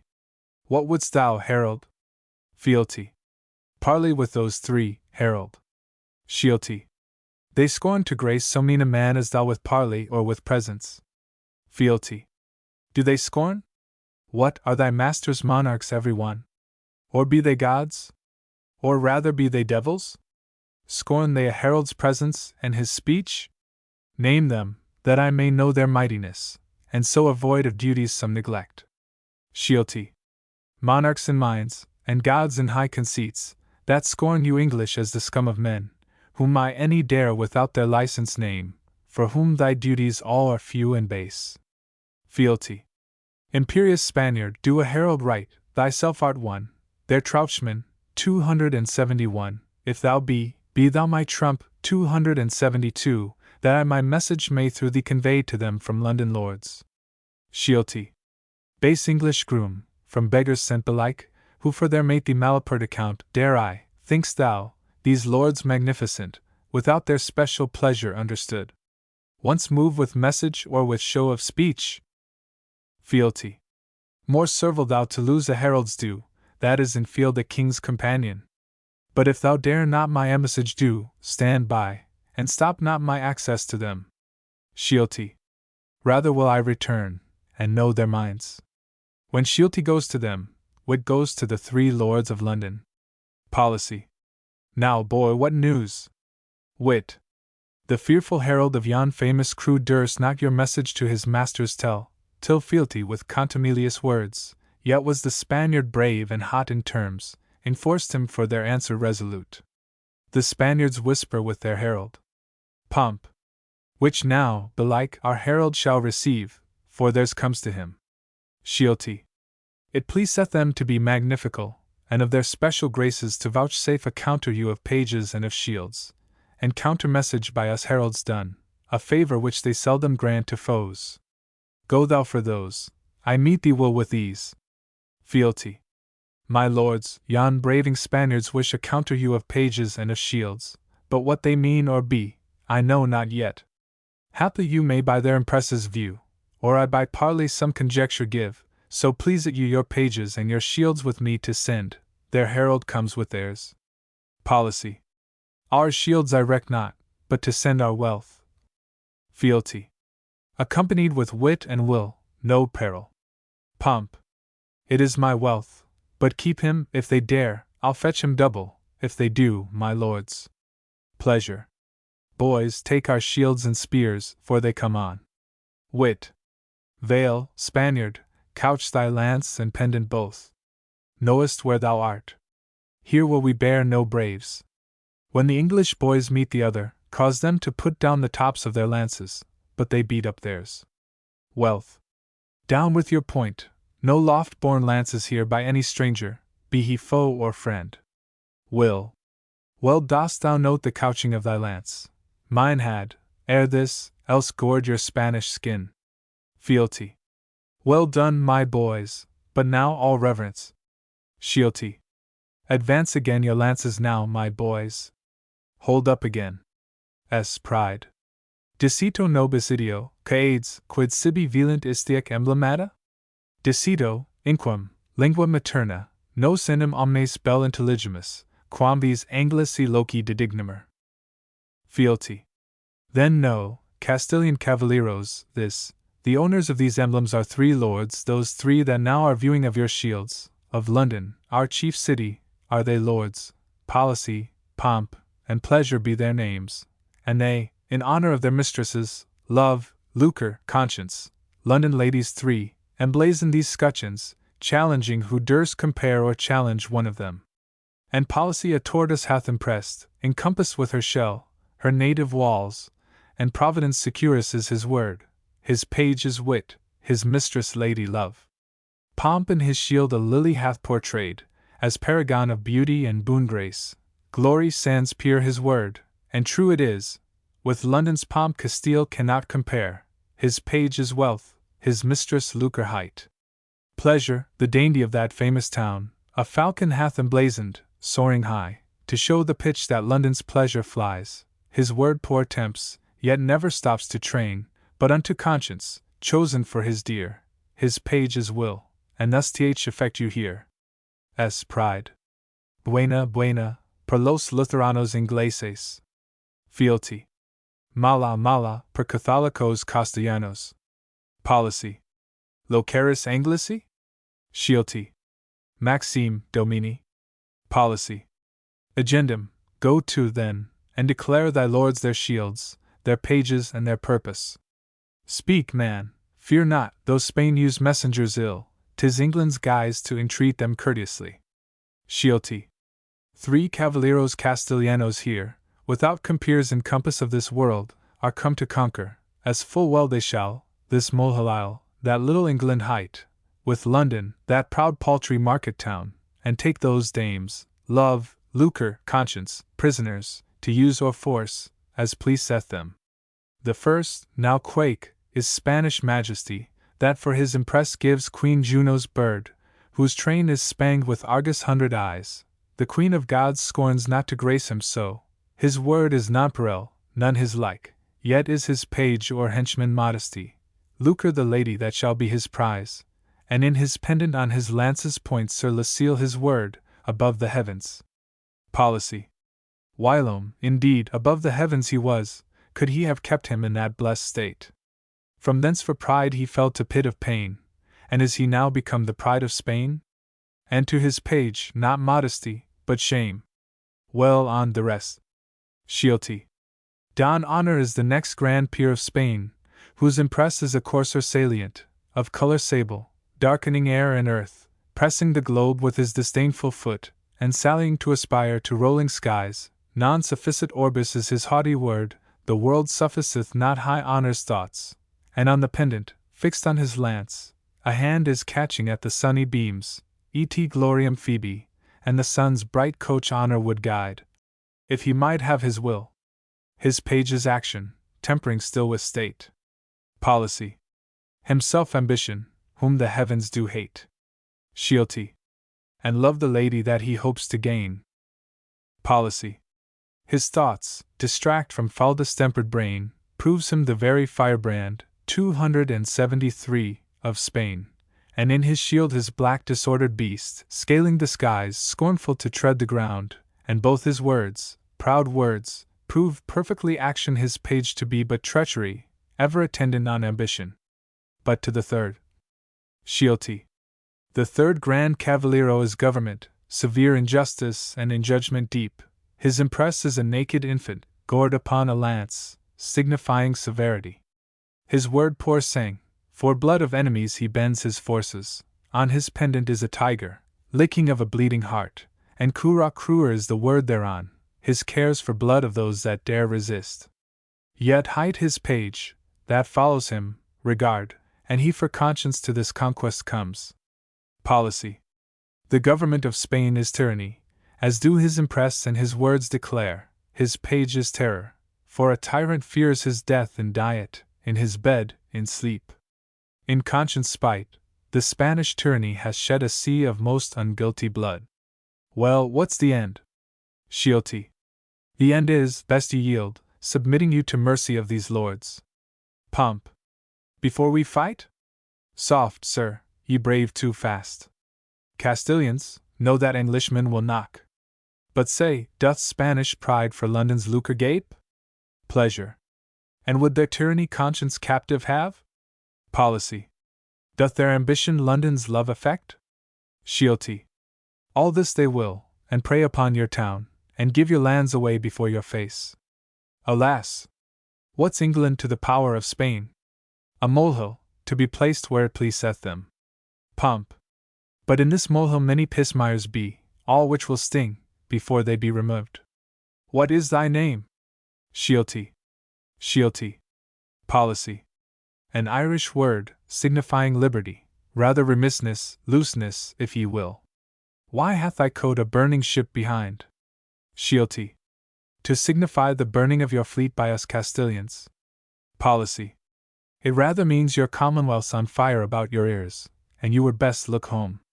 A commonwealth's compared to a ship, if yours do flame, your country is hot, beware. Fealty. I see, Castilians, that you marvel much at this same emblem of the olive tree upon my back. Lo, this it signifies.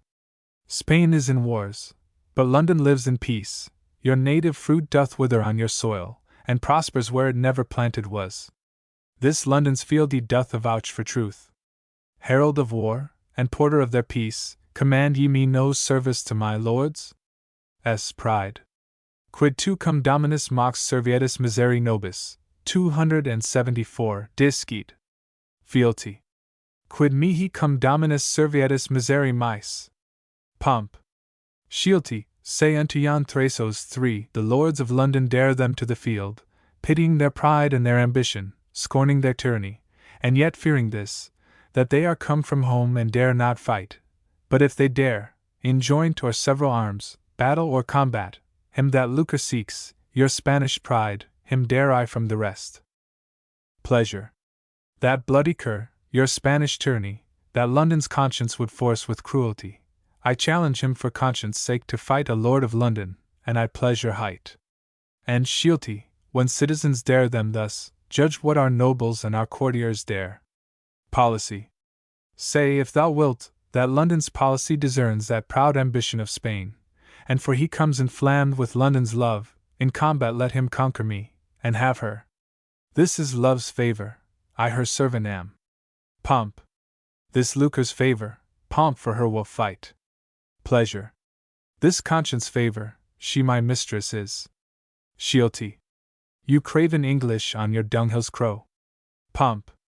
You Spanish pheasants crow upon your perch, but when we fire your coats about your ears, and take your ships before your walled towns, we make a dunghill of your rotten bones, and cram our chickens with your grains of gold. Sciolti. You will not yield? Pleasure. Yes, the last moneth. Sciolti. Farewell. Retire heralds with the pages to their places. S. Pride. Vade. Policy. Herald, how now? Fealty. Yon proud Castilians look for your service. Pomp. So do we for theirs. But fealty, canst thou declare to me the cause why all their pages follow them, when ours in show do ever go before? Fealty. In war they follow, and the Spaniard is warring in mind. Policy. But that's not now the cause. Yon three are pride, ambition, tyranny, shame follows pride, as we a proverb have, pride goes before, and shame comes after. Treachery ever attends upon ambition, and terror always with a fearful watch doth wait upon ill-conscienced tyranny. But why stay we to give them space to breathe? Come, courage! Let us charge them all at once. Let the three lords pass towards the Spaniards, and the Spaniards make show of coming forward and suddenly depart. Pomp! What braving cowards these Castilians be! My lords, let's hang our scutcheons up again, and shroud ourselves, but not far off, unseen, to prove if that may draw them to some deed, be it to batter our impressed shields. Pleasure. Agreed. Here, fealty, hang them up a space. They hang up their shields, and step out of sight. The Spaniards come, and flourish their rapiers near them, but touch them not, and then hang up theirs, which the lords of London perceiving, take their own and batter theirs. The Spaniards, making a little show to rescue, do suddenly slip away and come no more. Policy. Facing, faint-hearted, proud, and insolent, that bear no edge within their painted sheaths, that durst not strike our silly patient shields. Pomp. Up have they set their own, see, if we dare batter on them, and beat their braving lords. Pleasure. Let them not yonder hang unhacked, my lords. Policy. With good advice, that we be not surprised. Pomp. And good enough myself will onset give, 275, on prides. At your peacocks, sir. Pleasure. At tourneys will I bestow my blow, wishing the master. Policy. I at ambition strike. Have at his pampered jade. Enter S. Pride. S. Pride. Furo Villiegos. Furo Lutheranos Ingleses. Furo, sa. Pomp. Their shields are ours, they fled away with shame. But, lordings, whiles the stratagem is fresh, and memory of their misfortune green, their hearts yet fainting with the novel grief, let us pursue them flying. If you say it, haply we may prevent their passage yet. Policy. With speed and heed the matter must be done. Pleasure. Therefore you, Policy, shall our leader be. Extant omnes. Enter, the three ladies and Nemo. Nemo. The day is ours, fair ladies, let us joy the joyful day that all men may rejoice. Yet only I am thankful for this good, and your good day at hand approacheth fast, wherein you shall be joined to three such lords, as all the cities under heaven's bright cope cannot with all their glory match in worth. Lucre, Lord Pomp, a victor comes to thee. Love, look thou for Lord Policy as well, and Conscience for her well-reformed fear, Pleasure, that only made his choice of her. Upon that day triumphant shall we feast, wherein, mesdames, your honours nil be least. Lucre. Against their coming, might my reed be heard, 276, prepare would we garlands of laurel green, to welcome them, more for the common good, than for affection private that we bear. Love. To meet them coming will not be amiss, but what know we, how they will take such work? Conscience. Report may be much more than there is cause. We may them meet and greet with joyful hearts, and make them garlands, when we know their minds.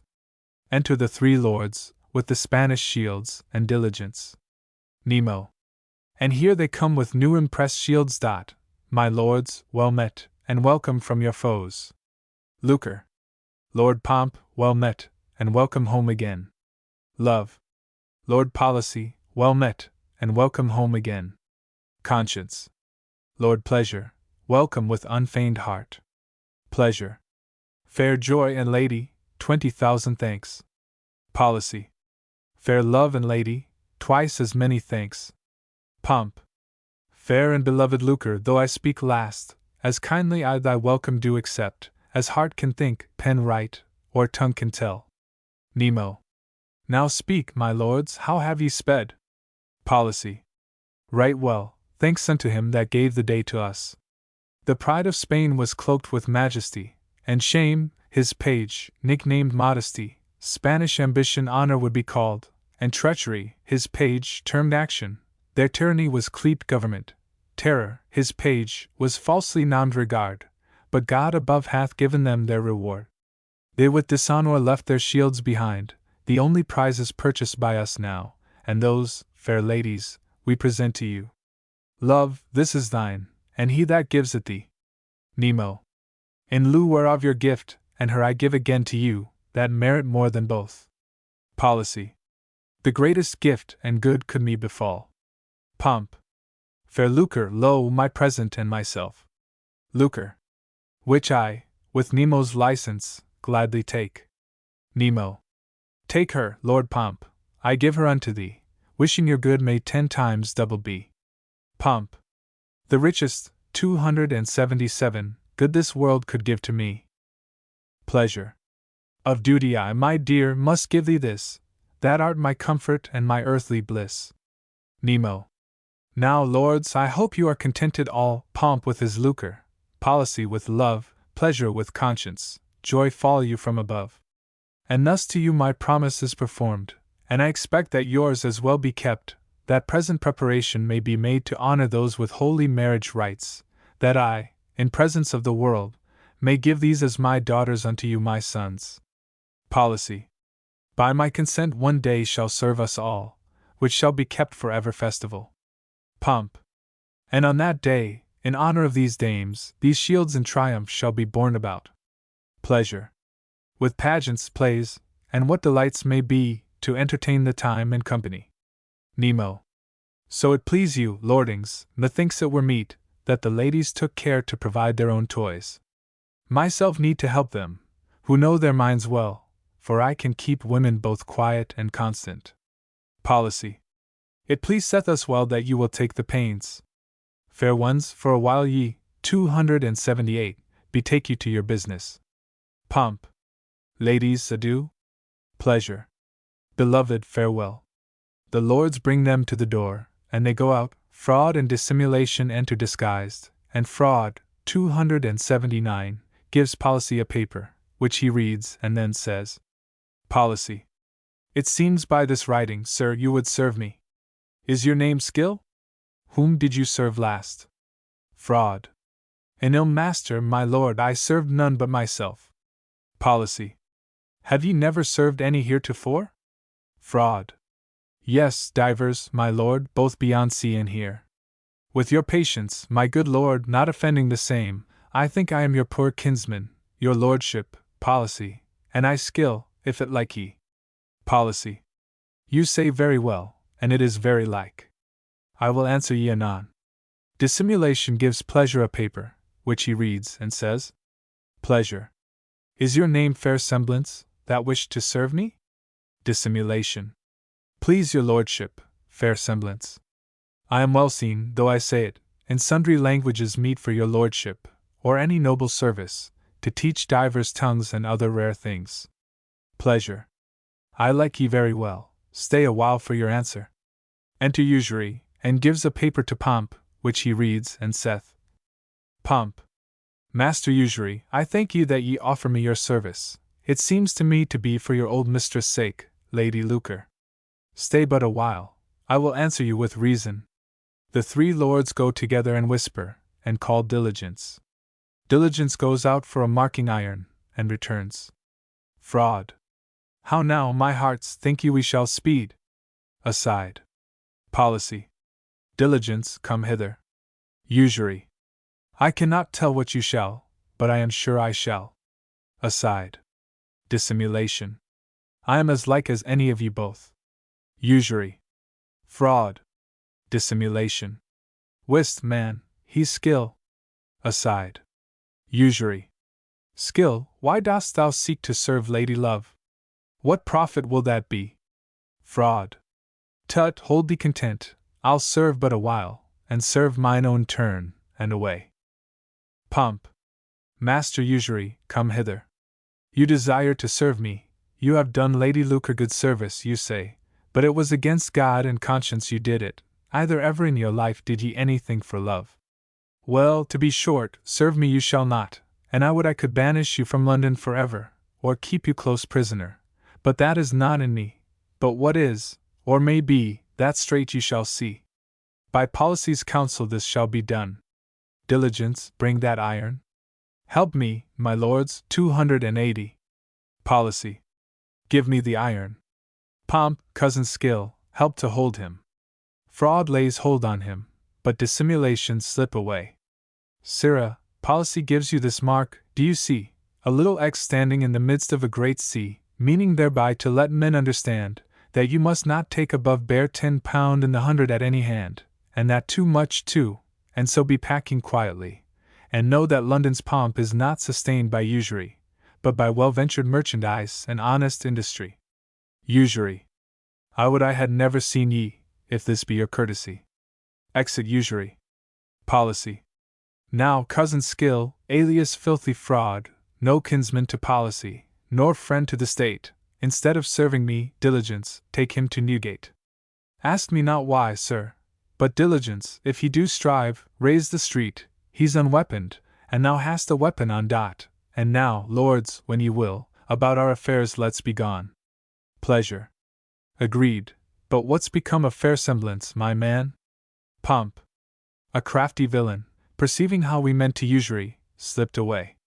Enter Simplicity in haste, and give the lords a paper to read. Simplicity.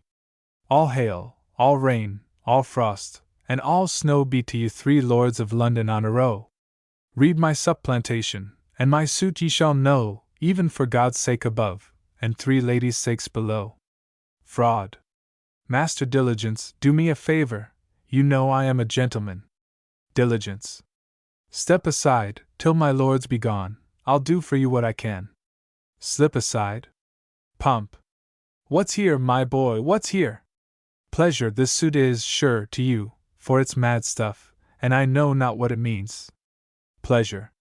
Neither do I. Sarah, your writing is so intricate, that you must speak your mind, otherwise we shall not know your meaning. Policy. You sue for 3 things here, and what be they? Tell them. Simplicity. Cannot you 3 tell, and the suit to you 3?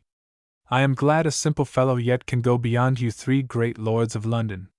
Why, my suit, look ye, is such a suit, as you are bound in honor to hear, for it is for the puppet-like, 281, wealth. I would have no new orders nor new sciences set up in the city, whereof I am a poor freeman, and please ye, as ye may read in my bill there, Simplicity Freeman. But, my lords, I would have 3 old trades, which are not for the Commonwealth, put down. Pleasure. And after all this circumstance, sir, what be they?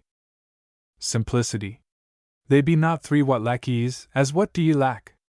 Fine lockram, 282, fine canvas, or fine Holland cloth, or what lack ye? Fine ballads, fine sonnets, or what lack ye? A purse, or a glass, or a pair of fine knives. But they be 3 heavy ennies, which methinks are either sciences nor occupations, and if they be trades, they are very malapert trades, and more than reason. Policy. As how, sir? Name them. Simplicity. Will you banish them as readily as I can name them? The first is, have ye any old iron, old mail, or old harness? Pomp. And what fault find ye with this? Simplicity. What fault?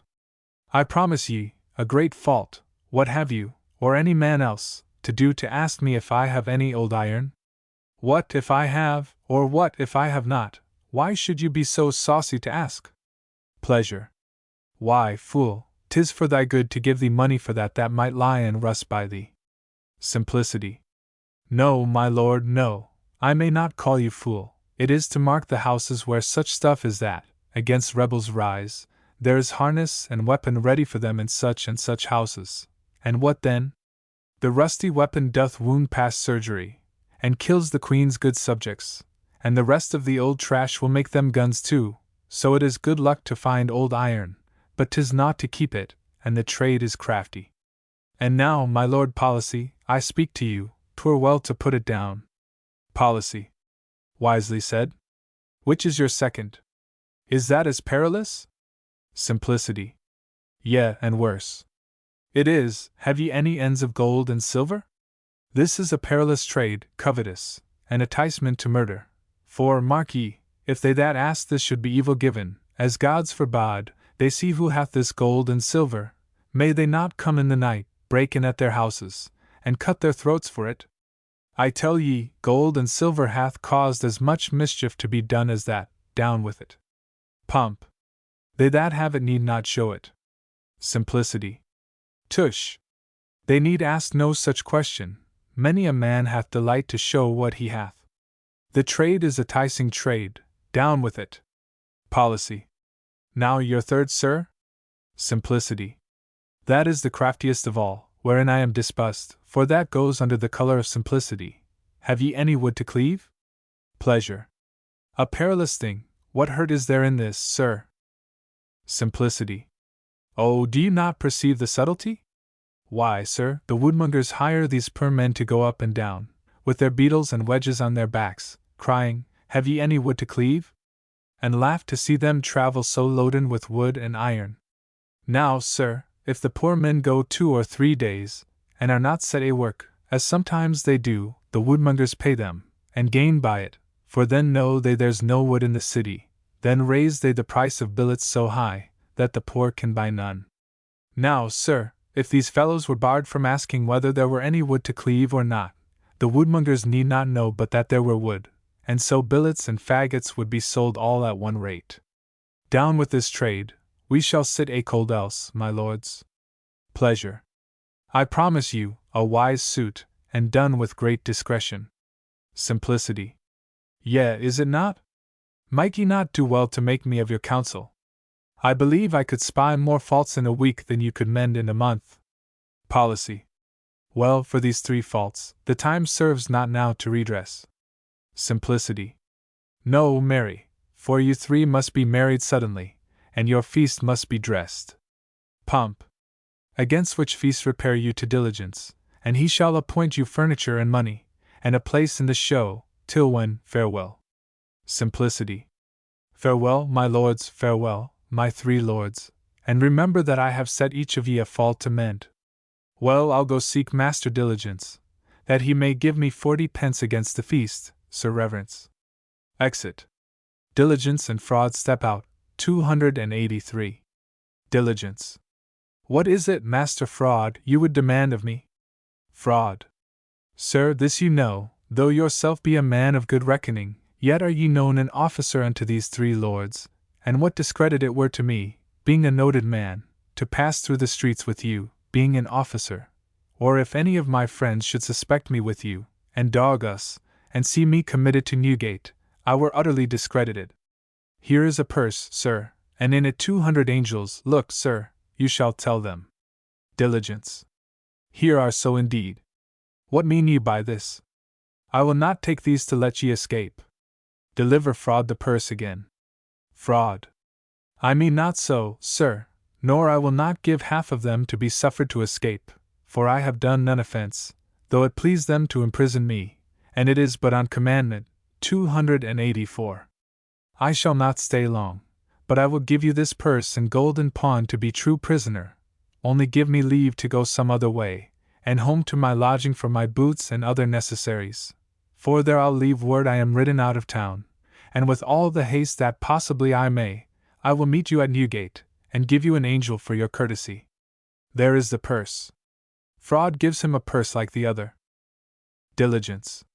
I hazard, as you know, my lord's displeasure herein, and yet, to pleasure you, I will venture this once, but I pray ye, make haste that I be not shent.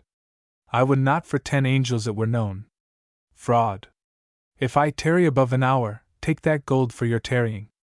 Exit. Diligence. I do not fear that you'll forfeit so much for so little cause. Exit. Enter Nemo, with desire, delight, and devotion, the 3 lords of Lincoln. Nemo.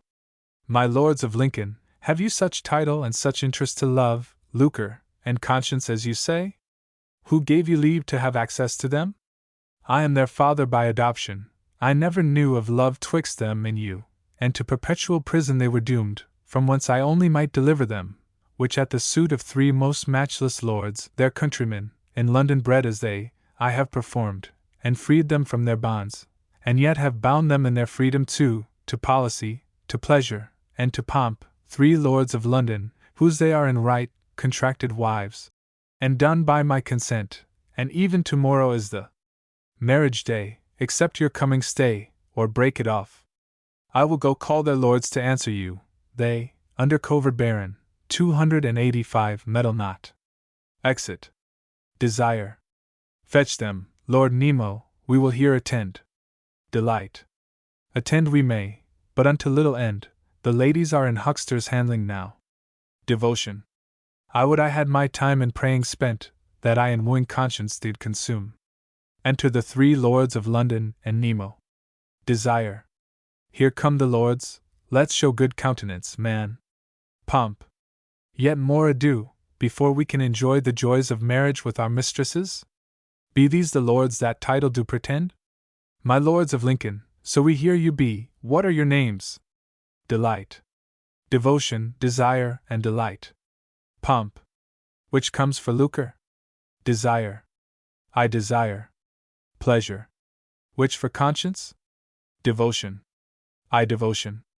Policy. Which for love? Delight. I delight. Policy. You shall be answered straight. Pleasure. I can answer them quickly. Ye cannot have them, nor ye shall not have them. Policy. Stay, pleasure, soft. My lord Desire, you lucre seek, desire of lucre, be it without reproach to you, my lord, is covetousness, which cannot be separated long from that. Read, my lord. Point to the stone of care. Desire. In golden letters on this stone is written care. Policy.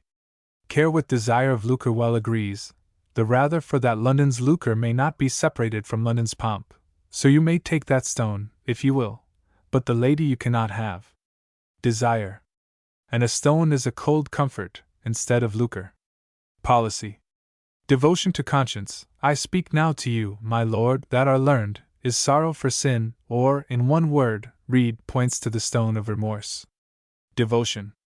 On this sweating stone in brass is set remorse. Policy.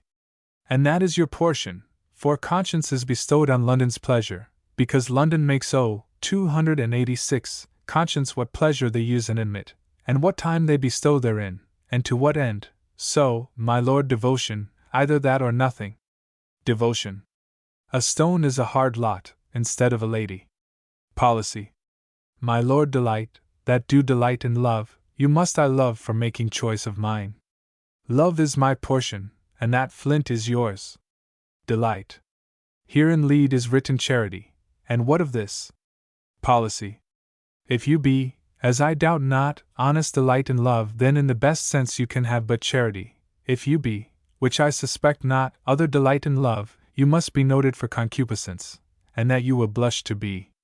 Well, charity is your best, then, that is your portion, for, mark ye, London's policy joins with London's love, to show that all our policy is for love of London's commonwealth, and so our love cannot be separate from our policy. You hear this? Delight. A flint's a hard change for so fair a wife. Policy. And thus, lords, desire of lucre may take care, devotion of conscience may have remorse, and delight of love may have charity, other recompense none. Pleasure. And so we three leave you three with care, remorse, and charity. Exeunt. Desire. With care and remorse I swear ye do leave us, but what charity I cannot tell. Devotion. Well, yet we must use charity, though we fail of our desire, and we are answered with such reason as is not to be gainsayed. Delight. Indeed, my lord, your calling is to persuade to charity, but if I use patience, it shall be perforce. Devotion. Yet being so wisely warned, methinks, we should be armed, and take this in worth, that the world wonder no further. I will take up my hard burden of remorse, and be gone. Exit. Desire. It is good to follow examples of good. I'll take this heavy burden of care, and follow as I may. Exit. Delight. Because I'll not be singular, I'll frame myself to follow, taking this cold portion of charity as my share. Exit. Enter Simplicity with Diligence. Simplicity. Come on, Master Diligence, I have been seeking ye, as a man should seek a load of hay in a needle's eye. Diligence. And why hast thou sought me, I pray thee, so earnestly? Simplicity. Why? For this ointment, these shells, these pictures, do ye not know this Countess Mountess come this to me? Diligence. What money? Why, do I owe thee any money? Simplicity. Owe me? Tush, no, man, what do ye talk of owing? Come, and yet I must have some certain sigillatum and deliberatum in presentia. Do you not understand, sir? 40 pence in furniture by my Lord Pomp's appointment against the wedding day, to be one of the showmakers. I do not say shoemakers, and yet they be honest men. Diligence. I understand thee now, and thou shalt want neither money nor furniture for that. Sawest thou not fraud lately? Simplicity. No, a fox ferret him. For if I could find him, I would make him fast enough for cozening me of 10 shillings for certain copper buttons and rings. I thought to have been a haberdasher, and he hath made me worse than a haymaker. Diligence. I may say to thee in counsel, but I'll have no words of it, he hath overreached me too. But if thou spy him first, let me understand, and if I see him first, thou shalt have knowledge, for I'll tell thee. But laugh not, he showed me a purse with £100 in angels, which he would deliver me in pawn to be my true prisoner, because, for his credit, he was loath to go with me through the streets to Newgate. I refused it at first, but at last by his entreaty I was content to take his pawn, and thinking he had given me the right purse of gold, he had another like it, which he gave me with counters, and so went away. I never did see him since, but mum, no words of it. Simplicity. No words, quotha. That's a stale jest. Would you be cozened so? Diligence. Well, so it is now. Come, follow me for thy furniture and money. Exeunt. Enter dissimulation and fraud and caps, and as the rest must be for the show. Dissimulation. The coast is clear. Come, follow, fraud, and fear not, for who can decipher us in this disguise? Thus may we shuffle into the show with the rest, and see and not be seen, doing as they do, that are attired like ourselves. Fraud. That is, to stand amongst them, and take as they take, torches or anything to furnish the show. Now, if we can pass but this day unseen, let tomorrow shift for itself as it may. I promise thee, dissimulation, thou art very formal. Dissimulation. Not more than thyself, fraud. I would thou sawest thy picture. Fraud. Picture here, picture there. Let us follow our business. Exeunt. Enter a wench singing. Strew the fair flowers and herbs that be green, to grace the gayest wedding that ever was seen. If London list to look, the streets were ne'er so clean, except it was, when best it might, in welcome of our Queen. 3 lovely lords of London shall 3 London ladies wed. Strew sweetest flowers upon the stones, perfume the bridal bed. Strew the fair flowers, and see underscore.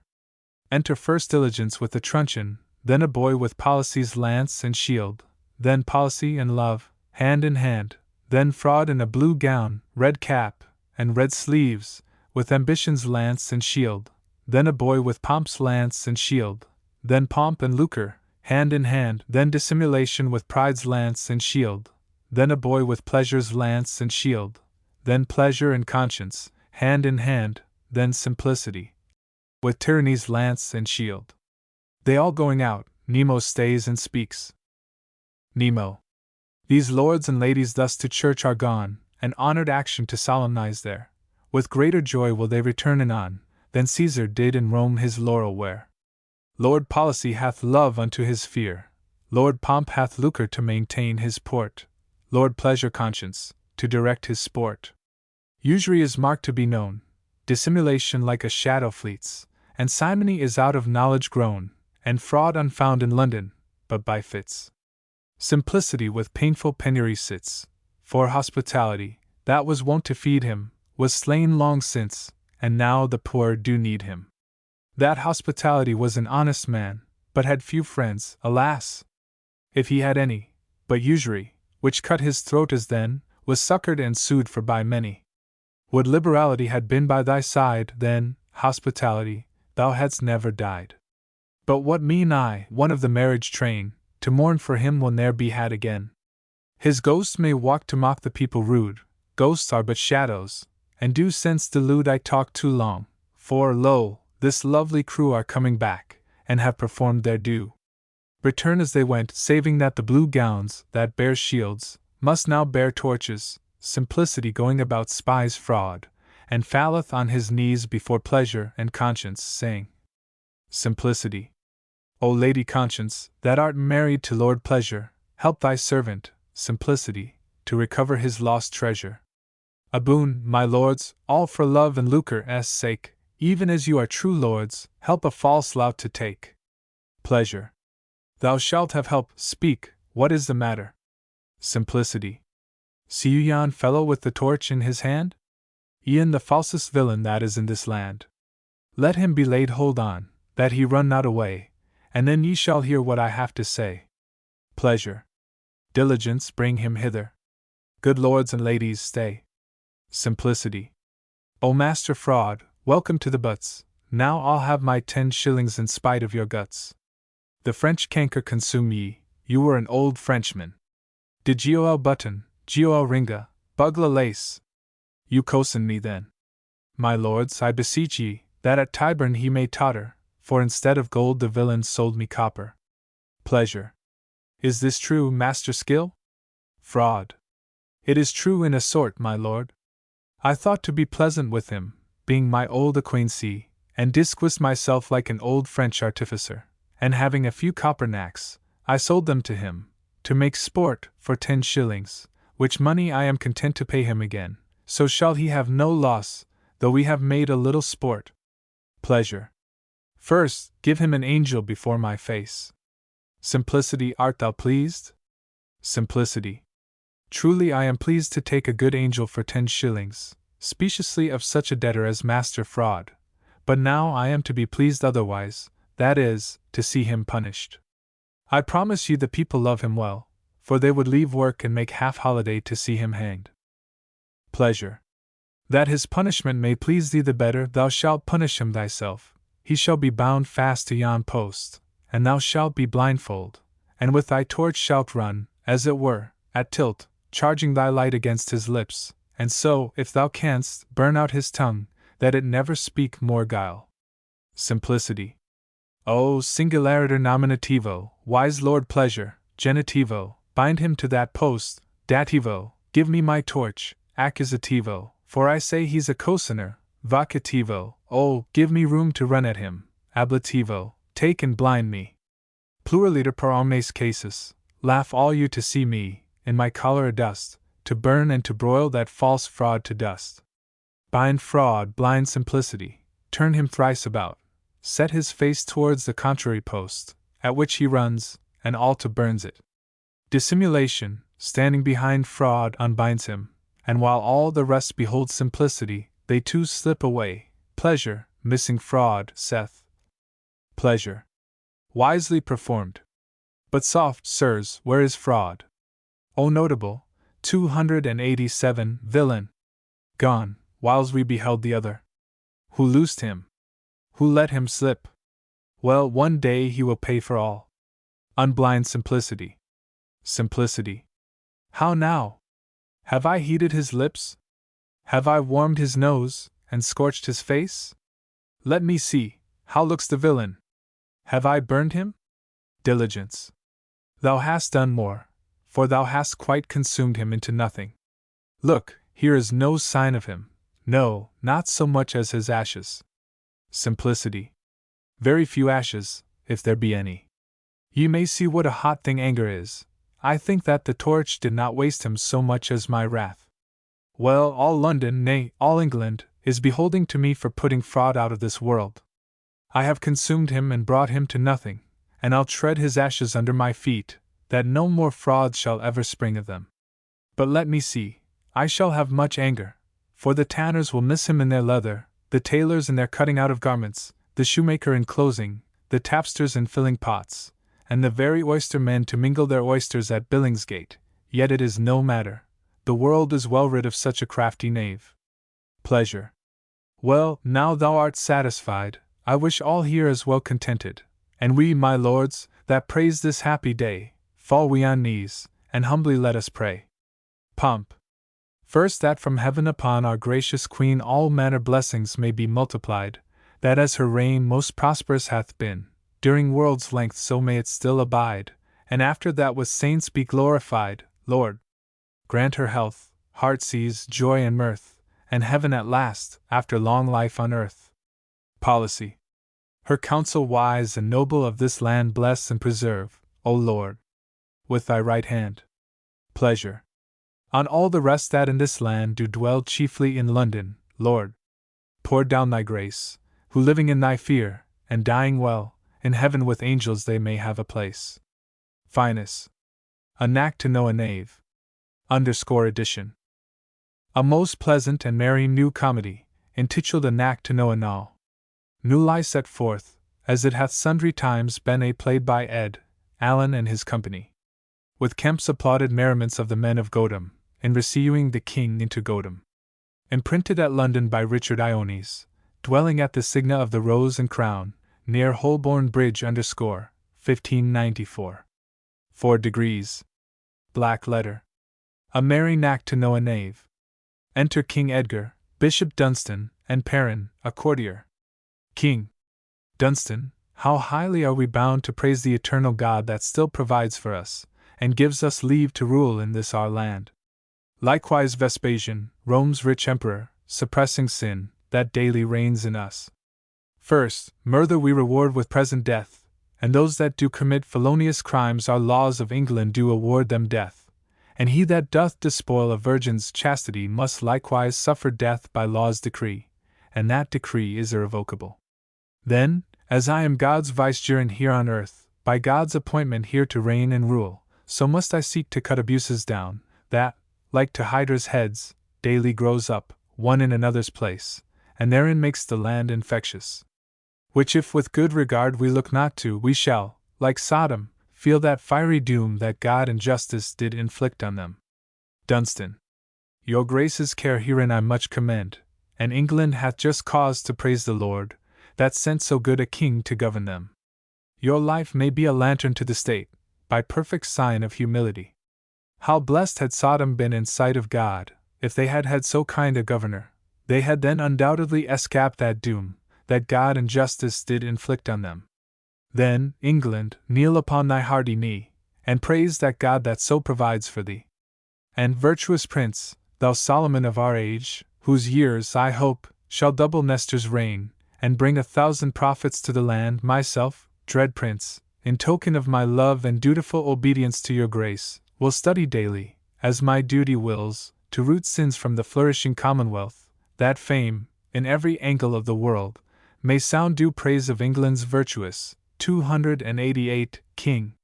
King Dunstan, live thou, and counsel still the king to maintain justice, were it on himself, rather than, soothing him in his abuse, to see subversion of his commonwealth. I tell thee, Dunstan, thou hast pleased the king, and proved thyself a virtuous counsellor. Thy counsel is to me as north star light, that guides the sailor to his wished port, for by that star he is so comforted, that he sails dangerless on dangerous seas, and in his deepest sadness comforts him. So Dunstan's knowledge is that star of joy, that will with help conduct me to my happiness. Honesty. And yet thou art not happy, Edgar, because that sins, like swarms, remain in thee. King. Why, 'tis impossible, for I have studied still, to root abuses from the commonwealth, that may infect the king or commonalty. Therefore, base peasant, wilful as thou art, I tell thee troth, thou hast displeased the king. Honesty. Nay, the king hath displeased himself, in trusting every one that speaks him fair, for through fair words kings many times are fain to countenance knaves by their authority. I will not say your grace doth so. Perrin. No, sir, you were not best. Honesty. Why, if I should, I might make good my word, and find a knave, I fear, before I part. King. Why, what art thou? Honesty. Marry, I go plain, and my name is Honesty, a friend to your grace, but a foe to flatterers, and one that hath a knack to know a knave. Perrin. As how, sir? By art, or by some foolish gift God hath given you. You are some physician, or skilled in physiognomy, or in palmistry, for, I am sure, you can never do it by astronomy, because there are no stars to know a knave. Honesty. True, but many an honest man knows a knave to his cost, and is either physician, or skilled physiognomer, palmister, nor astronomer, but a plain man of the country, like me, that knows a knave, if he do but see his cap. Perrin. That were pretty, I faith, to see. Honesty know a knave by his cap. 'Tis more than I can do with all the skill I have. But tell me, I pray thee, how I should know a knave. Honesty. I believe you well, for offenders never bewray their offences, till the law find them, and punish them. But you would fain tell how to know a knave? Then thus, the first man you meet in the morning, if he salute you, draw near him, and smell to his hat, and after smell to your own, and my cap to a noble, if his smell like yours, he is a knave. I think I spoke with you now. Perrin. Base villain, were it not that the king's presence doth privilege thy presumption, I would teach you to jest with your fellows. King. Forbear, Honesty, thou art a good plain fellow, and I commend thy wit, that hast such ways to know a knave. Honesty. Honesty is plain, my lord, but no good fellow, for good fellows be purse-takers nowadays, and there be so many of such good fellows, that honesty may walk the streets without company. Not that there wants company, but honest company, I mean, yet honesty can clap a knave on the shoulder for all his bravery. Perrin. Why, base companion, mean you me? Honesty. Not base, sir, because I was truly begotten, for honesty may be suspected, but never detected. But you think I had a bailiff to my father, as you had, and that my mother could return a writ of error, as yours did, when such a gallant as you were gotten. King. Believe me, Perrin, he hath touched you now, and I perceive, though honesty be simple, yet many times he speaks truth. Honesty. True, if it please your grace, for honest men will not lie. But if your grace vouchsafe to give me leave, you shall see me find more knaves than one, if my cunning fail me not, or else say honesty had no honesty. King. But tell me, Dunstan, how thinkest thou of this motion? Were it not good, thinkest thou, we gave him leave to stifle such caterpillars as corrupt the commonwealth? For many times such simple men as he bewray much matter and simplicity. Then, tell me, Dunstan, what thinkest thou of his motion? Dunstan. If it please your grace to think it good, Dunstan will say, as once Hephaestion did, when Alexander won rich Macedon wink with a frown 289, that whatsoever the king himself thought meet, he would in dutiful obedience yield unto. And so saith Dunstan to your majesty, for many times such simple men bring that to pass, that wiser heads cannot attain unto, for doubtless he hath some device in hand, whereby to find such subtle knavery. King. Well, Dunstan, then, as thou hast counselled me, I will for once make proof of honesty. Sirrah, come hither, in hope you will, as your profession is an honest sort to find deceivers out, and finding them, to give us notice straight, that we may punish them for their amiss. We give thee leave to work what means thou mayst, so it be not prejudice to the state nor us. Honesty. My gracious lord, if honesty offend in anything that he hath promised, and do not, as your grace hath given in charge, stifle such caterpillars as corrupt the state, let honesty receive such punishment, as he deserves that laces to the king. 290. King. Honesty, it is enough, but tell me now what moved thee first to undertake this task to visit us. Speak truth, dissemble not. Honesty. If I should tell your grace, 'twould make you laugh to hear how honesty was entertained. Poor, lame, and blind, when I came once ashore, Lord! How they came in flocks to visit me, the shepherd with his hook, and thrasher with his flail, the very peddler with his dog, and the tinker with his mail, then comes a soldier counterfeit, and with him was his jug, 291, and Will, the whipper of the dogs, had got a bouncing trug, and Cogging Dick was in the crew that swore he came from France. He swore that in the king's defense he lost his arm by chance. And yet in conscience, if I were put to swear, I would be bound to lay a pound, the knave was never there. And happening mongst this company by chance one day, I had no sooner named my name, but they ran all away. But now I will to my task, and leave your grace, and so I take my congé of your majesty. Exit. King. Honesty, farewell, and look unto your charge. Perrin. My gracious lord, if I might not offend, I would entreat a favour at your hand. 'Tis so, I heard of late, my gracious lord, that my kind father lay at point of death, and if, my lord, I should not visit him, the world, I fear, would find great fault with me. King.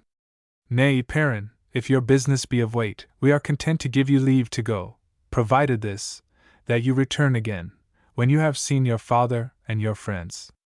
Perrin. My gracious lord, I will not stay there long, only but see my father and return again, till when, my gracious lord, I take my leave. Exit. King. Perrin, farewell. And tell me, Dunstan, now we are alone, what dost thou think of beauteous Elfrida, for she is reported to be passing fair. They say she hath a white pit in her chin, that makes her look like to the Queen of Love, 292, when she was dallying with Endymion. Believe me, Dunstan, if she be so fair, she will serve our turn to make a concubine. Methinks 'tis good some time to have a love, to sport withal, and pass away the time. Dunstan. Ay, my good lord, Dunstan could well allow of it, if so your grace would marry Elfrida. King. What? Wouldst thou have me marry her I never saw? Then men would say I doted on a wench, but Dunstan, I have found a policy, which must indeed be followed to the full. Enter Ethenwald. Earl Ethenwald, welcome, I thought to send for you. You must go do a message for us now, 'tis nothing but to woo a wench, which you can do. You must not woo her for yourself, but me. Tell her, I sit and pine like Tantalus, and if you can, strain forth a tear for me. Tell her she shall be honored in my love, and bear a child that one day may be king. Bid her not stand on terms, but send me word, whether she be resolved to love me, yea or no. If she say no, tell her I can enforce her love, or 'tis no matter though you leave that out, and tell her this, we hear she is as wise, as eloquent and full of oratory, as Dali, 293, was, daughter of Jupiter, whose speeches was so pleasing among the Greeks, that she was termed a second Socrates. For some report, women love to be praised, then in my cause, I pray thee, love thou Elfrida. Ethenwald. My gracious lord, and Ethenwald shall not fail to show his humble duty to your majesty.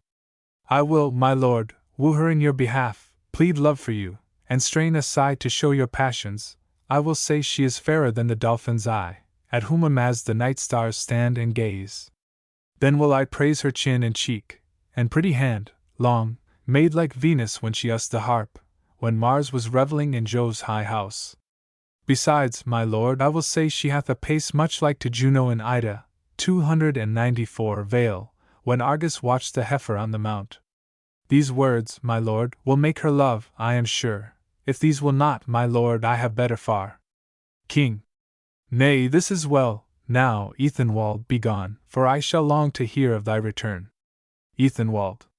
My gracious lord, I humbly take my leave. Exit. King. Ethenwald, farewell. Dunstan, how likest thou this? What, have I done well in sending Ethenwald? But in good time, how if he like the maid? Believe me, Dunstan, then my game is marred. Dunstan. I do not think, my gracious lord, my nephew Ethenwald bears that bad mind, for hitherto he hath been termed just, and clept, 295, your grace his gracious favourer. King. True, Dunstan, yet have I read that love hath made the son deceive the father oft. But Dunstan, leaving this, come, let's to court. Dunstan. I will attend upon your majesty. Exeunt. Enter Bailiff of Hexham, and his 4 sons, to wit, a courtier, a priest, a coney-catcher, and a farmer. Bailiff. My sons, you see how age decays my state, and that my life, like snow before the sun, gins to dissolve into that substance now, from whose enclosure grew my fire of life, the earth I mean, sweet mother of us all, whom death, authorized by heaven's high power, shall bring at last, from whence at first I came. Yet, ere I yield myself to death, my sons, give ear, and hear what rules I set you down. And first to thee, my son, that lives by wit, I know thou hast so many honest sleights, to shift and cozen smoothly on thy wit, to cog and lie, and brave it with the best, that 'twere but labour lost to counsel thee. And therefore to the next, Walter, that seems in show a husbandman, my son, when that thy master trusts thee most, and thinks thou dealest as truly as himself, be thou the first to work deceit to him, so by that means thou mayst enrich thyself, and live at pleasure when thy master's dead, and when to market thou art sent with wool, put sand amongst it, and 'twill make it weigh, the weight twice double than it did before. The overplus is thine into thy purse, but now, my son, that keeps the court, be thou a means to set the peers at strife, and curry favour, for the commons' love. If any, but in conference, name the king, inform his majesty they envy him, and if the king but move, or speak to thee, kneel on both knees, and say, God save your majesty. If any man be favoured by the king, speak thou him fair, although in heart thou envy him. But who is next? Priest. That am I, father, that use the word of God, and live only by the heavenly manna. Bailiff. Who? The priest? Give ear, my son, I have a lesson yet in store for thee. Thou must, my son, make show of holiness, and blind the world with thy hypocrisy, and sometime give a penny to the poor, but let it be in the church or marketplace, that men may praise thy liberality. Speak against usury, yet forsake no pawns, so thou mayst gain 3 shillings in the pound. Warn thou the world from sin and vile excess, and now and then speak against drunkenness, so by this means thou shalt be termed wise, and with thy pureness blind the people's eyes. But now, my sons, discourse to me in brief how you have lived, and how you mean to die. Coney catcher. Then, father, thus I live that use my wit, unto myself I love still to be wise, for when I am driven to shift for meat or coin, or gay apparel to maintain me brave, then do I flaunt it out about the change, as if I were some landed gentleman, and falling in with some rich merchant there, I take commodities for 6 months' day, the bill being made, I must set to my hand, then, if I pay not, they may burn the band. 296. Farmer. Then, father, hark how I have profited, Walter, your son that keeps the country. I have raised the markets and oppressed the poor, and made 1,000 go from door to door. And why did I, think you, use this extremity? Because I would have corn enough to feed the enemy. Father, you know we have but a while to live, then, while we live, let each man shift for one. For he that cannot make shift in the world, they say he's unworthy to live in it, and he that lives must still increase his store, for he that hath most wealth of all desireth more. Perrin. Brethren, you have spoken well, I must needs say, but now give ear to me, that keeps the court. Father, I live as Aristippus did, and use my wits to flatter with the king.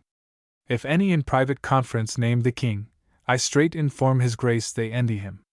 Did Sinon live, with all his subtlety he could not tell a flattering tale more cunningly. Sometime I move the king to be effeminate, and spend his time with some coy courtesan. Thus with the king I curry favour still, though with my heart I wish him any ill, and sometime I can counterfeit his hand and seal, and borrow money of the commonalty, and thus I live and flaunt it with the best, and dice and card inferior unto none, and none dares speak against me in the court, because they know the king doth favour me. Priest. And I, among my brethren and my friends, do still instruct them with my doctrine, and yet and nay goes through the world with us. Fie, not an oath we swear for 20 pound, brethren, say we, take heed by Adam's fall, for by his sins we are condemned all. Thus preach we still unto our brethren, though in our heart we never mean the thing, thus do we blind the world with holiness, and so by that are termed pure precisions. Bailiff. Full well and wisely have you said, my sons, and I commend you for your forward minds, that in your lives bewray whose sons ye are. Here have I been a bailiff 60 years, and used exaction on the dwellers by. For if a man were brought before my face for cosenage, theft, or living on his wit, for counterfeiting any hand or seals, the matter heard, the witness brought to me, I took a bribe, and set the prisoners free. So by such dealings I have got the wealth, which I would have dispersed among you all, with this proviso, that you all shall live, and lead such lives as I have set you down. Carve to yourselves, and care not what they say, that bid you fear the fearful judgment day. Live to yourselves, while you have time to live, get what you can, but see ye nothing give. But hark, my sons, methinks I hear a noise, and ghastly visions make me timorous. Ah! See, my sons, where death, pale death, appears, to summon me before a fearful judge. Methinks revenge stands with an iron whip, and cries, Repent, or I will punish thee. My heart is hardened, I cannot repent, and I am damned to ever-burning fire. Soul, be thou safe, and body fly to hell. He dieth. Enter devil, and carry him away. Coney catcher. Brother, why do you not read to my father? Priest. Truly, my book of exhortation is at my place of exercise, and without it I can do nothing. God's peace be with him. Exeunt. Enter the king, Phylarchus and his father, Dunstan in attendance. King. Father, say on, for now my leisure serves, and Edgar gives thee leave to tell thy mind, for I perceive thine eyes are full of tears, which shows that many inward passions trouble thee. If any here have wronged thine aged years, in keeping that from thee that is thy due, name but the man, and, as I am England's king, thou shalt have all the favor I can show. Father. Then, virtuous prince, mirror of courtesy, whose judgments, and whose laws for government, and punishing of every foul abuse, is like the judgment of great Alexander, third of that name, whom some term the Severe, or like Vespasian, Rome's virtuous governor, who for a blow his son did give a swain, did straight command that he should lose his hand. Then, virtuous Edgar, be Vespasian once, in giving sentence on a graceless child. No, virtuous prince, that in my pride of years, when lustful pleasure pricked my wanton mind, even in the April of my flourishing time, I was betrothed and wedded to a wife, by whom too soon I had that unkind boy, whose disobedience to his aged sire the Lord will plague with torments worse than death. This disobedient child, nay, base extravagant, 297, whom I with care did nourish to this state, puffed with the pride that upstart courtiers use, and seeing that I was brought to poverty, he did refuse to know me for his sire, and when I challenged him by nature's laws to yield obedience to his father's age, he told me straight he took it in great scorn to be begot by one so base as I. My age. That ill could brook this sharp reply, did with this wand, my lord, reach him a blow, but he, contrary laws of God and men, did strike me such a blow in vild disdain, that with the stroke I fell to earth again. King. Unkind Phylarchus, how hast thou misdone, in wilful disobedience to thy sire? Art thou grown proud, because I favored thee? Why, I can quickly make thee bear again, and then, I think, being in thy former state, thou wilt remember who thy father was. And, gentle Sophocles, in good time I recount thy ancient saying, not so old as true, for saith he that hath many children, shall never be without some mirth, nor die without some sorrow. For if they be virtuous, he shall have cause to rejoice, but if vicious, stubborn, or disobedient, ever to live in continual sadness. I am sorry, Phylarchus, that my favors have made thee insolent. Well, I will see now if my frowns will make thee penitent. Now, father, see how nature gins to work, and how salt tears, like drops of pearly, 298, dew, falls from his eyes, as sorrowing his amiss. Phylarchus. Most gracious prince, vouchsafe to hear me speak. I cannot but confess, most gracious sovereign, that I have erred in being obstinate in wilful disobedience to my sire, wherein I have wronged nature and your majesty. But I am not the first, whom oversight hath made forgetful of a father's love. But father's love shall never be forgot, if he but deign to pardon my amiss. But if your wrath will noways be appeased, rip up this breast, where is enclosed that heart, that bleeds with grief to think on my amiss. Ah, father! Pardon, sweet father, pardon me. Father.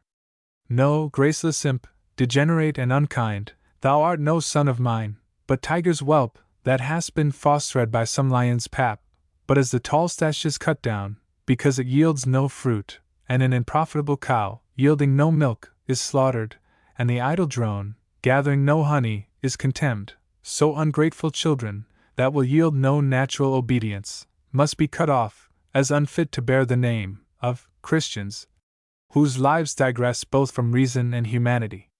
But as thou hast dealt unnaturally with me, so I resolve to pull my heart from thee.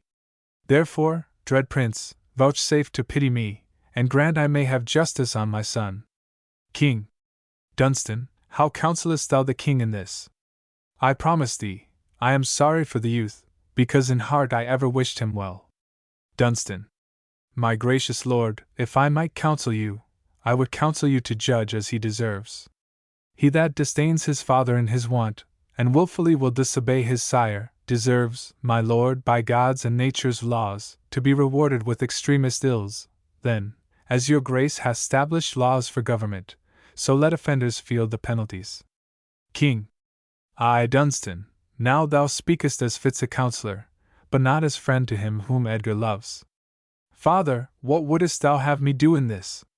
Thou sayest thy son is sorry for his fault, and I am sure thou would not wish his death, because a father's care commands the contrary. Then, gentle father, let me plead for him, and be his pledge for shunning wilful ills. Father. Will Edgar now be found a partial judge, in pleading pardon for a graceless child? Is it not true, that one coal of fire will burn many houses, and one small brack in finest cloth that is, will both disgrace and blemish the whole piece?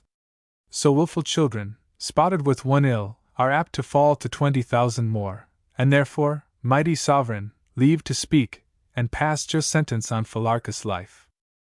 Phylarchus. My life? Dear father, that sentence were too hard.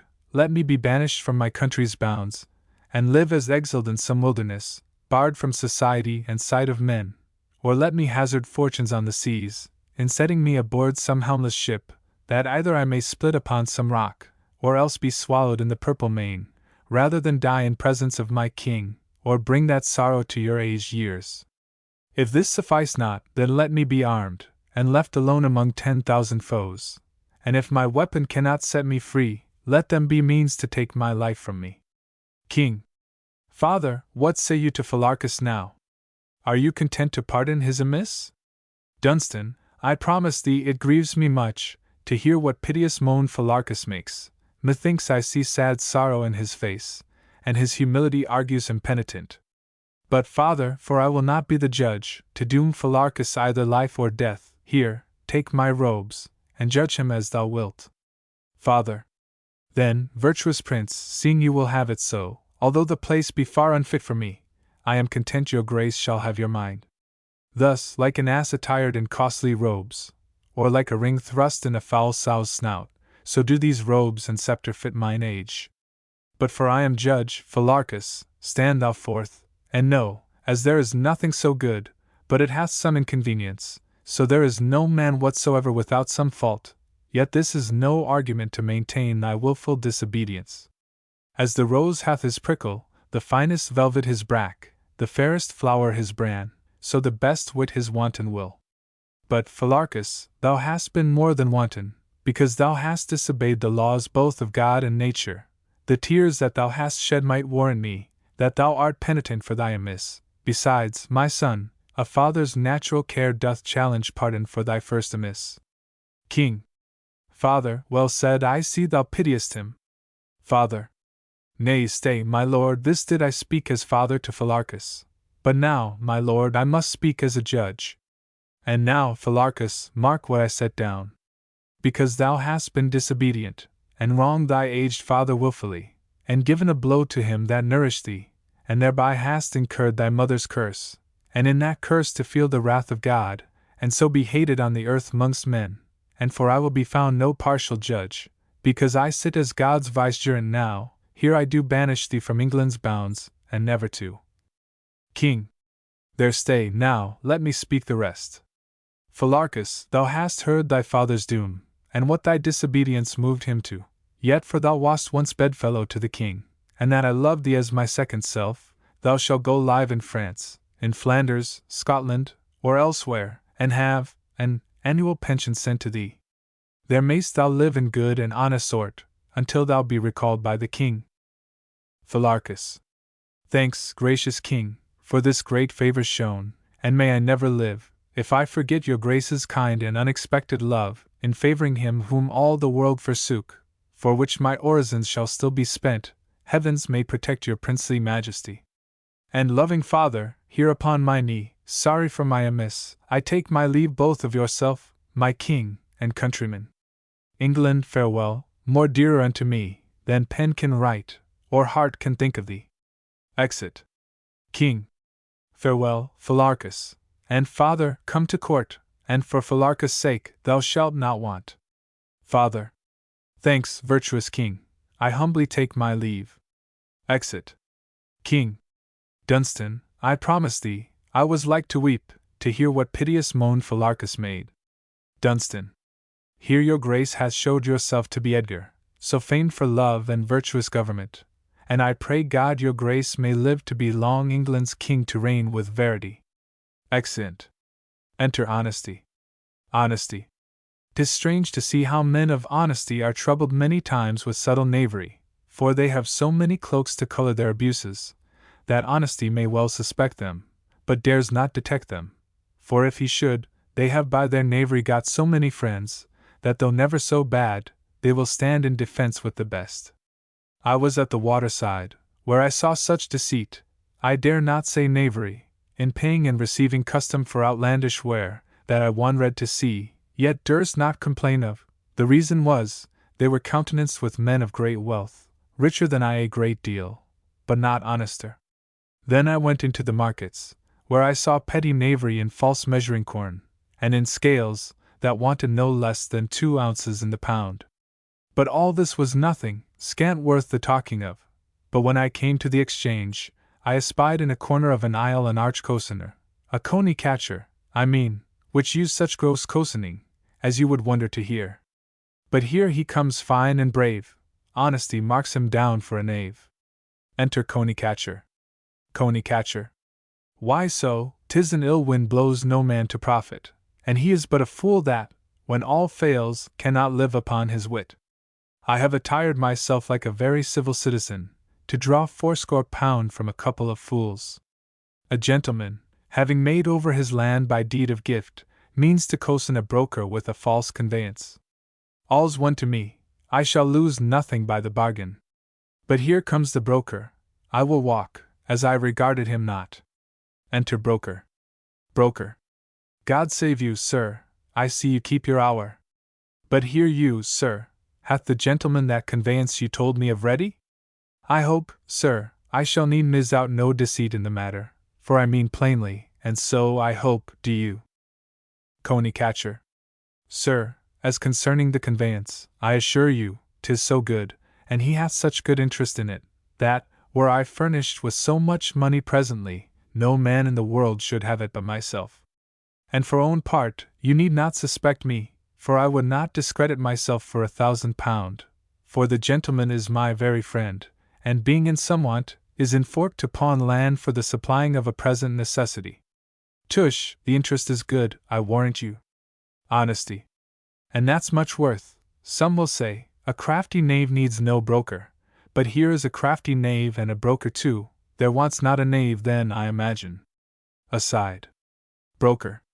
But tell me, sir, when did he promise to be here? What, will it be long ere he come? Coney catcher. Nay, it will not be long ere he come, for the conveyance was made ere I came from the scrivener's, and in good time here he comes. God save you, sir. Enter gentleman. Here is the man I told you of, that would lend you the money. He is a very honest man, and but for my sake, I know, he would not do it. But is the land dispatched another way? If you be ready to seal, he is ready with the money. Here you, sir, you have a good bargain, dispatch it quickly. Broker. Being advertised by my friend, this honest merchant, that you have certain land to pawn for present money, now, I had not so much money of mine own at this time, but I made means to borrow so much of a friend of mine, because I would not have you fall in bad men's handling. Gentlemen. I thank you, sir, for this unspeakable favor. If you deal amiss with me, I am undone forever. Broker. I would not deal amiss with any man for 1,000 pound. Honesty. And yet he will cut a man's throat for 12 pence. Here is a cluster of knaves, here lacks but the Bailey of Hexham. Aside. Broker. Well, sir, here is the money, will it please you seal the assurance? Gentlemen. With all my heart. Honesty. God save her, sirs, and her good friends. Her is a poor Welshman, come as far as Carnarvon, in Wales, to receive a little money, and here has paid her I cannot tell what. To broker, here you master, what, is it not brass money? Broker. No, honest fellow, 'tis a good angel in gold. Honesty. Who told him my name? Aside, hear you, master, I has a great deal more in her bosom, but I will take her leave. Coney Catcher. Nay, stay and dine with me.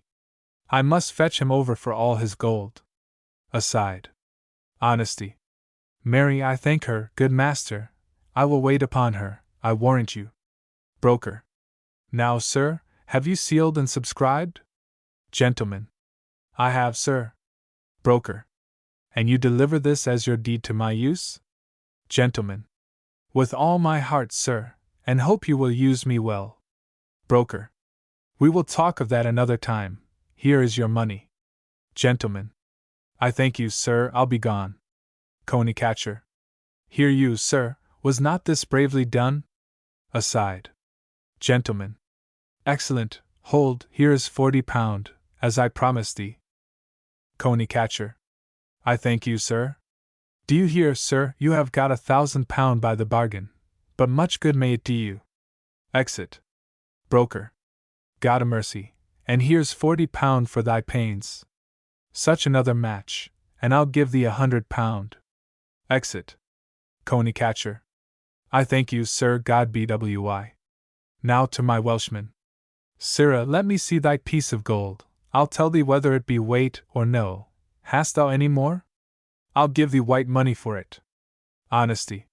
Yes, I has a great deal more in her bosom, but I will have no wit money, oh, a love's red money. Coney Catcher.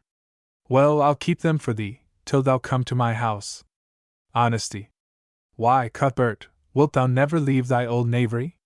Why, we should agree together like bells, if thou wert but hanged first.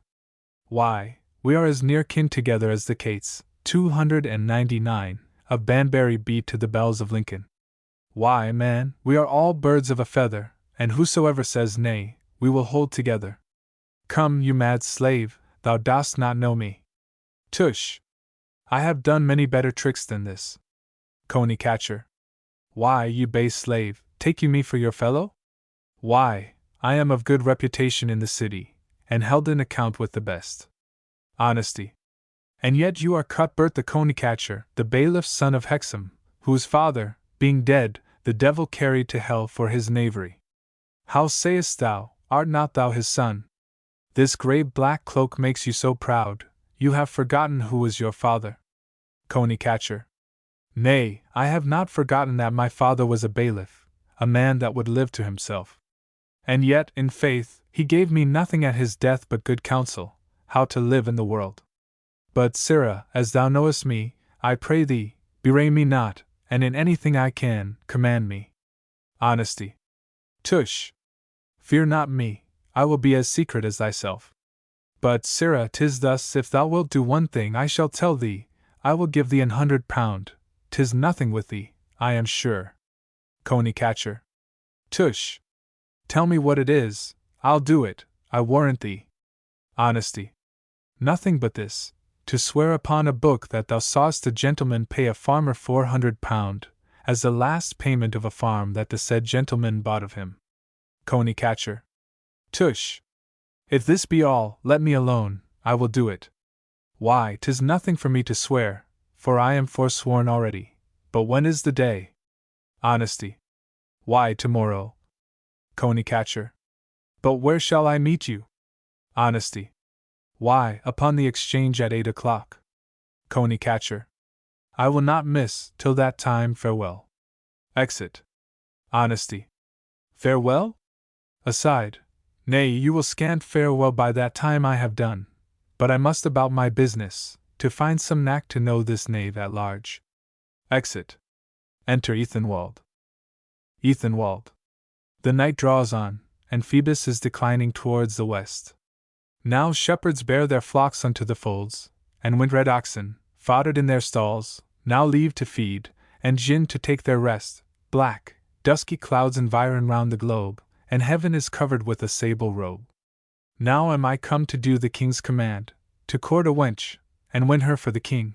But if I like her well, I say no more, 'tis good to have a hatch before the door. But first I will move her father to prefer the earnest suit I have in canvassing, so may I see the maid, woo, wed I, and bed her too. Who is here? What ho! Enter Osric. Osric.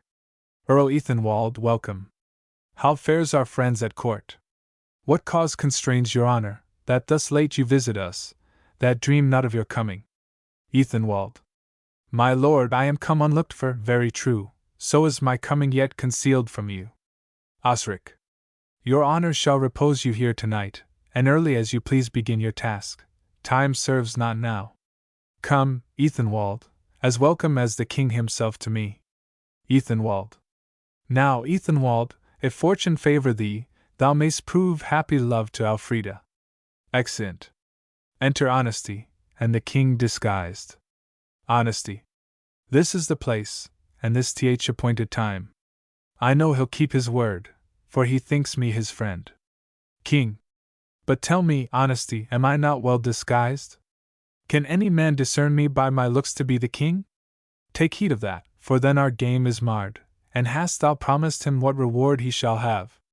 Honesty. Tush!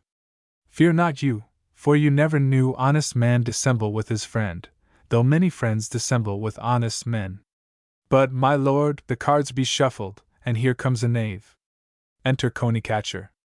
Coney-catcher. 'Tis strange to see how men of our knowledge live, and how we are hated of the baser sort, because, forsooth, we live upon our wit. But let the baser sort think as they will, for he may best be termed a gentleman, that, when all fails, can live upon his wit. And if all fails, then have I got a wench that cuts and deals to maintain my expense.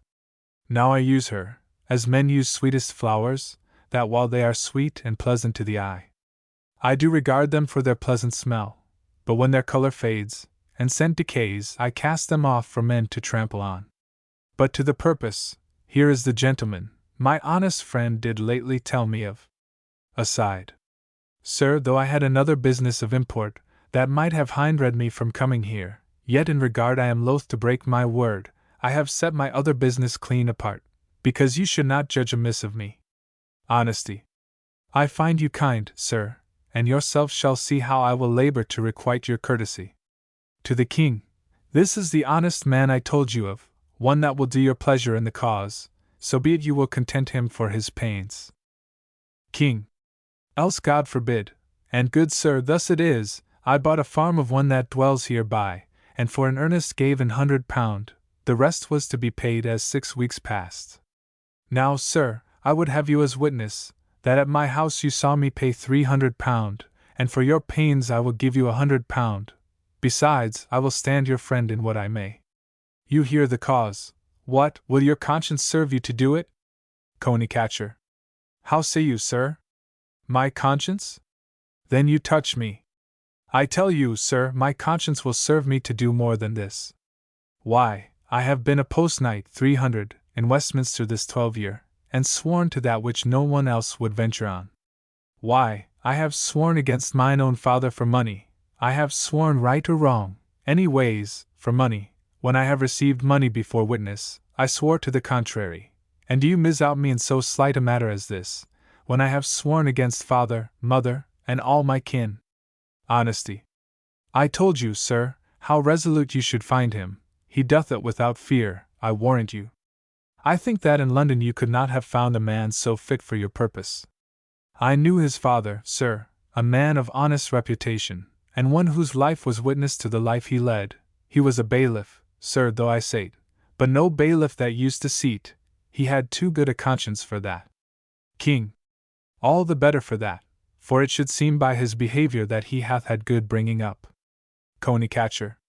Indeed, my father in his lifetime was a man given to the fear of God, and to use much devotion. Honesty.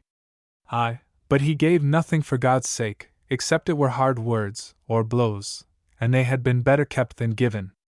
But hush! Here comes the judge. Enter Perrin a judge, and Dunstan a farmer. King. Hear you, sir, if you be in readiness, here is the judge.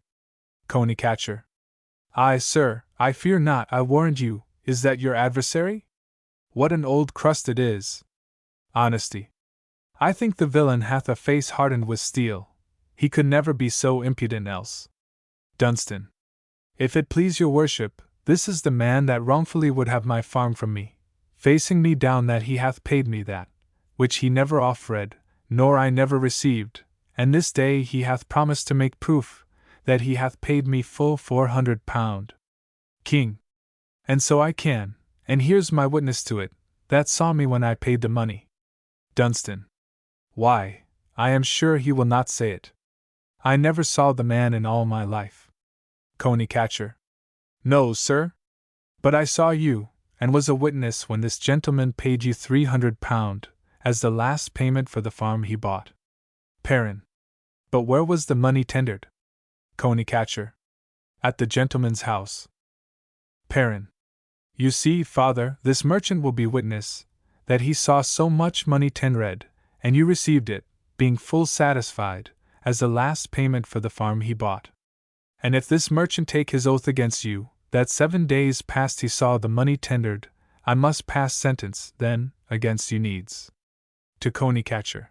But will you swear on the Bible this is true? Coney Catcher. Aye, sir, and to that intent I came hither, for I will never refuse to swear a truth, while I live. Dunstan. Yet, ere thou speak, vouchsafe to hear me speak. Full 60 winters, gentle sir, I have passed, and age hath brought grey hairs upon my head. Look but upon my face, and thou shalt see the perfect pattern of humility. Thou man of worth, or citizen, whatever thou be, weigh but my charge, and then thou wilt not swear. I have 5 sons, all pretty, tender babes, that live upon the farm that he would have. 1200 sheep do feed upon the plains, that yearly bring a great increase to me, besides 100 oxen, fatly fed, that every winter feed within my stalls, and 20 poor men, living near my house, I daily feed, and all upon my farm. Go but among my neighbors, where I dwell, and hear what good report they give of me. The poor man never yet went from my door, but to my power I did relieve his want.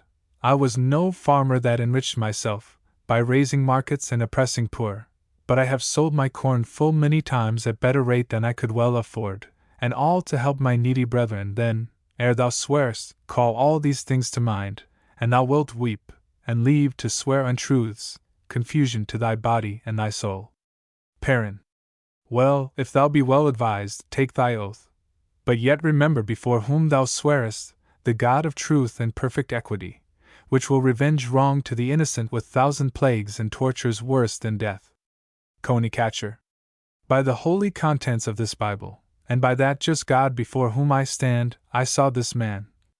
King. Peace. Shameless villain, execrable wretch, monster of nature, degenerate miscreant. Who ever knew or heard so vile an oath vilely pronounced? 301. By such a damned slave. Have I such monstrous vipers in my land, that with their very breaths infect the air? Say, Dunstan, hast thou ever heard the like? Dunstan. My liege, such loathsome weeds must needs infect the corn, such cankers perish both the root and branch, unless they be soon spied, and weeded out. King. I'll be the husbandman to most such tares. Here, honesty, let him be manacled, and scar his forehead, that he may be known, as Cain for murder, he for perjury. Coney Catcher. I beseech your grace, be good to me. Honesty. Aye, you shall have a cold iron clapped in your forehead, a hot one, I would say. You are a slave indeed. Coney Catcher. Good honesty. Honesty. Good villain, there's no help for you. Exeunt. Enter Ethanwald alone. Ethanwald.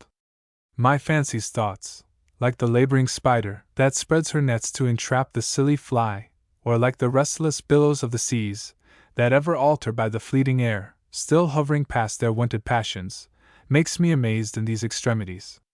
The king commands me on his embassage to Osric's daughter, beauteous Elfrida, the height and pride of all this bounding ill, to post amain, plead love in his behalf, to court for him, and woo, and wed the maid. But have you never heard that theme? Deceit in love is but a merriment to such as seek a rival to prevent. Whither, distraught, roams my unruly thoughts? It is the king I cozen of his choice, and he nil brook Earl Ethanwald should prove false to his prince, especially in love. Then thus it shall be, I'll tell the king the maid is fair, of nut-brown color, comely and fair-spoken, worthy companion to an earl or so, but not a bride for Edgar, England's king. This will allay the strong effects and love fame wrought in Edgar's mind of Elfrida. Well, I'll to court, and dally with the king, and work some means to draw his mind from love. Enter a knight, squire, and farmer. Knight.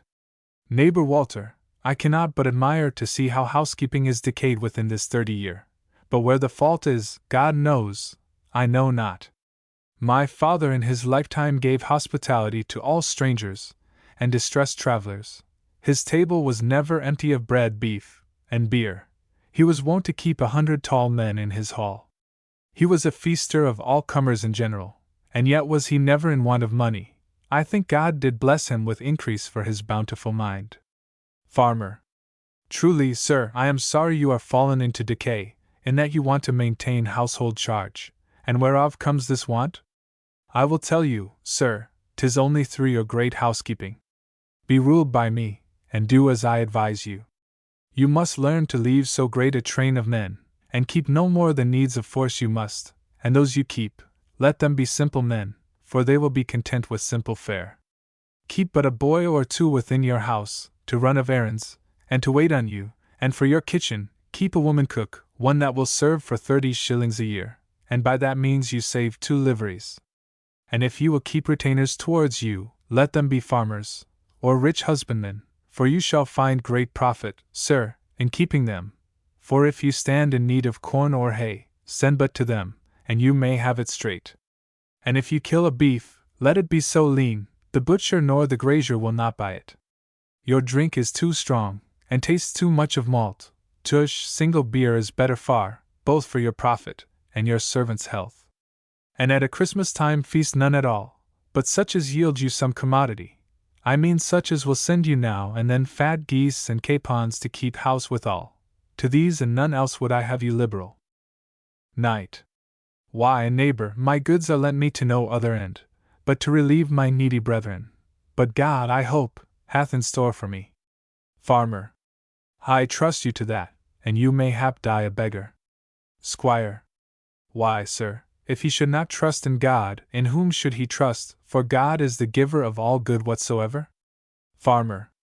True, and yet 'tis good for a man to trust to himself now and then, for if you be down, and bid God help you up, and do not help yourself, you may fortune lie and perish, and therefore serve God on Sundays, as you are appointed, and thereby hope to be saved.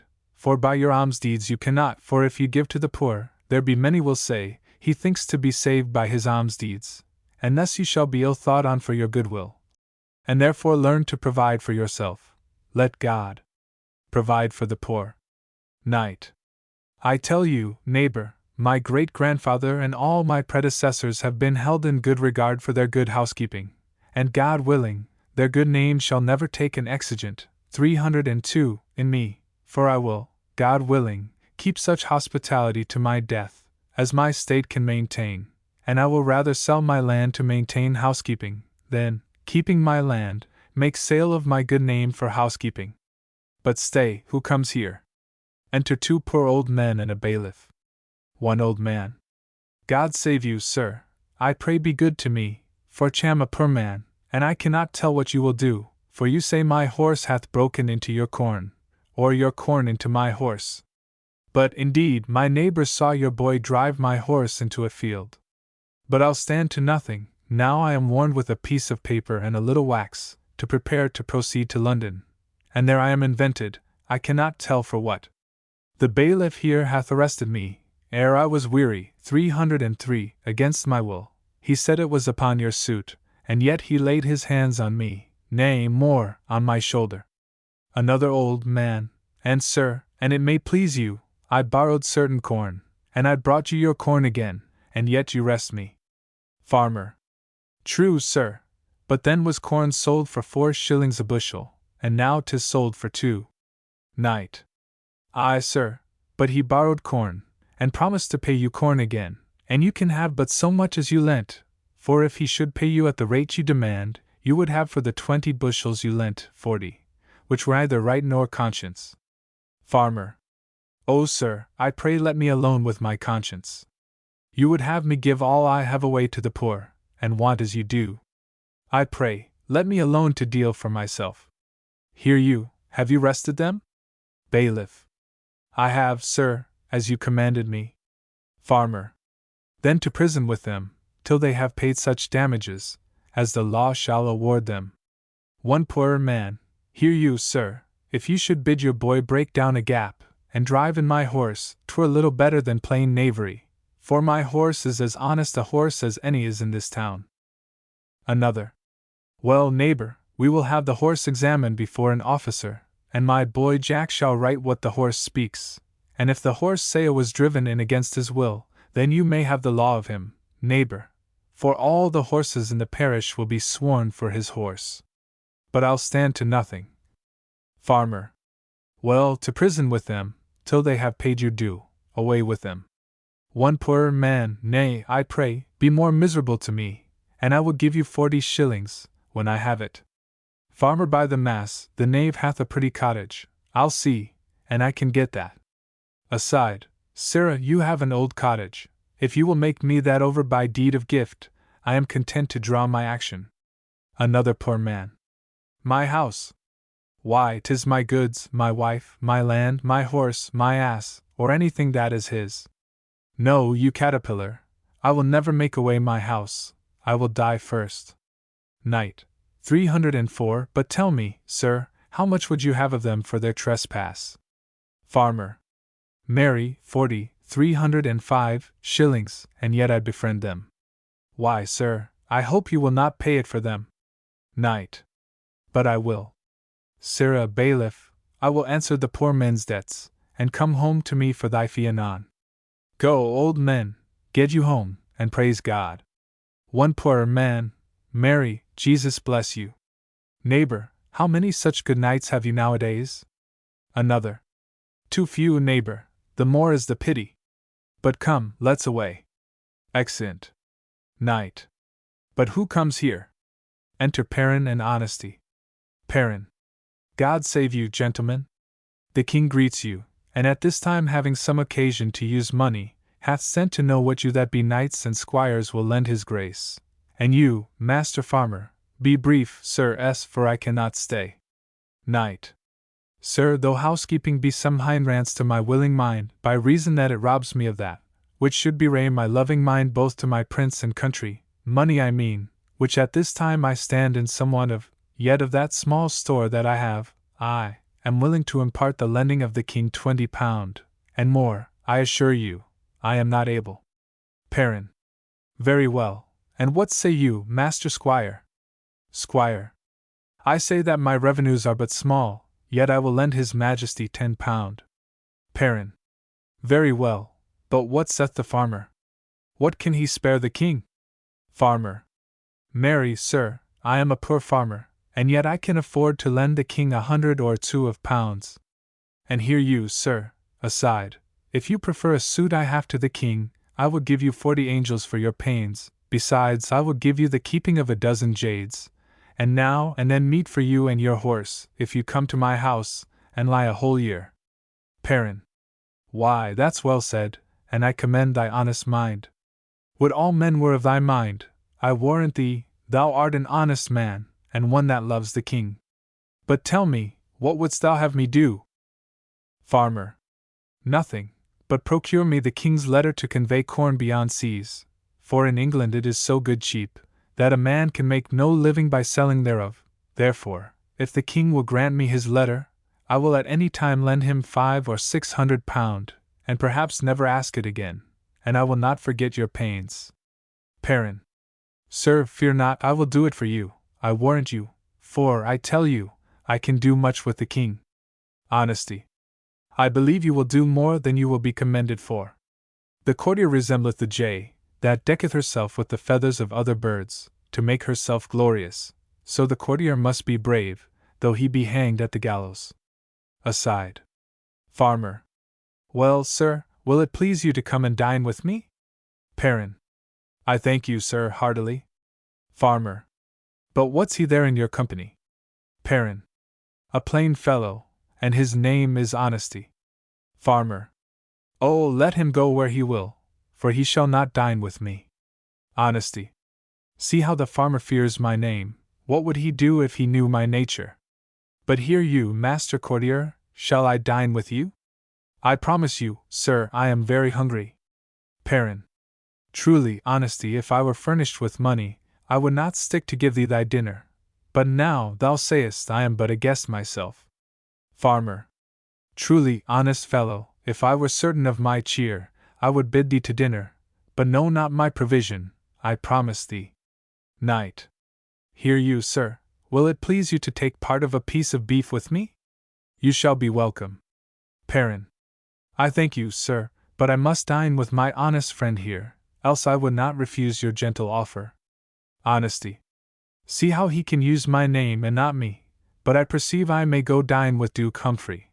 306, God BWY, gentlemen, for none here hath occasion to use honesty. Knight. Yes, honesty, thou shalt be my brother's guest and mine. Honesty.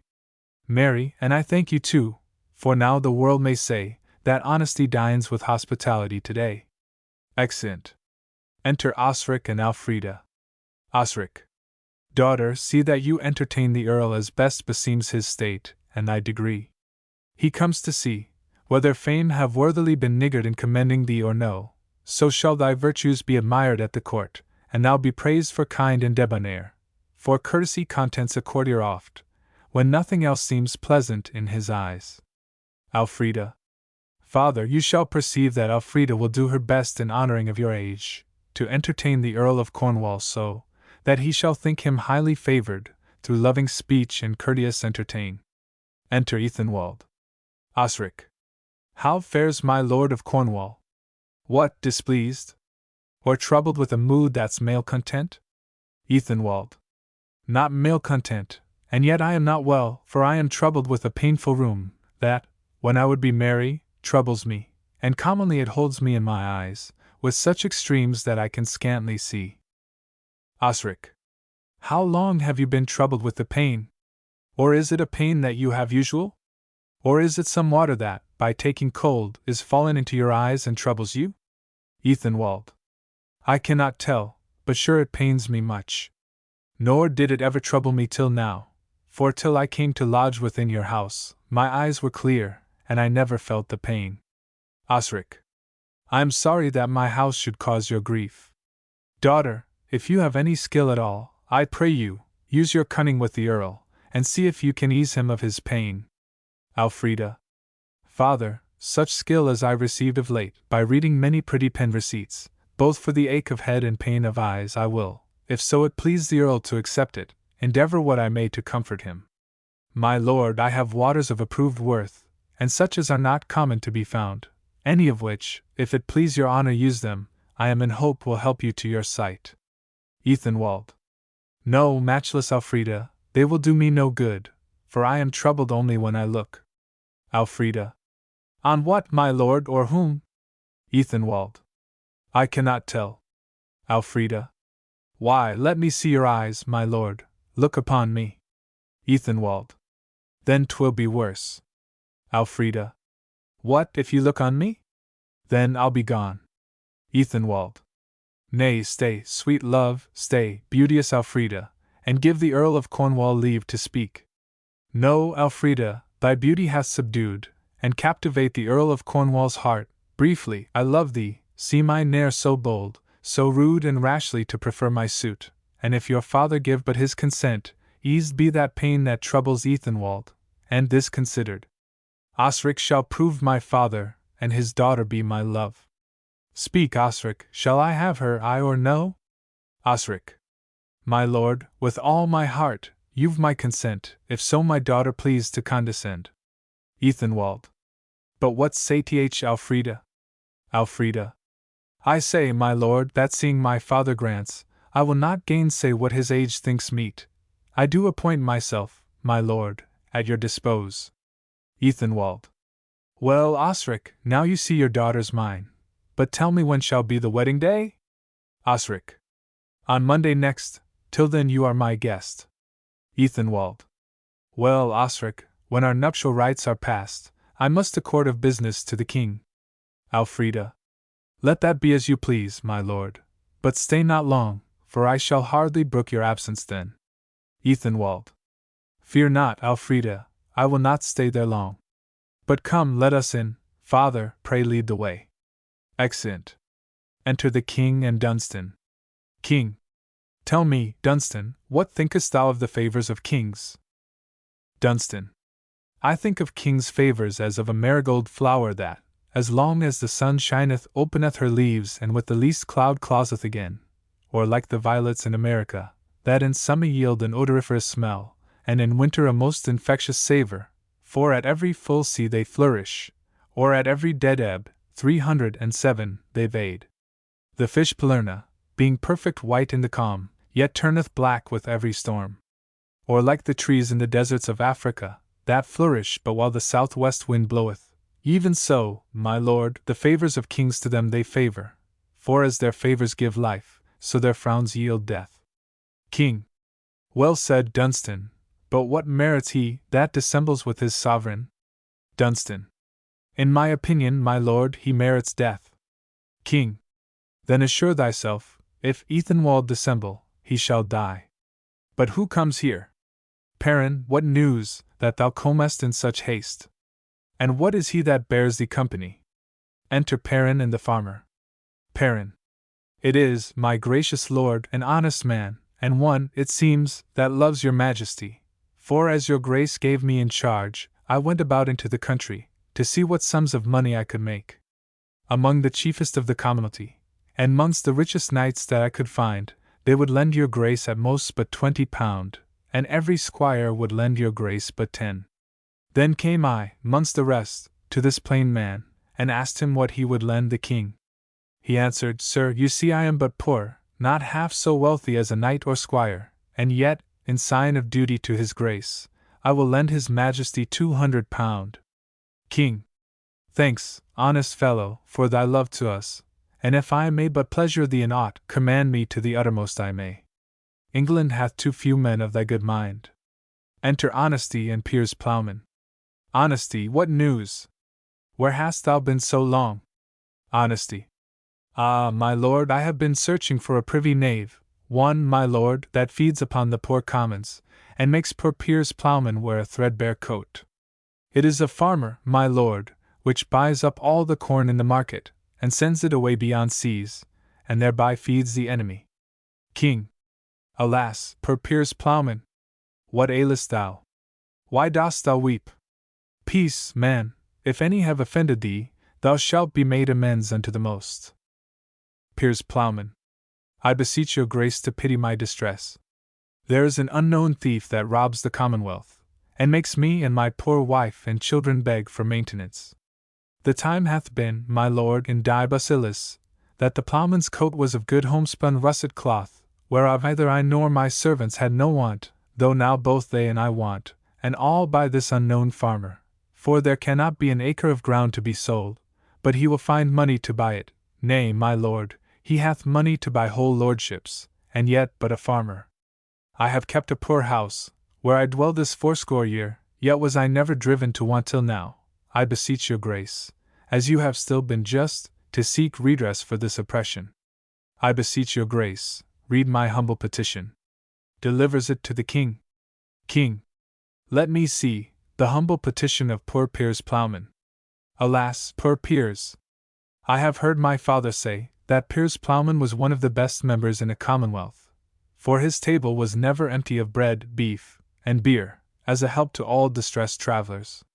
But where thou tellest me I harbour him, and he is daily under my elbow, I assure thee, 'tis more than I know, for I harbour none but this, which is my honest friend. Honesty. Is this your honest friend? The devil is. Aside. My lord, this is he. If you doubt my word to be true, call in clerk of the assizes.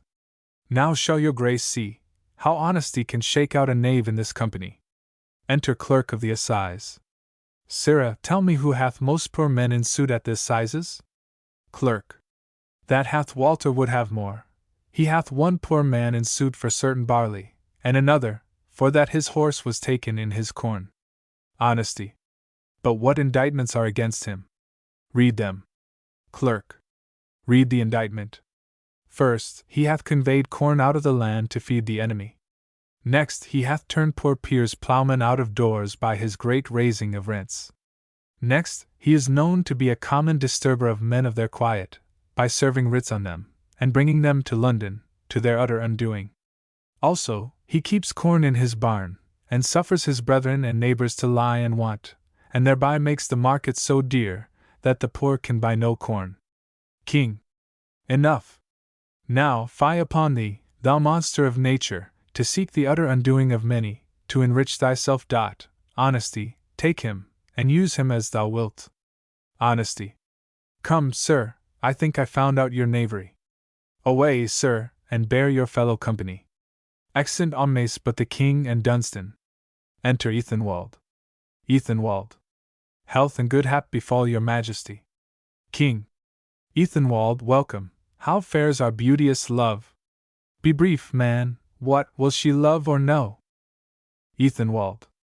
Then, as your grace did give to me in charge, I have discharged my duty every way, and communed with the maid you so commend, for when the sun, rich father of the day, eye of the world, king of the spangled veil, had run the circuit of the horizon, and that Artophylex, the night's bright star, had brought fair Luna from the purpled main, where she was dallying with her wanton love, to lend her light to weary travellers.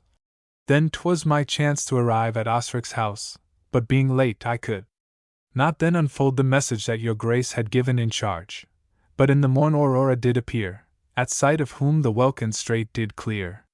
Then was the spangled veil of heaven drawn in, and Phoebus rose, like heaven's imperial king, and ere the sun was mounted 5 degrees, the maid came down, and gave me the good day. King. But being come, what said she then? How likest thou her? What, is she fair or no? Ethelwald. My lord, she is colored like the Scythia maid, 308, that challenged Lucio at the Olympian games. Well-bodied, but her face was something black, like those that follow household business. Her eyes were hollow, sunk into her head, which makes her have a cloudy countenance. She hath a pretty tongue, I must confess, and yet, my lord, she is nothing eloquent. King. Why then, my lord, there's nothing good in her. Ethelwald. Yes, my lord, she is fit to serve an earl or so, but far unfit for Edgar, England's king. King. So then she is fit for Ethelwald, our Cornish earl, but far unfit for Edgar, England's king. Well, Ethelwald, I sound your policy, but tell me, faith, dost thou love the maid?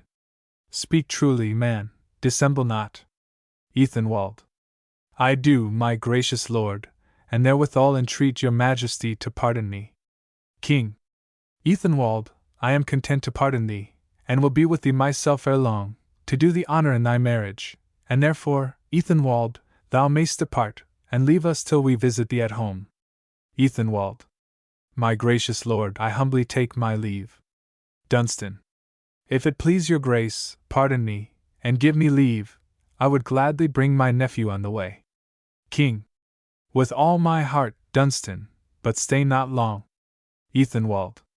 I humbly take my leave of your majesty. Exeunt Dunstan and Ethelwald. Enter Perrin.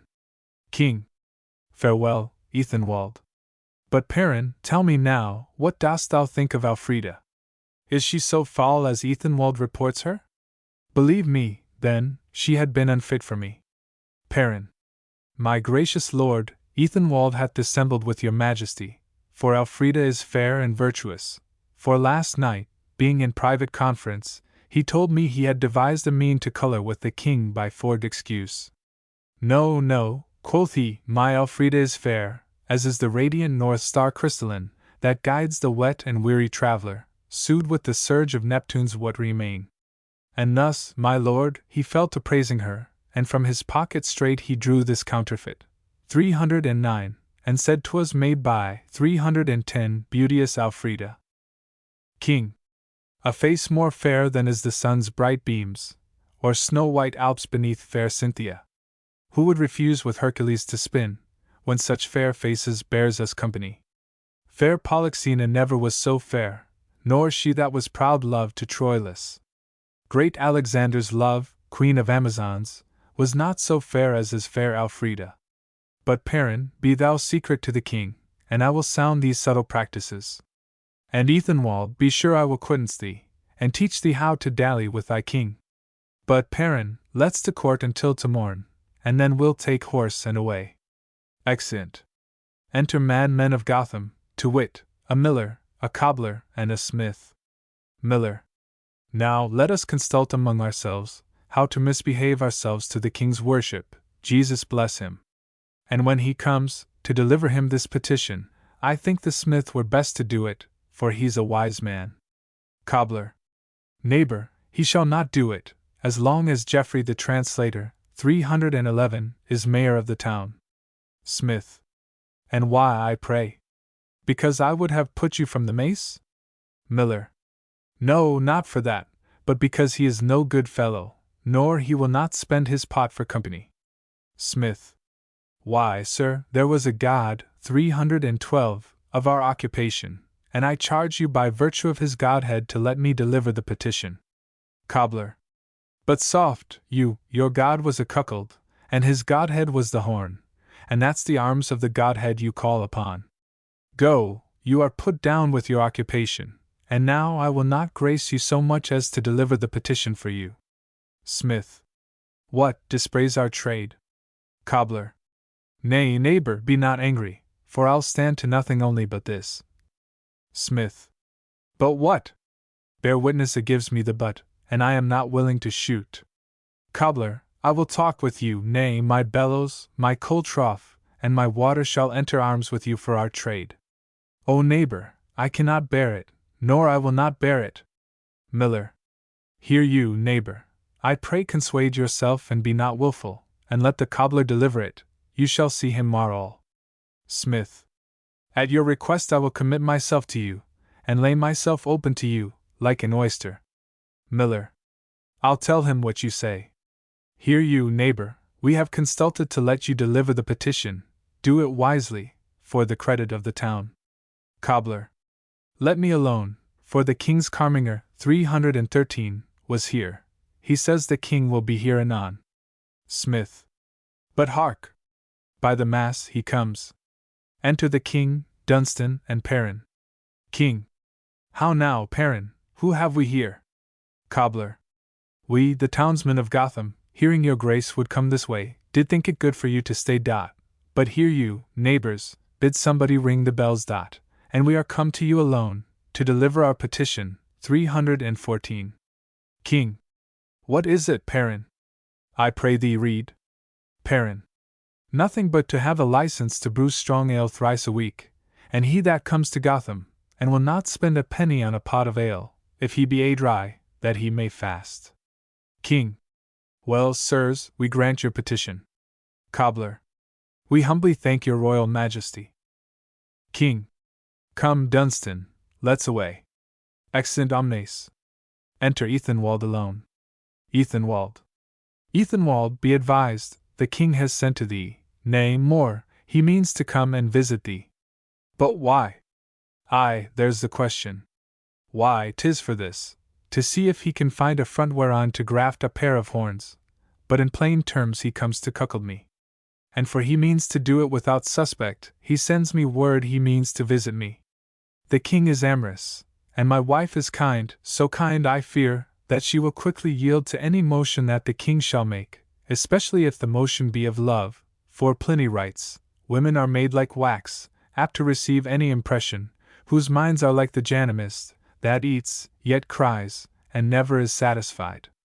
Well, be as it is, for I'll be sure of this, it shall be no ways prejudice to me, for I will set a screen before the fire, and so prevent what otherwise would ensue. 'Twere good I questioned with my father first, to hear how he affected towards the king. What ho! Enter Osric and Elfrida. Osric. Ethanwald, my son, what news? Ethanwald. Why ask you? I am sure you have heard the news. Osric. Not yet, I promise you, my lord. Ethanwald. Why then 'tis thus, the king doth mean to come and visit you. Osric. And welcome shall his majesty be to me, that in the wane of my decreasing years, vouchsafes this honor to Earl Osric's house. Ethanwald. So then you mean to entertain him well? Osric. What else, my son? Ethelwald. Nay, as you will, but hear you, wife, what do you think in this? That Edgar means to come and be your guest. Elfrida. I think, my lord, he shall be welcome then, and I hope that you will entertain him so, that he may know how Osric honors him. And I will be attired in cloth of Bis, 315, beset with orient pearl, fetched from rich India, 316. And all my chambers shall be richly decked, with arras hanging, fetched from Alexandria. Then will I have rich counterpoints and musk, calambac, 317, and cassia, sweet-smelling ambergris, that he may say, Venus is come from heaven, and left the gods to marry Ethelwald. Ethelwald. Swounds. They are both agreed to cuckold me. Aside. But hear you, wife, while I am master of the bark, I mean to keep the helmster in my hand. My meaning is, you shall be argued by me, in being disguised, till the king be gone, and thus it shall be, for I will have it so. The king hath never seen thee, I am sure, nor shall he see thee now, if I can choose, for thou shalt be attired in some base weeds, and Kate the kitchen maid shall put on thine, for being richly tired, as she shall be, she will serve the turn to keep him company. Osric. Why, men that hear of this will make a scorn of you. Ethelwald. And he that lies with this will make a horn for me. Aside. It is enough, it must be so. Elfrida. Methinks 'twere better other ways. Ethelwald. I think not so. Will you be gone? Exit Elfrida. Father, let me alone, I'll break her of her will. We that are married to young wives, you see, must have a special care unto their honesty, for should we suffer them to have their will, they are apt, you know, to fall to any ill. But here comes the king. Enter the king, Dunstan, and Perrin, to them, Ethelwald, 318. King. Earl Osric, you must needs hold us excused, though boldly thus unbid we visit you. But no, the cause that moved us leave our court was to do honor to Earl Ethelwald, and see his lovely bride, fair Elfrida. Osric. My gracious lord, as welcome shall you be, to me, my daughter, and my son-in-law, as Titus was unto the Roman senators, when he had made a conquest on the Goths, that, in requital of his service done, did offer him the imperial diadem. As they in Titus, we in your grace, still find the perfect figure of a princely mind. King. Thanks, Osric, but I think I am not welcome, because I cannot see fair Elfrida. Osric, I will not stay, nor eat with thee, till I have seen the Earl of Cornwall's wife. Ethelwald. If it please your majesty to stay with us, my wife shall wait as handmaid on your majesty, and in her duty show her husband's love. And in good time, my lord, see where she comes. Enter the kitchen maid, in Elfrida's apparel. Aside. Elfrida, you must leave your kitchen tricks, and use no words but princely majesty. Maid. Now Jesus bless your honorable grace. Come, I pray, sit down, you are welcome by my troth. As God save me, here's never a napkin, fie. Come on, I pray eat some plums, they be sugar. Here's good drink, by lady, why do you not eat? King. Nay, pray thee, eat, Elfrida, it is enough for me to see thee eat. Maid. I thank you heartily. By my troth, here's never a cushion. By my troth. I'll knock you anon, go to. Perrin. My lord, this is not Elfrida, this is the kitchen maid. King. Peace, Perrin, I have found their subtlety. Ethelwald, I pray thee, let me see thy kitchen maid. Methinks it is a pretty homely wench, I promise thee, Ethelwald, I like her well. Ethelwald. My lord, she is a homely kitchen maid, and one whose bringing up hath been but rude, and far unfit for Edgar's company. But if your grace want merry company, I will send for ladies wise and courteous, to be associates with your majesty. Or if your grace will have musicians sent for, I will fetch your grace the best in all this land. King. Ethelwald, no, I will have the kitchen maid, and therefore, if you love me, send for her, for, till she come, I cannot be content. Ethelwald. Father, I will not fetch her. Swounds. See, where she comes. Enter Elfrida in the kitchen maid's attire. Elfrida. Successful fortune and his heart's content daily attend the person of the king. And Edgar, know that I am Elfrida, daughter to Osric, and lately made the Earl of Cornwall's wife. King. Why, is not this Elfrida? Elfrida? No, my good lord, it is the kitchen maid, whom Ethelwald, in too much love to me, hath thus uttered to dally with the king. Maid. By my troth, my lord, she lies. Go to, I'll course you by and by. King. Away, base strumpet, get thee from my sight. Maid. Go your ways, you are a cogging knave, I warrant you. Exit. King. Base Ethelwald, dissembler that thou art, so to dissemble with thy sovereign, and afterward, under a show of love, thou camest to soothe thy lacing to the king, meaning by that to make me to conceive, that thy intent was just and honorable. But see, at last thou hast deceived thyself, and Edgar hath found out thy subtlety, which to requite think Edgar is thy enemy, and vows to be revenged for this ill dot. Go to thy husband, beauteous Elfrida, for Edgar can subdue affects and love. Elfrida. Thanks, gracious king, mirror of courtesy, whose virtuous thoughts bewray thy princely mind, and makes thee famous mongst thy enemies, for what is he that hears of Edgar's name, and will not yield him praise as he deserves? Nor hath your grace ever been praised more, or termed more just in any action, than you shall be in conquering your desires, and yielding pardon to Earl Ethelwald. King. Will you be gone? Elfrida. My gracious lord, I humbly take my leave. Elfrida and Ethelwald exit.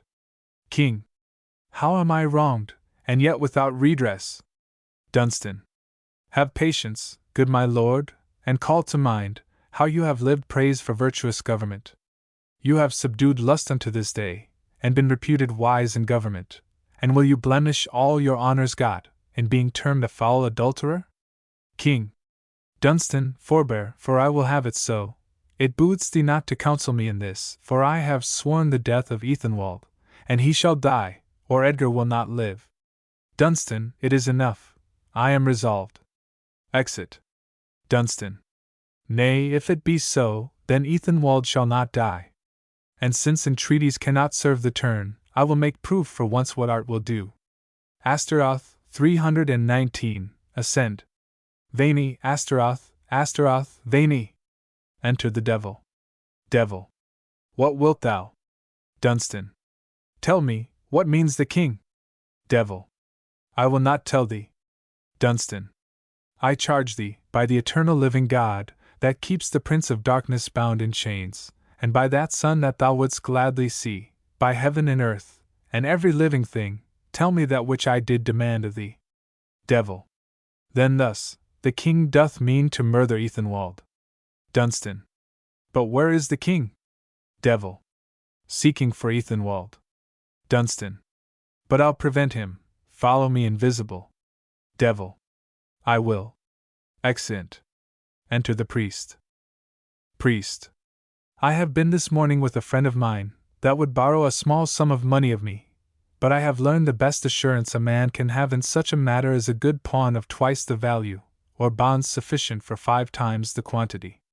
He is my near kinsman, I confess, and a clergyman, but 50 shillings is money, and though I think I might trust him simply with it for a 12-month, where he craves it but for a month, yet simply I will not be so simple, for I will borrow his gelding to ride to the term, and keep away a just fortnight.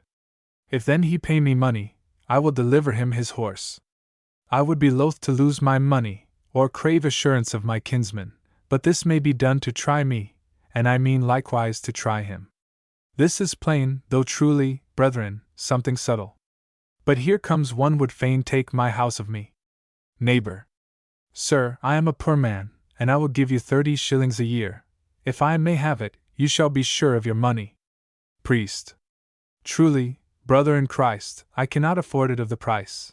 I must let my house to live, I ask no gains. But who comes here? Enter honesty and a beggar. Beggar. I beseech you, good master, for God's sake, give 1 penny to the poor, lame, and blind. Good master, give something. Priest. Fie upon thee, lazy fellow, art thou not ashamed to beg? Read the blessed saying of St. Paul, which is, thou shalt get thy living with the sweat of thy brows, and he that will not labor is not worthy to eat. Honesty. Aye, but he remembers not where Christ saith, He that giveth a cup of cold water in my name shall be blessed. Aside. Beggar. Alas, sir, you see I am old. Priest. But that's no reason you should beg. Beggar. Alas, sir, age coming on me, and my sight being gone, I hope, sir, you will pardon me, though I beg, and therefore, for God's sake, 1 penny, good master. Priest. Why, I tell thee no, for the Spirit doth not move me thereunto. And in good time, look in the blessed proverb of Solomon, which is, good deeds do not justify a man, therefore, I count it sin to give thee anything. Honesty. See how he can turn and wind the scripture to his own use. But he remembers not where Christ saith, He that giveth to the poor lendeth unto the Lord, and he shall be repaid sevenfold. But the priest forgets that, or at leastwise he will not remember it. Aside. Beggar. Now, fie upon thee, is this the pureness of your religion? God will reward you, no doubt, for your hard dealing. Priest. Care not thou for that. Well, neighbor, if thou wilt have my house, friend and brother in Christ, it will cost you 40 shillings. 'Tis well worth it truly, provided this, I may not stay for my rent. I might have a great deal more, but I am loath to exact on my brother. Honesty. And yet he will sell all a poor man hath, to his shirt, for 1/4's rent. Aside. Neighbor. God's blessing on your heart, sir, you made a godly exhortation on Sunday. Priest. Aye, brother, the Spirit did move me thereunto. Fie upon usury, when a man will cut his brother's throat for a little lucre, fie upon it, fie. We are born one to live by another, and for a man to let his own as he may live, 'tis allowed by the word of God, but for usury and oppression, fie on it, 'tis ungodly. But tell me, will you have it? Neighbor. I will give you, as I have proffered you. Priest. Truly, I cannot afford it, I would I could, but I must go to our exercise of prayer, and after I must go see a farm that I should have. Exeunt. Enter Dunstan and Perrin, with the king. Dunstan.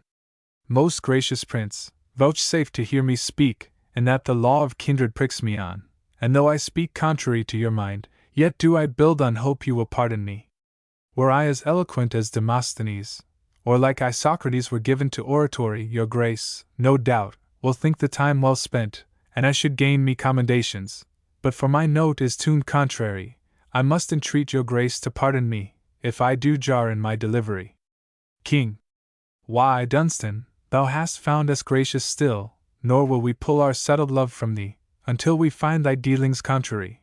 But if thy parley be for Ethanwald, that base dissembler with his sovereign, 'twere better leave to speak in his excuse, than by excusing him gain our ill will, for I am minded like the salamander stone that, furred with anger, will not in haste be quenched. Though wax be soft, and apt to receive any impression, yet will hard metal take no form, except you melt the same. So mean men's minds may move as they think good, but kings' just dooms are irrevocable. Dunstan. 'Tis not enough, where lust doth move the offence. King. Why, counsellors may not with kings dispense. Dunstan. A counsellor may speak, if he see his prince offend. King. And for his counsel rue it in the end. But Dunstan, leave, you urge us over far. We pardon what is past, but speak no more. Dunstan. Nay, pardon me, for I will speak my mind. Your grace may call to mind proud Marius' fall, that through his wilful mind lost life and empire, and Nimrod, that built huge Babylon, and thought to make a Toar to check the clouds, was soon dismayed by unknown languages, for no one knew what any other spake, which made him to confess, though 'twere too late, he had made offense in tempting of the Lord. Remember David, Solomon, and the rest, nor had proud Holofernes lost his head, had he not been a foul adulterer. King. Dunstan, forbear, and let this answer thee, thou art too presumptuous in reproving me, for I have sworn, as truly as I live, that I will never pardon Ethanwald. Dunstan. Did you but see the man, I am assured you would not choose but pardon Ethanwald. Perrin. Why, Dunstan, you have seen as well as I, that Ethelwald hath dissembled with the king.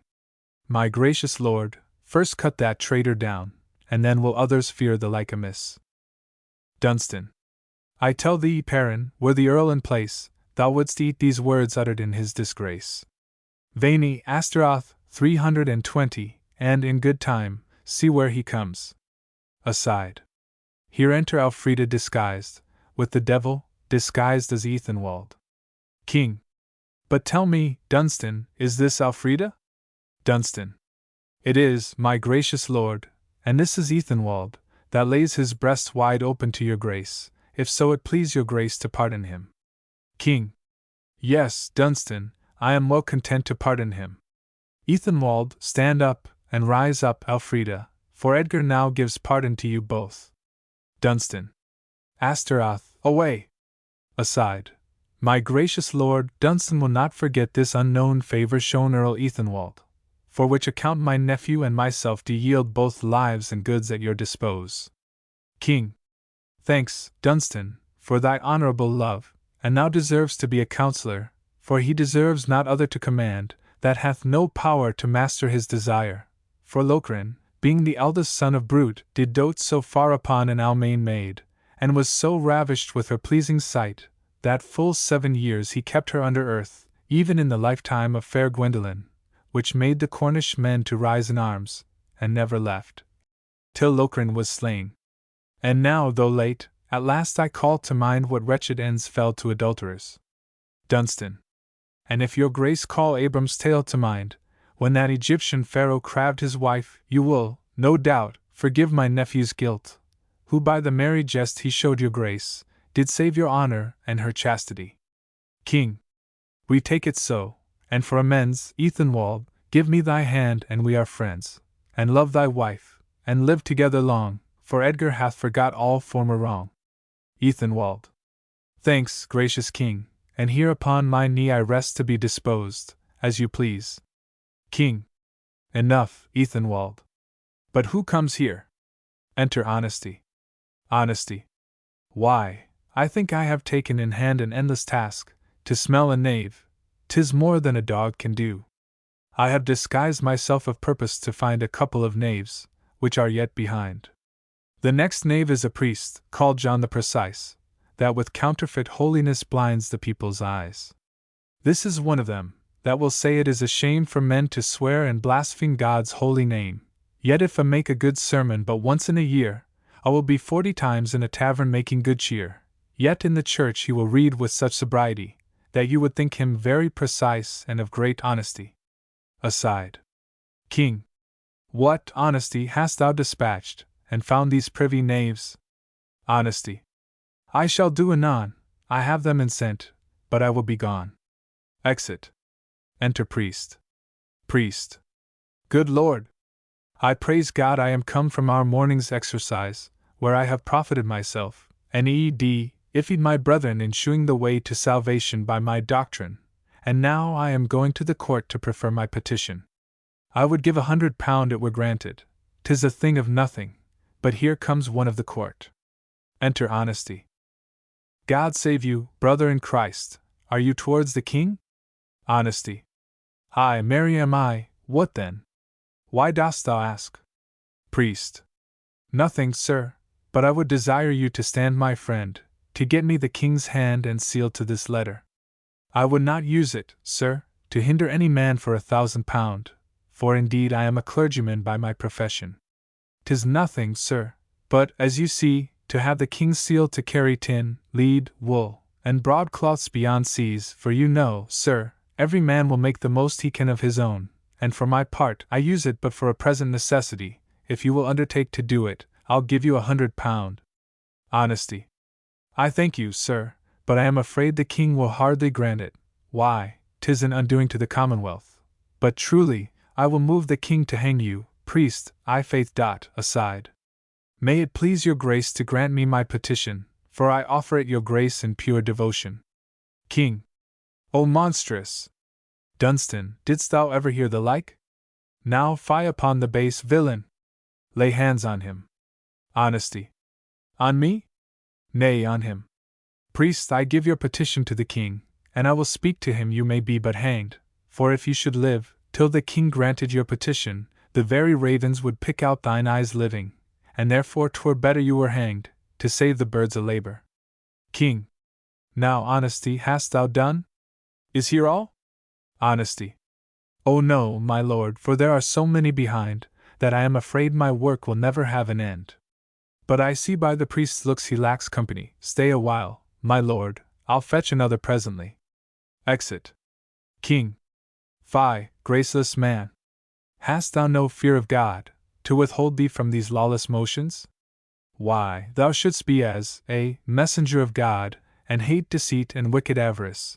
But thou art one of those whom God doth hate, and thy vile deeds will witness gainst thy soul, and make the most abominable in his sight, that made thee, wretch, but to a better end, than thus to wrong his sacred deity. Now, fie upon thee, monster of a man! That for to gain thyself a private gain, wouldst seek the undoing of a commonwealth, and though thou bide 321, 10,000 torments here, they cannot quit thee, where thou shalt appear. Enter Honesty. Honesty. A prize! Though it be long, I have found him at last, but I could not bring him with me, and therefore I pinned a paper on his shoulder, meaning thereby to mark him for the gallows. But hush, here he comes. Enter Perrin. King. What, Perrin? I cannot think that Perrin will be false to me. Honesty. Why no, for he is false to himself. Look in his pocket, and see. This is but a false writ that he hath used, unknown to your majesty, and levied great sums of money, and bribed upon your poor commons extremely. How say you, my lord, is this true or no? King. Honesty, thou sayest true. Why, impious wretch! Ingrateful wretch that thou art, to injure him that always held thee dear. Believe me, Dunstan, I durst well have sworn that Perrin had not hatched so base a thought. Honesty. Aye, but your grace sees you are deceived. But will your grace grant me one boon? King. What's that, Honesty? Honesty. That I may have the punishing of them, whom I have so labored to find. King. With all my heart, Honesty, use them as thou wilt. Honesty. I thank your grace. Go fetch the other 322 now to you, Cuthbert Cutpurse the coney catcher. Thy judgment is to stand at the market cross, and have thy cursed tongue pinned to thy breast, and there to stand for men to wonder at, till owls and night ravens pick out thy cursed eyes. Coney catcher. Good Honesty, be more merciful. Honesty. You know my mind, O Walter, that would have more, and you shall have judgment, I mean, which is, to be carried into a cornfield, and there have your legs and hands cut off, because you loved corn so well, and there rest till the crows pick out thine eyes. But now to you, that will do nothing, except the Spirit move you thereunto. You shall, for abusing the blessed word of God, and mocking the divine order of ministry, whereby you have led the ignorant into errors, you, I say, as you were shameless in your shameful dealing, shall, to your shame, and the utter shame of all bad-minded men, that live as thou hast done, stand in Finsbury Fields, near London, and there, as a dissembling hypocrite, be shot to death. Priest. Good Honesty, be more favorable than so. Honesty. Truly, no, the Spirit doth not move me thereunto. But who is next? What, Perrin, a courtier and a cozener too? I have a judgment yet in store for thee, and for because I will use thee favorably, I faith, thy judgment is to be but hanged. But where? Even at Tyburn, in a good twopenny halter, and though you could never abide the seas, yet now, against your will, you must bear your sail, namely, your sheet, and in a cart be towed up Holborn Hill. Would all men living, like these, in this land, might be judged so at Honesty's hand. King. Well, Honesty, come, follow us to court, where thou shalt be rewarded for thy pain. Honesty. I thank your grace. You that will damn yourselves for lucre's sake, and make no conscience to deceive the poor, you that be enemies of the commonwealth, to send corn over to enrich the enemy, and you that do abuse the word of God, and send over wool and tin, broadcloth and lead, and you that counterfeit king's privy seals, and thereby rob the willing-minded commonalty, I warn you all that use such subtle villainy, beware lest you, like these, be found by Honesty. Take heed, I say, for if I catch you once, your bodies shall be meat for crows, and the devil shall have your bones. And thus, though long, at last we make an end, desiring you to pardon what's amiss, and weigh the work, though it be grossly penned. Laugh at the faults, and weigh it as it is, and honesty will pray upon his knee, God cut them off, that wronged the prince or commonalty. And may her days of bliss never have end, upon whose life so many lives depend. Finus. Footnotes. 1. It is one of the 6 additional dramas which the editor of the present volume caused to be, first, inserted in the impression which came out between the years 1825 and 1827. It may be here stated that his duties, from various circumstances, were almost solely confined to these 6 dramas, 4 of them by Robert Greene, by George Peele, by Thomas Lodge, and by Thomas Nash, no specimens of whose works had been previously included. The 2 other plays, then new to the collection, were The World and the Child, and Appius and Virginia. 2c. Extracts from the Registers of the Stationers' Company. Printed for the Shakespeare Society, Volume 2. Page 230. 3. The orthography has now been modernized in conformity with the principle adopted with regard to the rest of the collection. 4. Extracts from the Accounts of the Revels at Court. By Peter Cunningham, Esq., printed for the Shakespeare Society, page 176. 5. Ibid, page 36. 6. Printed for the Shakespeare Society, in 1845, from the original Most Valuable MS. Preserved in Dulwich College. 7. Hardly so, perhaps, as scarcely any drama of this date occurs without such a prayer. The earliest in which we have seen the prayer for Elizabeth is the interlude of Nice Wanton, 1560.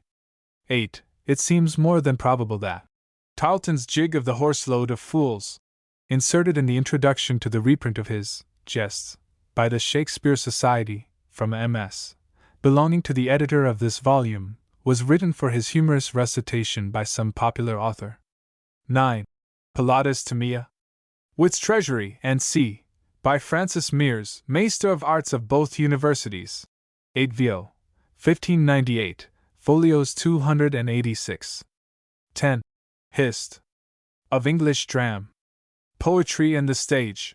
I. 255. 11 c. Memoirs of the principal actors in the plays of Shakespeare. Printed for the Shakespeare Society, page 131. If Buck were a young actor in 1584, he had a natural son buried in 1599, but it is not stated how old that son then was. 12. See the entry of it by Henry Kirkham in the Extracts from the Registers of the Stationers' Company. Printed for the Shakespeare Society, Volume 2. Page 61. 13. We quote from Mr. Utterson's, on all accounts, valuable reprint of Gilpin's collection of epigrams and satires, which was limited to 16 copies. The same gentleman has conferred many other disinterested favors of the same kind on the lovers of our ancient literature. 14. Percy's Relics, I. 226, edit. 1812. There are copies in the Roxburgh, Pepys, and Ashmole collections.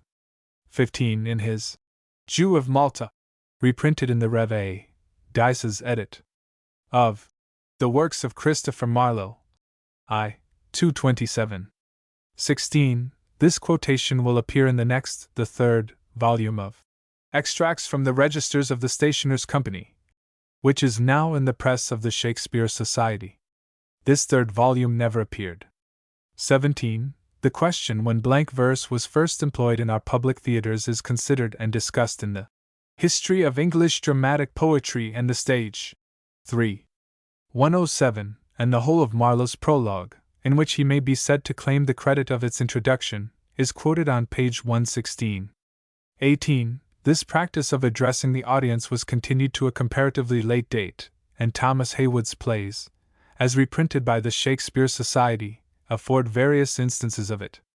19. Besides, one day, in the body of the entry, Henslowe's Diary, page 28, the letters NE are inserted in the margin, by which also the manager indicated that the piece performed was a new play. Both these circumstances were unnoticed by, because unknown to, Malone when he had the original MS.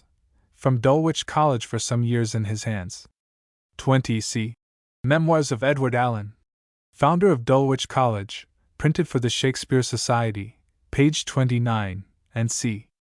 21. This memorandum, securing the right of publication to Richard Jones, is also contained in the forthcoming volume of Extracts from the Registers of the Stationers' Company, to be issued by the Shakespeare Society. 22. See his Diary. Pages 43 to 48, 50, 51, 54, 55, 57, 62, and 82. 23. Elfrid, afterwards remodeled under the title of Athelwold, by Aaron Hill, and Elfrida, by William Mason. At an earlier date the story, more or less altered, furnished a subject to Rymer and Ravenscroft. 24. See Volume 8. Of the former edition of Dodsley's Old Plays, page 165, and Rev. A. Dice's edition of Robert Greene's works, I. 14. 25. Commune. 26. The Pope. 27. Nimrod. 28. Because. 29. This and the other marginalia are hypocrisies asides. By ambo he seems to signify, you knaves, the two of you. 30. Until. 31. Fellow. 32. Query logic. 33. Thus. 34. Good. 35. Old copy, wind. 36. See Hazlitt's Proverbs. 1869, page 103. The origin of the term there suggested seems to be supported by the words put into the mouth of hypocrisy here. 37. Old copy, mine. 38. There is a proverb. The devil is good when he is pleased. 39. Tenor. 40. The priest is made to speak what the author seems to have taken for the Scottish dialect. 41. The writer should have written requere, if anything of the kind, but his Scottish is deplorably imperfect. 42. The usual style in which priests and clergymen were anciently addressed. Instances are too numerous to require citation. 43. St. Rock. 44. This passage was unknown to Brand and his editors. 45. Quiet. 46. Faggot. 47. i.e. tyranny, who disguises his identity, and goes under the name of zeal. 48. This word, to complete the meter, was suggested by Mr. Collier. 49. Tyranny had made his exit, in order to bring back with him sensual suggestion. Here he returns, but his reentrance is not noted.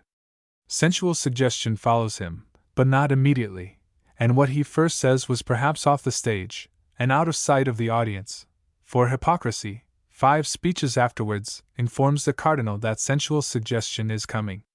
50. i.e., convicted of heresy. This use of the verb, to convince, was not unusual at a considerably later date, thus in Beaumont and Fletcher's Lovers Progress. Act v. Sc. 3 edit. Dice. You bring no witness here that may convince you. And c. It was also often employed as synonymous with to overcome. See Shakespeare 2. 377, 6. 49 and e. edit. Collier. 51. Old copy, former. 52. Old copy, demeanor. 53. Old copy, mine. 54. Old copy, line. 55. 3. In the old copy. 56. This and the next line but one have occurred before at the close of the speech of spirit. 57. Old copy, me. 58. Assure. 59. Old copy, his. 60. Old copy, that. 61. Old copy, prayers. 62. Makes all the world believe. 63. Old copy, anchors. 64. Old copy, empire. 65. For whilome ago, possibly we ought to read whilome again. But this would not remove the whole difficulty. 66. In harmony. 67. Mr. Collier remarks that this word seems wrong, but it is difficult to find a substitute. Essays would not answer the purpose. 68. Old copy, thy. 69. Mr. Collier printed that. 70. Old copy, supporteth. 71. Old copy, to. 72. Old copy, thou shalt. 73. Old copy, as. 74. Old copy, handy. 75. Here Arminio comes forward and discovers himself. 76. Old copy, none. 77. Hermione here seems to turn to Fidelia, and to tell her that possibly he may be as well born as Prince Arminio. And let me tell you this, lady. And c. 78. Her meaning is that the king her father should pardon the offense of Hermione, whose grief of mind is more severe than the wound he has just inflicted on Arminio. The two last lines of this speech appear to belong to Hermione. 79. Old copy, give. 80. Old copy, your. 81. Old copy, entertain. 82. I.e. award. Old copy, hold my reward. 83. Old copy, to wander. 84. Mr. Collier printed honor. 85. Old copy, some. 86. We must suppose that Fidelia makes her exit here, her father having gone out at the end of his last speech. 87. Old copy, restoreda. The alteration is suggested by Mr. Collier. 88. Unknown, hidden. 89. Old copy, 1. 90. Old copy, turned. 91. Old copy, friends. 92. i.e., constantly renewed. 93. Companion was often used derogatorily by our old writers. See Shakespeare's Coriolanus. Edit. Collier, Volume 6. Page 230. 94. Franion was often used for an idle fellow. See Peele's Old Wives' Tale. Edit. Dice, Volume 1. Page 207. But here it is rather to be taken as meaning a gentleman who has nothing to do but to amuse himself. In Heywood's Edward IV. Part 1. Hobbes tells the king that he is a frank Franion, a merry companion, and loves a wench well. See Shakespeare Society's Edit, page 45. The word occurs several times in Spenser, and the following lines are from The Contention Between Liberality and Prodigality. 1602, Sig F. This gallant, I tell you, with other lewd Franions such as himself unthrifty companions, in most cruel sort, by the highway side, assaulted a countryman. 95. Old copy, new.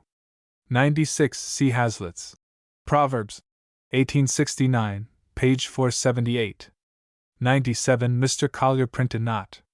98. Mr. Collier printed only man alive. 99.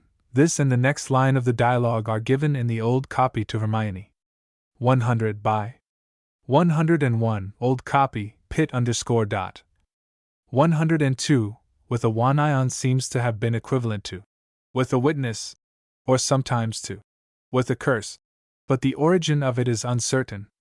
It was usually put into the mouths of persons in the lower orders, and it is used by one of the fishermen in Act 2. Sci of Shakespeare's Pericles. Edit. Collier, Volume 8. Page 292. 103. Taking. 104. This appears to be imitated from some old ballad of the time. See Ancient Ballads and Broadsides. 1867, pages 43 to 6, and the editor's note at page 410. 105. Dapper. 106. Old copy, turn. 107. Middleton uses squall for a wench in his Michaelmas term, and in The Honest Whore. Edit. Dice I. 431 and 3. 55. Here it evidently means a person of the male sex. When used of men, a little insignificant fellow, a whipper-snapper. Presently we see that Lencelot was referring to the Duke's son. 108. Cuckoldy. A loose form of expression. 109. Bomilio, in his disguise, is made to talk bad French and Italian, as well as English. This had been done in the ease of Dr. Caius, who, however, only spoke broken English. The nationality of Bomilio is therefore doubtful, but these minutiae did not trouble the dramatists of those days much. 110. Old copy, Vetus, an unlikely blunder. 111. Peddler's French, often mentioned in our old writers, was the cant language of thieves and vagabonds. When every peasant, each plebeian, sits in the throne of undeserved repute, when every peddler's French is termed Monseigneur. Histriomastics. 1610, Sig. 2. 112. I.e. tarry for me. So in the title of Waple's play. The tide tarrieth no man. 113 beat. See Nares, 1859 in the Lambic. Mr. Collier refers us to the Supplement to Dodsley's Old Plays, 1833, page 80, Gabriel Harvey's Pierce's Supererogation, 1593, and to Vox Graculi, 1623. 114, Come to be hanged. 115, Old Copy, Slave.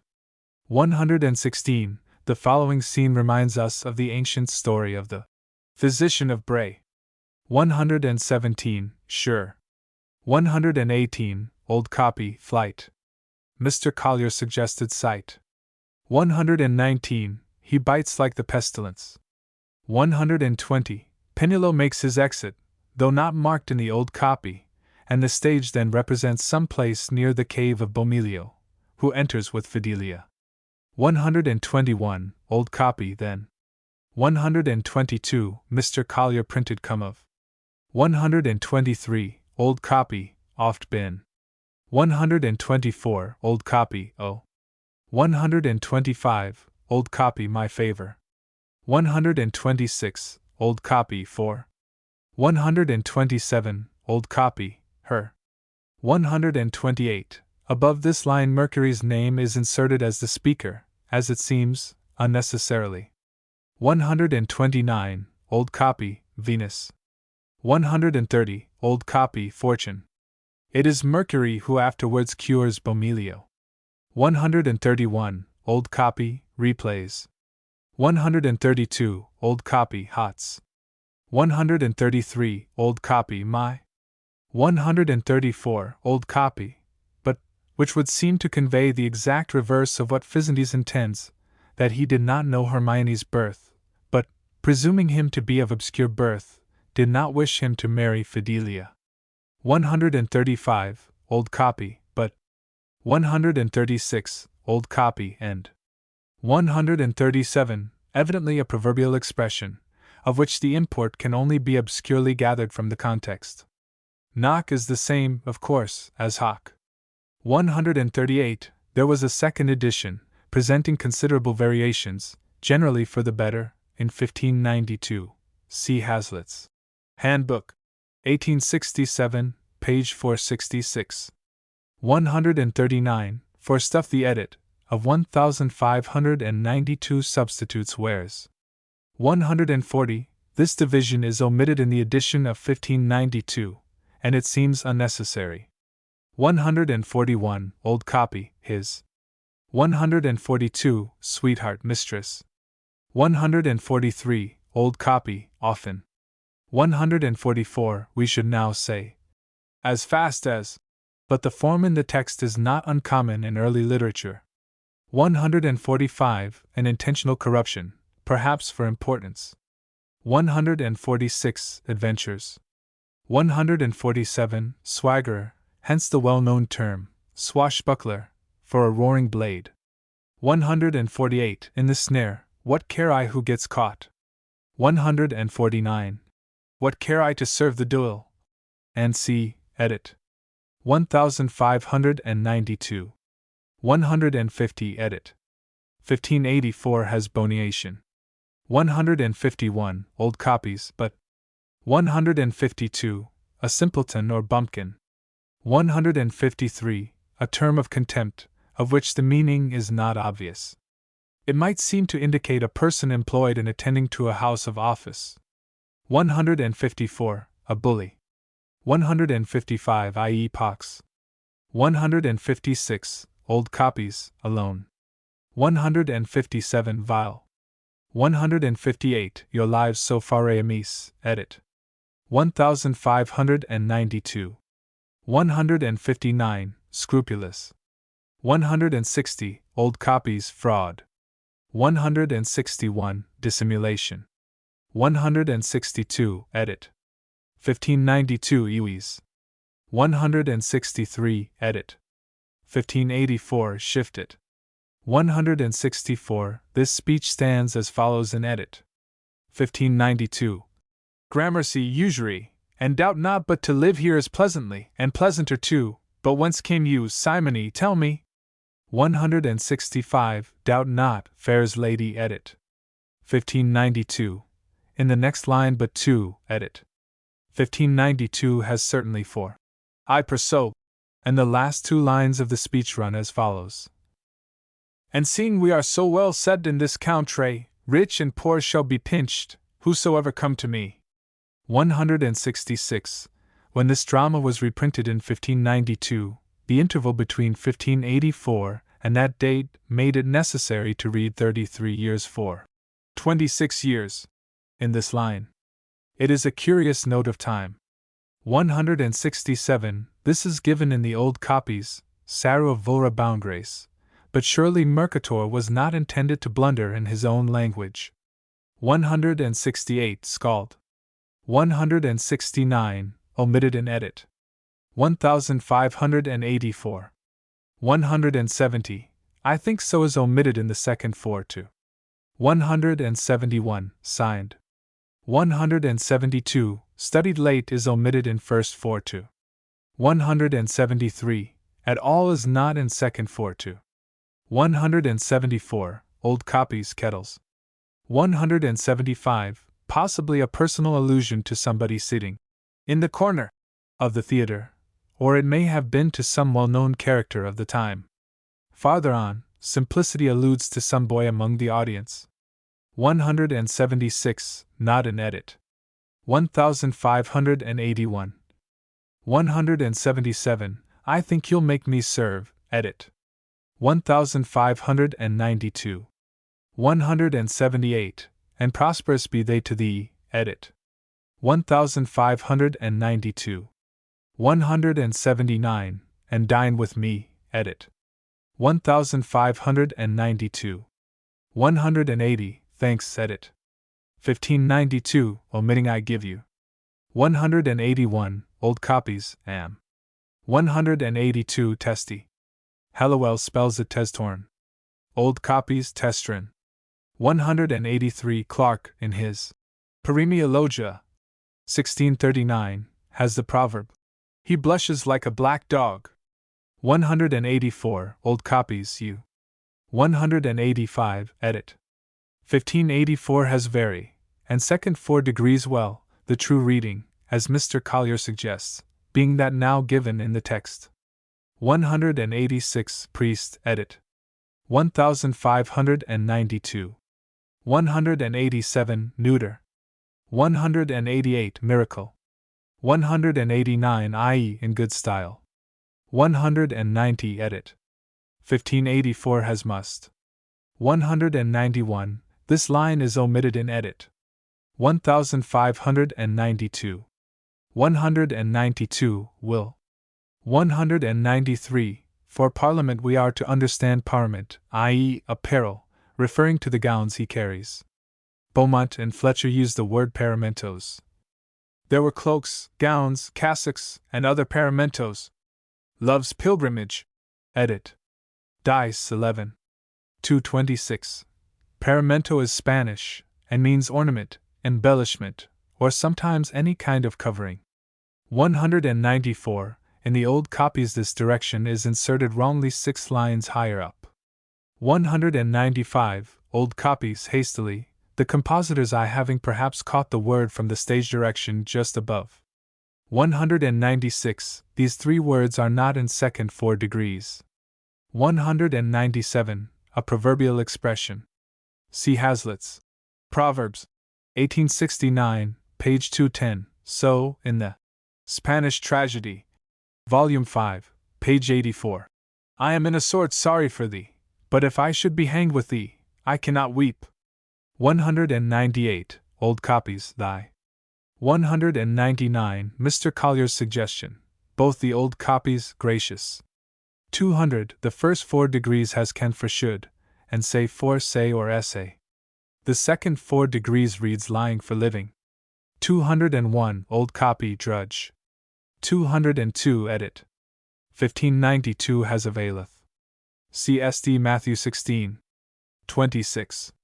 203. A synonym for a drubbing. See All's Well That Ends Well. Act 3. SC 6. When this passage is quoted in illustration of John Drum's entertainment, as it is called by Shakespeare. The expression was equivalent to drumming out. 204, second 4 degrees Hazlitt. Mr. Collier thinks Barry was intended by the writer as a blunder on the part of the clown. 205, first 4 degrees Seek. 206, the clown is addressing one of the audience. 207, edit. 1584, the. 208, this word is omitted in first 4 degrees. 209, I tell ye, not in edit. 1592. 210, tell me what good ware for England you do lacka, edit. 1592. 211, according to extracts from the Stationers' Registers. I. 88. William Griffith was licensed in 1563-4 to print a ballad entitled By Brooms By. This may be the song here sung by Conscience. A song to the tune is inserted in the tract of Robin Goodfellow, 1628 for degrees, but no doubt first published many years earlier. 212, so both the 4 degrees south, but Mr. Collier suggests often. 213, play, and are not in the second 4 too. 214, the writer seems here to have intended an allusion to Scogan, whose jests were well known at that time as a popular book. 215, I think, omitted in second 4 too. 216, a strong kind of cloth so called, and several times mentioned in Shakespeare. C. Henry IV. Part 1, Act I, Sc. 2. Comedy of Errors. Act 4. Sc. 3, and C. Collier. 217, the Venetians came nothing near the knee. Venetians were a kind of hose, or breeches, adopted from the fashions of Venice. 218, first 4 to reads not agree. 219, a pun, probably, upon alms and arms. 220, old copy tables. 221, so old copies, but the period named before was 3 months. 222, old copies see me. 223, see Shakespeare's Love's Labour's Lost. Edit. Collier 2. 306 and 360, Beaumont and Fletcher's. Monsieur Thomas. Edit. Dice 7. 364, Thomas Nash in his Strange News, 1592, Sig D3, uses no point just in the same way, as a sort of emphatic double negative dot. No point, ergo, it were wisely done of Goodman Bore's son, if he should go to the wars. And c. 224, the worst wonder is. 225, compassionate. 226, not in first 4 to. 227, the learned constable refers, of course, to Love, who has already been on the stage in a vizard at the back of her head, see earlier, enter lucre, and Love with a vizard behind. 228, old copies sacred. This was Mr. Collier's suggestion. 229, old copies, ye.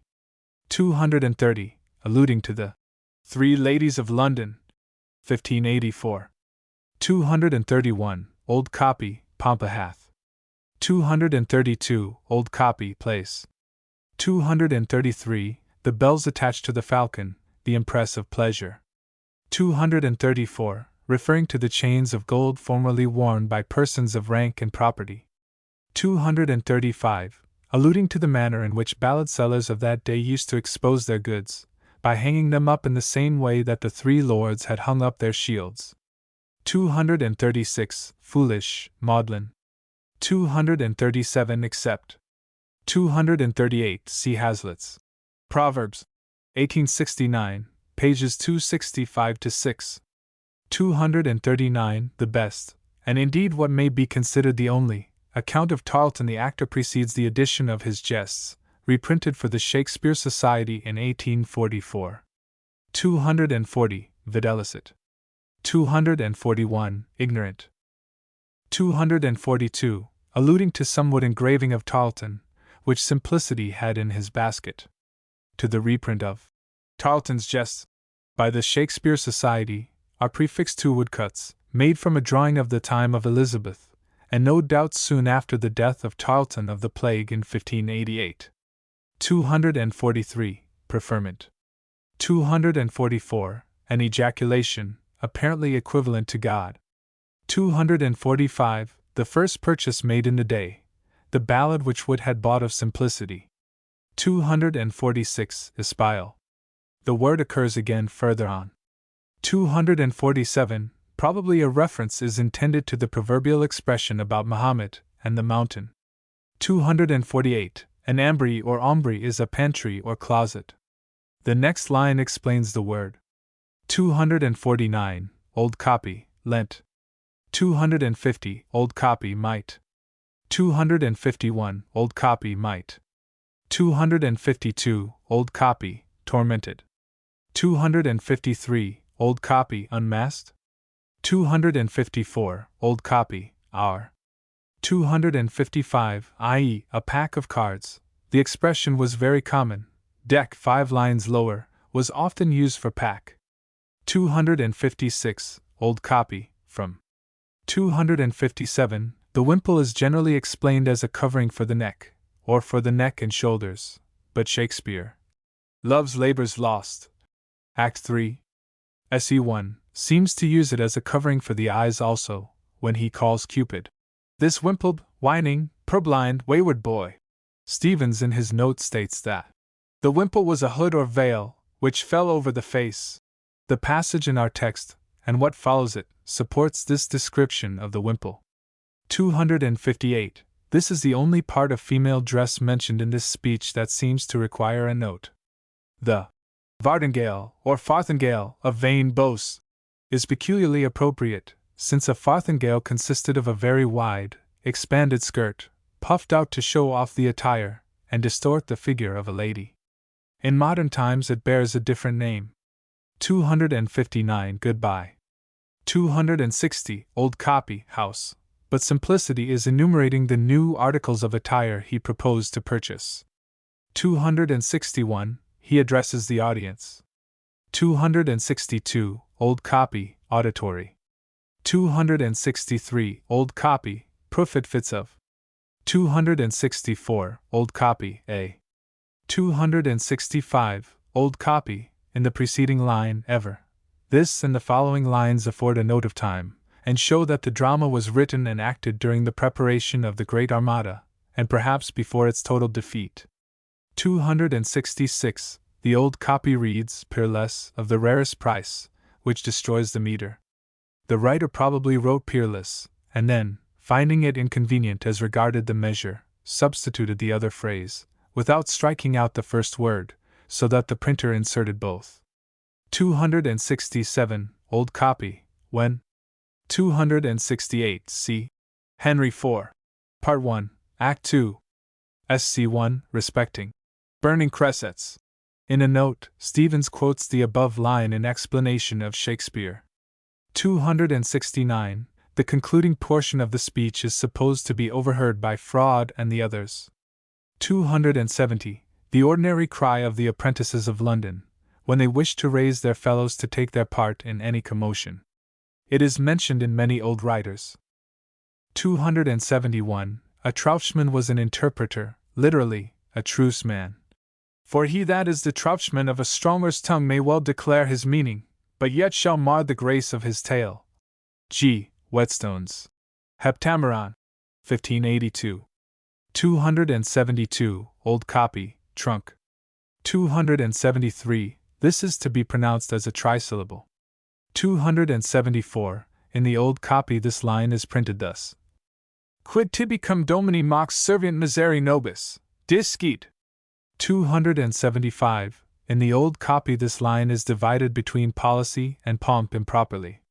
276. Might my advice be heard? 277. Old copy, wished. 278. Old copy, we. 279. Old copy, Enifra, Nemo being retained by error.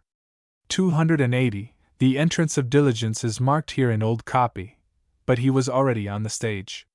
281. Simplicity seems to intend the public wealth. 282. an intentional error for buckram. 283, they slipped aside, on page 483, and now re-enter.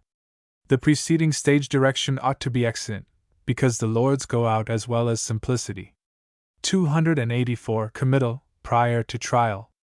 285, that is, under the protection of their husbands, a legal phrase, not yet strictly applicable, as the ladies are not to be married to the lords until the next day.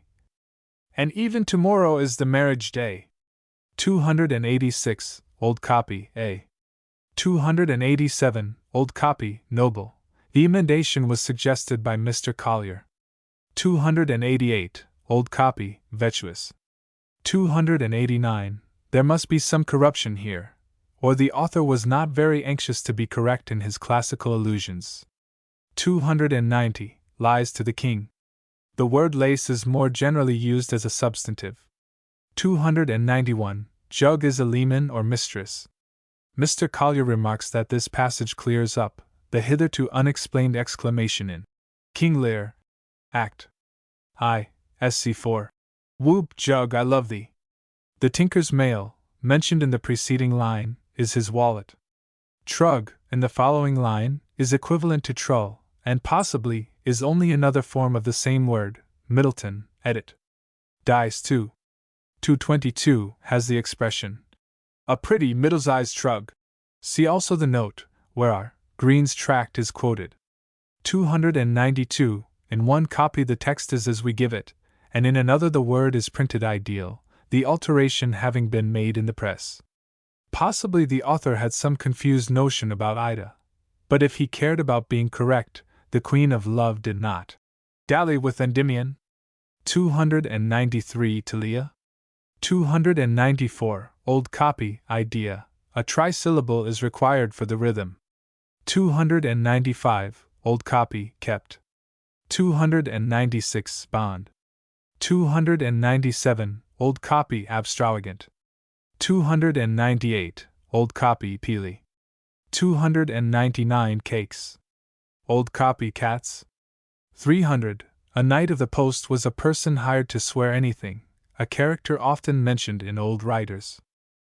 301, some persons, not merely without reason, but directly against it, treat vilt and vile, and consequently vildly and vilely, as distinct words.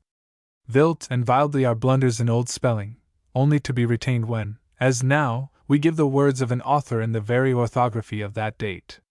We profess here to follow the antiquated spelling exactly, that it may be seen how the productions in our volume came originally from the press, but when spelling is modernized, as it is in the ordinary republications of our ancient dramatists, and see, it is just as absurd to print vile, vilt, as to print friend, friend, or enemy, enemy.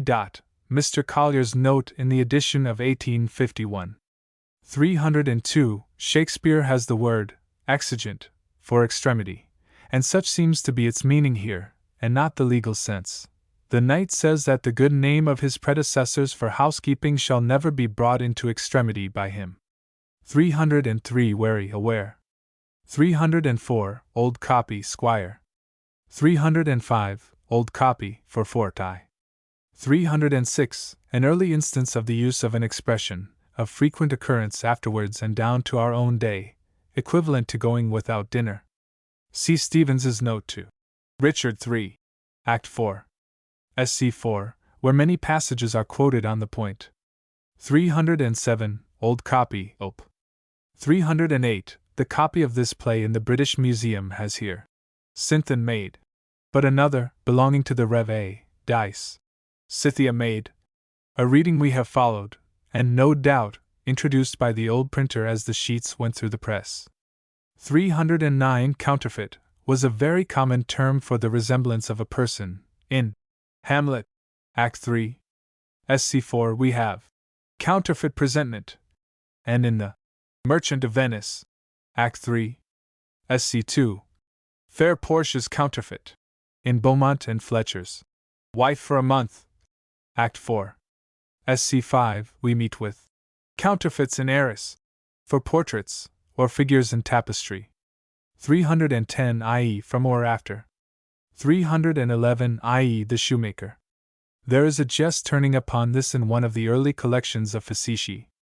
312 Vulcan. 313 by Carminger, the cobbler means harbinger, an officer, who preceded the monarch during progresses, to give notice and make preparation. 314, we print it precisely as in the old copy, but we may presume that here a couplet was intended, as the cobbler's speech begins in rhyme. And we are come to you alone to deliver our petition.